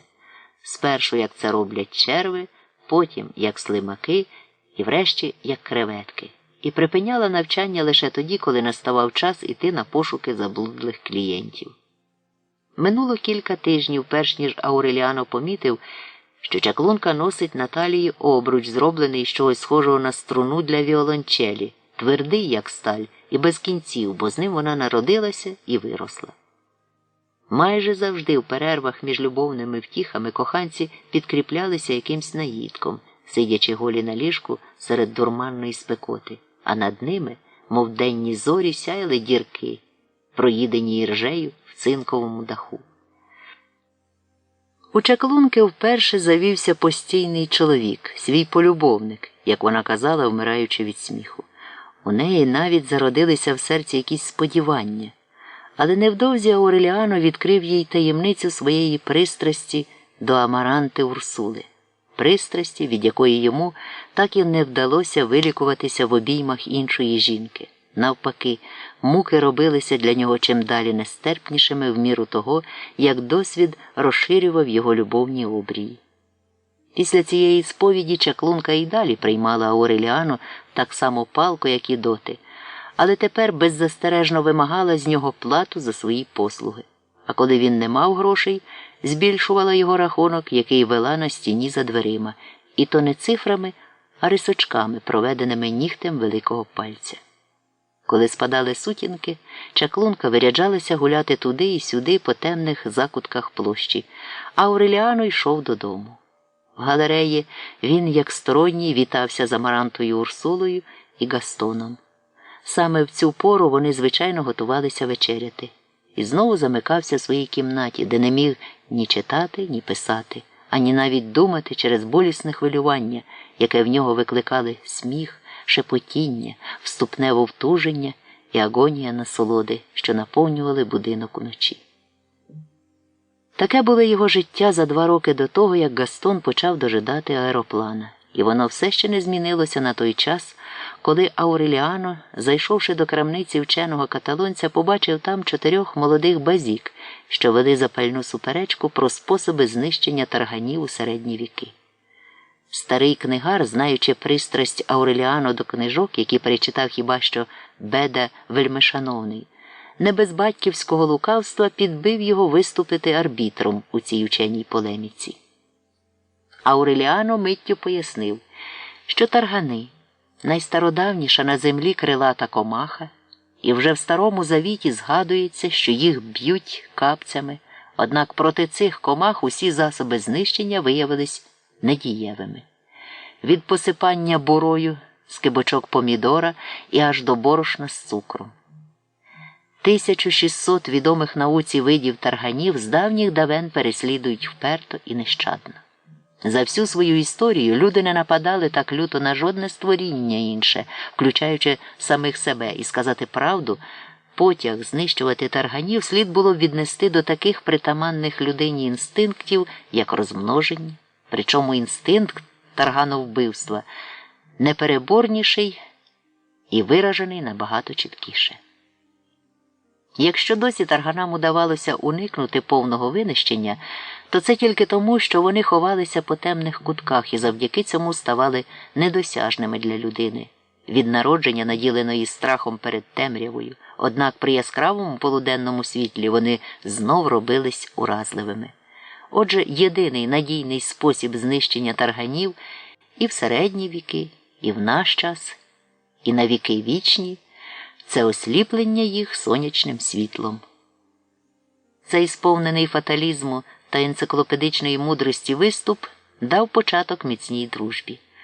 Тепер Ауреліано щовечора зустрічався з 4 суперечниками – Альваро, Германом, Альфонсо і Габріелем, першими і останніми друзями в його житті. Для затворника, який жив у створеному книжками світі, ці галасливі зустрічі, що починалися о 6 годині вечора у книгарні і закінчувались у досвіта по борделях, були справдешнім откровенням. Досі йому й на думку не спадало, що література – це найкраща забава, придумана задля того, щоб знущатися з людей, але під час однієї нічної пиятики Альваро переконав його в цьому. Минув певний час, перш ніж Ауреліано зрозумів, що в своїх зухвалих судженнях Альваро наслідував ученого каталонця, для котрого знання не мали ніякої вартості, якщо з їхньою допомогою годі було винайти новий спосіб приготування нуту. Того вечора, коли Ауреліано зробив свою першу наукову доповідь про тарганів, дискусія скінчилася в дівчаток, які торгували собою з голоду, в примарному борделі одного з передмість Макондо. Хазяйкою там була усміхнена святенниця, одержима манією відчиняти і зачиняти двері. Її незмінна поспішка була ніби викликана легковір'ям клієнтів, які сприймали всерйоз те, що існувало тільки в їхній уяві, адже все в цьому будинку було несправжнє. Меблі розпадалися, коли на них сідали, всередині вительбушеної віктроли примостилася на яйцях квочка, в садку цвіли паперові квіти, на стінах висіли календарі, видані ще до появи бананової компанії. А також рамки з літографіями, вирізаними з ніколи не друкованих журналів. Чистісінькою вигадкою були й лякливі шльондри, які збігалися з сусідніх будинків, коли хазяйка сповіщала їх, що прийшли клієнти.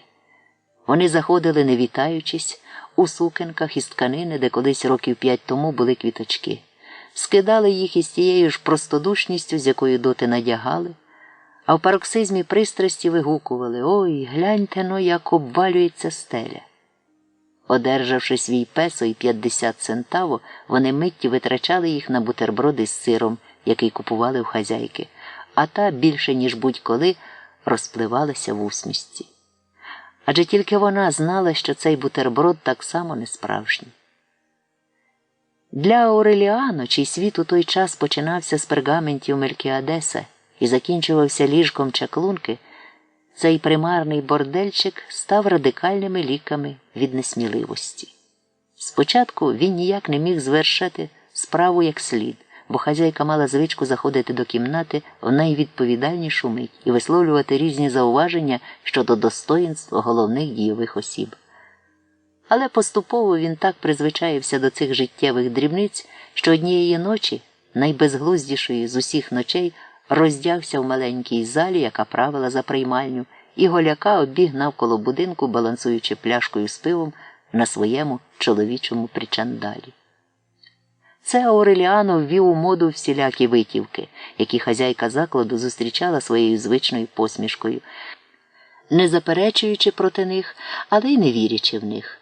Так було й тоді, коли Герман мало не підпалив будинок, намагаючись довести, що його взагалі не існує. І тоді, коли Альфонсо, скрутивши папузі шию, вкинув його в казанок, де вже закипала куряча юшка. Хоч Ауреліано відчував до кожного зі своїх 4 друзів однакову прихильність і часто думав про них як про одну людину, все-таки Габріель був йому ближчий за всіх. Ця близькість виникла одного вечора, коли Ауреліано випадково завів мову про полковника Ауреліано Буендіа, і Габріель, єдиний з усіх, повірив, що друг каже правду. Навіть хазяйка, яка, звичайно, не втручалася в розмови, з одержимістю затятої пліткарки запевняла, що полковника Ауреліано Буендіа, вона й справді колись чула про нього, вигадав уряд, який шукав приводу, щоб повбивати лібералів. Габріель, навпаки, не брав під сумнів реальності полковника Ауреліано Буендія, бо той був товаришем по зброї і нерозлучним другом його прадіда, полковника Герінельдо Маркеса. Провали в пам'яті жителів Макондо ставали особливо глибокими, коли заходила мова про розстріл робітників. Тільки но Ауреліано зачіпав цю тему, як не лише хазяйка, а й люди, старші за неї віком, казали, що розповідь про робітників, оточених військами біля вокзалу, та про поїзд із 200 набитих трупами вагонів – справжнісінька вигадка, і навіть обстоювали висновок, якого дійшло судове слідство, і який увійшов у підручники для початкової школи. Бананової компанії ніколи не існувало. Таким чином, Ауреліано і Габріель були ніби зв'язані спільництвом, яке ґрунтувалося на їхній вірі в реальні факти, не визнані всіма іншими. Ці факти справили величезний вплив на обох друзів, і мов би хвиля прибою, що відступає від берега, потягли їх у давно загиблий світ, від якого не убереглося нічого, крім туги. Габріель спав там, де його заставала година сну. Кілька разів Ауреліано клав товариша в ювелірній майстерні, але той цілісіньку ніч не міг склепити очей. Йому заважали мерці, що аж до світанку тинялися кімнатами. Згодом Ауреліано доручив чаклунці піклуватися про нього, і коли вона була вільна, то пускала Габріеля до своєї кімнатки, доступної кожному охочому, і вела його рахунок, роблячи нігтем рисочки на стіні за дверима, на тому невеличкому просторі, який залишився після запису боргів Ауреліано. Незважаючи на своє безладне життя, четверо друзів, скоряючись наполяганню вченого каталонця, намагалися здійснити і дещо довговічне. Лише він зі своїм досвідом колишнього викладача античної літератури і запасами рідкісних книг зміг заохотити їх просидіти цілісіньку ніч, шукаючи 37-му драматичну ситуацію, і це в місті, де ніхто вже не мав ні бажання, ні можливості здобувати знання, що виходили за межі програми початкової школи. Заполонений відкриттям дружби, заворожений чарами світу, який досі через Фернандину бездушність був для нього заповідним, Ауреліано кинув досліджувати пергаменти саме тоді, коли вже починав угадувати сенс зашифрованих віршів із пророцтвами. Та згодом, переконавшись, що часу вистачить на все, навіть від борделів не доведеться відмовлятися, він повернувся до Мелькіадесової кімнати і з новим запалом узявся за пергаменти, твердо поклавши собі не кидати роботу, доки не розгадає шифру до кінця. Гастон усе чекав появи аероплана, і Амаранта Урсула відчула себе такою самотньою, що одного ранку зайшла до кімнати Ауреліано. «Як справи, людожере?» – спитала вона. «Знову засів у своїй печері?» Амаранта Урсула була невідпорна. В якійсь мудрованій сукні і в довгому намисті з хребців риби буркунця, яке вона зробила сама. Пересвідчившись у вірності свого чоловіка, вона спустила його з повідця і, здається, вперше після повернення до Макондо в неї випала вільна хвилина. У Ауреліано не було потреби бачити Амаранту Урсулу. Він і так знав, що вона прийшла. Коли вона сперлася ліктем на робочий стіл, така близька, беззахисна, Ауреліано відчув, як десь у глибині в нього загули всі кістки, і в розпачі вткнувся в пергаменти.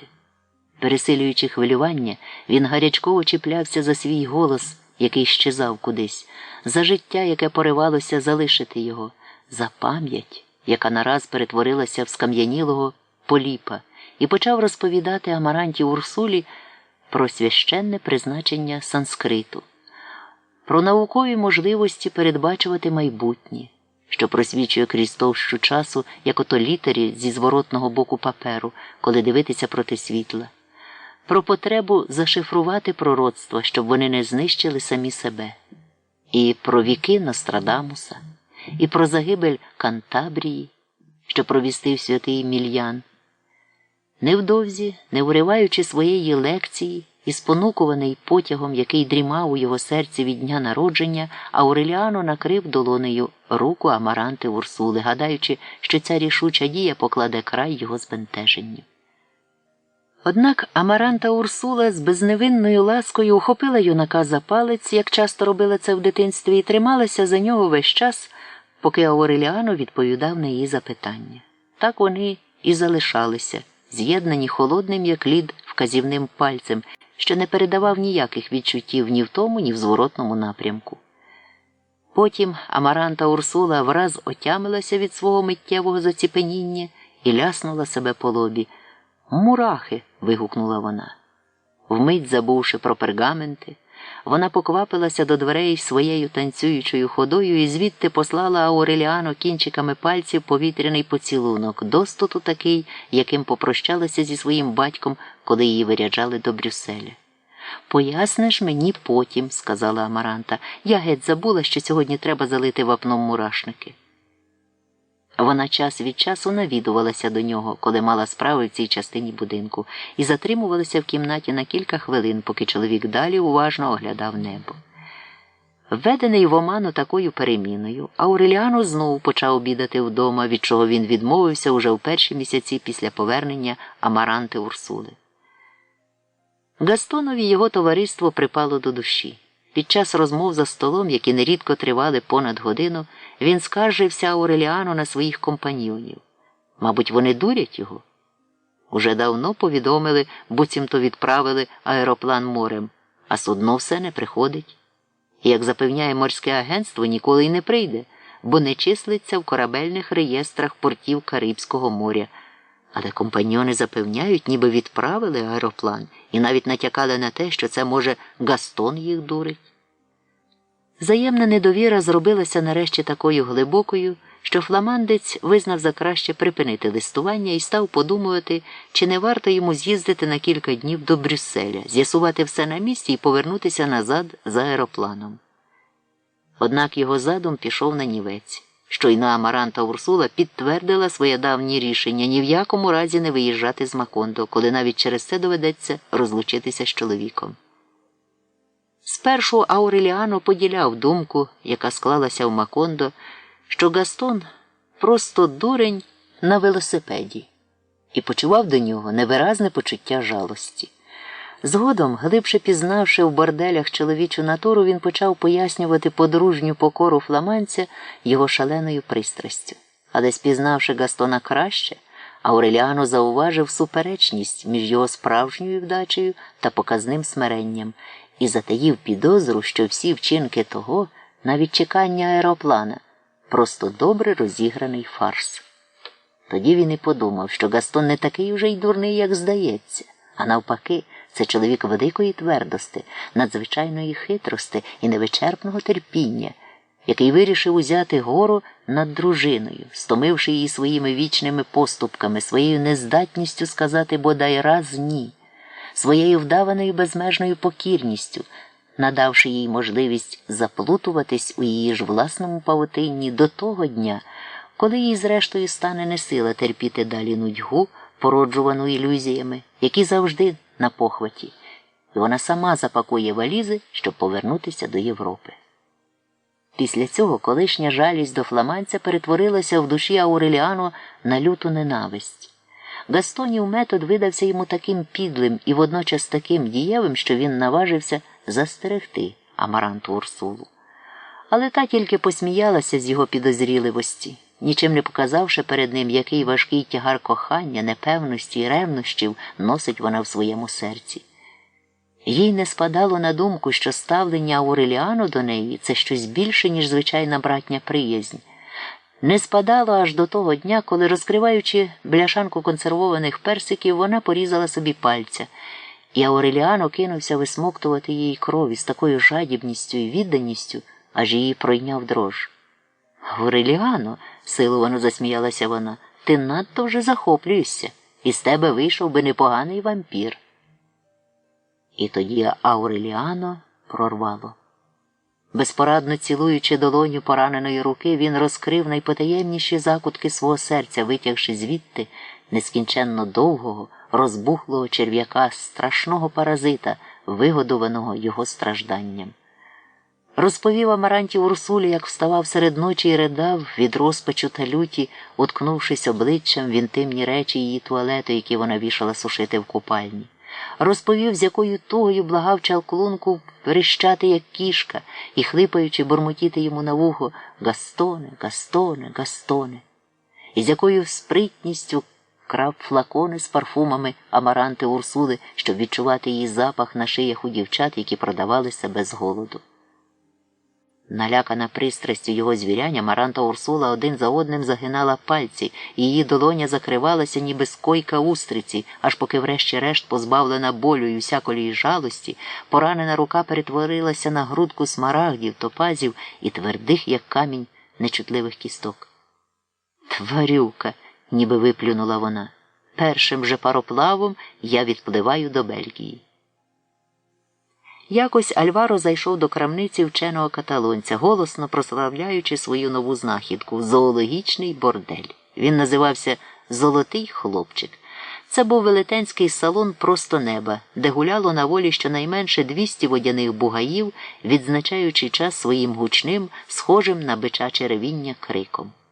Довкола танцювального майданчика, в загородах з дротяної сітки, серед велетенських амазонських камелій жили барвисті чаплі.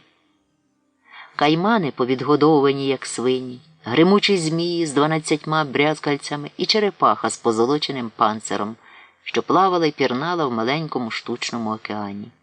Був там і білий песик, тихий педераст, який, одначе, виконував обов'язки самця-плідника, за що його й годували. Повітря там мало таку первозданну густину, ніби його щойно винайшли. А прекрасні мулатки, котрі безнадійно чекали в оточенні криваво-червоних квітів і вже давно немодних платівок, були обізнані з усіма хитромудрими способами кохання, які чоловік забув прихопити з собою із земного раю. Першої ж ночі друзі завітали до цієї теплиці ілюзій. І велична мовчазна баба, яка сиділа при вході у сплетеній із ліан гойдалці і брала вхідну плату, відчула, що час обертається по колу. Нагледівши серед 5 новоприбулих, сухорлявого, сумного чоловіка з татарськими вилицями, позначеного віспою самотності, від дня створення світу і на віки вічні. «Ой!» – прошепотіла вона. «Ауреліано!»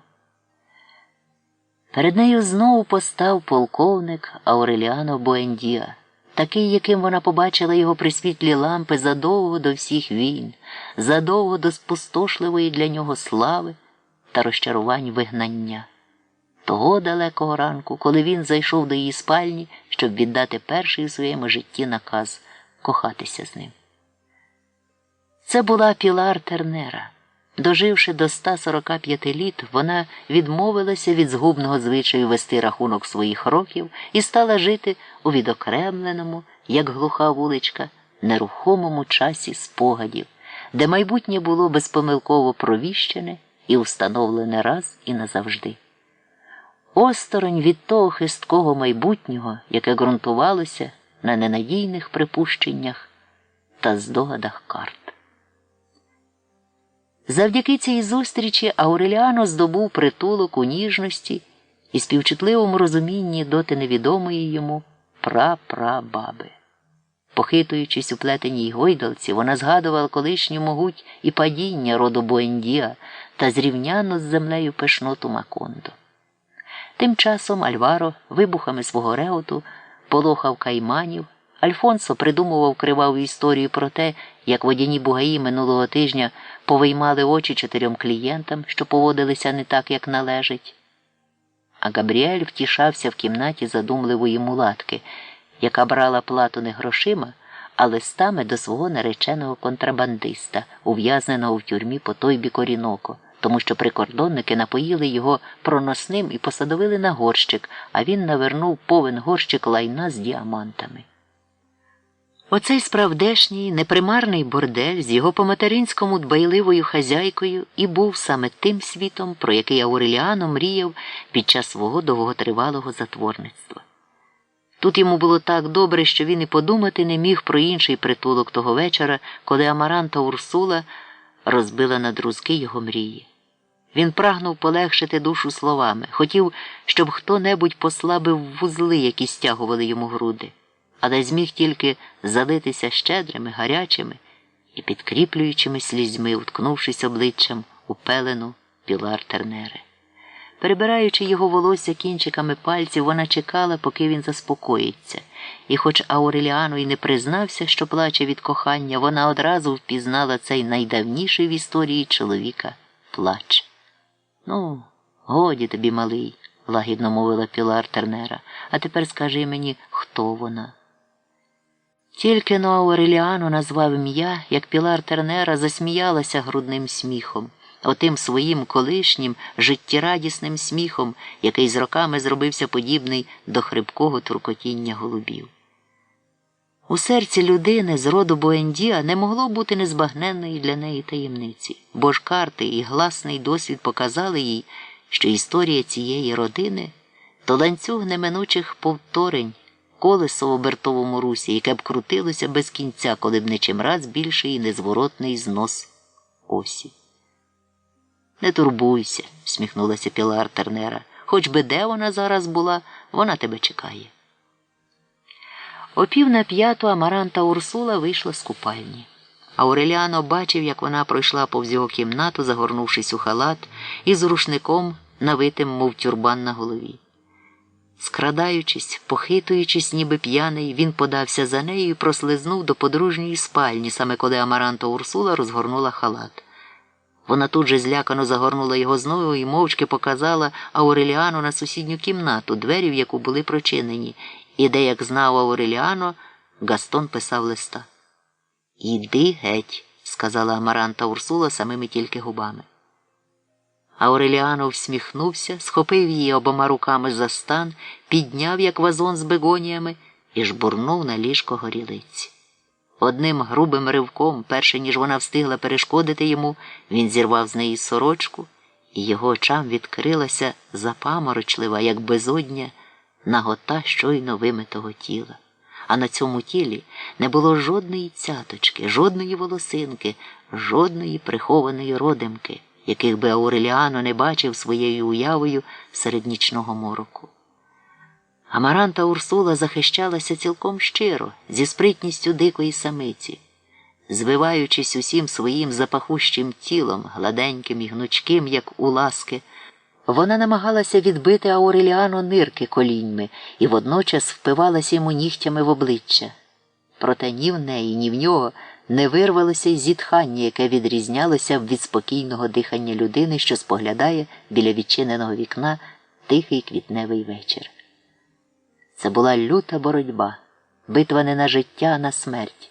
Але збоку вона здавалася позбавленою будь-якого завзяття, бо складалася з таких повільних, обережних, урочистих наскоків і ухилянь, що за час, який минав між ними, могли б іще раз пророзцвітати петунії, а Гастон у сусідній кімнаті міг би забути про свої мрії аеронавта. Здавалося, ніби двоє коханців, посварившись, намагаються миритися в глибині прозорої водойми. У розпалі свого запеклого і церемонного опору Амаранта Урсула зміркувала, що їхнє цілковите мовчання неприродне і може збудити підозру чоловіка швидше, ніж шум, якого вони силкувались уникнути. Тоді вона почала сміятися, не розтуляючи уст. Однак боротись не кинула, а захищалась тепер робленими укусами і вивільняла своє тіло не з такою запеклістю, як раніше, аж поки врешті-решт обоє виявили, що вони супротивники і спільники водночас. Отож оборона перетворилася на звичайнісіньке вдавання, а напади – на пестощі. Потім Амаранта Урсула на якусь мить перестала оборонятися, ніби жартома, немов би готуючись викинути якогось коника, а коли захотіла знову розпочати опір, налякана тим, до чого сама допустила, було вже пізно. Незвичайно могутній струс кинув її на місце, пришпилив до ліжка її тіло, і вся її воля до опору зламалася під натиском нездоланного бажання дізнатися, що то за оранжевий свист, і невидимі кулі чекають її по той бік смерті. Вона ледве встигла простягнути руку, навпомацьки знайти рушник і закусити його зубами, щоб не дати вихопитися пронизливому кошачому вереску, який уже роздирав їй нутрощі.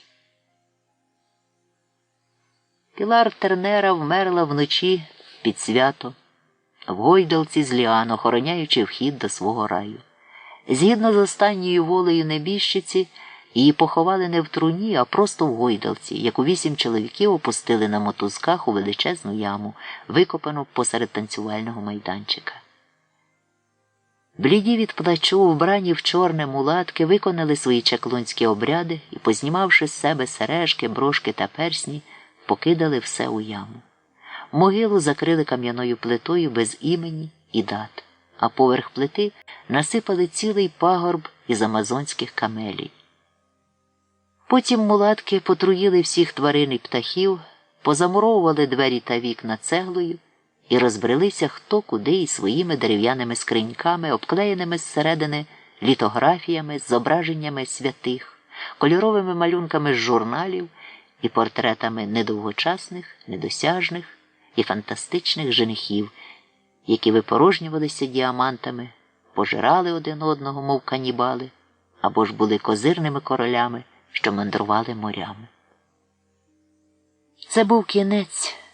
У могилі Пілар Тернери серед ладанок і дріб'язкових коштовностей повій затлівали рештки минулого, що іще збереглися в Макондо після того, як учений каталонець розпродав свою книгарню і, знудившись за справжньою довгою весною, повернувся на берег Середземного моря в рідне село. Ніхто не чекав, що він може поїхати геть. Він з'явився в Макондо в часи процвітання бананової компанії, рятуючись від однієї з незліченних війн. І не надумав нічого практичнішого, ніж відкрити крамницю інкунабул та першодруків різними мовами. Випадкові відвідувачі, забігаючи сюди, щоб збавити час, поки підійде їхня черга йти в будинок навпроти до тлумача снів, гортали ці книжки з деякою осторогою, ніби підібрали їх на завалищі. Півдня каталонець проводив у задушливій кімнатці за книгарнею, списуючи закрутистими літерами аркуші, видерті зі шкільного зошита, але ніхто не міг з певністю сказати, що то він таке пише. На той час, коли з ним заприязнився Ауреліано, старий назбирав уже 2 скрині безладно звалених аркушів, які чимось нагадували Мелькіадесові пергаменти. До свого від'їзду він устиг заповнити й 3-ю скриню, і це надавало підставу думати, що, проживаючи в Макондо, він нічого більше і не робив. Єдиними людьми, з якими він підтримував стосунки, були 4 друзів. Коли вони ще навчалися в школі, каталонець давав їм книжки в заставу, задзиги та паперових зміїв і приохотив хлопців до читання Сенеки і Овідія. З класиками він поводився просто, без церемоній, немов би колись жив з ними в одній кімнаті і знав про них багато чого такого, що, здавалося, не могло бути нікому відоме. Наприклад, що святий Августин носив під чернечою рясою вовняну безрукавку, яку не знімав 14 років, а чорнокнижник Арнальдо де Віланова ще в дитинстві став імпотентом, бо його вкусив скорпіон. Палка любов каталонця до друкованого слова була смішчю глибокої поваги і панібратської нешанобливості. Ця двоїстість виявлялася навіть у його ставленні до власних рукописів. Альфонсо, який спеціально вивчив каталонську мову, маючи намір перекласти їх іспанською, одного разу поклав пачку аркушів до кишені. Його кишені були завжди напхані і вирізками з газет, і посібниками з незвичайних професій. А тоді якоїсь ночі загубив аркуші в борделі у дівчат, що торгували собою з голоду. Коли вчений каталонець довідався про це, то замість чинити скандал, як того боявся Альфонсо, зауважив, хапаючись за боки від сміху, що це цілком природна доля літератури. Але в той же час їм не вдалося відговорити старого вести з собою до рідного села 3 скрині з рукописами.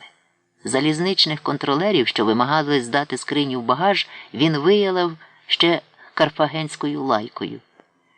І не заспокоївся доти, доки йому не дозволили залишити їх у пасажирському вагоні. В той день, коли люди почнуть самі їздити в 1-му класі, а книжки возитимуть у товарних вагонах, настане кінець світу, заявив він, і аж до від'їзду не мовив більше ані слова. Збирання зайняло цілий тиждень. Це був чорний тиждень для вченого каталонця, бо в міру того, як наближалася година від'їзду, настрій старого чим далі гіршав.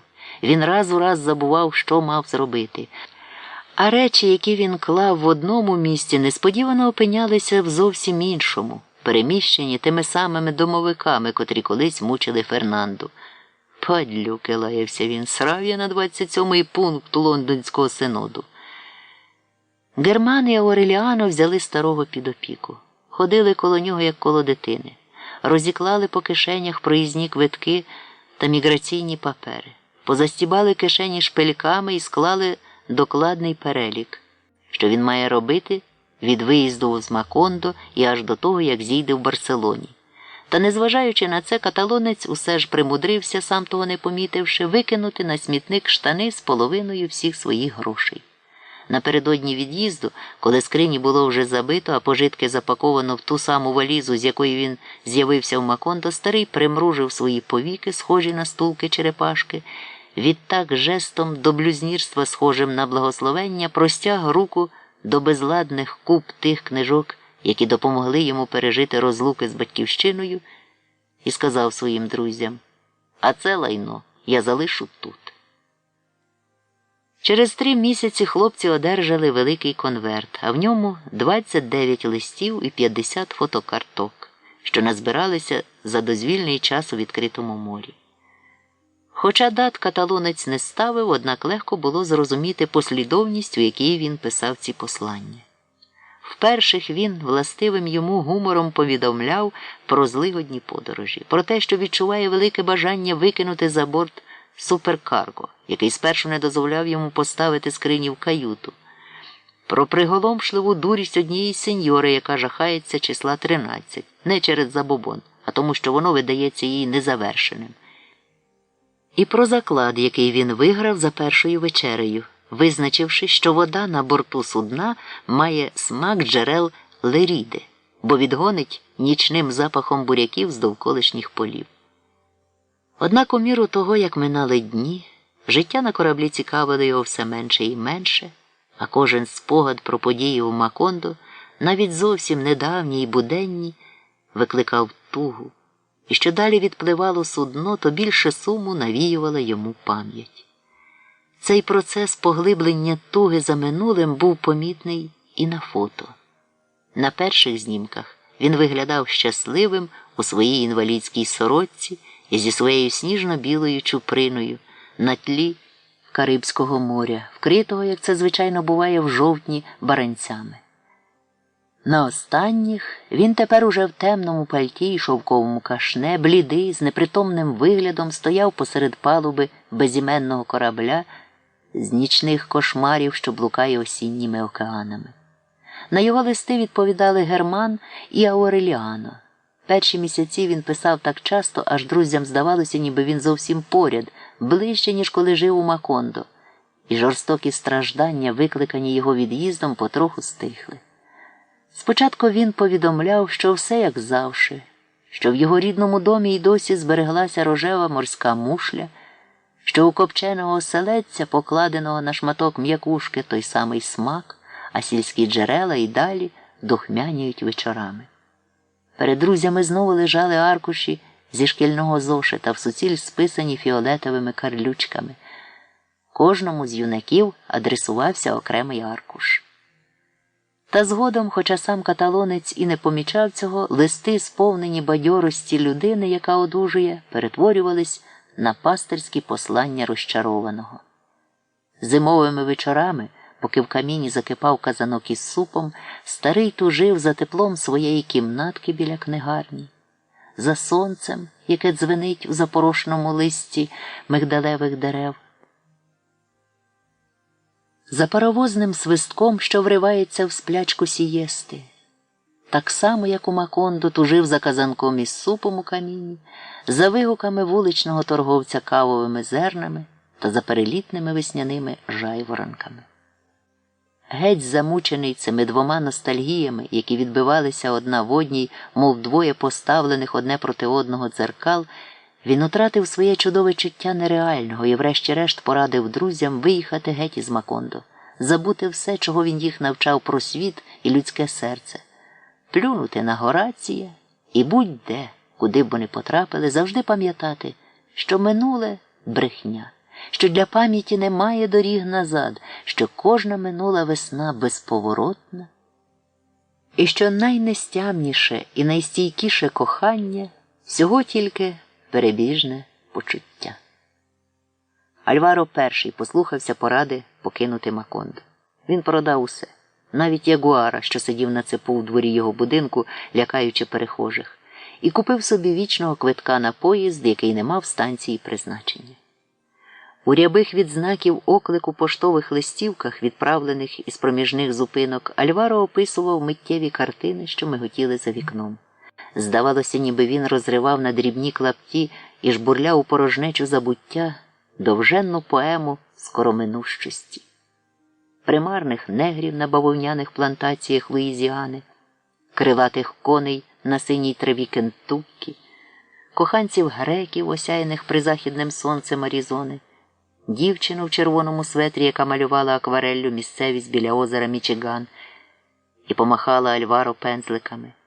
У цьому вітанні було не прощання, а надія, адже дівчина не знала, що перед нею поїзд, який не повернеться. Поїхали потім Альфонсо і Герман. Поїхали в суботу, наміряючись повернутися в понеділок. І більше про них ніхто нічого не чув. Через рік після від'їзду вченого каталонця в Макондо зостався тільки Габріель. Перебуваючи в нерішучості, він і далі користувався небезпечною благодійністю чаклунки і відповідав на запитання конкурсу, влаштованого одним французьким журналом. Першою премією в тому конкурсі була подорож до Парижа. Ауреліано, передплатник цього журналу, допомагав Габріелеві заповнювати бланки з запитаннями. Іноді він робив це у себе вдома, але найчастіше серед фаянсових слоїків у насиченому запахами валеріани повітрі єдиної, ще вцілілої в Макондо аптеки, де жила Мерседес, таємна Габріелева наречена. Одна тільки ця аптека й залишилася в Макондо від минулого, руйнування якого все ніяк не закінчувалося. Бо минуле руйнувалося без кінця, поглинаючи само себе, готове щомиті скінчитися, але так ніколи і не закінчуючи закінчуватись. Місто дійшло до таких меж запустіння, що коли Габріель, здобувши перемогу на конкурсі, зібрався їхати до Парижа з 2 змінами білизни, парою черевиків і повним виданням Рабле, йому довелося помахати машиністові рукою, щоб той зупинив поїзд біля станції Макондо. Стара вулиця Турків на цей час обернулася в покинутий закуток, де останні араби спокійно дожидали смерти. І далі, за тисячолітнім звичаєм, сидячи в дверях своїх крамничок, хоча останній ярд саржі було продано вже багато років тому, і на похмурих вітринах позоставалися тільки безголові манекени. Там, де було містечко бананової компанії, про нього, можливо, намагалися розповідати вечорами своїм онукам Патріція Браун, живучи в краю расової нетерпимості і маринованих огірків у місті Пратвілі, штат Алабама, лежала тепер поросла травою рівнина. Старий священник, який заступив падре Анхеля і чийого імені ніхто навіть не питав, чекав милосердя Божого, валяючись у гамаку, мучачись від подагри та безсоння, породженого сумнівами, а тим часом поряд з ним ящірки й пацюки сперечалися між собою за право володіти храмом. У цьому покинутому навіть птахами Макондо, де від постійної спекоти і пилу було важко дихати, Ауреліано та Амаранта Урсула ув'язнені самотністю, коханням і самотністю кохання в будинку, де шум, щинюваний рудими мурахами, не давав склепити очей, були єдиними щасливими людьми і найщасливішими істотами на землі.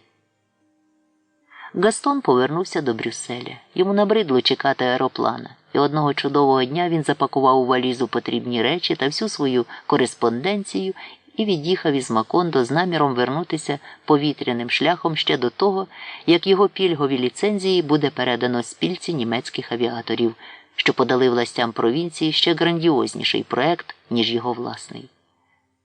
Після першого вечора їхнього кохання Ауреліано і Амаранта Урсула стали користуватися нечастими від'їздами Гастона.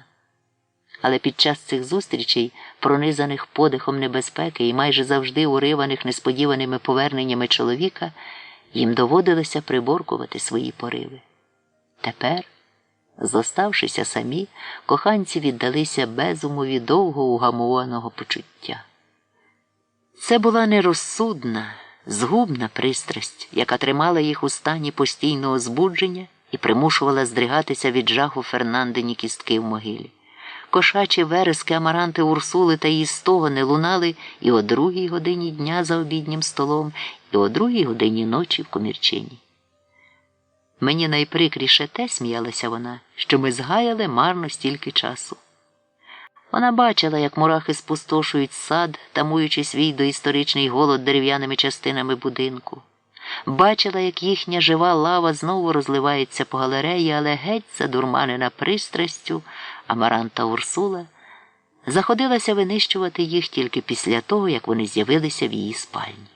Ауреліано забув про пергаменти, зовсім не виходив з дому і тільки зрідка відповідав на листи вченого каталонця. Коханці втратили чуття реальності, поняття про час, вибилися з ритму повсякденних звичок. Позачиняли двері та вікна і, щоб не втрачати зайвих хвилин на роздягання, стали ходити по будинку в тому вигляді, в якому завжди мріяла ходити Ремедіос Прекрасна. Вони валялися голяка в калюжах у дворі і якось раз були мало не захлинулися, кохаючись в басейні. За короткий час вони завдали будинку більше руйнації, ніж мурахи. Поламали меблі у вітальні, порвали гамак, що стійко витримував невеселі похідні любощі полковника Ауреліано Буендіа, порозпорювали матраци і повивертали їхній вміст на підлогу, щоб задихатись у ватяних завірюхах. Хоч Ауреліано був такий же завзятий коханець, як і його відсутній суперник, однак у цьому катастрофічному раю командувала Амаранта Урсула з властивими їй талантом до нерозважних витівок і невситимістю почуттів. Вона немовби зосередила на коханні всю оту невтримну енергію, яку її пра-пра-баба віддавала виготовленню льодяникових звірят. Поки Амаранта Урсула співала від задоволення і умирала з осміху, тішачися своїми власними вигадками, Ауреліано робився чимраз замисленішим і мовчазнішим, бо його кохання було занурене само в себе, спопиляюче. Проте обоє досягли таких висот у мистецтві кохання, що коли вичерпувався їхній пристрасний запал, вони брали і від утоми все, що могли. Віддавшись поганському обожненню своїх тіл, вони відкрили, що у кохання в хвилину пересичення набагато більше невикористаних можливостей, ніж у хвилини бажання. Поки Ауреліано втирав яєчний білок у тверді соски Амаранти Урсули або змащував кокосовою олією її пружні стегна і вкритий пушком живіт, вона гралася, мов лялькою, його могутнім побратимом, малюючи на голівці губною помадою круглі блазенські оченята, а лівцем для брів вуса, як у турка. Пов'язала йому краваточки з атласних стрічок, приміряла капелюшки зі срібного паперу. Якоїсь ночі вони вимазалися з голови до ніг персиковим сиропом, а тоді облизували одне одного, як собаки, і кохались, мов навіжені на підлозі в галереї, поки їх не розбудив потік хижих мурах, котрі вже були замірилися зжерти їх живцем. У хвилини просвітлення Амаранта Урсула відповідала на Гастонові листи. Чоловік здавався їй чужим і далеким, вона й уявити собі не могла, що він скоро може повернутися. В одному з перших листів він повідомив таке. Компаньйони справді вислали йому аероплан, але морське агентство в Брюсселі помилково відправило його в Танганьїку, де його передали племені Маконде. Ця плутанина спричинилася до безлічі ускладнень, і щоб визволити аероплан, потрібно було кілька років. Тимто Амаранта Урсула відкинула можливість вчасного повернення чоловіка. Щодо Ауреліано, то його з зовнішнім світом зв'язували тільки листи каталонця та ще повідомлення, яке він одержував від Габріеля через мовчазну господиню аптеки Мерседес. Спочатку це був реальний зв'язок. Щоб залишитися в Парижі, Габріель замість квитка назад вирішив узяти гроші і тепер продавав старі газети і порожні пляшки, що їх викидали покоївки одного похмурого готелю на вулиці Дофіна. У той час Ауреліано легко міг уявити собі друга. Він ходить у светрі з високим коміром, скидаючи його тільки навесні, коли закохані парочки заповнюють тераси Монпарнасу. І щоб обдурити голод, спить удень, а вночі пише в пропахлій вареною цвітною капустою кімнатці, де скінчив своє життя Рокамадур. Однак вісті про Габріеля ставали такими туманними, а листи вченого каталонця такими нечастими і сумними, що Ауреліано звик думати про Габріеля і про старого так само, як Амаранта Урсула думала про свого чоловіка. Тож коханці опинилися в безлюдному світі, де єдиною повсякденною і вічною реальністю було кохання.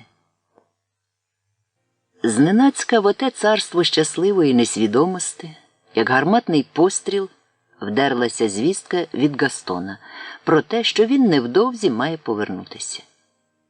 Ауреліано і Амаранта Урсула розплющили очі, обстежили свої душі, подивилися одне одному в обличчя, поклавши руку на серце, і зрозуміли. Вони стали таким єдиним цілим, що воліють за краще вмерти, ніж розлучитися. Тоді Амаранта Урсула написала чоловікові листа, повного суперечливої правди. Вона запевняла Гастона в своєму коханні і бажанні знову побачити його, а потім, називаючи це фатальним накресленням долі, визнавала, що не може жити без Ауреліано.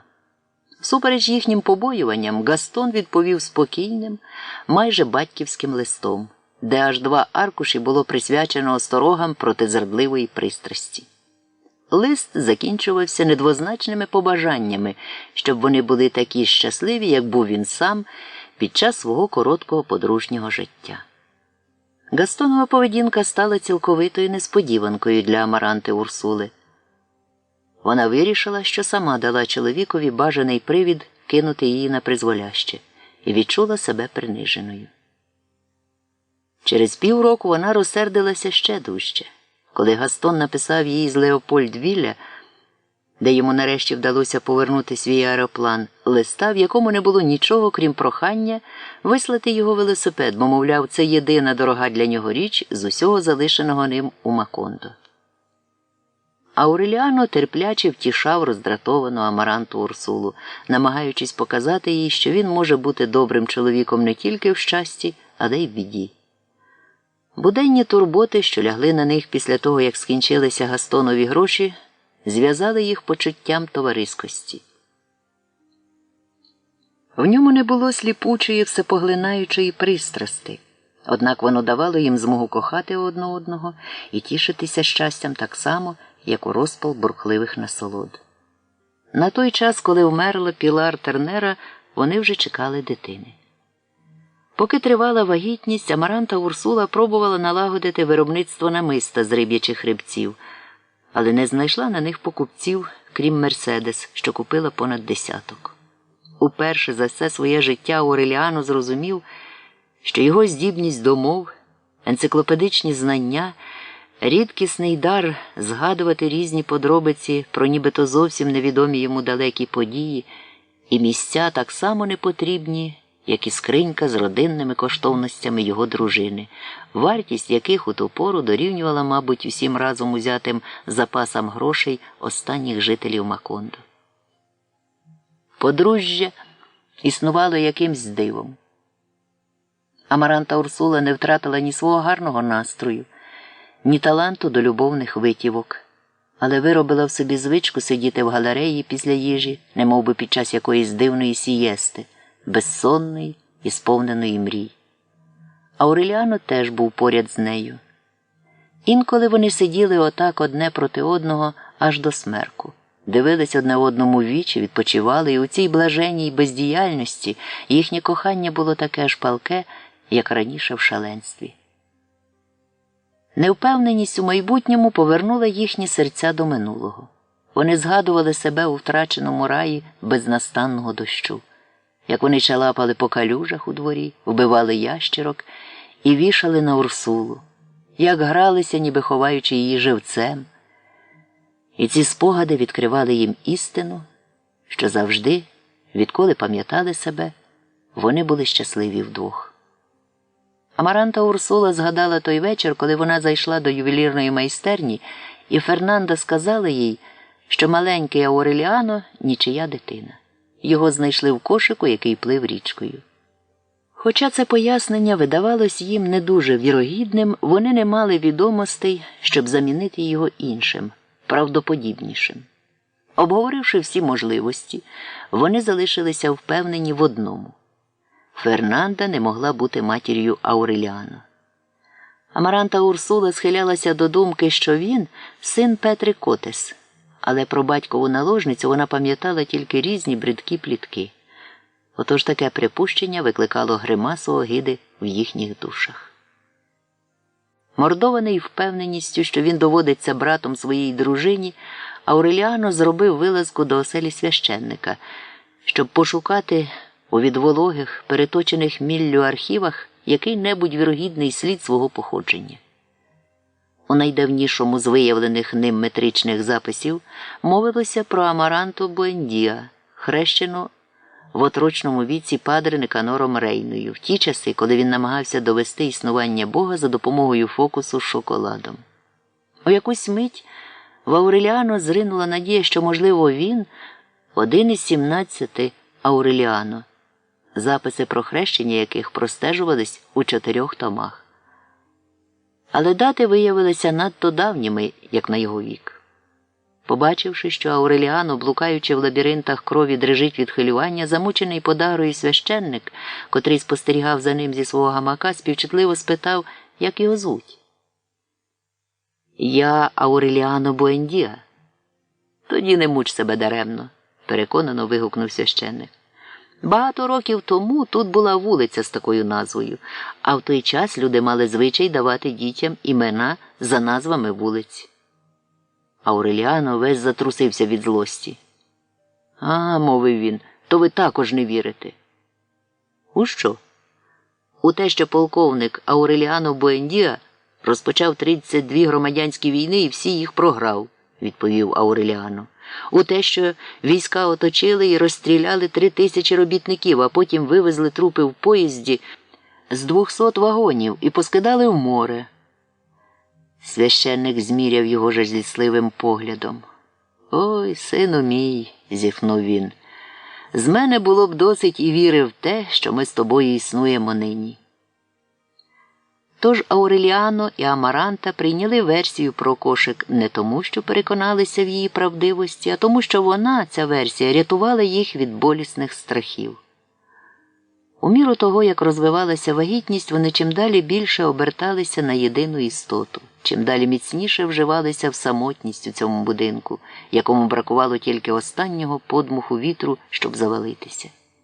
Тепер вони обмежили себе лише найнеобхіднішим простором, що починався в Фернандиній спальні, де перед ними уже мріли радощі осілого кохання, і захоплював частину галереї, де Амаранта Урсула плела капці і чепчики для немовляти, а Ауреліано писав свої нечасті листи до вченого каталонця. Решта будинку здалася під упертим натиском руйнівних сил.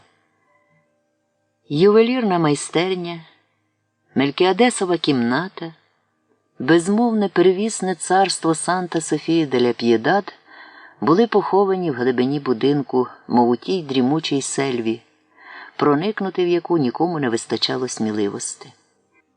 Взяті в облогу невситимою природою, Ауреліано з Амарантою Урсулою і далі доглядали материнку та бегонії, захищаючи свій маленький світ демаркаційними лініями з негашеного вапна, ставлячи останні редути у війні людини з мурахами, яка ведеться з давніх давен.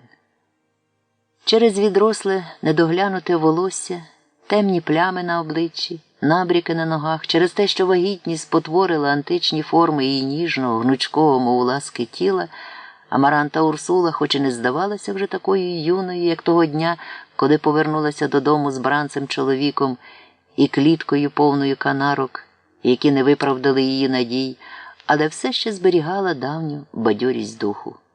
Казна, що, сміялася вона. Хто б міг подумати, що ми й справді зрештою житимемо, як людожери? Остання ниточка, яка зв'язувала їх зі світом, перервалася на 6-й місяць вагітності. Коли, одержавши листа, вони зрозуміли, що він не від ученого каталонця. Листа було відправлено з Барселони, але адресу на конверті написано синім чорнилом і чітким почерком офіційних сповіщень. Лист мав безневинний, невиразний вигляд, мов піднесений ворогом подарунок. Ауреліано вихопив його з рук Амаранти Урсули, яка збиралася розпечатати конверт. «Його не слід читати», – сказав він. «Не хочу знати, що там написано». Як він і передчував, учений каталонець перестав писати. Лист від чужих людей, якого ніхто так і не прочитав, лежав на тій самій полиці, де Фернанда забула колись свою обручку. Лежав залишений Молі на з'їдь, і його звільно поглинало зсередини полум'я лихої звістки. А тим часом самотнє подружжя пливло проти течії часу, що ніс із собою кінець життя. Згубного, непоправного часу, який витрачав сам себе на марні спроби понести закоханих у пустелю розчарування і забуття. Усвідомлюючи цю небезпеку, Ауреліано і Амаранта Урсула всі останні місяці жили, тримаючи одне одного за руку, доношуючи у відданому коханні сина, зачатого в безумі пристрасти. Вночі, коли вони лежали, обійнявшись у ліжку, їм не були страшні ні шум, щинюваний мурахами при місячному світлі, ні тріпотіння молі, ні добре чутний і безперервний шелест бур'яну, що розростався по сусідніх кімнатах. Часто їх будила метушня, щинювана померлими.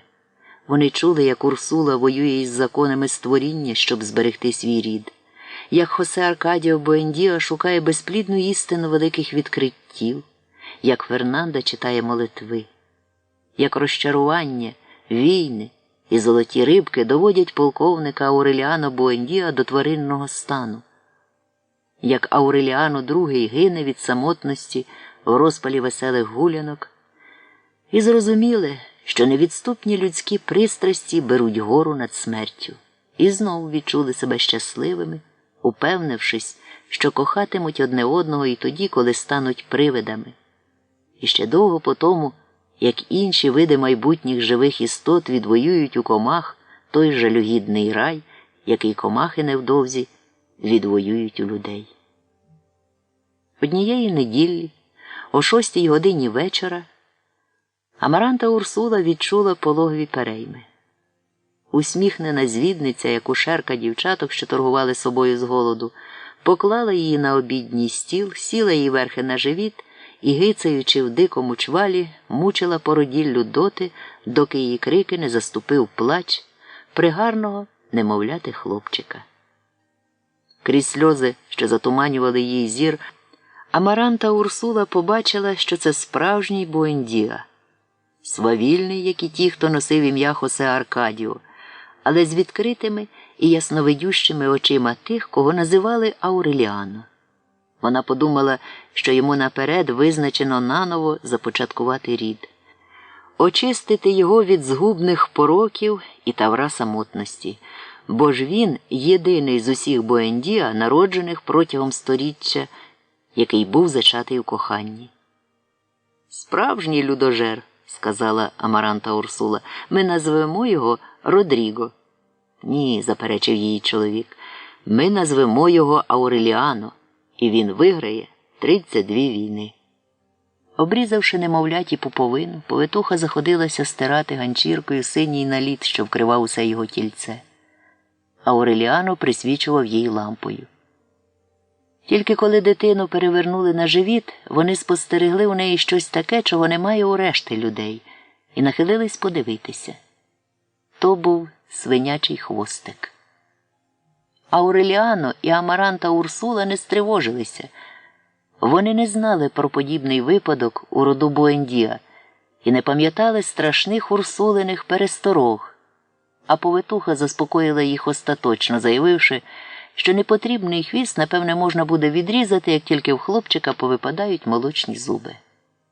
А потім уже не було часу думати про це.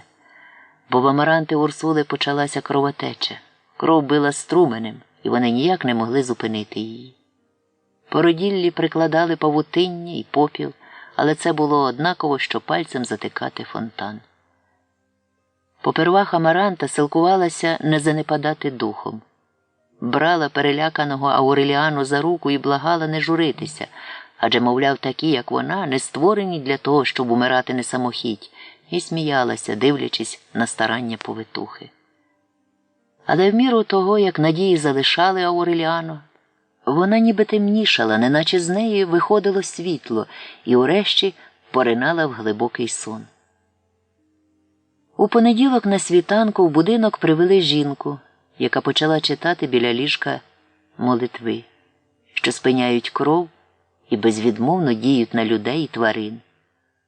Але гаряча кров Амаранти Урсули була нечутлива до будь-яких хитромудрощів, що не мають стосунку до кохання.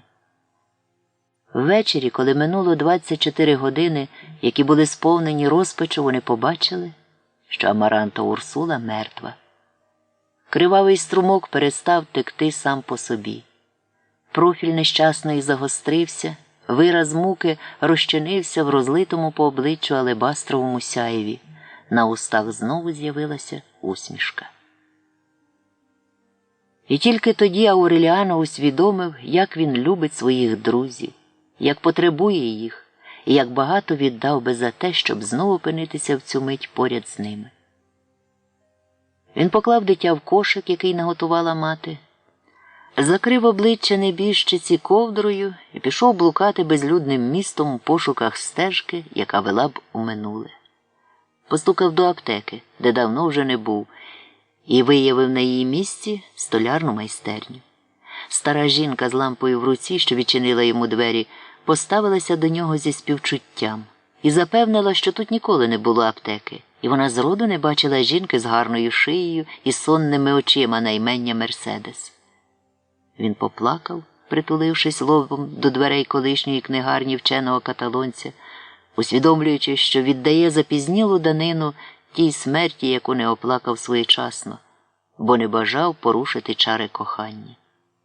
Він розбив собі кулака об стіни золотого хлопчика, кличучи Пілар Тернеру і не звертаючи ніякої уваги на променисті оранжеві диски, які літали в небі, і за якими він стільки разів стежив із дитячим захватом у святкові ночі з подвір'я, де жили водяні бугаї. В останньому вцілілому салоні занедбаного кварталу будинків розпусти ансамбль акордеоністів грав пісні Рафаеля Ескалони, племінника єпископа і спадкоємця таємниць Франциско Людини. Хазяїн салону, у якого одна рука була всохла, ніби обгоріла, бо він посмів підняти її на свою матір, запропонував Ауреліано випити з ним пляшку горілки. Ауреліано запросив його на другу пляшку. Хазяїн салону розповів, що сталося з його рукою. Ауреліано повідав про нещастя, яке сталося з його серцем, висохлим, ніби обгорілим, бо він насмілився покохати свою сестру. Зрештою, обидва залилися слізьми, і Ауреліано відчув, що біль на хвилю відпустив його. Але знову, опинившись у самоті при світлі останнього в історії Макондо світанку, він став посеред площі, розкинув руки, готовий розбудити цілий світ, і вигукнув із самісінької глибини своєї душі: «Усі друзі, сучі діти!» Чаклунка витягла його з калюжі сліз та блювотиння. Завела до своєї кімнати, почистила, примусила випити чашку бульйону. Гадаючи, що це може його втішити, перекреслила вуглинкою рахунок за незліченні любощі, який він досі ще не оплатив, і навмисно стала згадувати найбільші свої жалі і найболючіші болі, аби тільки не залишати Ауреліано плакати в самотині. На світанку, після короткого і важкого сну, Ауреліано очумався. Боліла голова. Він розплющив очі і згадав про дитину. У кошику немовляти не було. На мить у душі Ауреліано сяйнула радість. Він подумав, що Амаранта Урсула пробудилася зі смерті і зайнялася сином. Але вона лежала під ковдрою, мов кам'яна скеля. Ауреліано пригадав собі, що коли він повернувся додому, двері до спальні стояли відчинені. Він перейшов галерею, наповнену ранковими ароматами материнки, і ступив до їдальні, де досі не були прибрані сліди пологів. Великий казан, закривавлені простирадла, черепки з попелом і перекручена пуповина немовляти посередині розстеленої на столі пелюшки, поряд із ножицями та шнуром. Ауреліано подумав, що повитуха, мабуть, повернулася вночі по дитину, і це припущення дало йому паузу, потрібну, щоб зібрати докупи думки. Він упав у гойдалку, ту саму, в яку колись під час уроків вишивання сідала Ребека. Сидячи в ній, Амаранта грала в шашки з полковником Герінельдо Маркесом, а Амаранта Урсула шила придане для дитини. І в цю мить раптового прозріння він зрозумів, що його душі не сила витримати тягар такого велетенського минулого. Зранений смертоносними списами своєї власної і чужої туги, він здивовано дивився на зухвале павутиння, яке пооплутувало мертві трояндові кущі, на бур'яни, що вперто пнулися звідусіль, на спокійне повітря ясного лютневого ранку.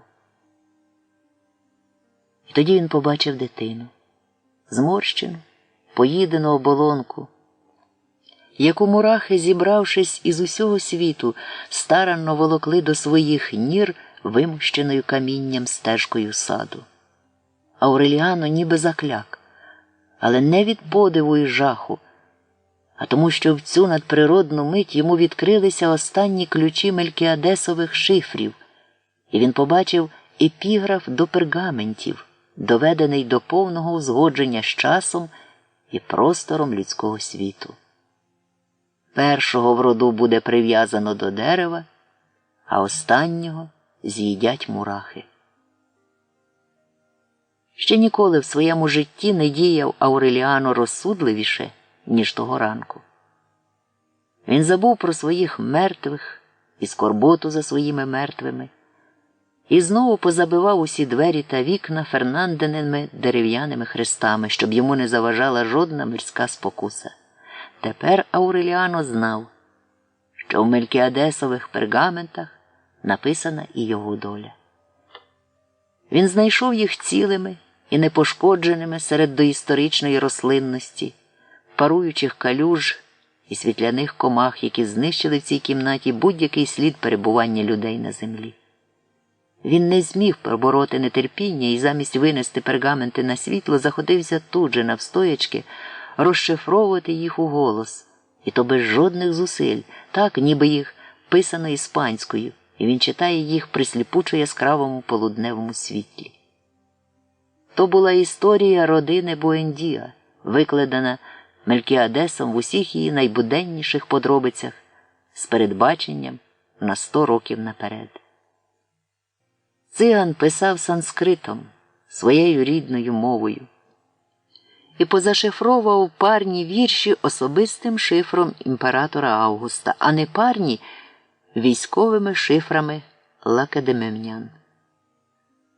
Остання Мелькіадесова пересторога, яку Ауреліано вже був почав розгадувати, коли дозволив коханню до Амаранти Урсули збентежити себе, полягала в тому, що циган розташовував події не в звичайному, заведеному у людей часі, а зосередив усю кількість щоденних епізодів за ціле сторіччя таким чином, що вони всі співіснували в одній однісінькій миті.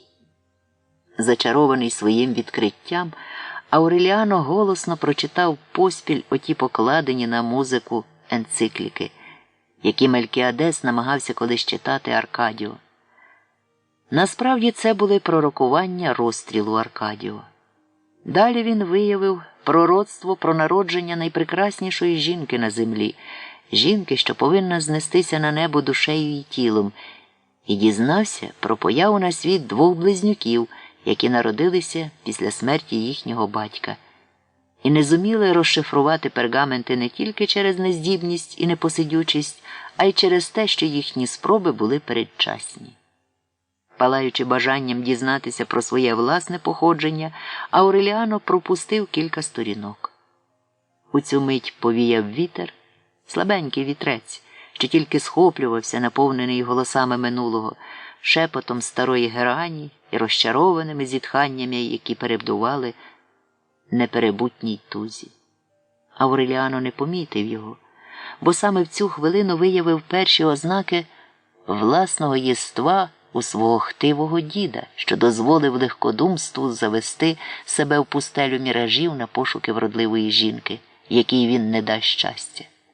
Ауреліано впізнав його, пішов далі таємними стежками свого роду і наткнувся на ту мить, коли його було зачато серед скорпіонів і жовтих метеликів у напівмороці купальні, де якийсь робітник удовольняв свою хітість з жінкою, що віддалася йому на знак непокори та бунту. Ауреліано так поринув у справу, що не помітив, як другий порив вітру, могутній, мов циклон, позривав із завіс двері й вікна, зніс дах зі східної галереї і розвернув фундамент. Лише тоді Ауреліано довідався, що Амаранта Урсула доводилась йому не сестрою, а тіткою, і що Френсіс Дрейк узяв у облогу Ріоачу тільки для того, щоб вони змогли шукати одне одного в найзаплутаніших лабіринтах крові доти, доки не спородять міфічного звіра, якому судилося покласти край їхньому роду. Макондо вже перетворилося на могутній смерч із пилу та сміття, закручуваний люттю біблійного урагану, коли Ауреліано пропустив іще 11 сторінок, щоб не гаяти часу на добре відомі йому події, і почав розуміти ту мить, яка стосувалася його самого, пророкуючи собі самому, розшифровуючи для себе останню сторінку пергаментів так, ніби дивився в дзеркало, що промовляє. Він знову перескочив через кілька сторінок, щоб завбачити пророцтва і з'ясувати дату та обставини своєї смерти. Проте, не дійшовши до останнього вірша, зрозумів, що вже ніколи не покине цієї кімнати. Бо згідно з пророцтвом пергаментів, місто дзеркал та міражів, або видив, буде зметене з лиця землі ураганом і стерте з людської пам'яті саме в ту мить, коли Ауреліано Бабілонія скінчить розшифровувати пергаменти, і що все написане в них завжди було і буде неповторним, бо родам людським, засудженим на 100 років самотності, не призначено з'являтися на землі вдруге. Кінець озвученої книги. Читала Галина Долгозвяга. Підтримайте наш канал на канапі. Підпишіться.